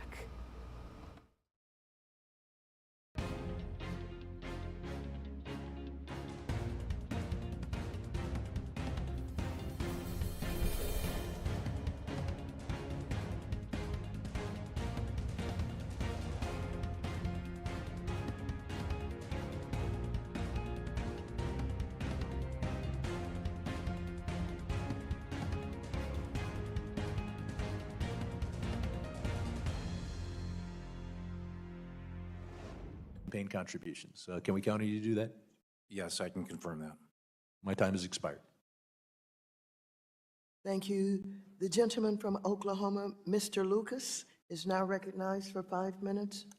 Thank you, Madam Chairman, and thank you, Mr. Ray, for appearing before the committee this morning. particularly in light of the recent arrest of Bankman-Fried. I expected you to be very cautious this morning in your answers, and in fact, I suspect you have been, but you've been very thorough and methodical in the committee, and I appreciate it indeed. First, I'd like to discuss the bankruptcy process, Mr. Ray. It's our understanding that some of the FTX entities were not included in bankruptcy, including LedgerX. Could you explain why those entities were not included and what might ultimately happen with them? LedgerX is a perfect example of the entities that were kept out of bankruptcy. It's a regulated entity. It's fully solvent. The customer funds were segregated. We believe that there's been no harm there whatsoever. There's no reason to put it into bankruptcy. Ultimately, we will look to sell LedgerX and put it in the hands of a good steward. And would you expand on how U.S. bankruptcy proceedings interact with international proceedings, for instance, like those in Australia? Yes, the system is really designed to have a cooperative relationship with liquidators in other jurisdictions. We share information, we cooperate with each other relative to maximizing customer value and ultimately facilitating distributions and overall facilitation of the completion of the scheme in order to render customers as whole as possible. As we've all seen, of course, SEC has charged Mr. Bankman-Fried with defaulting investors along with charges from the CFTC and the Southern District of New York. In your testimony, you described FTX Group as having unacceptable management practices, and you made that graphically clear, in particular to how Mr. Bankman-Fried is accused of. The SEC specifically alleges that one way in which Mr. Bankman-Fried diverted FTX funds to Alameda Research was by directing customers to deposit cash into Alameda-controlled bank accounts. Mr. Ray, could you explain how FTX was able to conceal that? We're still, somewhat early in our investigation, but we can confirm that funds were deposited directly into Alameda as opposed to FTX bank accounts. Unfortunate, obviously, situation. One last question on the bankruptcy. It's been reported that FTX Digital and FTX Australia were not included in the bankruptcy filing because local regulators had already initiated their own proceedings. Is it true that they could not have been included because of that? Yes, our filing occurred on November 11, and there was other filings that had occurred shortly before. One last thought, Mr. Ray. Clearly, your profession is cleaning up messes that other people have made. That's a fair way to describe it. Not messes that you made, but they made. How does this compare, in your experience, magnitude-wise? Well, it's the worst or the worst by magnitudes? It's one of the worst from a documentation standpoint. Even in the most failed companies, you have a fair roadmap of what happened. We're dealing with literally a sort of a paperless bankruptcy in terms of how they created this company. It makes it very difficult to trace and track assets, and particularly, as I've said, in the crypto world. It's really unprecedented in terms of the lack of documentation. Bankman-Fried clearly tried to exhibit himself as the brightest of the bright. But being bright neither makes you honest. Nor a fool, does it? Thank you, Mr. Ray.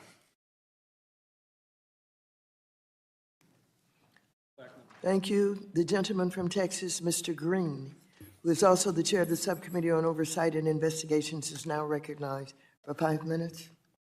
Thank you, Madam Chair. And I thank the witness for appearing today.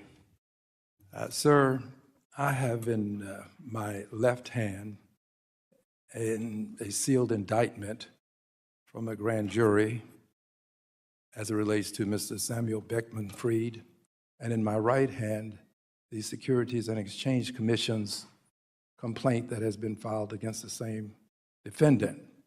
Let's put aside the civil complaint. I have one question, but first I'd like to lay a predicate by going through these charges in the criminal complaint. Wire fraud, on customers, conspiracy to commit wire fraud on lenders, conspiracy to commit commodities fraud, conspiracy to commit securities fraud, conspiracy to commit money laundering, and the list goes on with a few others. I mention these things to you, sir, because Dr. King reminded us that nothing in all the world is more dangerous than sincere ignorance and conscientious stupidity. Mr.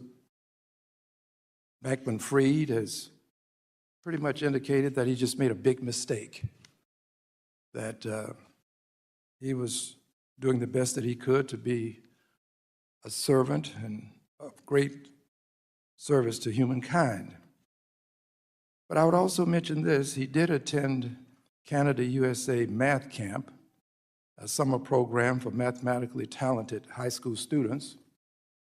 He also has a degree from MIT, 2014, bachelor's degree in physics with a minor in mathematics. Is all of this just one big mistake that was made by this gentleman, sir, as you see it, based upon what you've seen so far? It looks to me like there may be some malfeasance here. You know, we're certainly, investigating everything that happened relative to these circumstances. At this stage, we're trying not to, lay judgment or put labels on actions. We're focused on, accumulating and maximizing the assets for the victims. That's our number one priority. In doing so, we will also investigate potential causes of actions to maximize value. And that does require us to get into the underlying facts and motivations and what happened. So we fully expect to explore that. Thank you. Would you consider this to be sincere ignorance? Again, I don't want to put labels on it. Obviously, there's been failure here of a massive proportion. Ultimately, I think others will judge him by his actions. Mm-hmm.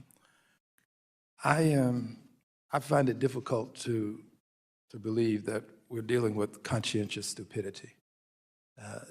It seems to me that you'd have to be rather talented to do all of these things to the extent that they were done, and do them successfully for as long as he was able to accomplish these things, that they just don't emanate from ignorance and stupidity.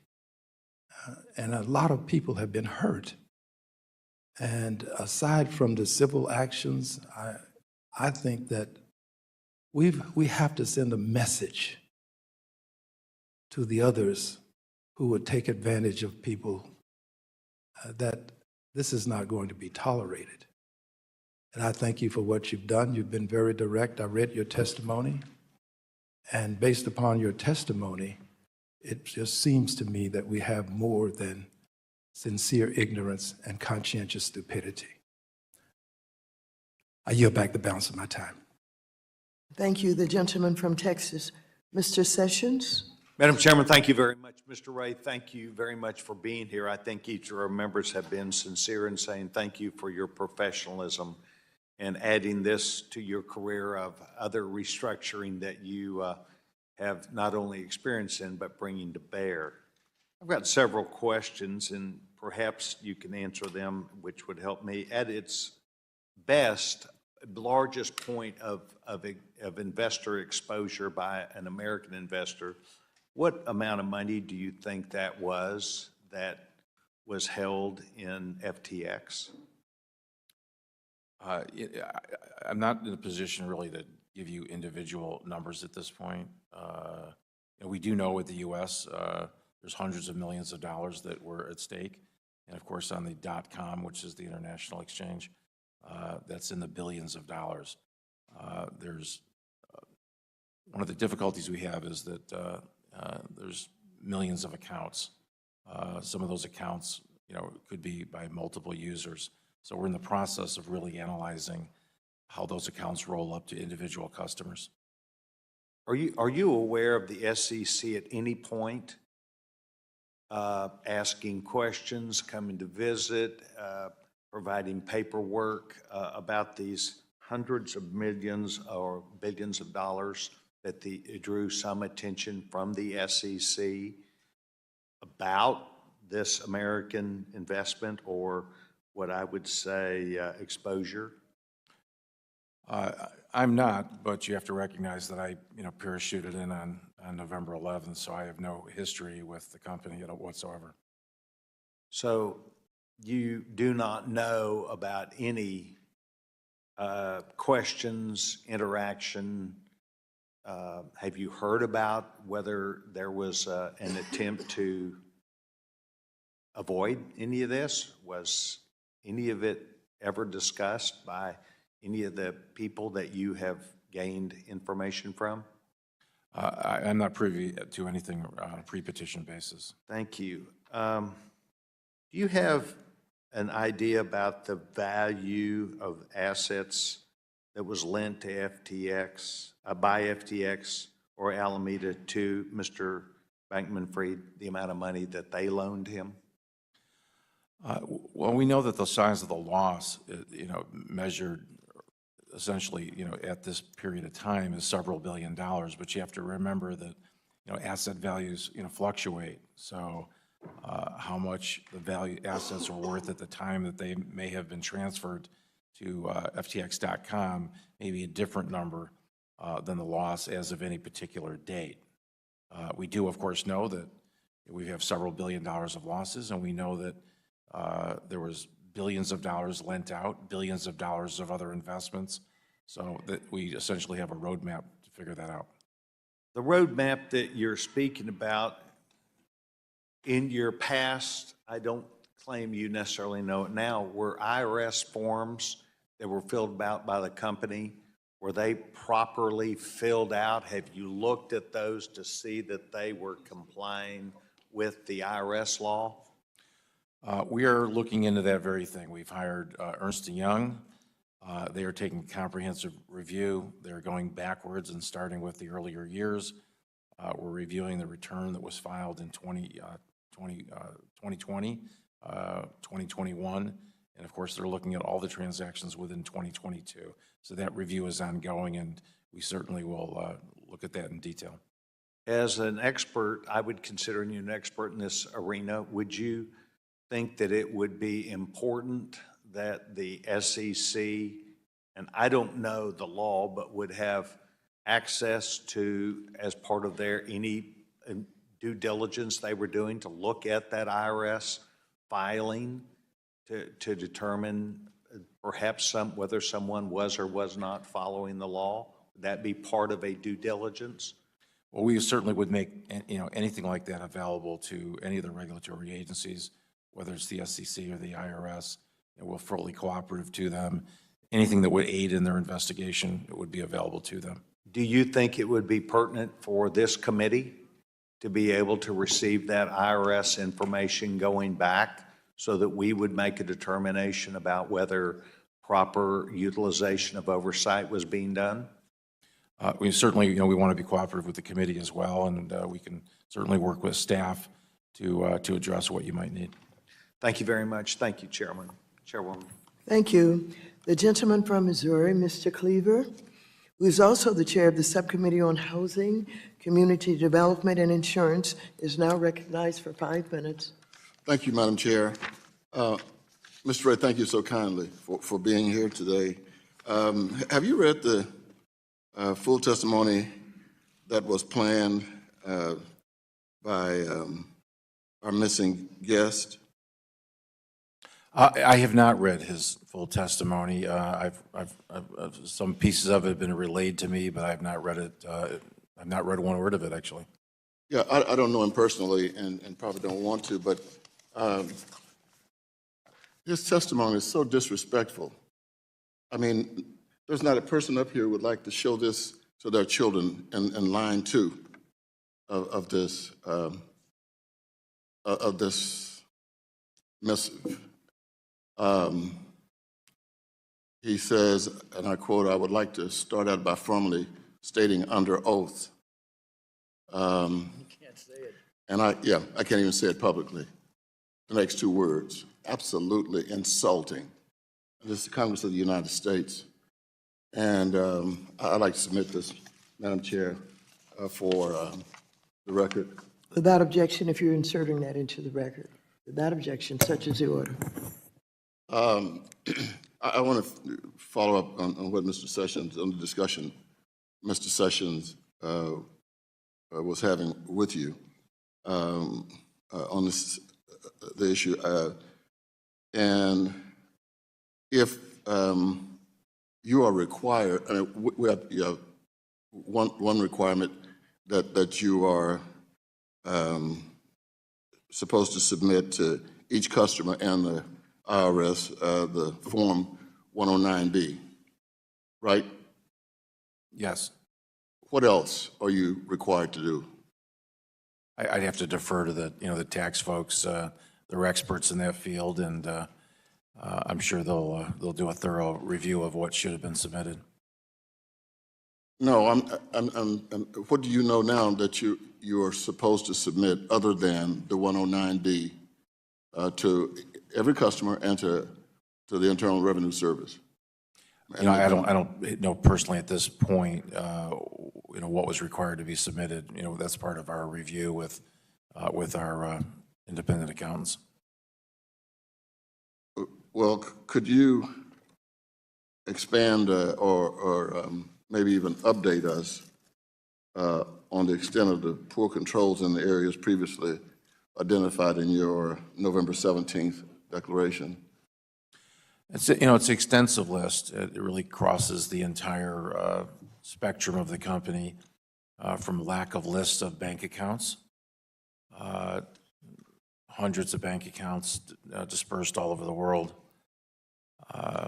lack of just a complete list of employees and their functions by group or name, extensive use of independent contractors as opposed to employees. Lack of insurance that you normally would see in certain businesses, either inadequate insurance or complete gaps in insurance. For example, the Alameda silo had no insurance whatsoever. So those are, the list goes on and on. We could spend all day on that. We have time, but I wonder if you would support a resolution that I've been thinking about introducing, changing the name of cryptocurrency to creepy dough currency. I'm going to discuss this with my colleagues. I think it's an appropriate name. I just wanted to know whether you would support changing it to creepy dough. I'll leave that skill set to the committee. All right, thank you. I yield back. Thank you. The gentleman from Missouri, Mr. Lukemeyer, is now recognized for 5 minutes. Thank you, Madam Chair. Mr. Ray, it's been reported that FTX couldn't get a bank account for some time. As a result, FTX used Alameda Research's bank accounts. Does this raise any red flags for you, the fact they couldn't find a way to get a bank account? Well, there's a few red flags. Obviously, the bank situation should have been a real red flag for someone being asked to deposit money into an account that was not the exchange account. Certainly should have been a red flag for customers. Is Alameda a U.S. chartered bank, or is it offshore? Or the bank that they were using, I should say. It's really not a bank per se. It's just most of the entities in the structure they're just unregulated entities. So it's just an entity that passes through money. It's a hedge fund that does things. It doesn't have a bank account per se? Oh, it has bank accounts, absolutely. Are they in the U.S.? Yes. Okay, so here we have a company that's offshore. It can't get a bank account offshore. It has to come into the U.S. to be able to do its banking business. In other words, And the important part of this comment is that in order for these companies to exist, they've got to be able to change their digital assets into hard U.S. dollars at some point. So they need a bank account. And so they needed Alameda to be able to do that. Is that roughly correct? Any of the silos had in bank accounts, that certainly, exists. Separate bank accounts do exist. I think the real issue here for us is that money was transferred from one account to the other, seemingly without limit. That is the issue. Okay, you talked about the accounting issues. It's interesting from the standpoint that we're talking today about a problem with these cryptocurrency firms, with securities firms, and we can't have an accounting system that actually works. This should be a really big red flag for all of us who are in the financial services world with regards to the Chinese investments that we're making, and we're not able to get accounting information on those firms. What else is going on with those firms, similar to what the debacle is that we have here with FTX? That's just a sidelight comment. One of the questions I've got is with regards to the Farmington State Bank. This is an investment that Alameda made into, and it's a little bitty bank according to a New York Times article. State of Washington, 26th smallest bank out of 4,800 in the country. They bought it in 2020. You're watching Live Now from Fox, everyone. We will get back to Capitol Hill in a little bit here as the FTX founder was expected to testify today.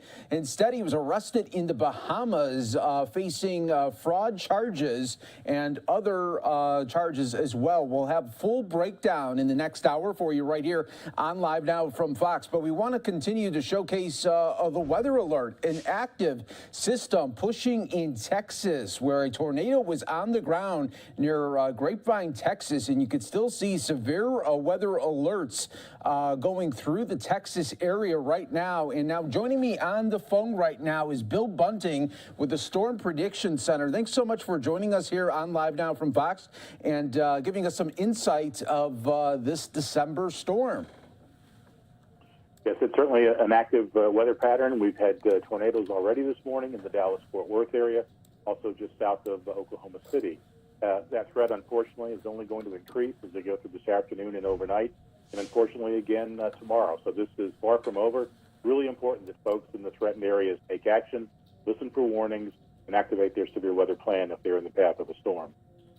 And Bill, give us a little insight on what it's like at your center right now and what your team does, not only during the storm, but also after a storm like this. Well, we've been watching the conditions come together now for almost the past week, leading to today's severe weather event and likely tomorrow.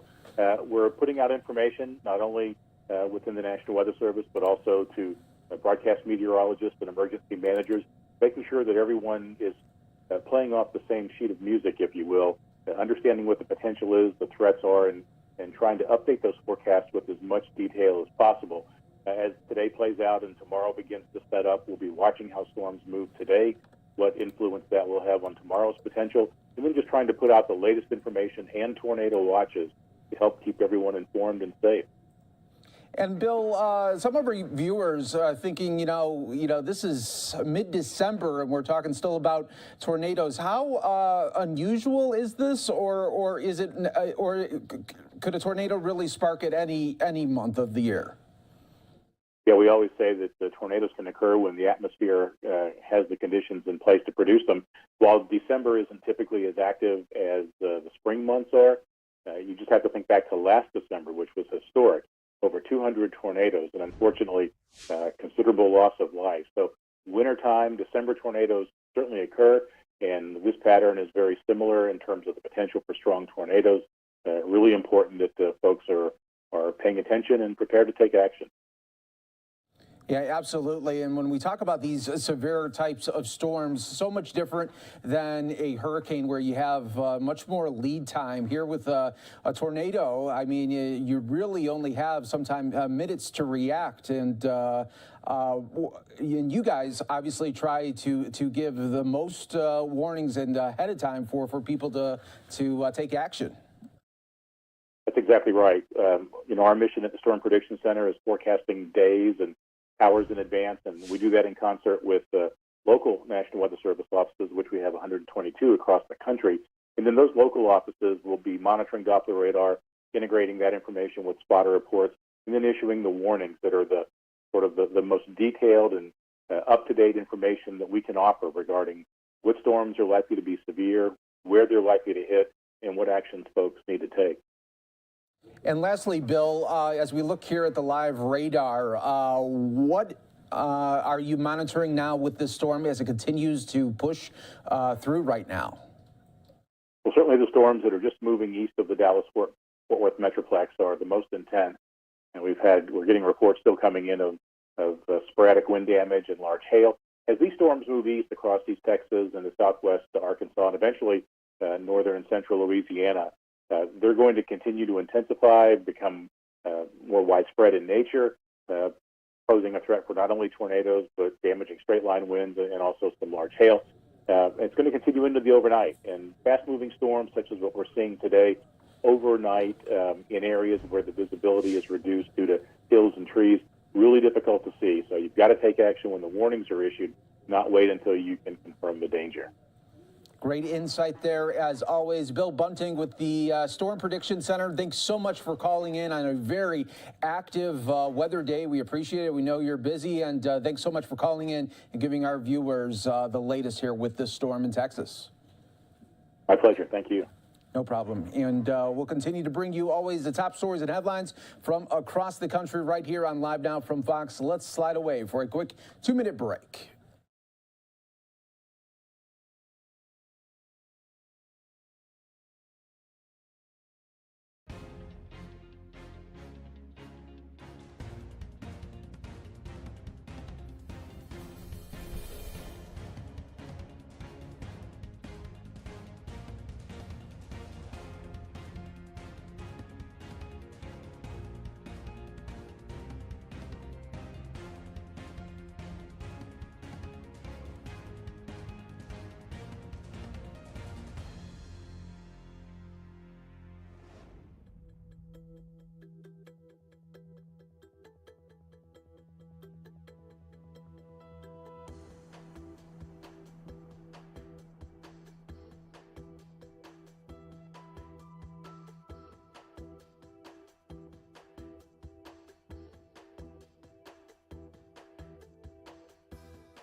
Be back here in a year when you have a better handle on the numbers to be talking to this committee. And thank you for doing this. I yield back. Thank you very much. You know by now that Mr. Perlmutter is a bankruptcy attorney. You can tell by those questions. So this would be a good time to enter into the record without objection.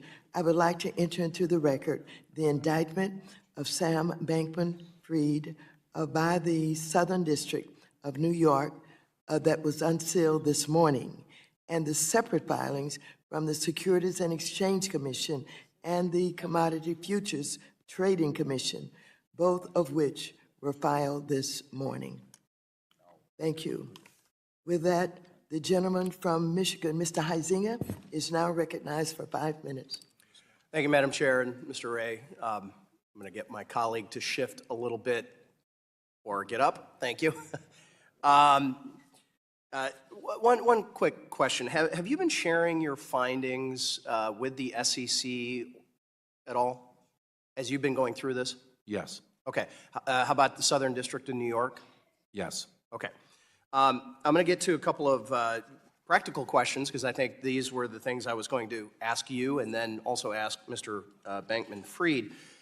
In your declaration, you said that the, quote, the FTX.com platform was not available to U.S. users, close quote. However, earlier this month, CFTC Chairman Benham suggested in testimony before the Senate Agriculture Committee that 2% of funds housed at FTX.com were from U.S. individuals. Can you confirm whether there were U.S. individuals or persons, in fact, customers of FTX.com?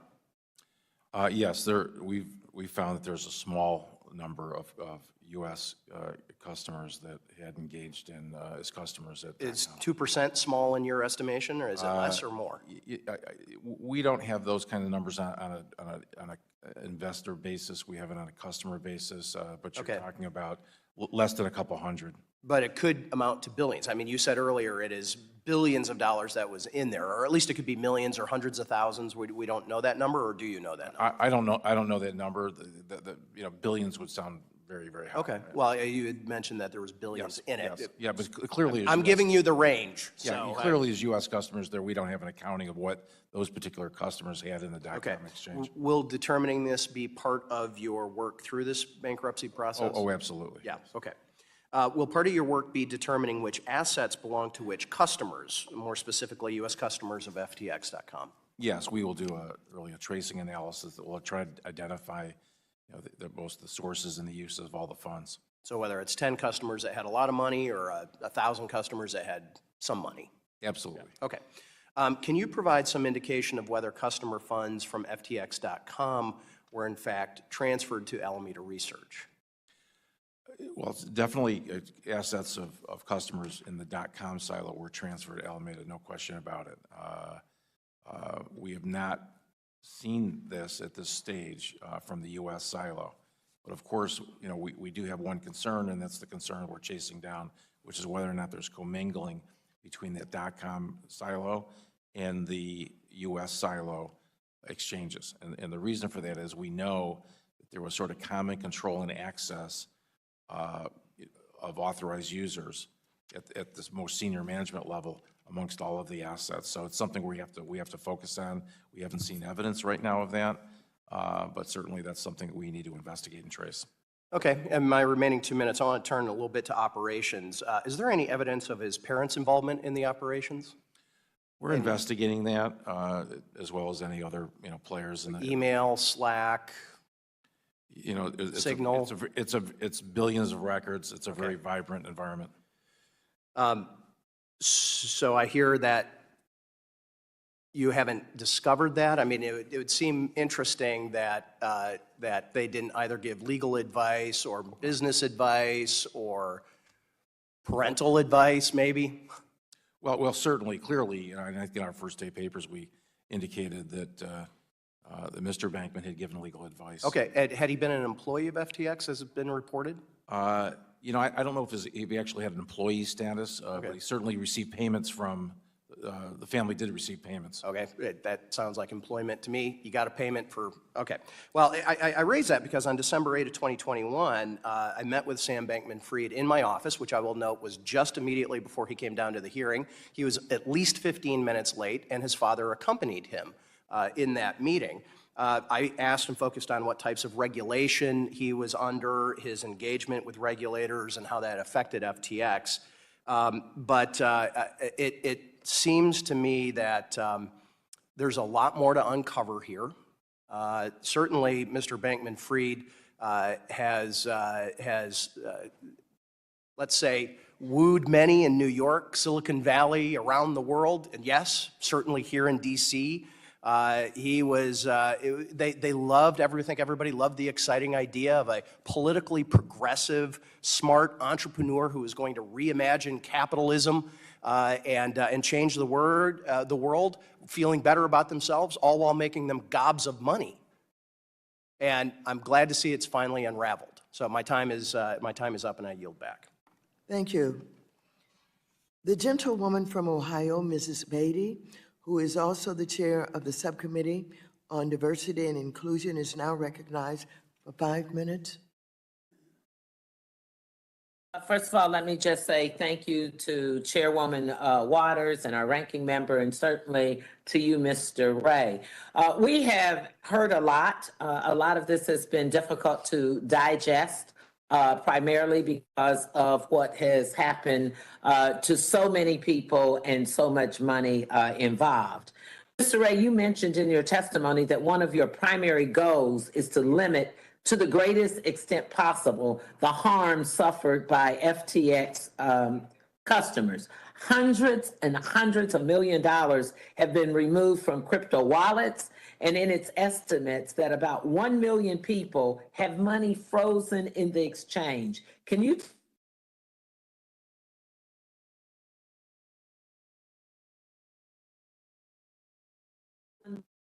overall the likelihood those funds back? And if you can't answer that question, I have the information. Ms. Beatty, would you repeat the question? You were interrupted for a minute or so there. Oh, I am sorry. I am at home recovering, so I hope, sorry about any connection. Basically, hundreds of dollars have been removed from crypto wallets, and it's estimated that about 1 million people have money frozen in their exchange. Can you tell us how many users have lost money, and when will they get their money back? Well, our process is such that we are securing our assets every day. Every day we are out looking for wallets and the keys to those wallets to maximize the recovery of value. So that's an ongoing process. We've secured all of the cash in the bank accounts to the extent that we can at this point. We've secured crypto assets. We're still in the process of doing that. I mean, ultimately, that's a question of months. The litigation has been pointed out by other members. Certainly will take a longer time frame, but that is our number one focus is to generate value to repay those customers. I don't have a customer account for you today. We do know that there was 2.7 million users in the U.S. silo, which again overstates the customer relationships because people had multiple trading accounts. And in the .com silo, we had over 7.6 million users, again, overstating the actual customer relationships due to the multitude of accounts by any particular customer. So we need to get to the bottom of those customer numbers. Thanks, Mr. Ray. Let me ask you this. Despite the fact that FTX told customers it would not trade customers' funds, we know now that FTX loaned out, I think, about $10 billion in customer assets for proprietary trading. Mr. Ray, do you know how it was possible for FTX to access clients' funds in violation of its own terms of service that read, without clients' permission, and exposes customers to such massive loss? Well, as I indicated, I mean, there was no corporate controls, no corporate oversight, no independent board, and the owners of the business, the senior management, had virtual control of the accounts of each of the silos and could move money or assets, as they desired, undetected by customers. To the extent there were rules, and there were very few, obviously they were made to be broken. So I think what I'm hearing you saying is that there was no one personally approved this. Let me ask you a last question. Can you tell us what regulatory changes could prevent the unauthorization or the unauthorizing customer funds in the future based on your wealth of experience? Without speculating about what regulatory fix there could be, I've said in my earlier testimony, the critical thing is segregation of customer funds and transparency. Okay, and lastly, in your 5 points that you outlined, and I'm sorry if you said it before, is there a timetable that you think you can get to that? And that can be a yes or no. I think I'm getting close to my time. There's no particular time frame, but it's as quickly as possible.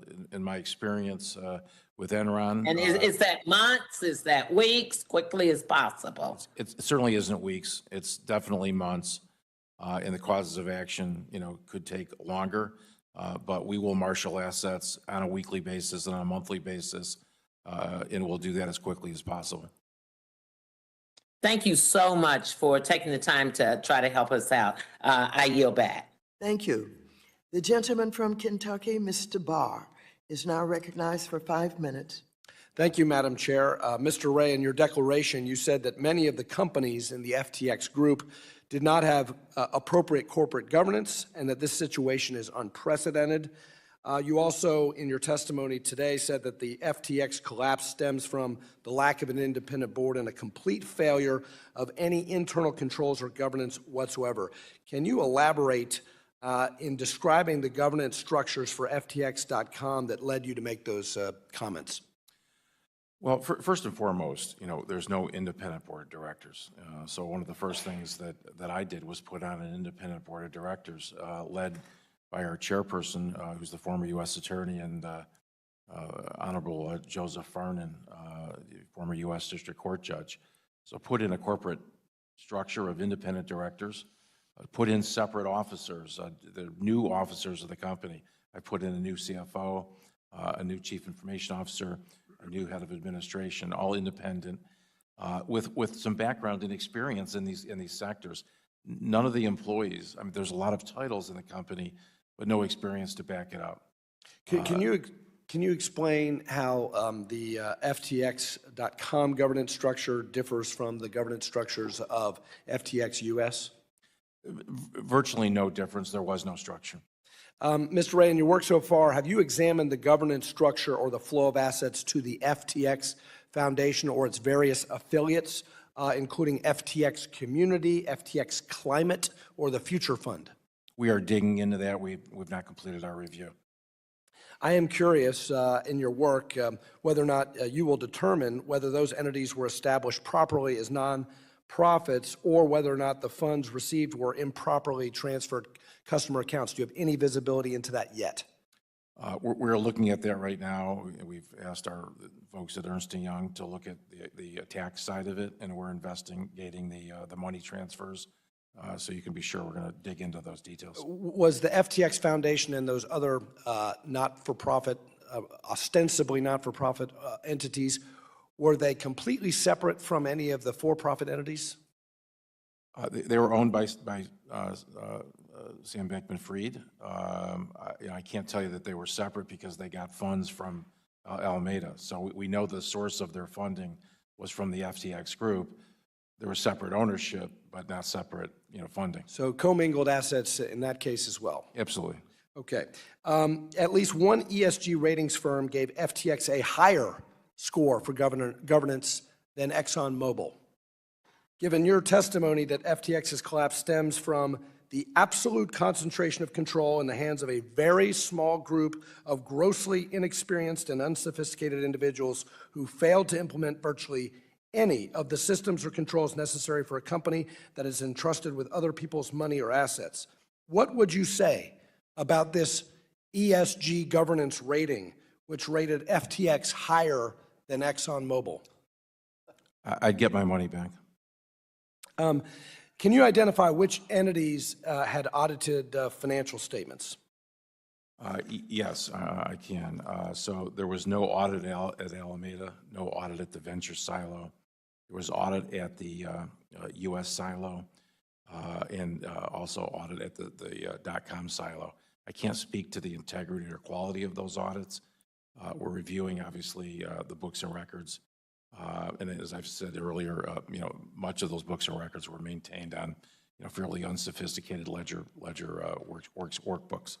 And you testified of the lack of record keeping. Yes. And so there's a whole lot of financial statements that are either not audited or not available. Is that fair to say? That's fair to say. In your declaration, you stated that you did not believe that those audited financial statements were reliable. Can you elaborate on why you believe that to be the case? Well, we've lost $8 billion, right, of customer money. So by definition, I don't trust a single piece of paper in this organization. Sam Bankman-Fried, in his testimony to this committee on December 8th of last year, said that FTX has designed and offered a platform with a market structure that is risk-reducing.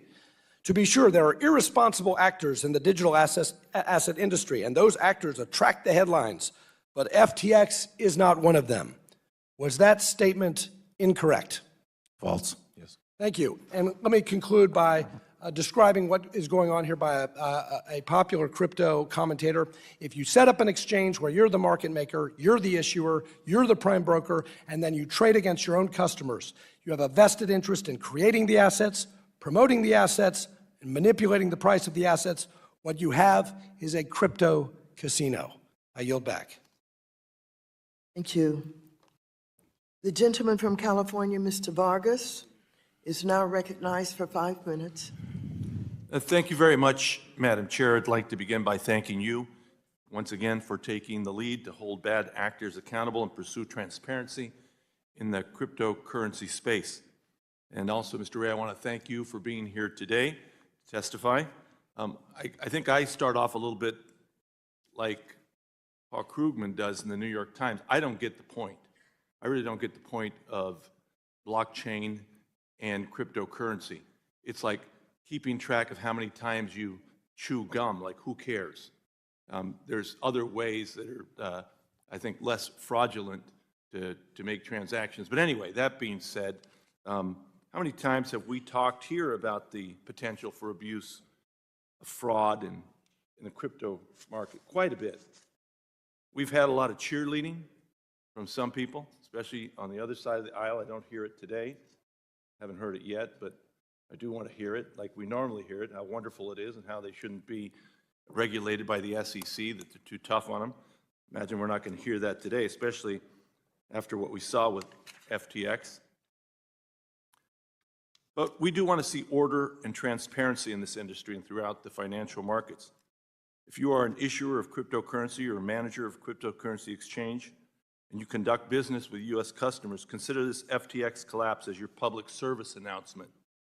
Come into compliance with the Securities Act of 1933, the Securities Act of 1934, and all other applicable federal and state laws. Do not skirt the law, mishandle U.S. citizens' funds, and then claim innocence.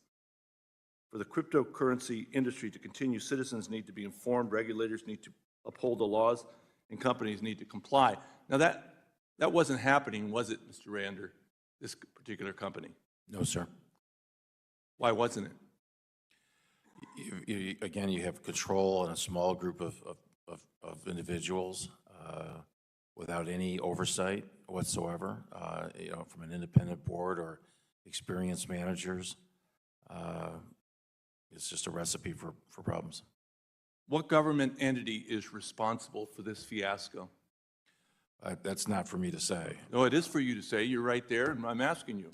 If you had to opine, that's why you're there in the hot seat. Who is it? Should the SEC have been more aggressive, even though we had a lot of our friends on the other side saying they shouldn't have been? Should the SEC have been more aggressive? I'm not experienced. I'm not a regulatory lawyer. I'm not here to express views about who should regulate it. I've said, and very clearly, that we need transparency. Customers need to have segregated accounts. They need to have ownership. It's their money, it's assets. It's really no different than a bank. You'd expect the same level of scrutiny of any funds that you have on deposit with someone else. That is a minimum. I agree with everything you've said, but at the same time, I have to say that the product that they give is a hybrid product, is it not? Well, it's a currency. It's an alternative. Some of you will be seeing a quick 2-minute break. Stay right here with us. More to come on Live Now from Fox. Okay. Well, that's the whole problem, I think. I don't get the point of cryptocurrency to begin with, other than, if you're a terrorist or someone that wants to hide money, and then I get the point. But other than that, I don't get the point myself. But if we are going to have it, we have to regulate it. Someone has to be in charge. We have to make sure that we don't continue to defraud the American people. And that's where the government comes in. Somebody's got to take charge of this. I think it's the SEC. I've always thought it was the SEC. They had a lot of pushback from my friends on the other side. I didn't hear them quite today, pushing back as they normally do. I'd love to see that. But again, someone has to regulate this if it's going to exist. Don't you agree? I certainly think there has to be, more controls in this sector. Who should regulate it? I defer to this committee. That, Madam Chair, I yield my time back. Thank you. Thank you. Now, the gentleman from Texas, Mr. Williams, is now recognized for 5 minutes. Thank you, Madam Chair, and thank you, Mr. Ray, for being here. Appreciate it. There's been many comparisons that have been made as people examine what happened to FTX, and from Bernie Madoff to Enron, it looks like this will go down as one of the largest frauds in history. And Mr. Ray, you have a unique perspective on the fact that you have worked on the Enron bankruptcy. I'd be interested real quick if you talk a little bit real quick about how it compares. You got cut off in the early time, and I'd like to hear a little bit about that. Enron was a really a different company. The crimes that were committed there were highly orchestrated financial machinations by highly sophisticated people to keep transactions off balance sheets. This is really old-fashioned embezzlement. This is just taking money from customers and using it for your own purpose. Not sophisticated at all. Sophisticated perhaps in the way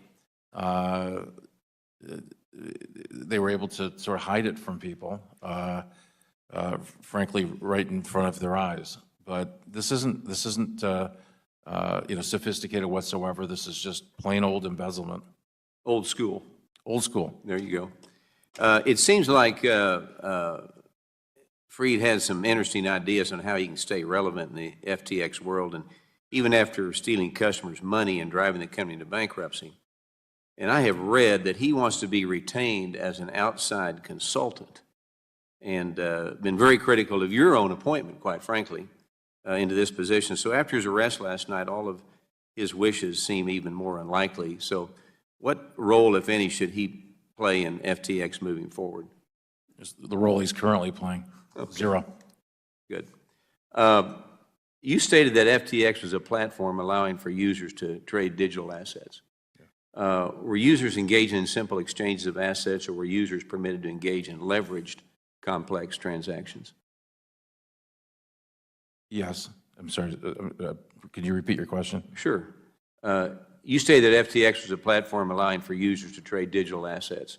Were users engaging in simple exchanges of assets, or were users permitted to engage in leveraged complex transactions? Yes. Okay. You also stated that you have recovered over $1 billion in assets. Can you give a description of the nature and type of assets you have recovered to date? We've recovered over $1 billion of crypto assets. These are, coins of various nature, and we've secured those. But that's been our primary focus. We've certainly also secured, our cash in all of our bank accounts. The bank accounts were frozen. We've got control over those accounts with new authorized users, which certainly includes myself. But our main goal is to secure the cash and secure the crypto assets, and that is an ongoing venture. Okay.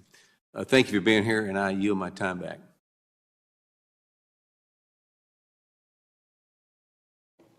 Thank you very much. The gentleman from Guam, Mr. San Nicolas, is now recognized for 5 minutes.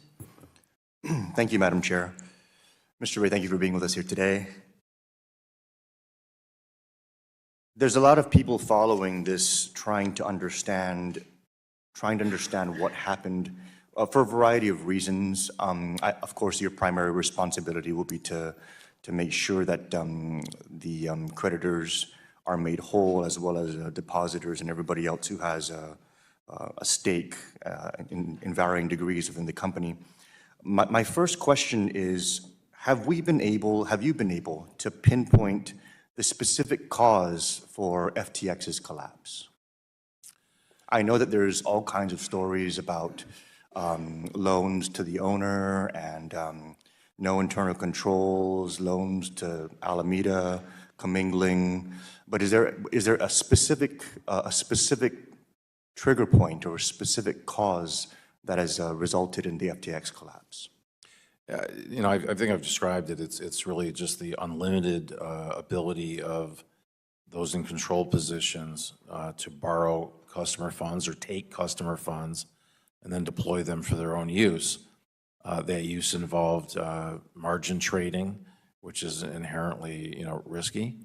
And of course, they've spent enormous amounts of money beyond that. But it's really the misuse of funds, and it's as simple as that, on a large scale basis. So what is the big picture balance loss as a result of this bankruptcy? How much has FTX lost as a result of this? We don't have exact numbers, but we know Ballpark? it's several $billion, in excess of $7 billion. In excess of $7 billion. Yes. So in excess of $7 billion, we're saying that the Sam Bankman-Fried and Company basically took or misallocated $7 billion, and that's why FTX has collapsed. Right. So funds were taken from customers, funds were invested, trading losses incurred in Alameda, and then funds were deployed that will never be, valued at the same dollar amount. There was over $5 billion of investments made. Certainly there's some value there, and we will try to get that value and sell those assets. But oftentimes, even when he made those sorts of investments, whether it was directly or through others in management, sometimes he would do that really without any pro forma or any valuation. Not really quite sure how some of the purchase price numbers were derived. So it gives you a sort of worry, obviously, that the purchases were overvalued. So there's a concern there as well. So Alameda lost $7 billion as a result of investment decisions and margin trading. There's a multitude of reasons that cause the gap in assets between the customer balances and what's there today and what we hope to gain. It can't be pinpointed just on losses on trading activity. The reason I'm asking, and I'm just kind of narrowing it down because my time is expiring, but it's important for us to very clearly understand what caused this collapse. When we had the 2008 financial crisis and Bear Stearns collapsed and Lehman Brothers collapsed, we could have gone in there and we could have pointed to all these different reasons that could potentially have contributed to it. But the underlying reasons were there was a subprime crisis and a lack of liquidity in these respective institutions. That allowed us to have a policy response, a regulatory response to prevent that kind of thing from occurring in the future. The FTX collapse right now is just FTX, but are these lack of controls and are these environments that resulted in the FTX collapse, are those still existing today, and could the same thing happen in similar operations such as Binance, for example? Could they also engage in the same activities under the current regulatory regime, and if things go wrong, have the same outcome? Well, it just. Welcome, everyone, here to Live Now from Fox. We'll get back to that hearing in just a little bit, but we want to bring you some breaking news coverage of a fire happening in New York City. This warehouse fire happening live right now on Live Now from Fox. This is the Erie Basin Auto Pond in Red Hook. The warehouse on Columbia Street stores vehicles that have been impounded for non-parking violations. And you can see that it is up in flames right now. Sky Fox aerials showcasing this one as a lot of thick smoke going up in the air there in New York City as firefighters work to try to knock down this fire at this warehouse. Of course, we always got you covered with breaking news and top stories and headlines from across the country. We're going to take our final break here of this hour. Stay right here with us. More to come on Live Now from Fox.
silo.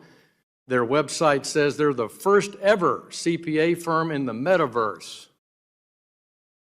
So looking at their website, they have 24 offices, 600 staff, 100 partners, principally California, New York, and New Jersey. You stated you're not familiar with Prager Metis, is that correct? That's correct. Are they cooperating with in your role as bankruptcy trustee? We're reaching out to, both firms, audit firms, as well as the firm that does our taxes, and we certainly have tools available if they don't cooperate, but everyone seems to be cooperating at this point.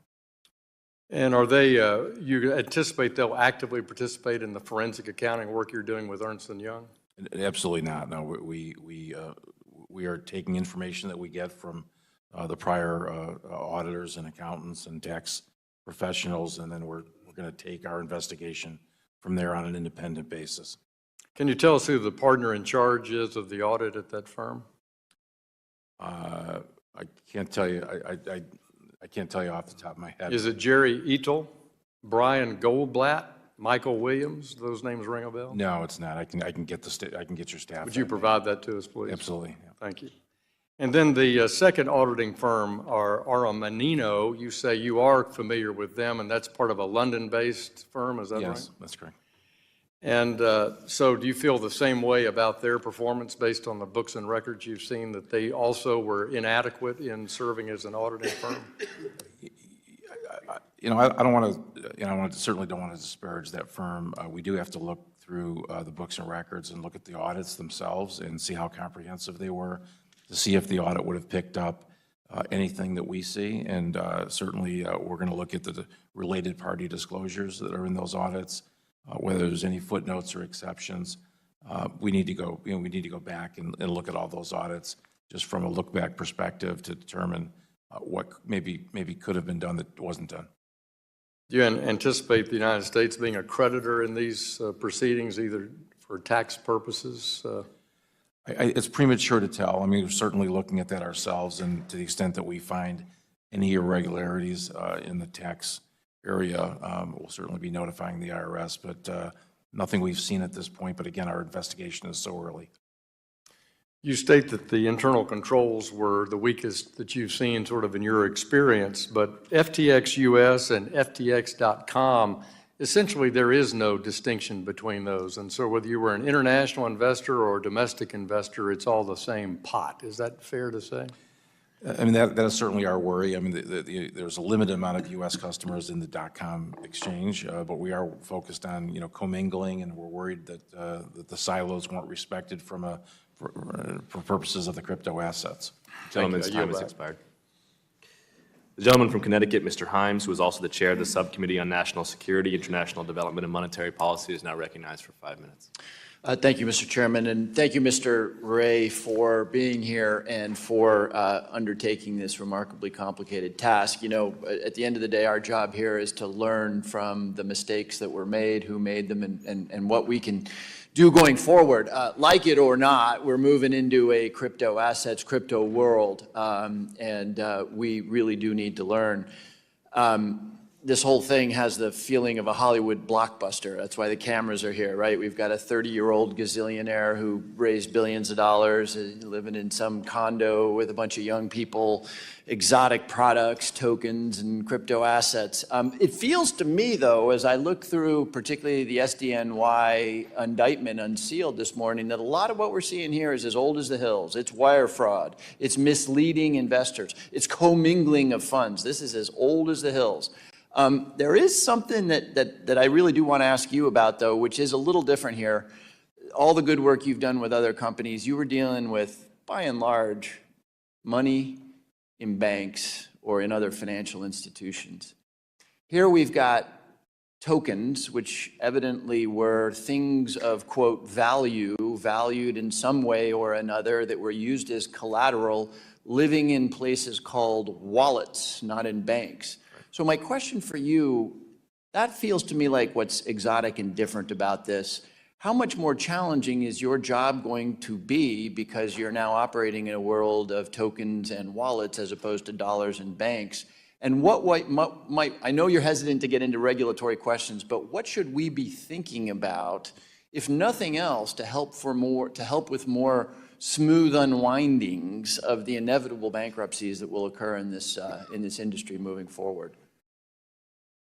The principal issue that the company is facing in the crypto area, and it is from a technology perspective, it is different from the other bankruptcies because it is it's not a plane, not a boat. It's this crypto asset, and it has inherently some difficulties. The assets can be taken or lost. We have assets that are in what are called hot wallets, and those are in cold wallets. Hot wallets are very vulnerable to hacking. If you've done any looking on the internet, you'll find that hacking is almost ordinary course in this business sector. There are lots of vulnerability to the wallets. So this company, unfortunately, had a very, very challenging record here. For some, transfers, there was no pathway for it. Our keys aren't stored in a centralized location. We don't know where all of our wallets are. Passwords were sometimes kept in just plain text format. So this company was sort of uniquely positioned to fail. The lack of discipline on control of the wallets, their storage, the storage of passwords, allowing multiple users to set up accounts, almost created an environment where there was not a complete inventory of wallets. You can learn some lessons from that. I mean, you need to have more controls, more discipline, more centralized accounting functions, more oversight and management. That's not to say that things won't happen. The hacking might occur. Yeah. Thanks, Mr. Ray. I have one more question, but I really appreciate that. We got to follow up on that because that's something for us to do. The other thing that I can't stop thinking about here is, again, 30-year-old gazillionaire. I get it, all sorts of attractive things. Some of the supposedly smartest money on the planet, venture capitalists who are paid tens of millions of dollars to invest money, and maybe I wouldn't care if it was just the money of the very wealthy, but they're investing pension money. They're investing university endowments, companies like Lightspeed, Sequoia, Greylock, the best of the best invested in this. And you told us, you made a statement that this was the worst governance, the worst you had ever seen. Did you see any evidence of any appreciable due diligence on the part of these entities that gave Sam Bankman-Fried hundreds of millions of dollars? Yeah, I'm not aware of what these parties may have done in terms of their due diligence. It is surprising, obviously, in light of all the circumstances. But I don't know what they did internally to verify these investments. So well, obviously, only they know that. Thank you. Thanks very much. Yield back. The gentleman from Minnesota, Mr. Emmer, is now recognized for 5 minutes. Thank you, Mr. Chair. Thank you, Mr. Ray. Like everyone else, we're appreciative of you being here today and testifying. I'm going to start, for my part, with a series of quick questions that hopefully will assist this committee's investigation, and then I want to move on to some additional points, time permitting. Mr. Ray, there were over 100 corporate entities within FTX Group. Some had boards of directors and others did not. Was there a group-level board of directors overseeing the entirety of FTX? No, there was not. Would you agree that it's a bad decision for a complex firm like FTX to not have a top-level board of directors? Yes. Do you have concerns about the concentration of power in a small group of inexperienced individuals with no oversight? Yes. Did FTX.com have basic corporate functions like an accounting or human resource department? No. Was there a legal department at FTX.com? Yes, there was. Was there a compliance department? There were people with titles. Fair enough. And thank you. Finally, to assist the committee's investigation, would you agree that a financial firm the size of FTX needs accounting, human resources, legal, compliance, and risk departments to help prevent something like this from happening? Absolutely. In early April 2022, FTX and IEX announced a strategic partnership. Last week, the Financial Times reported on Alameda's venture capital portfolio, which listed FTX Trading's $270 million investment into IEX as a, quote, acquisition. Did FTX Trading acquire IEX? And if not, what type of investment did FTX Trading make into IEX? I'd have to get back to the committee on that specific investment. I'm not sure that was completed.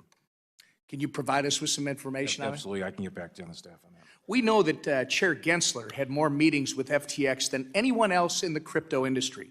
We understand that what was being negotiated was a framework for digital asset exchange registration and token registration with the SEC that would benefit both parties. It would expand the SEC's jurisdiction in exchange for the SEC's preferential treatment of FTX over other industry participants.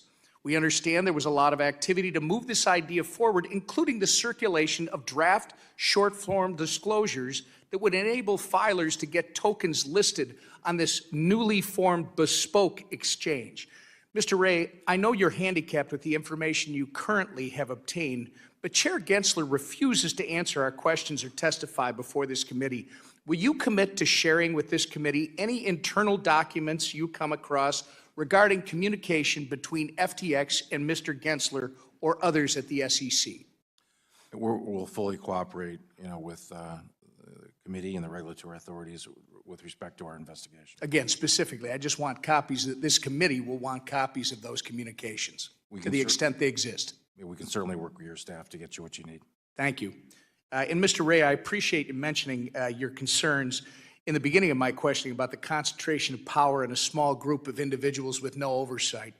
That is the exact problem that open and permissionless technology like crypto and blockchain solve. It solves for the problems of centralization.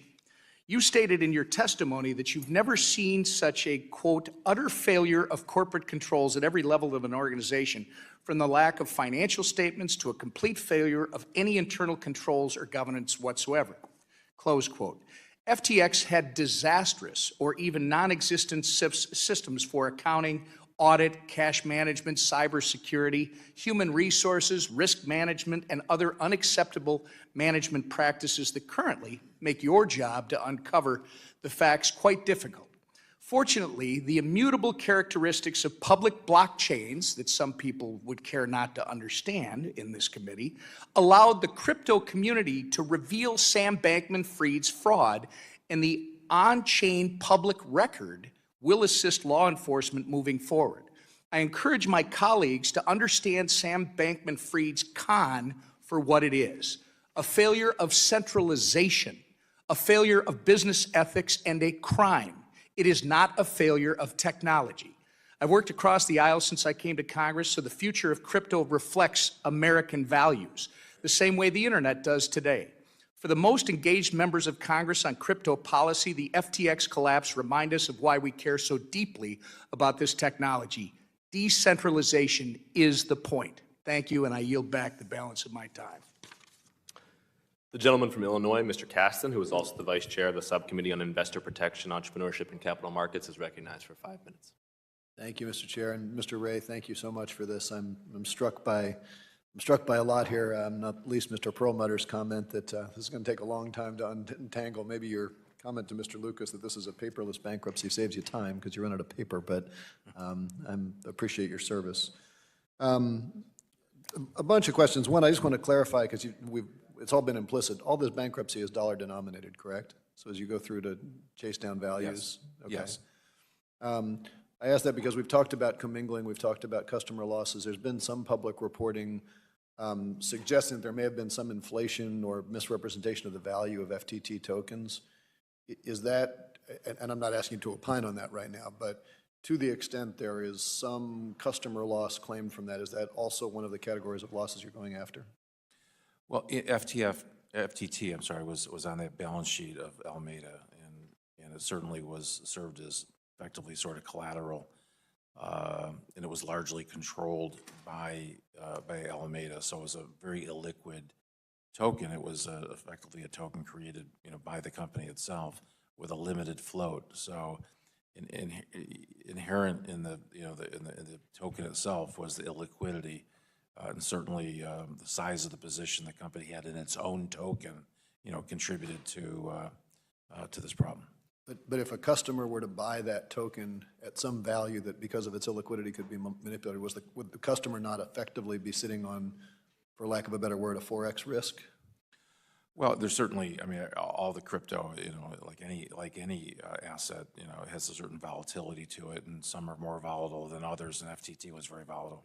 Sure, and I'm just, to the extent that the volatility is natural, it's fine. To the extent it's manipulated, separate. Let me move on because we're close on time. There's been, in a number of the public conversations that Sam Bankman-Fried has had, when asked about commingling, he often responds by talking about open margin positions. I want to just give you a chance to react to the difference between an open margin position and the commingling that you've observed. I'm not sure exactly, I tried to follow some of what his statements were, and it was very, very hard to really understand what he was really trying to say.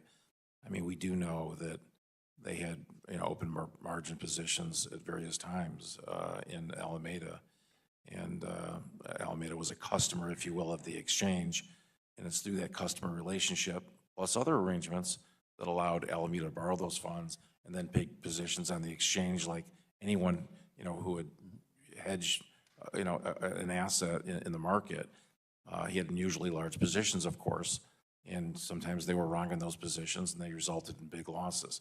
But ultimately, the commingling issue is the same in a different issue. He took the money from FTX to cover those positions, and ultimately, when customers went to get their money back from .com, there was a run on the bank.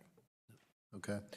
On November 12th, I guess just the second day or the first day you were there, yes, there was a hacker who stole some $477 million worth of tokens from FTX.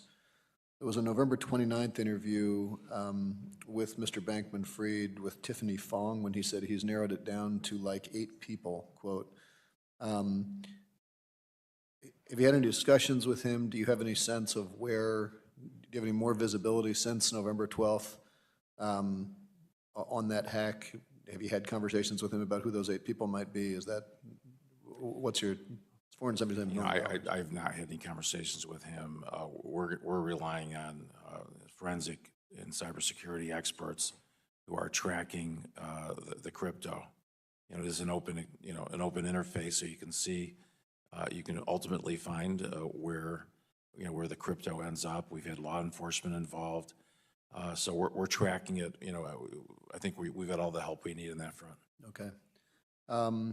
As I get close on the end of my time here, so far it seems like most of the losses have been within these 4 silos, and 2.7 million customers, whatever that means, is some exposure. Are you worried about any broader contagion? Are there broader contagion issues we should worry about from our perspective here? Certainly other bankruptcies of this scale have spilled into other sectors.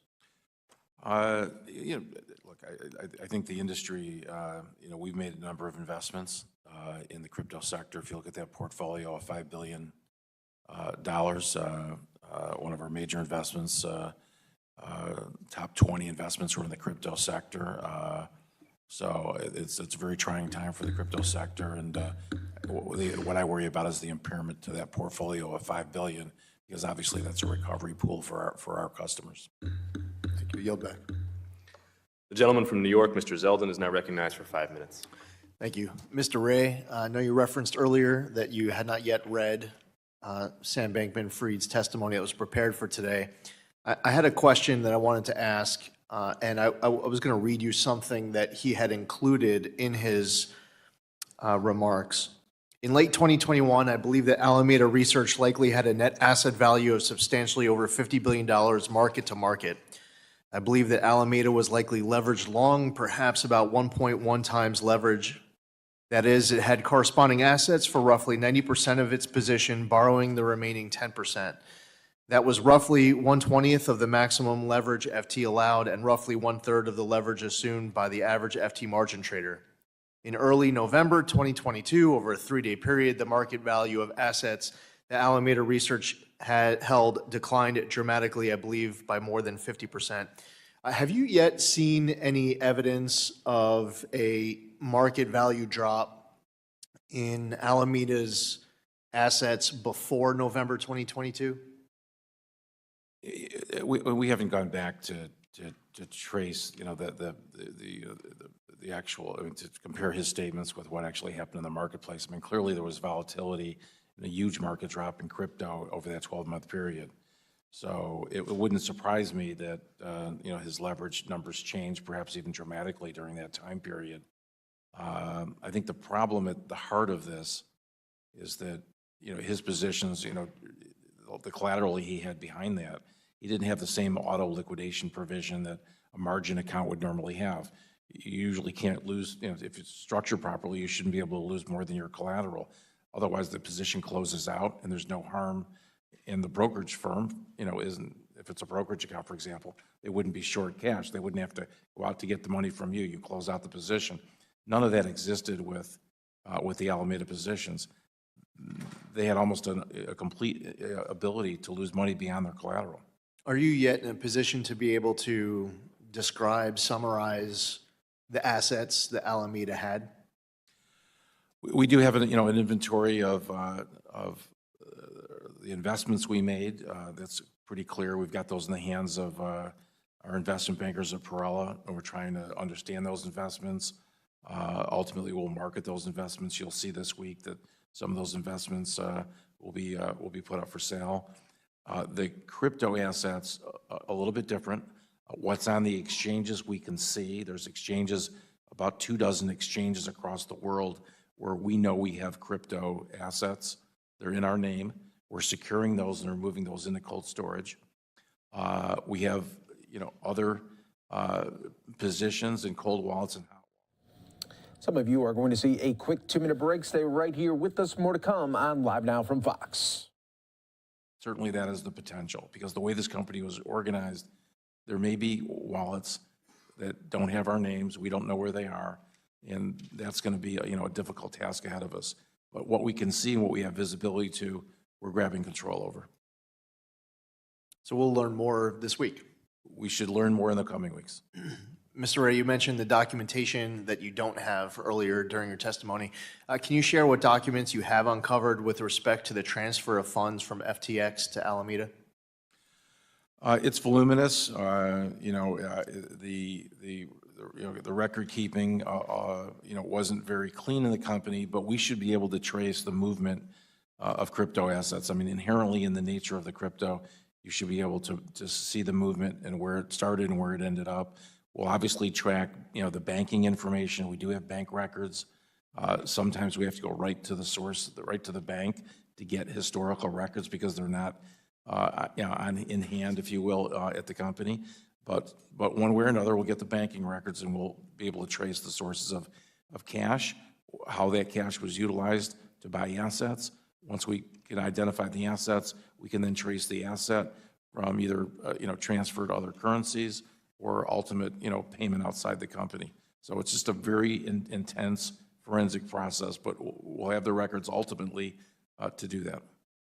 We'd be interested in receiving more detailed explanation of the documents that you have. And one last question, can you describe what documents you identified with respect to internal controls and governance? Well, there isn't any, to speak of. I mean, the company is virtually void of any internal controls or documentation. Resolutions are absent. Authorizations approving massive loans, for example, the loans of the insiders. I haven't seen any resolutions approving those. When Sam Bankman-Fried signs on behalf of the company and then he signs his own loan, that should tell you a lot right there. Gentleman's time has expired. The gentleman from New York, Mr. Meeks, who is also the chair of the House Committee on Foreign Affairs, is now recognized for 5 minutes.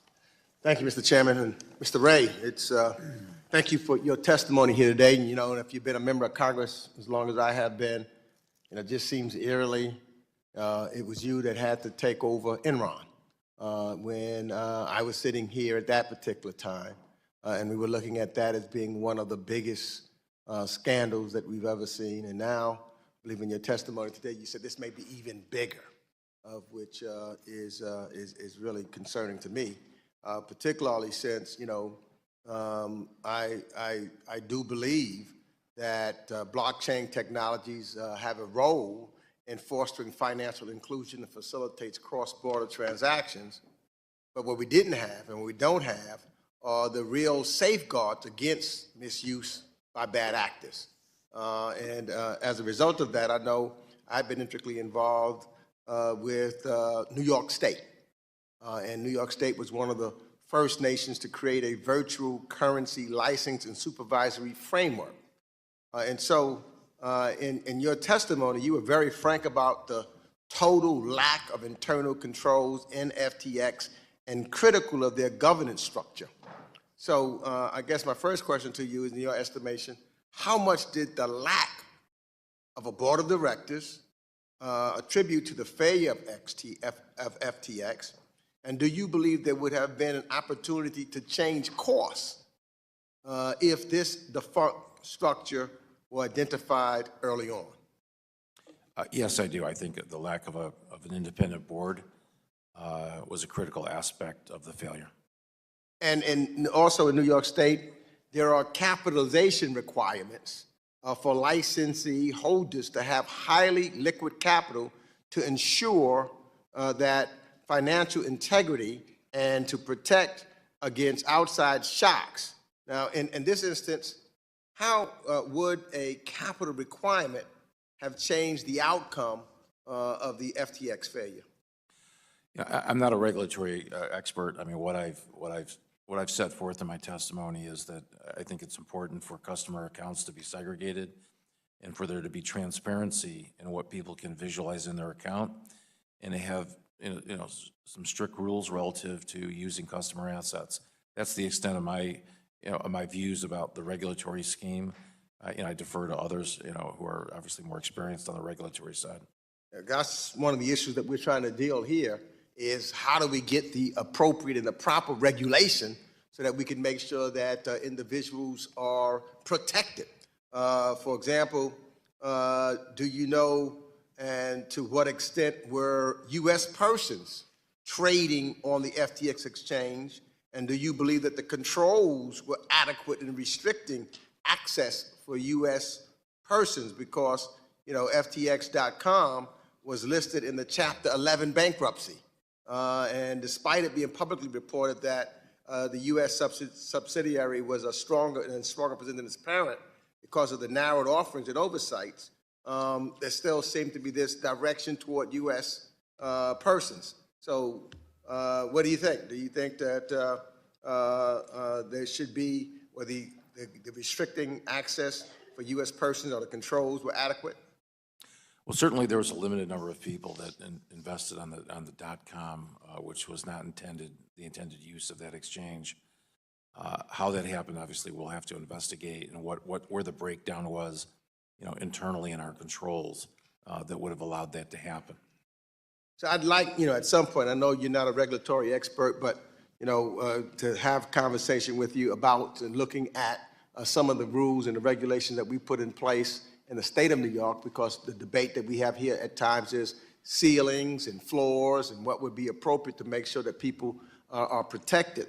You've already stated that FTX's lack of internal controls is unlike anything that you've ever seen in your career, and obviously has had a devastating impact on people who have trusted FTX with their savings and investments. I also chair the House Foreign Affairs Committee, and I'm also concerned that these internal failures could have led to sanction evasion and illegal transactions on FTX's platform at a time when sanctions compliance is critical for supporting countries like Ukraine and slowing down Putin's war machine. Have you and your team investigated these issues since taking the helm at FTX about anyone trying to avoid sanctions? We're certainly investigating all the aspects of the failure, and as the coming weeks we'll learn more, and I think we'll certainly be willing to work with the committee to understand really what happened and share with you to the extent possible. Gentleman's time has expired. The gentleman from Georgia, Mr. Loudermilk, is now recognized for 5 minutes. Oh, thank you, Mr. Chairman. Mr. Ray, thank you for being here today. Unfortunately, we aren't able to question Sam Bankman-Fried. I was looking forward to that, and however, I was concerned that you were going to testify first. I would have rather have had him testify first so we could qualify some of the statements that he may make with you, who's in the current position. However, since we've been in here, there's been a leak of what was to be his testimony that has come out. And I'd like to ask you about something that he has related in his testimony. He said if he had not been arrested ahead of today's hearings, that he alleges that FTX US has been and remains solvent and could pay off all of its customers tomorrow. Given the evidence you have and what you've gathered, is there any degree of truth to this claim? We still have a hole in the U.S. So it's, as we sit here today, it is not solvent. That's just inaccurate. And I'm not sure how would you even know that, quite honestly. So we're hopeful because the number of customers and the volume of trading on the U.S. exchange was much smaller than .com, somewhat driven by the number of withdrawals that took place before the bankruptcy on the U.S. silo. But right now we have a few $100 million of value. Again, you have to look at value as of, say, today. Right. Still missing. We haven't ultimately, though, found all the keys to the wallets. As we find and open those wallets, hopefully we'll be able to find more assets. And if we can attribute those to the U.S. silo, certainly there's a pathway to recovery there. And so, really the case isn't closed yet on the U.S. It's just premature, to make a determination such as his. So there is a potential that what he is claiming is true, but so I guess that would be the reason why all of the assets in those wallets have been frozen on the U.S. side. My follow-up question would be, if they are solvent, why would we freeze those? And along with that, is there any evidence of commingling of funds between FTX.com, FTX US, or Alameda, or any of the three together? That's what we have. That's what we're looking at right now. I can't, give you a clear answer on that today. We're looking, when we open up all the wallets, we look where the source is from whence they came. We'll have an answer for you, but it's just much too early to tell you that. I appreciate that, but summarizing, there's not evidence right now that his statement would be true that FTX US is completely solvent. Well, clearly not. Okay. And something else that he did previously, he stated that the Bahamian regulators, he gave the Bahamian regulators a one-day advance warning to allow investors in the Bahamas to withdraw their funds. No one else outside the Bahamas was able to withdraw funds before the bankruptcy was filed. Mr. Fried said that he allowed the withdrawals because, quote, it was critical to the exchange to be able to have a future because that's where I am right now. And you do not want to be in a country with a lot of angry people in it. Is this explanation accurate? Well, here's what we know. I mean, I can't speak to his words. What we do know is the liquidation proceeding in the Bahamas was filed effectively 24 hours before our Chapter 11 proceeding. During that time period, and we've documented this in our court filings as of last night, the accounts were unfrozen just in the Bahamas. Over $100 million was released to approximately 1,500 customers in the Bahamas. Did you say 15 million or 15 100 million. 100 million. To 1,500 customers approximately. Okay. These are approximate numbers. Okay. And then the door was closed about the time of our Chapter 11. You're watching Live Now from Fox, everyone. We always appreciate you joining us here as we are taking a listen here at this Capitol hearing all about the FTX collapse. We are going to have much more on this in just moments. We're going to take a quick 2-minute break, and then we will be speaking to a criminal attorney to get the very latest insight on the indictment of the FTX founder and all of the news that is being made today on this. We'll be back in just 2 minutes right here on Live Now from Fox.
And welcome back, everyone, here to Live Now from Fox. We always appreciate you joining us here. And really, what a turn of events for FTX, as the FTX founder, Samuel Bankman-Fried, was indicted on 8 criminal charges, including wire fraud and conspiracy by misusing customer funds, according to an indictment from the U.S. Attorney of the Southern District of New York. The 30-year-old Bankman-Fried was arrested at his home in the Bahamas yesterday and was expected to appear in court today morning for an extradition hearing. Separately today, the U.S. market regulators charged Bankman-Fried with defrauding investors and customers in his failed crypto exchange FTX here. And here is just a look at the allegations against him here, as he is being alleged to orchestrate a scheme to defraud investors, raised $1.8 billion from equity investors, and commingled customer funds to make investment purchases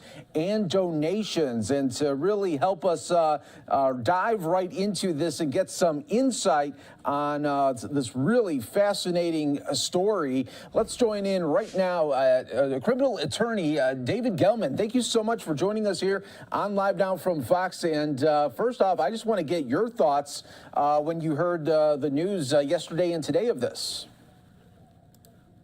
And my first thought was he better have some really good legal representation because he is looking at a lot of time if convicted, or when he's convicted, I should say.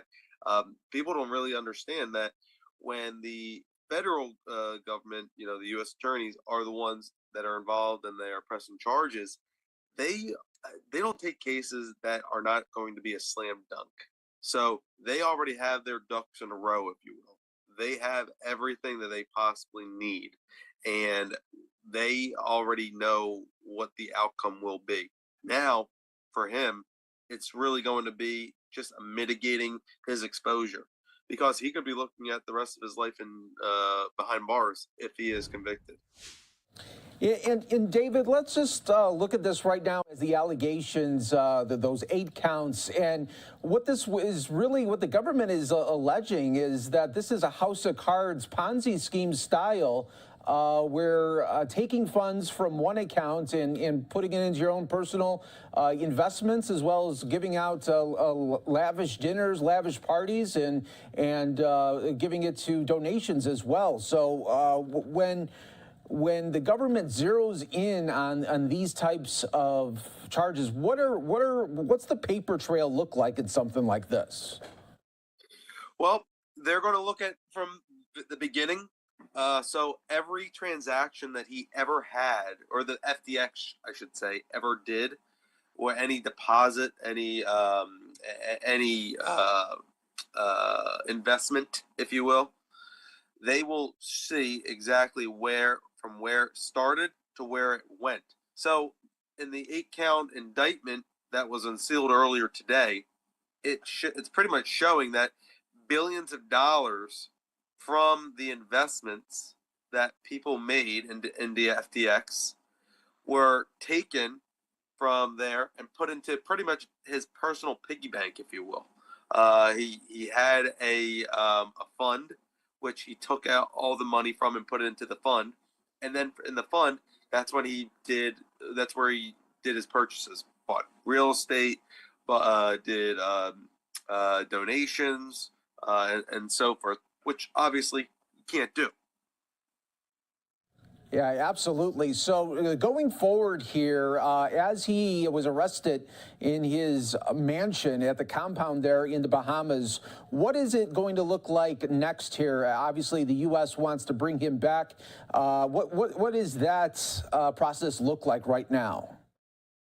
So last night he was arrested by the in the Bahamas by their police. The United States and the Bahamas have a extradition treaty where they will allow for extradition, or to bring back. Now, SBF can do one of two things. He can either agree to be extradited back to the United States and face the charges, or he can fight the extradition. And if he fights the extradition, he will then have to They will have an extradition hearing, and in the extradition hearing, most likely, he's going to be loose states. It's just going to be a matter of how he's going to do that, and when he's going to do that. And David, there were so many big brands that were connected to FTX and celebrity endorsements of this. Going forward, for companies, investors, as well as celebrities, what kind of due diligence should these types of people do before they sign up and get paid by a company to do ads or to help endorse a product? I mean, hey. When you're putting your name out there for certain things, you really, you need to make sure you do your homework. And it looks like nobody really did their homework. So you look at like Tom Brady, you look at Mr. Wonderful, Kevin O'Leary, all these guys, they put their name out, and they put their reputation out, and look what happened. They got, burned. So, if it is me, and I'm putting my name, my likeness, and my word out there, and I'm, saying, hey, this is a company that they're paying me, but I trust them, and you should too. You've really got to do your homework. All right, you got to look into everything that they're doing, and from what I'm gathering and from what I'm seeing so far, this was a house of cards, and this SBF guy, it's not like you really had to look very far to see what's going on. It sounds like there was a lot of fishy stuff going on. And if somebody just really did any little research or any little type of, snooping around on him, probably would have seen that this is something that might not be the best thing in the world to do. Yeah, they always say hindsight is 20/20, but when you kind of look there at definitely some, when we were listening to the hearing on Capitol Hill, it was amazing to hear from the man who was testifying, the president there of the company, really talking about, they really didn't have an HR system. They barely had any legal advice at the company, and it just seemed like a free-for-all for what was being told at Capitol Hill today. It was like a frat house. I mean, that's pretty much what it was. If you are a company with worth billions of dollars, you should say, and remember, at one point in time on paper, he was worth over 26 billion with a B, $billion. Okay, and they don't have an HR department. They don't have anything. It is so crazy how this all came about, and how the SEC and just the government in general, and just with them, got this far. It's mind-boggling. And you know what? In my opinion, I think this is just the tip of the iceberg. Where do you? I think there's going to be other companies that other crypto companies like this that are probably going to be getting scrutinized tremendously because of this. And I think that maybe not to the scale that SBF and FTX have, but I think there's going to be a lot of other crypto companies that are going to be facing the wrath of the government. Yeah, and speaking of that, we are just being told that the U.S. Attorney for the Southern District of New York will be holding a news conference at 2 p.m. Eastern to announce the indictment there. So we'll be getting some new info with that indictment. Of course, we'll be bringing it to everyone right here on Live Now from Fox. We've been taking in the Capitol hearing, and right now being joined by David Gelman, a criminal attorney, helping us break down just really this house of cards situation is what the government is alleging that this all is, and we are going to hear later as they detail their indictment there as it was unsealed, and it's just really fascinating. And David, before I let you go here, I just want to know, in your opinion, how fast is this going to be a Netflix documentary, a limited series? I'm talking about maybe 4 episodes to 6 episodes, depending on who they could get on. I love these Netflix documentaries that they do. So I hope this is going to be something that happens quick. I could see it being a whole big series. like the Lincoln Lawyer, if you will. I know it's a show, not really a documentary series, but this is going to be hilarious. I want to see who's going to be SBF. That's what I want to see. Who are they going to get to be that? Maybe like Jonah Hill or somebody. There you go. It's going to be crazy. Yeah, it really, really is, and it's, we're seeing this all in real time, but to always look back at big events there, it's something that Netflix, Hulu, and others do really, really well when it comes down to that. But David Gelman, thank you so much for coming on here on Live Now from Fox on this really fascinating story that looks like it's going to continue to unravel in the days, weeks, and months ahead. For sure. Well, thank you very much for having me. Yeah, no problem. We appreciate you. And of course, we'll be continuing to bring top stories and headlines right here on Live Now from Fox. We'll take a quick 2-minute break. Stay right here with us as we bring you the top feeds from across the country.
And we are back right here on Live Now from Fox. We always appreciate you joining us here. Top stories, headlines, all in the mix right here. I'm your host, Mike Page. Always great to be here with you as we continue to bring you today's top stories, breaking news as it happens, all right here. Let's take a look at the Dow. Really interesting day so far for the stock market as it started out the morning 700 points up in the green and gave it all back, and now just up about 15 points there. So we'll continue to monitor it there as investors continue to weigh the latest economic conditions and Fed rate hikes as well.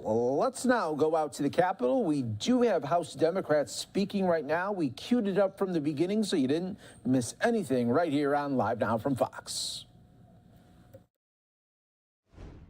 Chairman Jim Himes, whose committee did phenomenal work to address the economic disparities that the American people confront, as well as Chairwoman Kathy Castor of the Select Committee on the Climate Crisis, whose committee contributed so much to the work that we were able to do in this Congress to decisively confront the climate crisis, particularly as it relates to what was done in the Inflation Reduction Act. The work of both Kathy Castor and her committee and Jim Himes and his committee is consistent with what House Democrats are all about. From the very beginning, we have been determined in this Congress to get big things done for everyday Americans, to fight for lower costs, better paying jobs, and safer communities. And that is actually what we have done in this Congress, laying a strong foundation to build upon the work that needs to be done in the future, where we will continue to fight to make life better for everyday Americans. Fundamentally, that is what is at our core. It's what's in our DNA. It's what drives us. We want to make life better for everyday Americans all across the land. In urban America, rural America, suburban America, ex-urban America, the heartland of America, small town America, and Appalachia. That's what has driven our work in this Congress, and that is what will continue to drive our work as we move forward. I yield to our incoming Democratic whip, Catherine Clark. Thank you so much, Mr. Leader, and good afternoon. As a former caucus vice chair, I congratulate and welcome our incoming vice chair, Congressman Ted Lieu. We are just thrilled and have an incredible team in Chair Aguilar and in Vice Chair Lieu. And today, Democrats are celebrating on two fronts.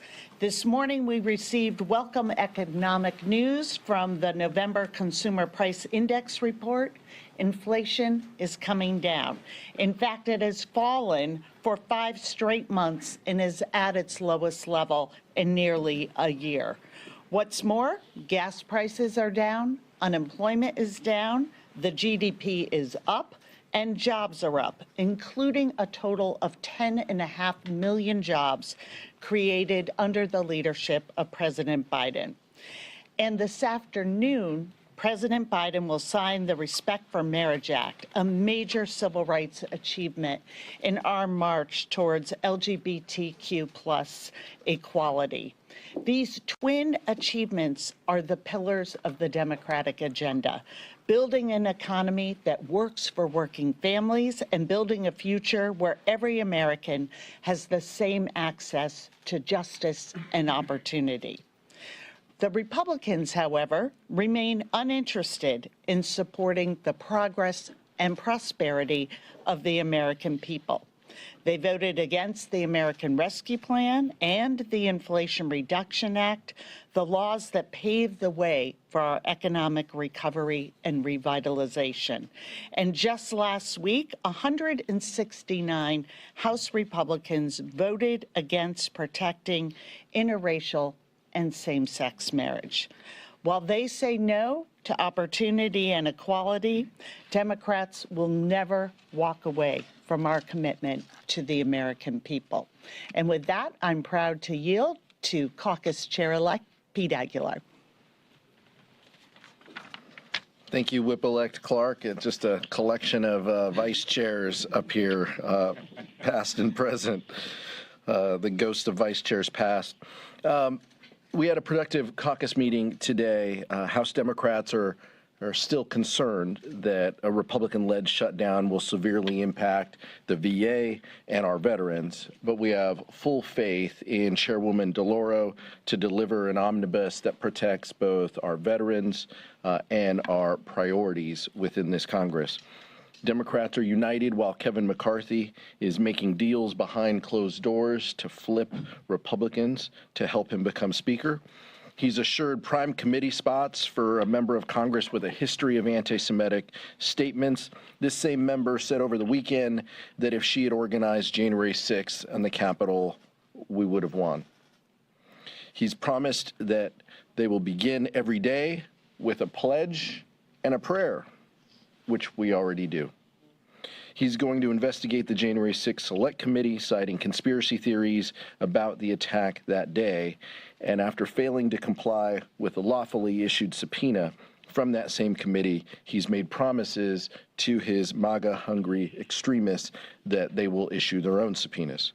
He's flip-flopped on impeachment investigations, and he's promised to repeal new IRS agents, a talking point that was debunked by the Washington Post, USA Today, New York Times, and Reuters, among others. And most importantly, he's committed to use the debt ceiling is a bargaining chip to enact cuts to Social Security and Medicare. It should be noted that none of this is going to help lower the costs of everyday Americans. Nothing that the House GOP is prioritizing is going to create good-paying jobs. While they fight amongst themselves, House Democrats will continue to put the American people first. And with that, our newest addition, the incoming vice chair of the caucus, a colleague from Southern California, a veteran and a friend, Ted Lieu.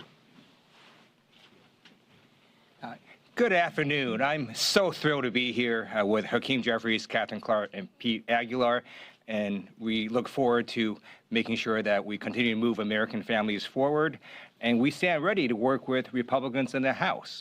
And I hope that Republicans learn their lessons from this midterm where Democrats way overperformed. We did better in recent memory than most administrations have for the party holding the White House in power. Not only did we almost hold the House, we expanded the Senate. And we hope Republicans will work with us to put people over politics and focus on better paying jobs, lower costs, and safer communities.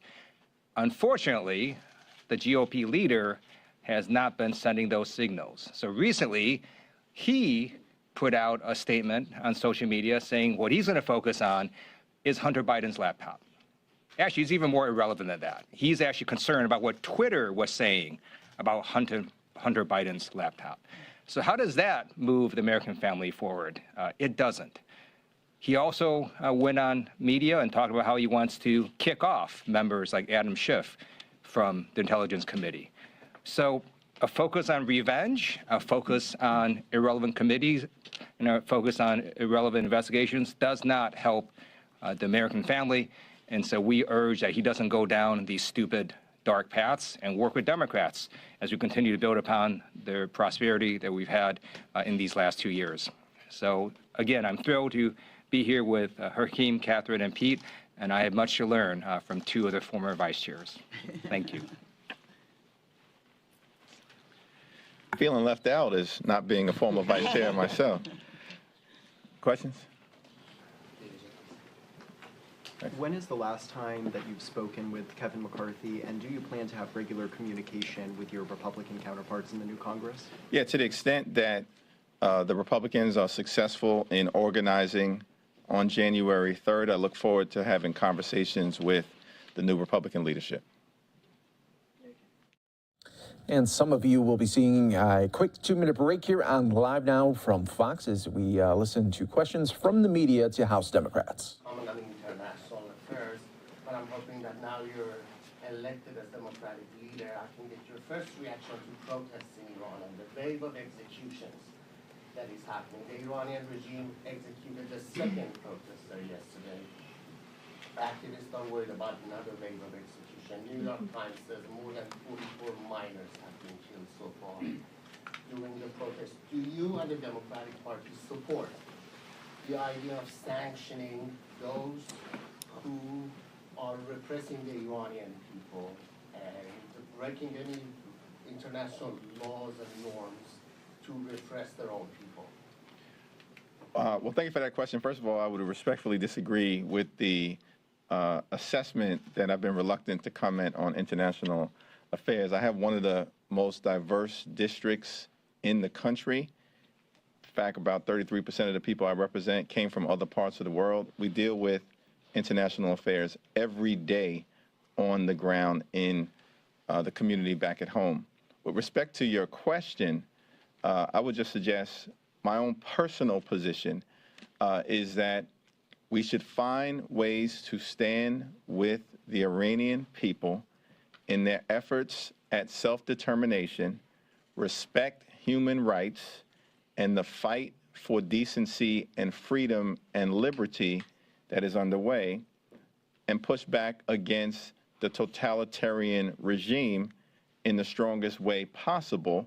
But it is within the domain of President Biden and the Biden administration to ultimately make that determination at this moment, in my view. Leader Jeffries, would Democrats consider voting in favor of a moderate Republican for Speaker of the House if McCarthy fails to get enough votes, and, you know, especially taking into account some of the deal-making that Congressman Aguilar was talking about? I'm trying to get every vote that I possibly can right now on January 3rd and expect that Democrats will come together in that regard. Certainly, that is my hope. We have to organize on the Democratic side. They have to organize on the Republican side. Let's see what happens on January 3rd. Tomorrow is the 10-year anniversary of the shooting at Sandy Hook, and in the 10 years since then, gun-related deaths for kids have risen 80%. Is there any feasible action, and I recognize the Republican versus Democratic sides on this, but is there any feasible action that you think Americans can see Congress undertake in the next Congress on gun violence? Well, thank you for that question, and it is still a tragedy that scars all of us, what happened in Sandy Hook, and should continue to inspire all of us to deal with the tremendous challenge of gun violence that we're confronting in this country. And I want to yield to all of my colleagues to speak on this issue. They've all been leaders in the effort to deal with gun safety legislation here in America. It is important to note that we just passed historic gun safety legislation for the first time in 30 years that will save lives and includes some meaningful provisions to address the gun violence epidemic that we have in America that hopefully we'll be able to build upon in the next Congress and moving forward. America has 4% of the world's population, but 40% or more of the world's guns. That means there are somewhere around 400 million guns circulating throughout America, many of which are weapons of mass destruction, not used to hunt deer, but used to hunt children and families and others, and to shred them beyond recognition. And that should encourage all of us to do more as we move forward in the next Congress. And I'm certainly hopeful that my colleagues on the other side of the aisle will see fit to lean in further on gun safety. Yeah. This has been an issue that Democrats care so deeply about, and there are so many issues we talk about dividing our country. This actually is not one of them. This is an issue where it is not just Democratic families that fear for their children, whether that's in a place of worship or sending them to a school. It is about being in a movie theater. All of these places should be free of gun violence. And what happened at Sandy Hook was unthinkable. And really, it was hard to fathom when that information was coming in. And what we have seen since at Parkland, at Uvalde, it is heartbreaking that when we had the first bipartisan coming out of the Senate bill before the House in June that could move us forward on some common sense solutions to reduce gun violence in this country, that we weren't able to garner a Republican vote in the House. And so this is an issue that Democrats are going to continue to push because it is one of great concern. We cannot build safer communities until we address the statistic that the chairman just gave. We have to do a better job. We owe the American people that, and we are going to be looking to the GOP to put the American people, the American family, our children first again, and not the special interests that are pushing them to extreme positions on this issue. Whip Clark was one of the leaders on the House Democratic side when it was a sit-in to talk about these very issues with John Lewis and others. All of us remember where we were 10 years ago. I was waiting outside the White House to go into a holiday party, the same one that President Obama got emotional at. And as someone who has kids in that age. It was deeply emotional for all of us. We view it, all of us up here view it through the prism of our own kids. The lockdown drills they have to take now, how their upbringing in school is different than ours as a result of gun violence. It's affected all of us in very personal ways. My district, there was a shooting 11 months after I was sworn in here in 2015, a mass shooting in San Bernardino. Was coming off of the House floor, and a colleague said, "Have you seen what's on TV? You know, you gotta go back, run back to your office." And that's what we experience. That's our experience. But as Catherine said, as Leader Jeffries said, you know, we are focused on enacting good policy for the American public. And so we hope that our colleagues continue to reach out. We hope that the anniversary of Sandy Hook means something. We hope that they will continue to reach out and support good, reasonable gun violence safety legislation like we passed earlier this year. That was a meaningful step, the most meaningful step we've taken in 30 years, but it's not enough. We know that we can do more, and we hope to do that in the upcoming session. I have 2 marksmanship awards from the United States military, so I'm not opposed to people having guns. I am opposed to people having guns who shouldn't have them. That's why I support universal background checks and why every Democrat in the House supports universal background checks. And it's extremely disappointing that we can't get that into law. I do hope that Republicans will work with Democrats on something as simple as universal background checks that's supported by over 85% of American people. And if we could just get that through, we're also going to save lives. I remember when Republicans controlled the House and Catherine Clark helped lead a sit-in. If she wants to do that again, I'll join her. Ted Lieu making news at his first press conference. I ask about immigration. Obviously, you know, the timetable for any action is both, you know, more imminent as there's a court ruling for protecting Dreamers, but also you guys are set to be off in the next week. I'm wondering what those conversations are, as there's a small coalition of bipartisan members, both in the House and the Senate, that sent out something today about extending Title 42 as part of a larger package that's being discussed in the Senate. I'm interested in what your thoughts are on immigration. Well, I've had a few recent conversations with the current chair of the Congressional Hispanic Caucus, Raul Ruiz, and I know the CHC is working hard on the issue to see where the opportunities to find common ground may be in the final few weeks of this 117th Congress. I'm hopeful that our friends on the other side of the aisle, on the other side of the Capitol, might see the need to begin, as the American people have demanded, to work on this issue in a responsible way that doesn't demagogue the issue like the former president did, but seeks solutions consistent with who we are as a nation of immigrants and a nation anchored in the rule of law. What's your level of concern about these Republicans want to remove Democrats from their committee assignments, and what kind of recourse do you have there? And are you concerned about, you know, this becoming a retaliation tactic for the next 2 years? Well, let's see what happens in the new Congress in terms of what they ultimately decide to do. But here's the concern, and I yield to my colleagues right after this for their observations.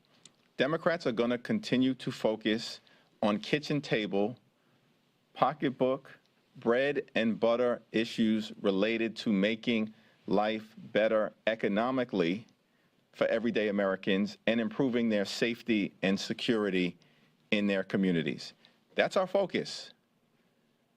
It's my hope that we will not see on the Republican side of the aisle the Kevin McCarthy fire sale to the extreme MAGA Republicans as part of his effort to get to 218, along with the Marjorie Taylor Greene revenge tour.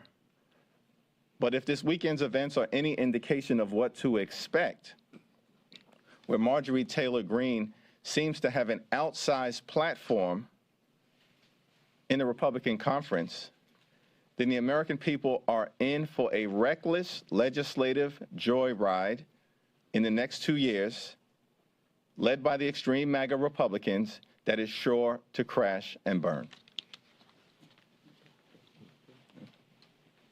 All right. Just enjoy this. Getting back to immigration, is the Cinema Tillis immigration framework, is that the sort of thing that is consistent with what you're looking for?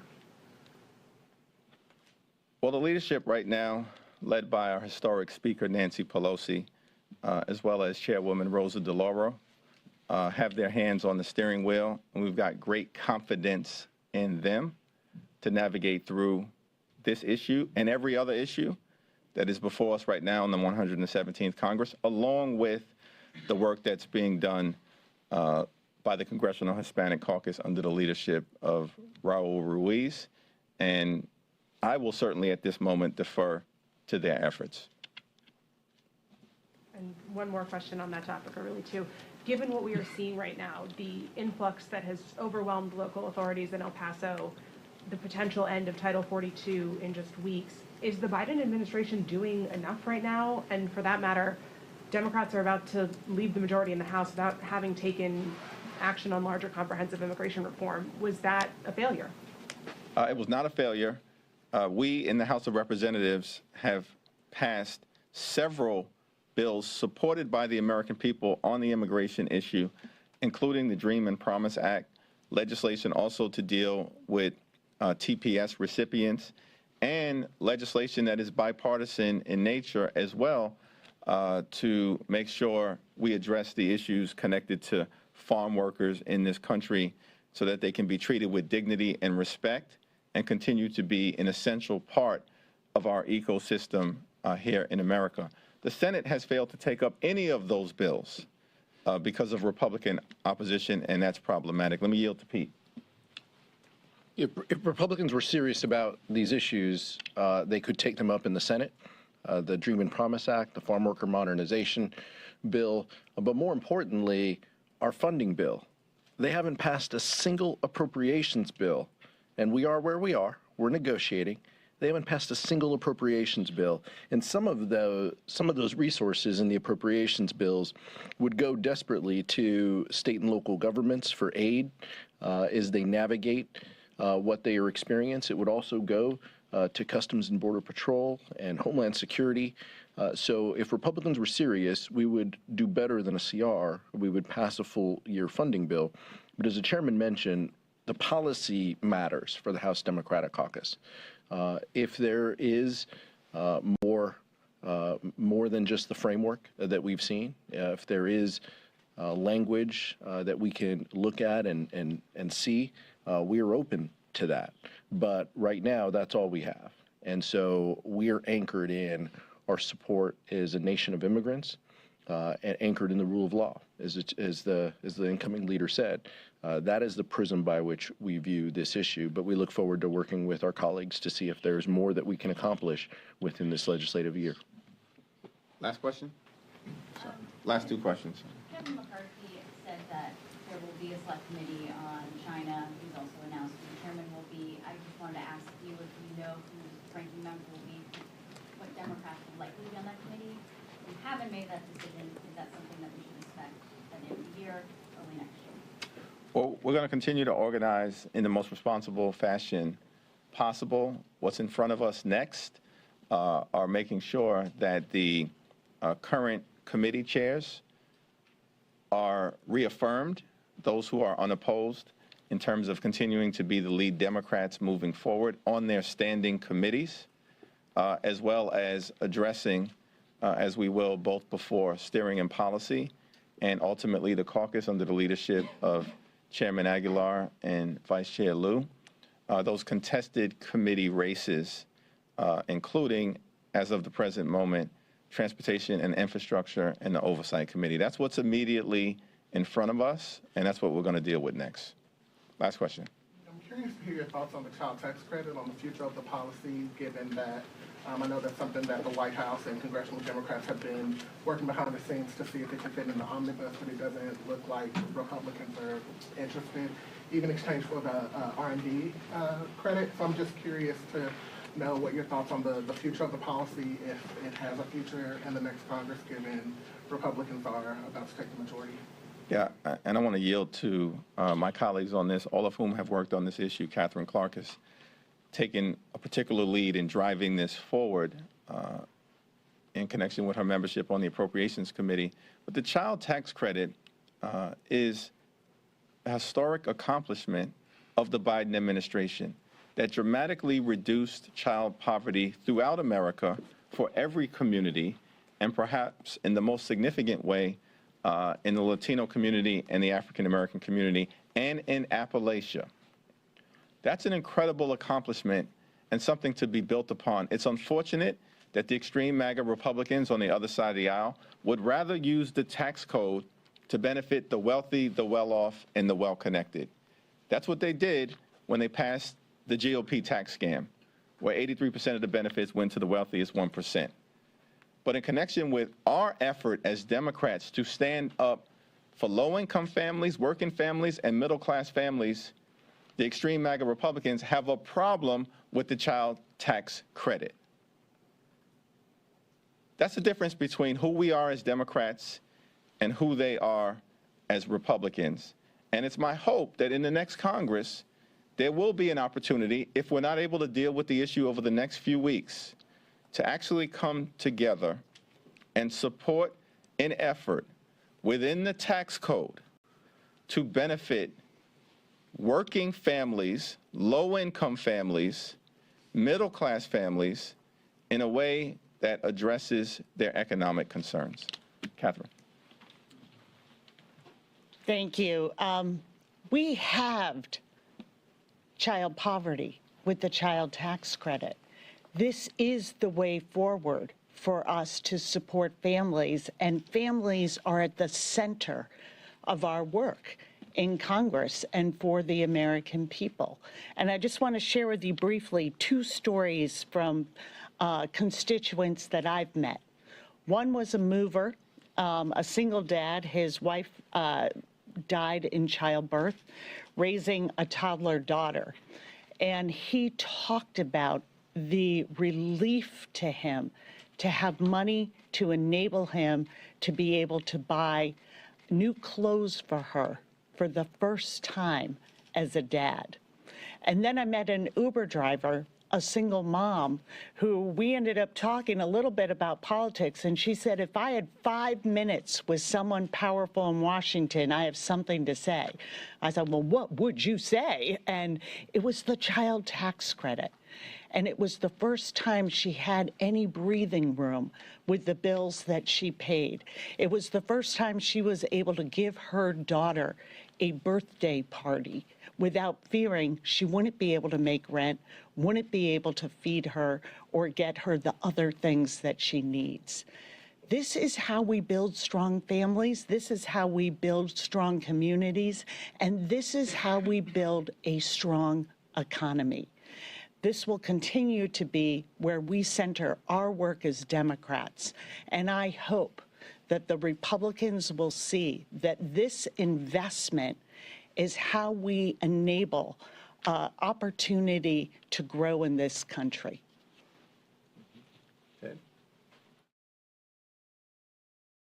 Watching live now from Fox, everyone. That was House Democratic leadership members talking about their plans for next year and also talking about the year that was. All right, everyone, we are continuing to bring you top stories, top feeds from across the country, and it looks like an event with Senator Bernie Sanders and Senator Elizabeth Warren will be happening for rail workers to rally at the U.S. Capitol nationwide for industry reforms. We'll take it when it does happen right here on Live Now from Fox. We're also monitoring soon. Vice President Kamala Harris will be speaking at a Young Leaders Forum at the National Museum of African American History and Culture. We will bring that to you as soon as that gets going right here on Live Now from Fox. Let's slide away for a quick 2-minute break. You can be a second or third generation American, and you can be in a well-paid job.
Welcome back, everyone, here to Live Now from Fox, taking you out to D.C., where we will soon be hearing from Vice President Kamala Harris at the National Museum of African American History and Culture. Let's listen a little bit to the buildup here for the Vice President.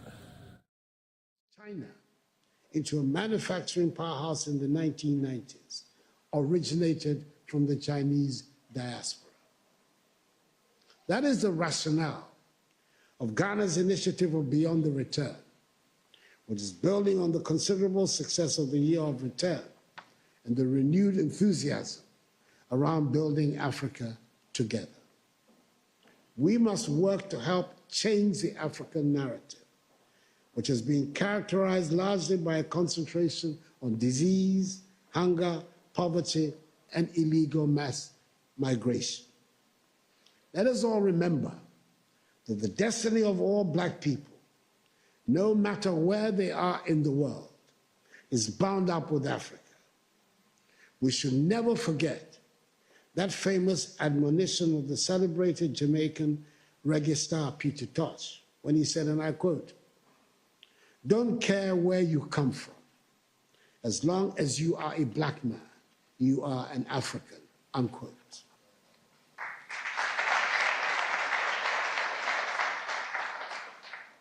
We must help make Africa the place for investment, progress, and prosperity, and not from where our youth flee in the hope of accessing the mirage of a better life in Europe, Asia, or the Americas.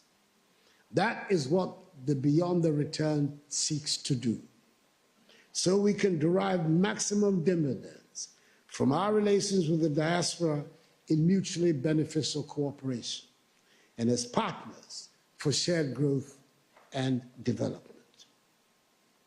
The second half of the 20th century witnessed a great blow for human progress and freedom when the African peoples, in the wake of Ghana's shining example, liberated themselves from the colonial and imperialist yoke and the racist ideology of apartheid and emerged as free, independent peoples to construct new nations of hope and advancement.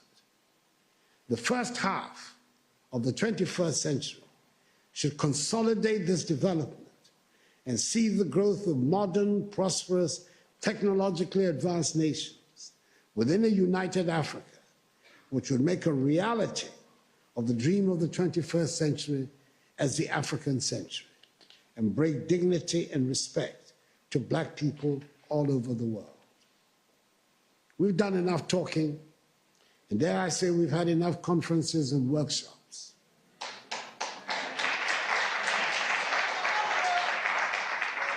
We know what we need to do. It is time just to do it. We've run out of excuses for the state of our continent. We have the manpower. We should have the political will. It is time to make Africa work. We have good reason to be proud of who we are and the beautiful continent that is ours with its vibrant cultures. The geographic space covered by Africa makes it the second largest of the 7 continents. It has 30% of the world's remaining minerals of value. It has some of the most breathtaking scenes on our planet. It has plants and animals that are wonders of the world and critical for the survival of the globe. I hear a lot about the need to change our narrative and tell our own good story. Ladies and gentlemen, as the saying goes, nothing succeeds like success. If we work at it, if we stop being beggars and spend Africa's monies inside the continent, Africa would not need to ask for respect from anyone. We would get the respect we deserve.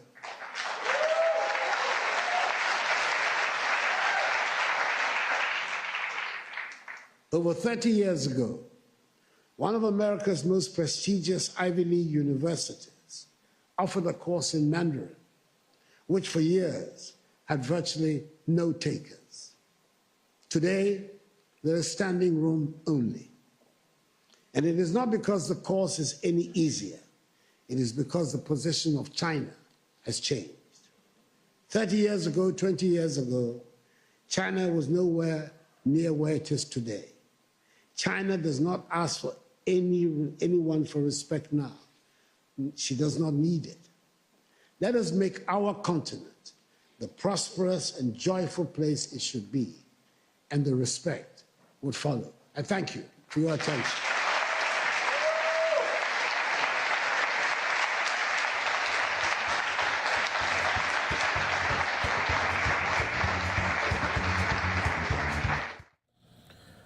All right, listening in there to some remarks as we wait for the vice president. When we see her, we'll bring her remarks to you live right here on Live Now from Fox. Everybody, we are going to take another quick 2-minute break. Stay right here with us. More to come.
We're back here for you on Live Now from Fox, covering one of the top stories here of the day as the FTX founder orchestrated years-long fraud. That is according to the SEC, as the Securities and Exchange Commission charged Sam Bankman-Fried today with defrauding investors and customers in his failed crypto exchange, FTX. The SEC said Bankman-Fried orchestrated a years-long fraud to conceal from FTX investors the diversion of customer funds to Alameda Research, his crypto trading firm. So we are setting up for the top of the hour.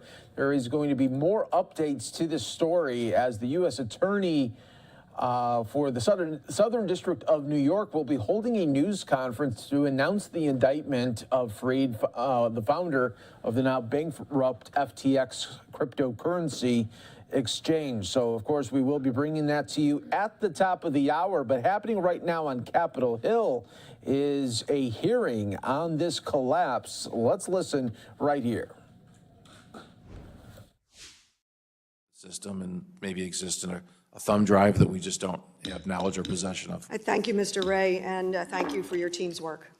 Thank you very much. The gentleman from New York, the gentlewoman from New York, Ms. Ocasio-Cortez, is now recognized for 5 minutes. Thank you very much, and thank you for coming here to testify today, Mr. Ray. I have a lot to get through, so we're going to try to get these answers as quickly as possible. I want to put together a little bit of a timeline of this collapse between November 12th and yesterday. On November 2nd, we have CoinDesk leaking these balance sheets. On the 8th, Binance signs a non-binding letter to acquire FTX, and Bankman-Fried freezes or pauses withdrawals from FTX. I would like to submit to the record your declaration to the U.S. Bankruptcy Court, or FTX's declaration to the U.S.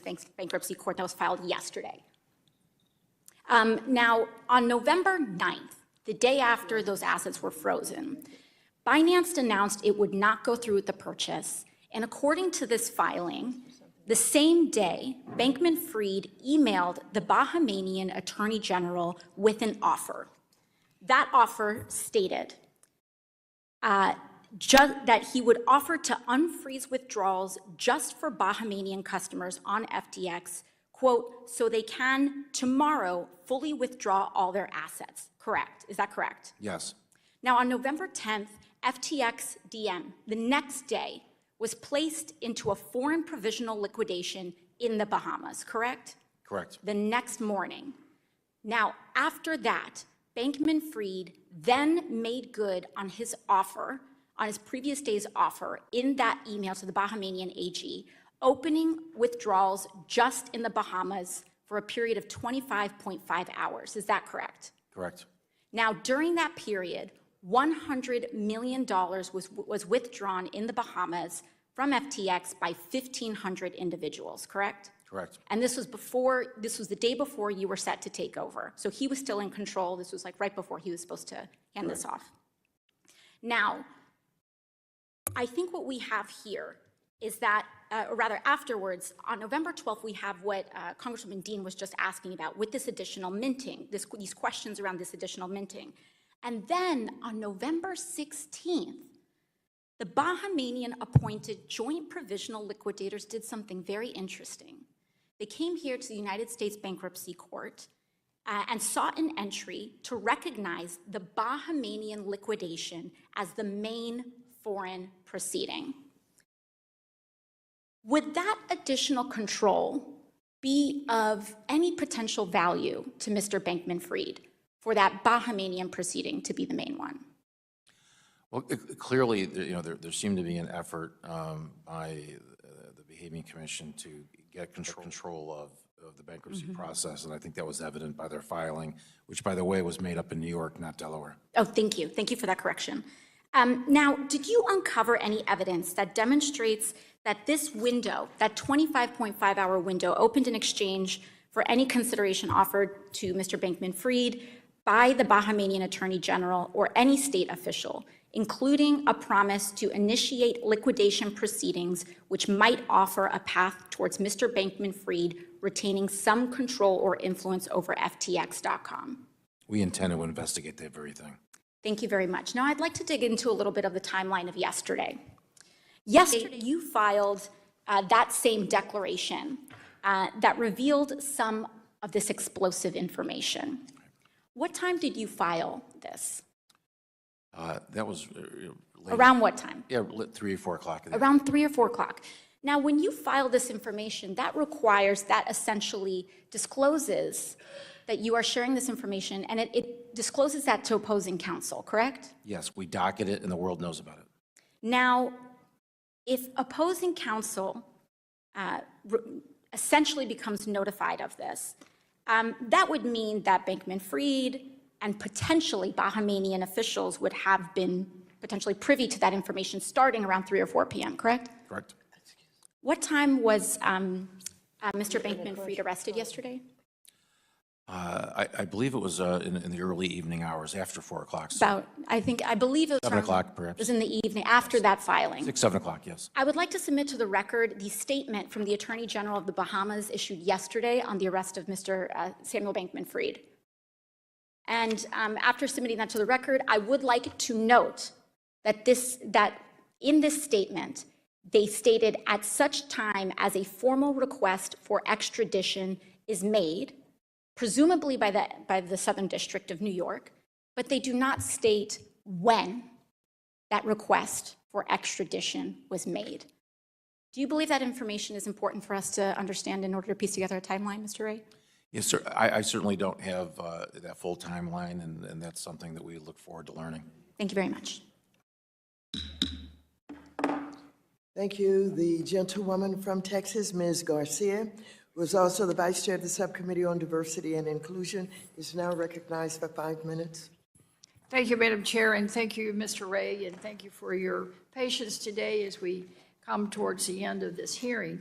Let me just say that I was one city controller of Houston, and under me was the city auditor, so I've done a lot of audits, overseen a lot of audits, and this has got to be one of the most ridiculous, loosely goosey operation I've ever seen. I wouldn't be surprised if you come back and tell us you found money under somebody's mattress, because it seems like there was total lack of controls, total lack of transparency, total lack of any accountability. And it's much like an onion that every time you peel a layer, it gets a little smellier and uglier. So I know we need to stay tuned. I wanted to also go over a little quick timeline, following up on my colleagues' questions. And FTX International was founded before FTX US, correct? I'm sorry, could you repeat the question? FTX International was put together before FTX US. Yes. So before FTX US, US customers didn't have a forum or a platform to participate in, because, as I understand it, FTX International was for non-USA customers. That's correct. So do you happen to know how many FTX US customers there really is? We don't have an accurate customer count. We do have a user number, which is about 2.7 million. But customers did have multiple accounts, and some of those accounts have zero balances. So we need to get to the bottom of 2.7 it. million. Right. We were told that I saw some information that said that it was about, I think it was 2% of the total picture of FTX customers. Is that about it? Yeah, I don't know how they're calculating that. I mean, on a relative basis, though, the U.S. number of U.S. users and the value at the petition date, is relatively small compared to DECCOM. Well, I've been curious to find out, and I've asked this question of the White House Working Group and another number of people that have appeared before us just about this whole crypto space. Who is the consumer here? Who are the people being harmed? I'm not talking about hedge fund managers. I'm not talking about investors. I'm not talking about entities. How many real people are being hurt? Well, we haven't, we don't have a breakdown by, say, institution versus individual. Clearly, there's a lot of individuals harmed by this, a lot of individual accounts. Crypto accounts are certainly a, something that, it's available to consumers. So I would expect the population would include a large amount of consumers. So when you say that, are you telling me you have no consumer data, you just have account numbers right now? We have account numbers. We can ultimately, figure out the names associated with those accounts. What we don't know, of course, necessarily is, what the identity necessarily is behind some of those account names. So you don't have any information on their demographics or states? You can't tell me if I Not- have any not from at my my district? Yeah, not at my You can't fingertips. tell Mr. Aganclaus if there's any from his district? Not at my fingertips. We certainly can accumulate that and break that down. Well, I would be really interested, because obviously, for many of us, it is our constituents that we want to make whole. While we have a concern for the entire crypto space and all of the people who participated in any of these trades on their platforms, we have a deeper concern, if you will, for our own constituents. And we need to make sure that we do make them whole. And I know in response to a previous question, you said you weren't sure when you'd be able to make everyone whole. Is that answer the same for the people for just the U.S., or is that also the same for the people in the FTX International? It's same for all, for all the customers. I mean, obviously, the extent of the harm appears greater on the international side. So, we're hopeful, again, on the U.S. side that the dissipated assets are not significant, and that obviously would lead to a greater recovery and a sooner recovery. But it's a little bit premature to really nail that down today. Well, thank you. And when you do the demographics and the consumer data, keep in mind that Morning Consult study showed that about a quarter of Black and Latino respondents own cryptocurrencies. It's a quarter compared to 17% of white respondents. we need to make sure that when we talk about making everybody whole, we're talking about everybody. Absolutely. Thank you. I yield back. Thank you very much. The gentleman from South Carolina, Mr. Timmons, is now recognized for 5 minutes. Thank you, Madam Chair. Thank you, Mr. Ray. Let's go back to Enron. That trial was from January 30th, 2006 until May 25th, 2006. Pretty lengthy trial. I imagine that the federal prosecutors presented ample evidence. They were all kind of witnesses. Would it have been helpful to have the defendant testify before Congress for like 6 hours and answer a whole bunch of questions under oath prior to that trial? Would that have been helpful to federal prosecutors? Well, by that time, the company had been confirmed out of bankruptcy. We had before he was arrested, would it have been helpful for him to come before Congress and testify for hours on end and answer every question that we could come up with? Oh, absolutely, absolutely. Yeah. So it would have been really helpful. Yeah. Oh, yes. Okay. Okay. So why 36 hours before he was scheduled to testify before this committee for hours on end did the Southern District of New York send a provisional arrest warrant to the Bohemian government to facilitate his arrest, to preclude his testimony, which would have been incredibly helpful in the prosecution of Sam Bankman-Fried? I mean, I obviously can't speak for the agency. It's kind of bizarre. I mean, I was a prosecutor for a number of years. I prosecuted complex white-collar cases. The thought of getting 6 hours of congressional grilling for a target of investigation or a defendant, that would be great for my case. So I just don't understand. I guess the grand jury returned the indictment on the 9th. Technically, you can delay weeks if you want to. So this was a decision made by somebody at DOJ to prevent Sam Bankman-Fried from coming here in a couple hours and testifying before Congress, answering questions in front of the American people. I've read his alleged testimony that he was going to give. He's basically saying that he lacks the criminal intent. He lacks mens rea. He's saying that his attorneys pressured him into filing Chapter 11, that he immediately, after doing a DocuSign to sign away everything, said, I don't want to do that, told his attorneys, again, this is all what he says, told his attorneys that undo it, I do not want to do that. And it seems that he's been taking steps ever since that to try to wrangle control of his companies back. Is that fair to say? You know, I can only read what you read in the press. I haven't talked to Mr. Fried. So some of you are going to see a quick 2-minute break. Stay right here with us. More to come on Live Now from Fox. And that's basically the Bohemian government or outside, what do they call it? Joint provisional liquidators are trying to wrangle control of this bankruptcy. Is that fair to say? It seems that way, yes. And arguably, you're going to be going after the $100 million that was allowed by 1,500 Bohemian citizens to take out that was allegedly owed. You're still going to get to the bottom of that. So you plan on going after that money, correct? We'll investigate every potential cause of action. And if 1,500 people in the Bahamas were allowed 25 and a half hours to withdraw $100 million, do you plan on trying to get that back and distribute it appropriately? We will certainly pursue every course of action to recover. Okay. So where do you go from here? You're obviously going to do everything you can to maintain control of it and keep it in Chapter 11. Is that fair to say? It is fair to say. I mean, you know, we think the bankruptcy process here is the one place that has transparency and has the greatest ability to maximize value for creditors. These things aren't usually mutually exclusive. We work with liquidators all the time on a cooperative basis. So this is a little bit unprecedented.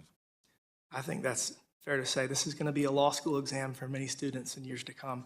I'll end with this. I really look forward to figuring out why the Department of Justice issued the provisional arrest warrant to preclude Sam Bankman-Fried from testifying before us this afternoon. I do not understand it. As a former prosecutor, the thought of him going on the record for 3, 4, 5 hours and answering every question to try to keep his alleged mens rea out of this would be wonderful. So I look forward to figuring out why they did that. With that, Madam Chair, I yield back. Thank you. The gentleman from Illinois, Mr. Garcia, is now recognized for 5 minutes. Thank you, Chair Waters and Ranking Member McHenry, for hosting this important hearing. And thank you, Mr. John Ray, for joining us today. I want to start by zooming out a bit because FTX isn't an anomaly. It's a collapse. Is just the case of isn't just a case of one corrupt guy stealing money. It's about an entire industry that refuses to comply with existing regulation that thinks it's above the law. It is not. As we speak, Binance is being investigated by the Department of Justice. Tether is being investigated by DOJ as well. The SEC is investigating the co-founder of Terra Luna, which collapsed earlier this year, and Digital Currency Group has many of the same conflicts of interest present in the FTX case. The crypto industry is in crisis because crypto assets have no inherent value. These companies are making money using one thing: hype. And when the hype runs out, these businesses fail, and ordinary investors, especially latecomers who are disproportionately low-income, Black and Latino, lose. Mr. Ray, in your November 17th filing, you noted that your team had detected unauthorized minting of approximately 300 million in FTT tokens by an unauthorized source after the bankruptcy petition date. Your December 12th filing notes that while one source of this unauthorized minting remains under investigation, a second source has been confirmed without doubt. Who was the source of this unauthorized minting that your team has confirmed without a doubt? The second source I think you're referring to is the Bahamian Commission. And Mr. Ray, one of the unacceptable management practices at FTX that you identified was the absence of independent governance throughout the FTX group.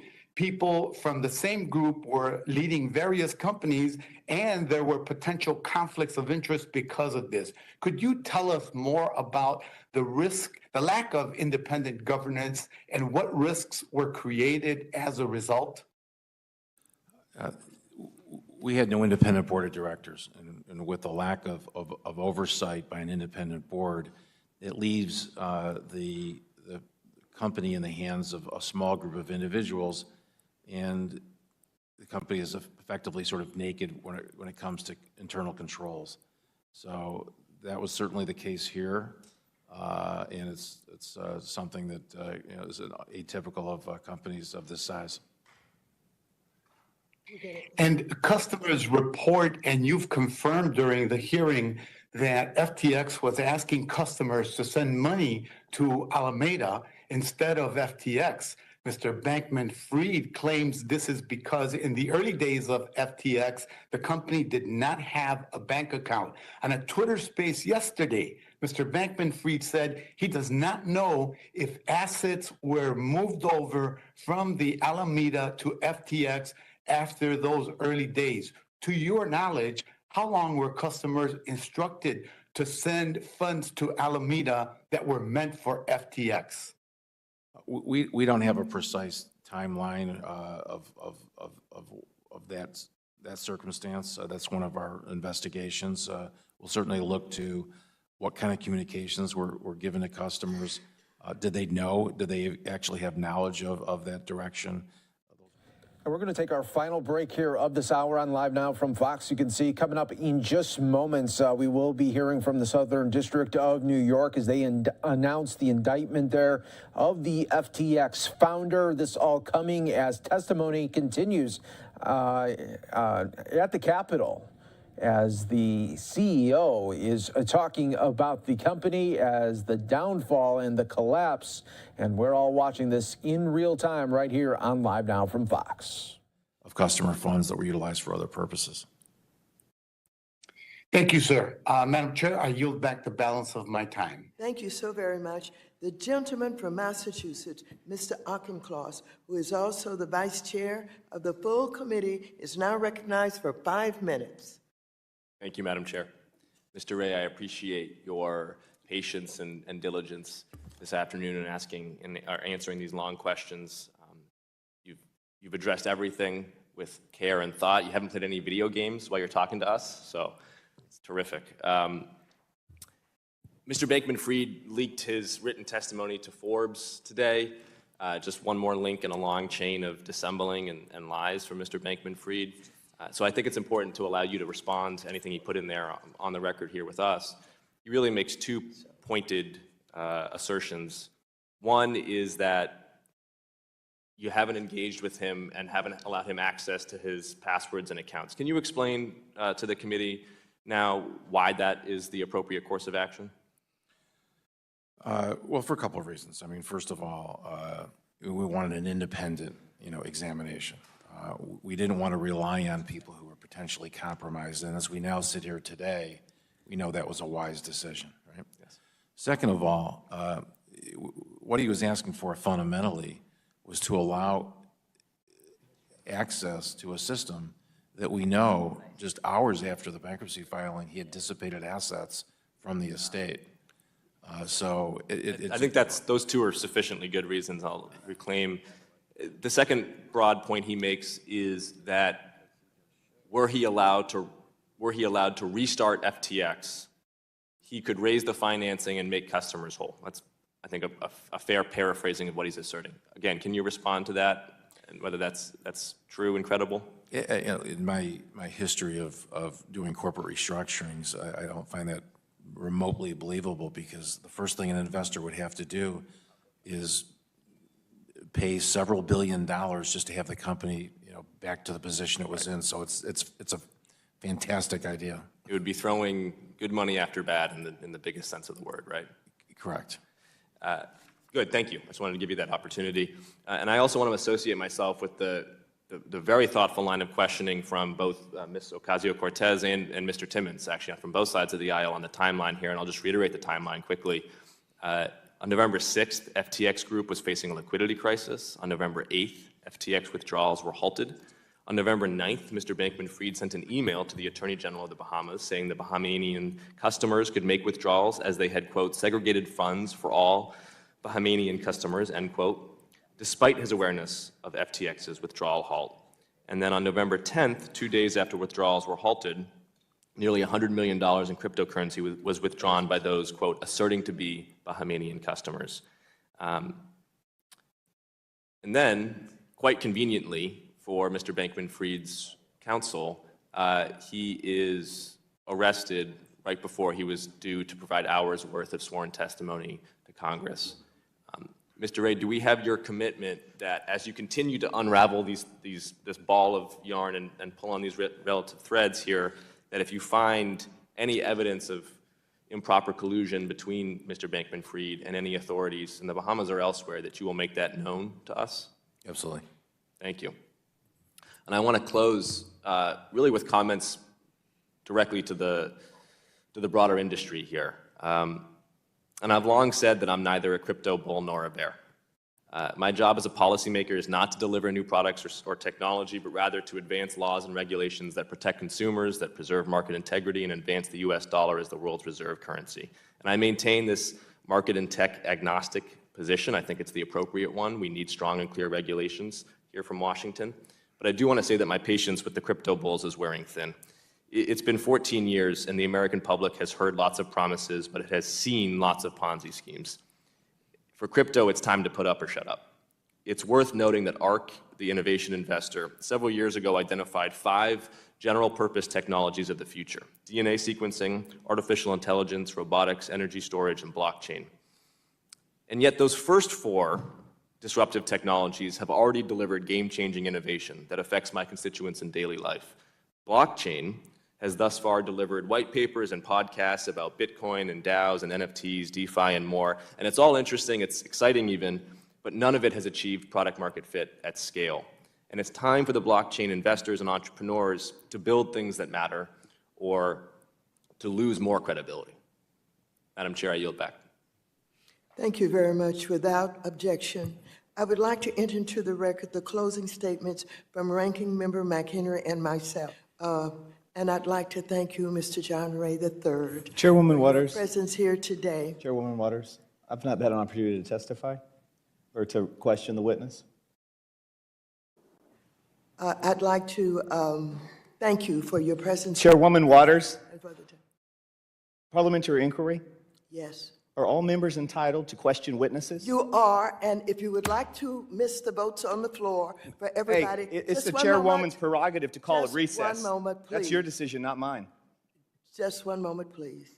You may go right ahead and have 5 minutes. Thank you. Thank you, Madam Chair. You're certainly welcome, sir. Mr. Ray, earlier today you said FTX was one of the worst bankruptcies you have handled in your 40 years of legal and restructuring experience. Under Mr. Bankman-Fried, FTX had almost no record keeping, risk management, or accounting. In fact, FTX had 0 accountants on their payroll.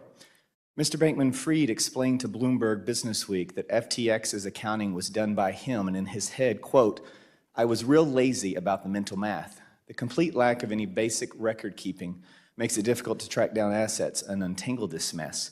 Are you aware of any additional wallets the co-founders potentially have access to that contain debtor assets?"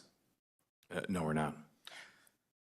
There's also been very little attention to the banks that FTX had a relationship with. I don't know that I've heard about any questions today, but the ties between FTX and Farmington State Bank began in March when Alameda Research invested $11.5 million in the bank's parent company, FBH. Do you have any insight or additional information as to why a small agricultural lending bank with really no footprint in fintech or crypto has a relationship with FTX? No, that's subject of our inquiry. I mean, we do know, obviously, we made that investment.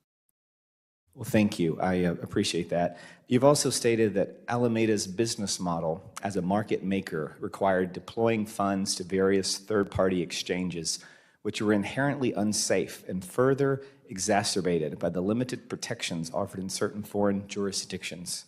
To your knowledge, are any of the FTX co-founder or their family members affiliated with third-party exchanges that receive funds from Alameda? We're certainly investigating that. It's going to take some time to dig through that, but that's clearly a part of our focus. Thank you. I appreciate you coming here today, and I'd like to yield the balance of my time to the ranking member, Mr. McHenry.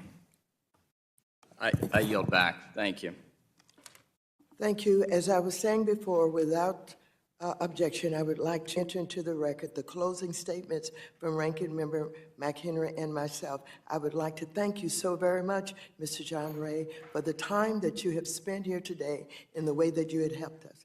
And with that, I would recognize the Ranking Member for a minute. Well, thank you, Madam Chair. And first, I want to say thank you to you, Madam Chair, and your team. Over the last 4 years as ranking member and chair of this committee, there are times we've worked together. There are times we haven't. There are times where we've agreed in public and disagreed in private, and then other times we've done the opposite. But I want to thank you for how we have attempted with one another to treat digital assets and the bipartisan work we have here. Mr. Ray, thank you for you and your team, your willingness to participate today, and the forthright nature by which you've handled a hearing like this. We know there will be ongoing conversations in the new year. The title of this hearing was Part 1. Part 2 will be next year. And as chair of the committee, it's my intention to continue the work of Chairwoman Waters when it comes to this matter. We know more because of your testimony. You had somebody who's a crypto genius, but behind closed doors was using QuickBooks. We know somebody who was a pretender to the technology, but was doing everything possible to obscure something that is innately a transparent product. Now we understand why, a lot more of the why. We wish you well in resolving these matters and look forward to continuing the conversation. Thank you, Madam Chair. Thank you. Without objection, all members will have 5 legislative days within which to submit additional written questions for the witnesses to the chair, which will be forwarded to the witnesses for their... And of course, we have you covered right here on Live Now from Fox as we took a substantial amount of that U.S. House hearing. It was part one, and we just heard from the Republican member there that part two will happen in the next year as Republicans will assume the role there of House majority. And right now we are taking a live look at the Southern District of New York as we are moments away from getting an update onto this story here of the FTX breakdown in crypto exchange collapse there as the latest indictment will be read out by the Southern District of New York. It looks like it is about to get going here at the top of the hour, doing quick mic checks as well. And this is what it is all about here as the SEC complaint against Sam Bankman-Fried orchestrated a scheme to defraud investors, raised $1.8 billion from equity investors and commingled customer funds to make investment purchase donations here. And you can see that they are setting up right here their latest push here for what they will be talking about coming up in just moments right here on Live Now from Fox. We do have you covered as always. While we do get you ready, I just want to show just a little bit more of the highlights from earlier after this very involved FTX hearing on the U.S. House side. The Alameda Fund, well, that's just the fund that, that drew resources from the exchanges. So it's really separate. It was not for customers per se. It was just simply a hedge fund. As we here in Congress consider the possibility of legislation in this area, what is the one thing that you have seen in your short amount of time at FTX that you will urge us to keep in mind or is needed the most? I don't want to speak to detailed regulations or make observations about regulations. That's certainly not an area of my expertise. However, we're dealing with people's money and their assets. And, my basic observation is you need records, you need controls, and you need to segregate people's money. Thank you. That's simple. Thank you. Madam Chair, I yield back. The gentlewoman from Missouri, Mrs. Wagner, is now recognized for 5 minutes. I thank you, Madam Chairwoman, and I thank you, Mr. Ray, for being here for the work that you're doing. Mr. Ray, you have compared FTX as worse than Enron. Can you please elaborate on some of the specific ways FTX is worse than one of the largest corporate frauds in history? The FTX group is unusual in the sense that, I've done probably a dozen large, scale bankruptcies over my career, including Enron, of course. Every one of those entities had some financial problem or another. They have some characteristics that are in common. This one is unusual, and it's unusual in the sense that literally, there's no record keeping whatsoever. It's in the absence of record keeping. Employees would communicate, invoicing and expenses on Slack, which is, essentially a way of communicating for chat rooms. They use QuickBooks, a multi-billion-dollar company using QuickBooks. QuickBooks? QuickBooks. Nothing against QuickBooks, very nice tool, just not for a multi-billion-dollar company. There's no independent board, right? We had one person really controlling this, no independent board. That's highly unusual in a size company this is. And it's made all more complex because we're not dealing with, widgets or, or something that's tangible. We're dealing with crypto, and the technological issues are made worse when you're dealing with an asset such as crypto. Mr. Ray, Mr. Bankman-Fried has apologized. I'll subquote here, for mistakes he has made. Based on your review, is there a way to know if the transfer of FTX customer funds to Alameda Research was done by mistake? I don't find any such statements to be credible. Reports suggest that FTX.com transferred more than half of its customer funds, roughly $10 billion, to Alameda Research. Is that accurate, sir? Our work is not done. We don't have exact numbers for you today, but I will say it's several $1 billion in that range. So we know that the size of the harm was significant.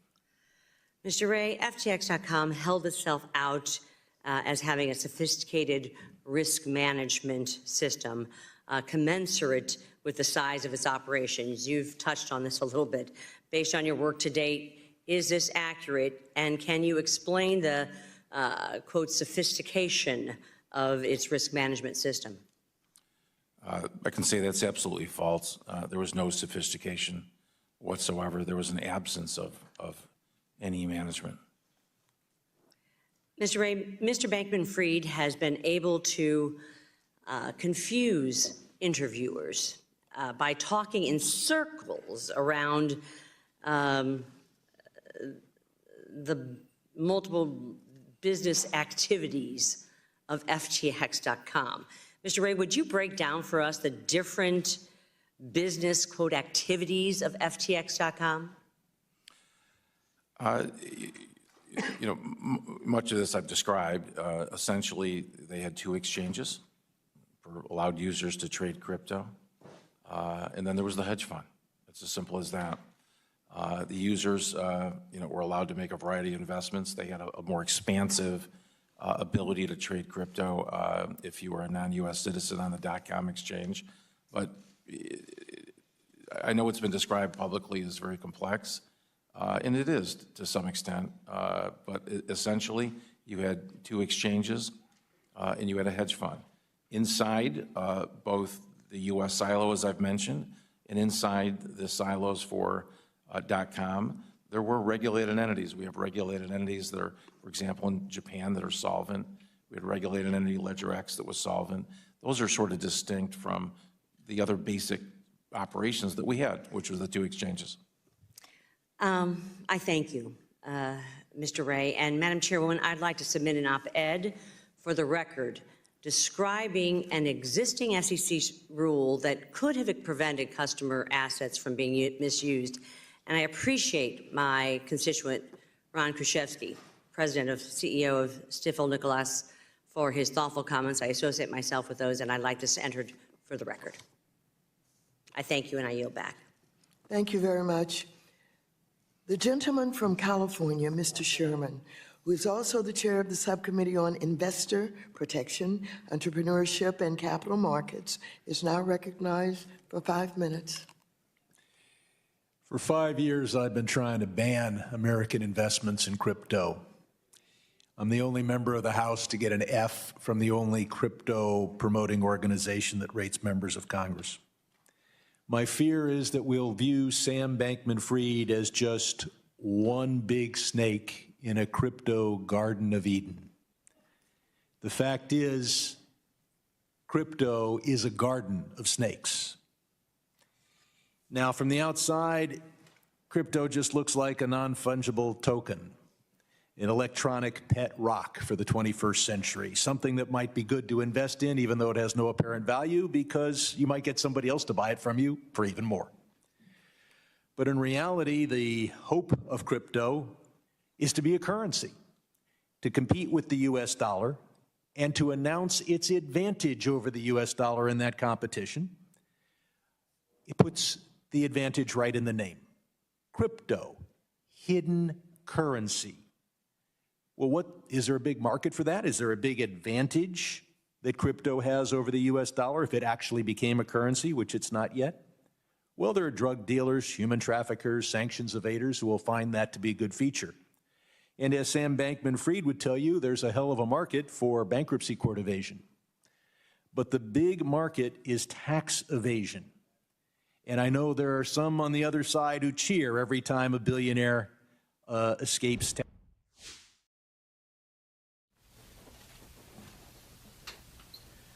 Good afternoon, everyone. My name is Damian Williams, and I'm the U.S. Attorney here in the Southern District of New York. Now, 1 month ago, FTX, one of the world's largest cryptocurrency exchanges, collapsed, destroying billions of dollars in customer value overnight. And for every day of the past month, the dedicated prosecutors of this office and our partners at the FBI, SEC, and CFTC have been working around the clock to figure out what happened and to begin the process of seeking justice. This morning, we unsealed an 8-count indictment charging Samuel Bankman-Fried, FTX's founder, with a series of interrelated fraud schemes that contributed to FTX's collapse. I authorized these charges last week, Wednesday. A grand jury here in Manhattan indicted Mr. Bankman-Fried last week, Friday. We obtained a warrant for his arrest, and that arrest was executed yesterday in the Bahamas. Now, let me be clear. My remarks today are going to be limited. That is by design. This investigation is very much ongoing, and it is moving very quickly. But I also want to be clear about something else. While this is our first public announcement, it will not be our last. The indictment has 8 counts, but effectively, it outlines 4 different areas of misconduct. First, we allege that Bankman-Fried defrauded customers of FTX.com, the cryptocurrency exchange that he founded. Second, we allege that he defrauded lenders to Alameda Research, his proprietary hedge fund. Third, we allege that he defrauded investors in FTX. And lastly, we allege that he violated campaign finance laws. Now, let me say a little bit more about what we allege in the indictment. First, we charge that from 2019 until earlier this year, Bankman-Fried and his co-conspirators stole billions of dollars from FTX customers. He used that money for his personal benefit, including to make personal investments and to cover expenses and debts of his hedge fund, Alameda Research. Secondly, and relatedly, we charge that Bankman-Fried lied to Alameda's lenders about the source of the money that he was using to pay those debts. Third, we charge that earlier this year, in the midst of the crypto crisis, Bankman-Fried lied to investors in FTX about the fact that he had sent billions of dollars in FTX customer money to Alameda. And fourth, we charge that Bankman-Fried violated federal campaign finance laws by causing tens of millions of dollars in illegal campaign contributions to be made to candidates and committees associated with both Democrats and Republicans. These contributions were disguised to look like they were coming from wealthy co-conspirators, when in fact, the contributions were funded by Alameda Research with stolen customer money. And all of this dirty money was used in service of Bankman-Fried's desire to buy bipartisan influence and impact the direction of public policy in Washington. To anyone who is watching this or hears about this prosecution, if you believe that you have been a victim of these schemes or you have information about the conduct that we've alleged in our indictment that we've unsealed today, please let us know. To any person, entity, or political campaign that has received stolen customer money, we ask that you work with us to return that money to the innocent victims. And to anyone who participated in wrongdoing at FTX or Alameda Research and who has not yet come forward, I would strongly encourage you to come see us before we come see you. Now, let me say a word about our partners at the FBI, the SEC, and the CFTC. The women and men of the FBI are some of the finest public servants in this country, and they have been with us since day one in this investigation, and there is no one better to work with. I want to thank the brilliant lawyers at the SEC and the CFTC. This investigation is complex and it's sprawling. We embrace that kind of challenge here in the Southern District of New York. And we always want the CFTC and the SEC by our side when we're doing that. And finally, I want to thank the career prosecutors from my office handling this case, Nicholas Rose and Danielle Sassoon, and their supervisors, Scott Hartman and Matthew Podolsky, the chiefs of our Securities and Commodities Fraud Task Force. I want to acknowledge the contributions and hard work of the prosecutors from our Money Laundering and Transnational Criminal Enterprises Unit, including Samuel Raymond and Thane Wren, and their chiefs, Jessica Feinstein and Tara Lamort. And I want to acknowledge the contributions from the chief of our public corruption unit, Rebecca Donaleski. This should be very clear, but it's an all hands on deck investigation here in SDNY. And I couldn't be prouder of the team that I'm privileged to lead. I now want to invite up to the podium FBI Assistant Director in Charge, Michael Driscoll.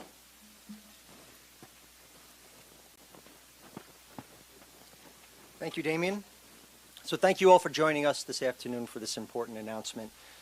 This case came together at great speed, in such that it's only possible to be standing here today through tremendous coordination and cooperation from many people and agencies.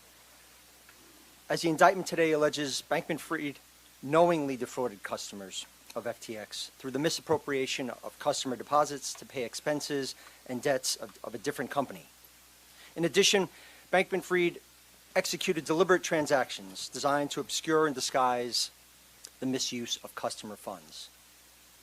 He preyed on his customers, the victims of this case, abusing the trust placed not only in his company, but in himself as the lead of that company. We are determined to help the victims of this case get a sense of justice, and we will continue to make every attempt to recover as much of their funds as possible. If you're willing to deceive customers and attempt to hide your actions, we will be persistent in pursuing you and ensuring you are brought to justice. I want to thank Damian Williams and his team at the Southern District for their cooperation and partnership on this case. I also want to thank our partners at the SEC and the CFTC for their outstanding work. A word of thanks to DEA's Aviation Division, their Foreign Operations Group, for their logistics and resource assistance over the past few days. Our field offices in Boston, Miami, Washington, D.C., and our Legat office in Bridgetown.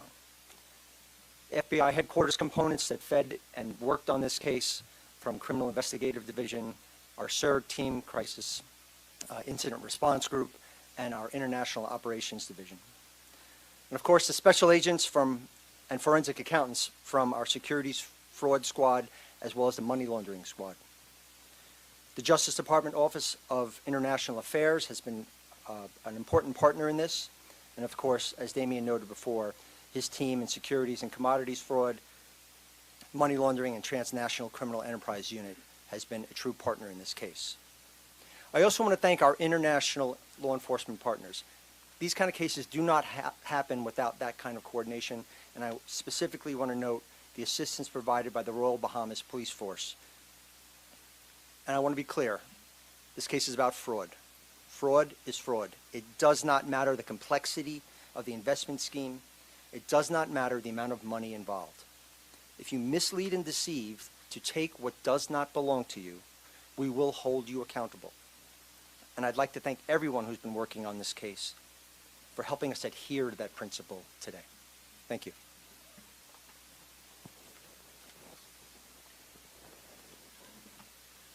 Good afternoon, everyone. I'm Kabir Graywal, the Director of the SEC's Division of Enforcement.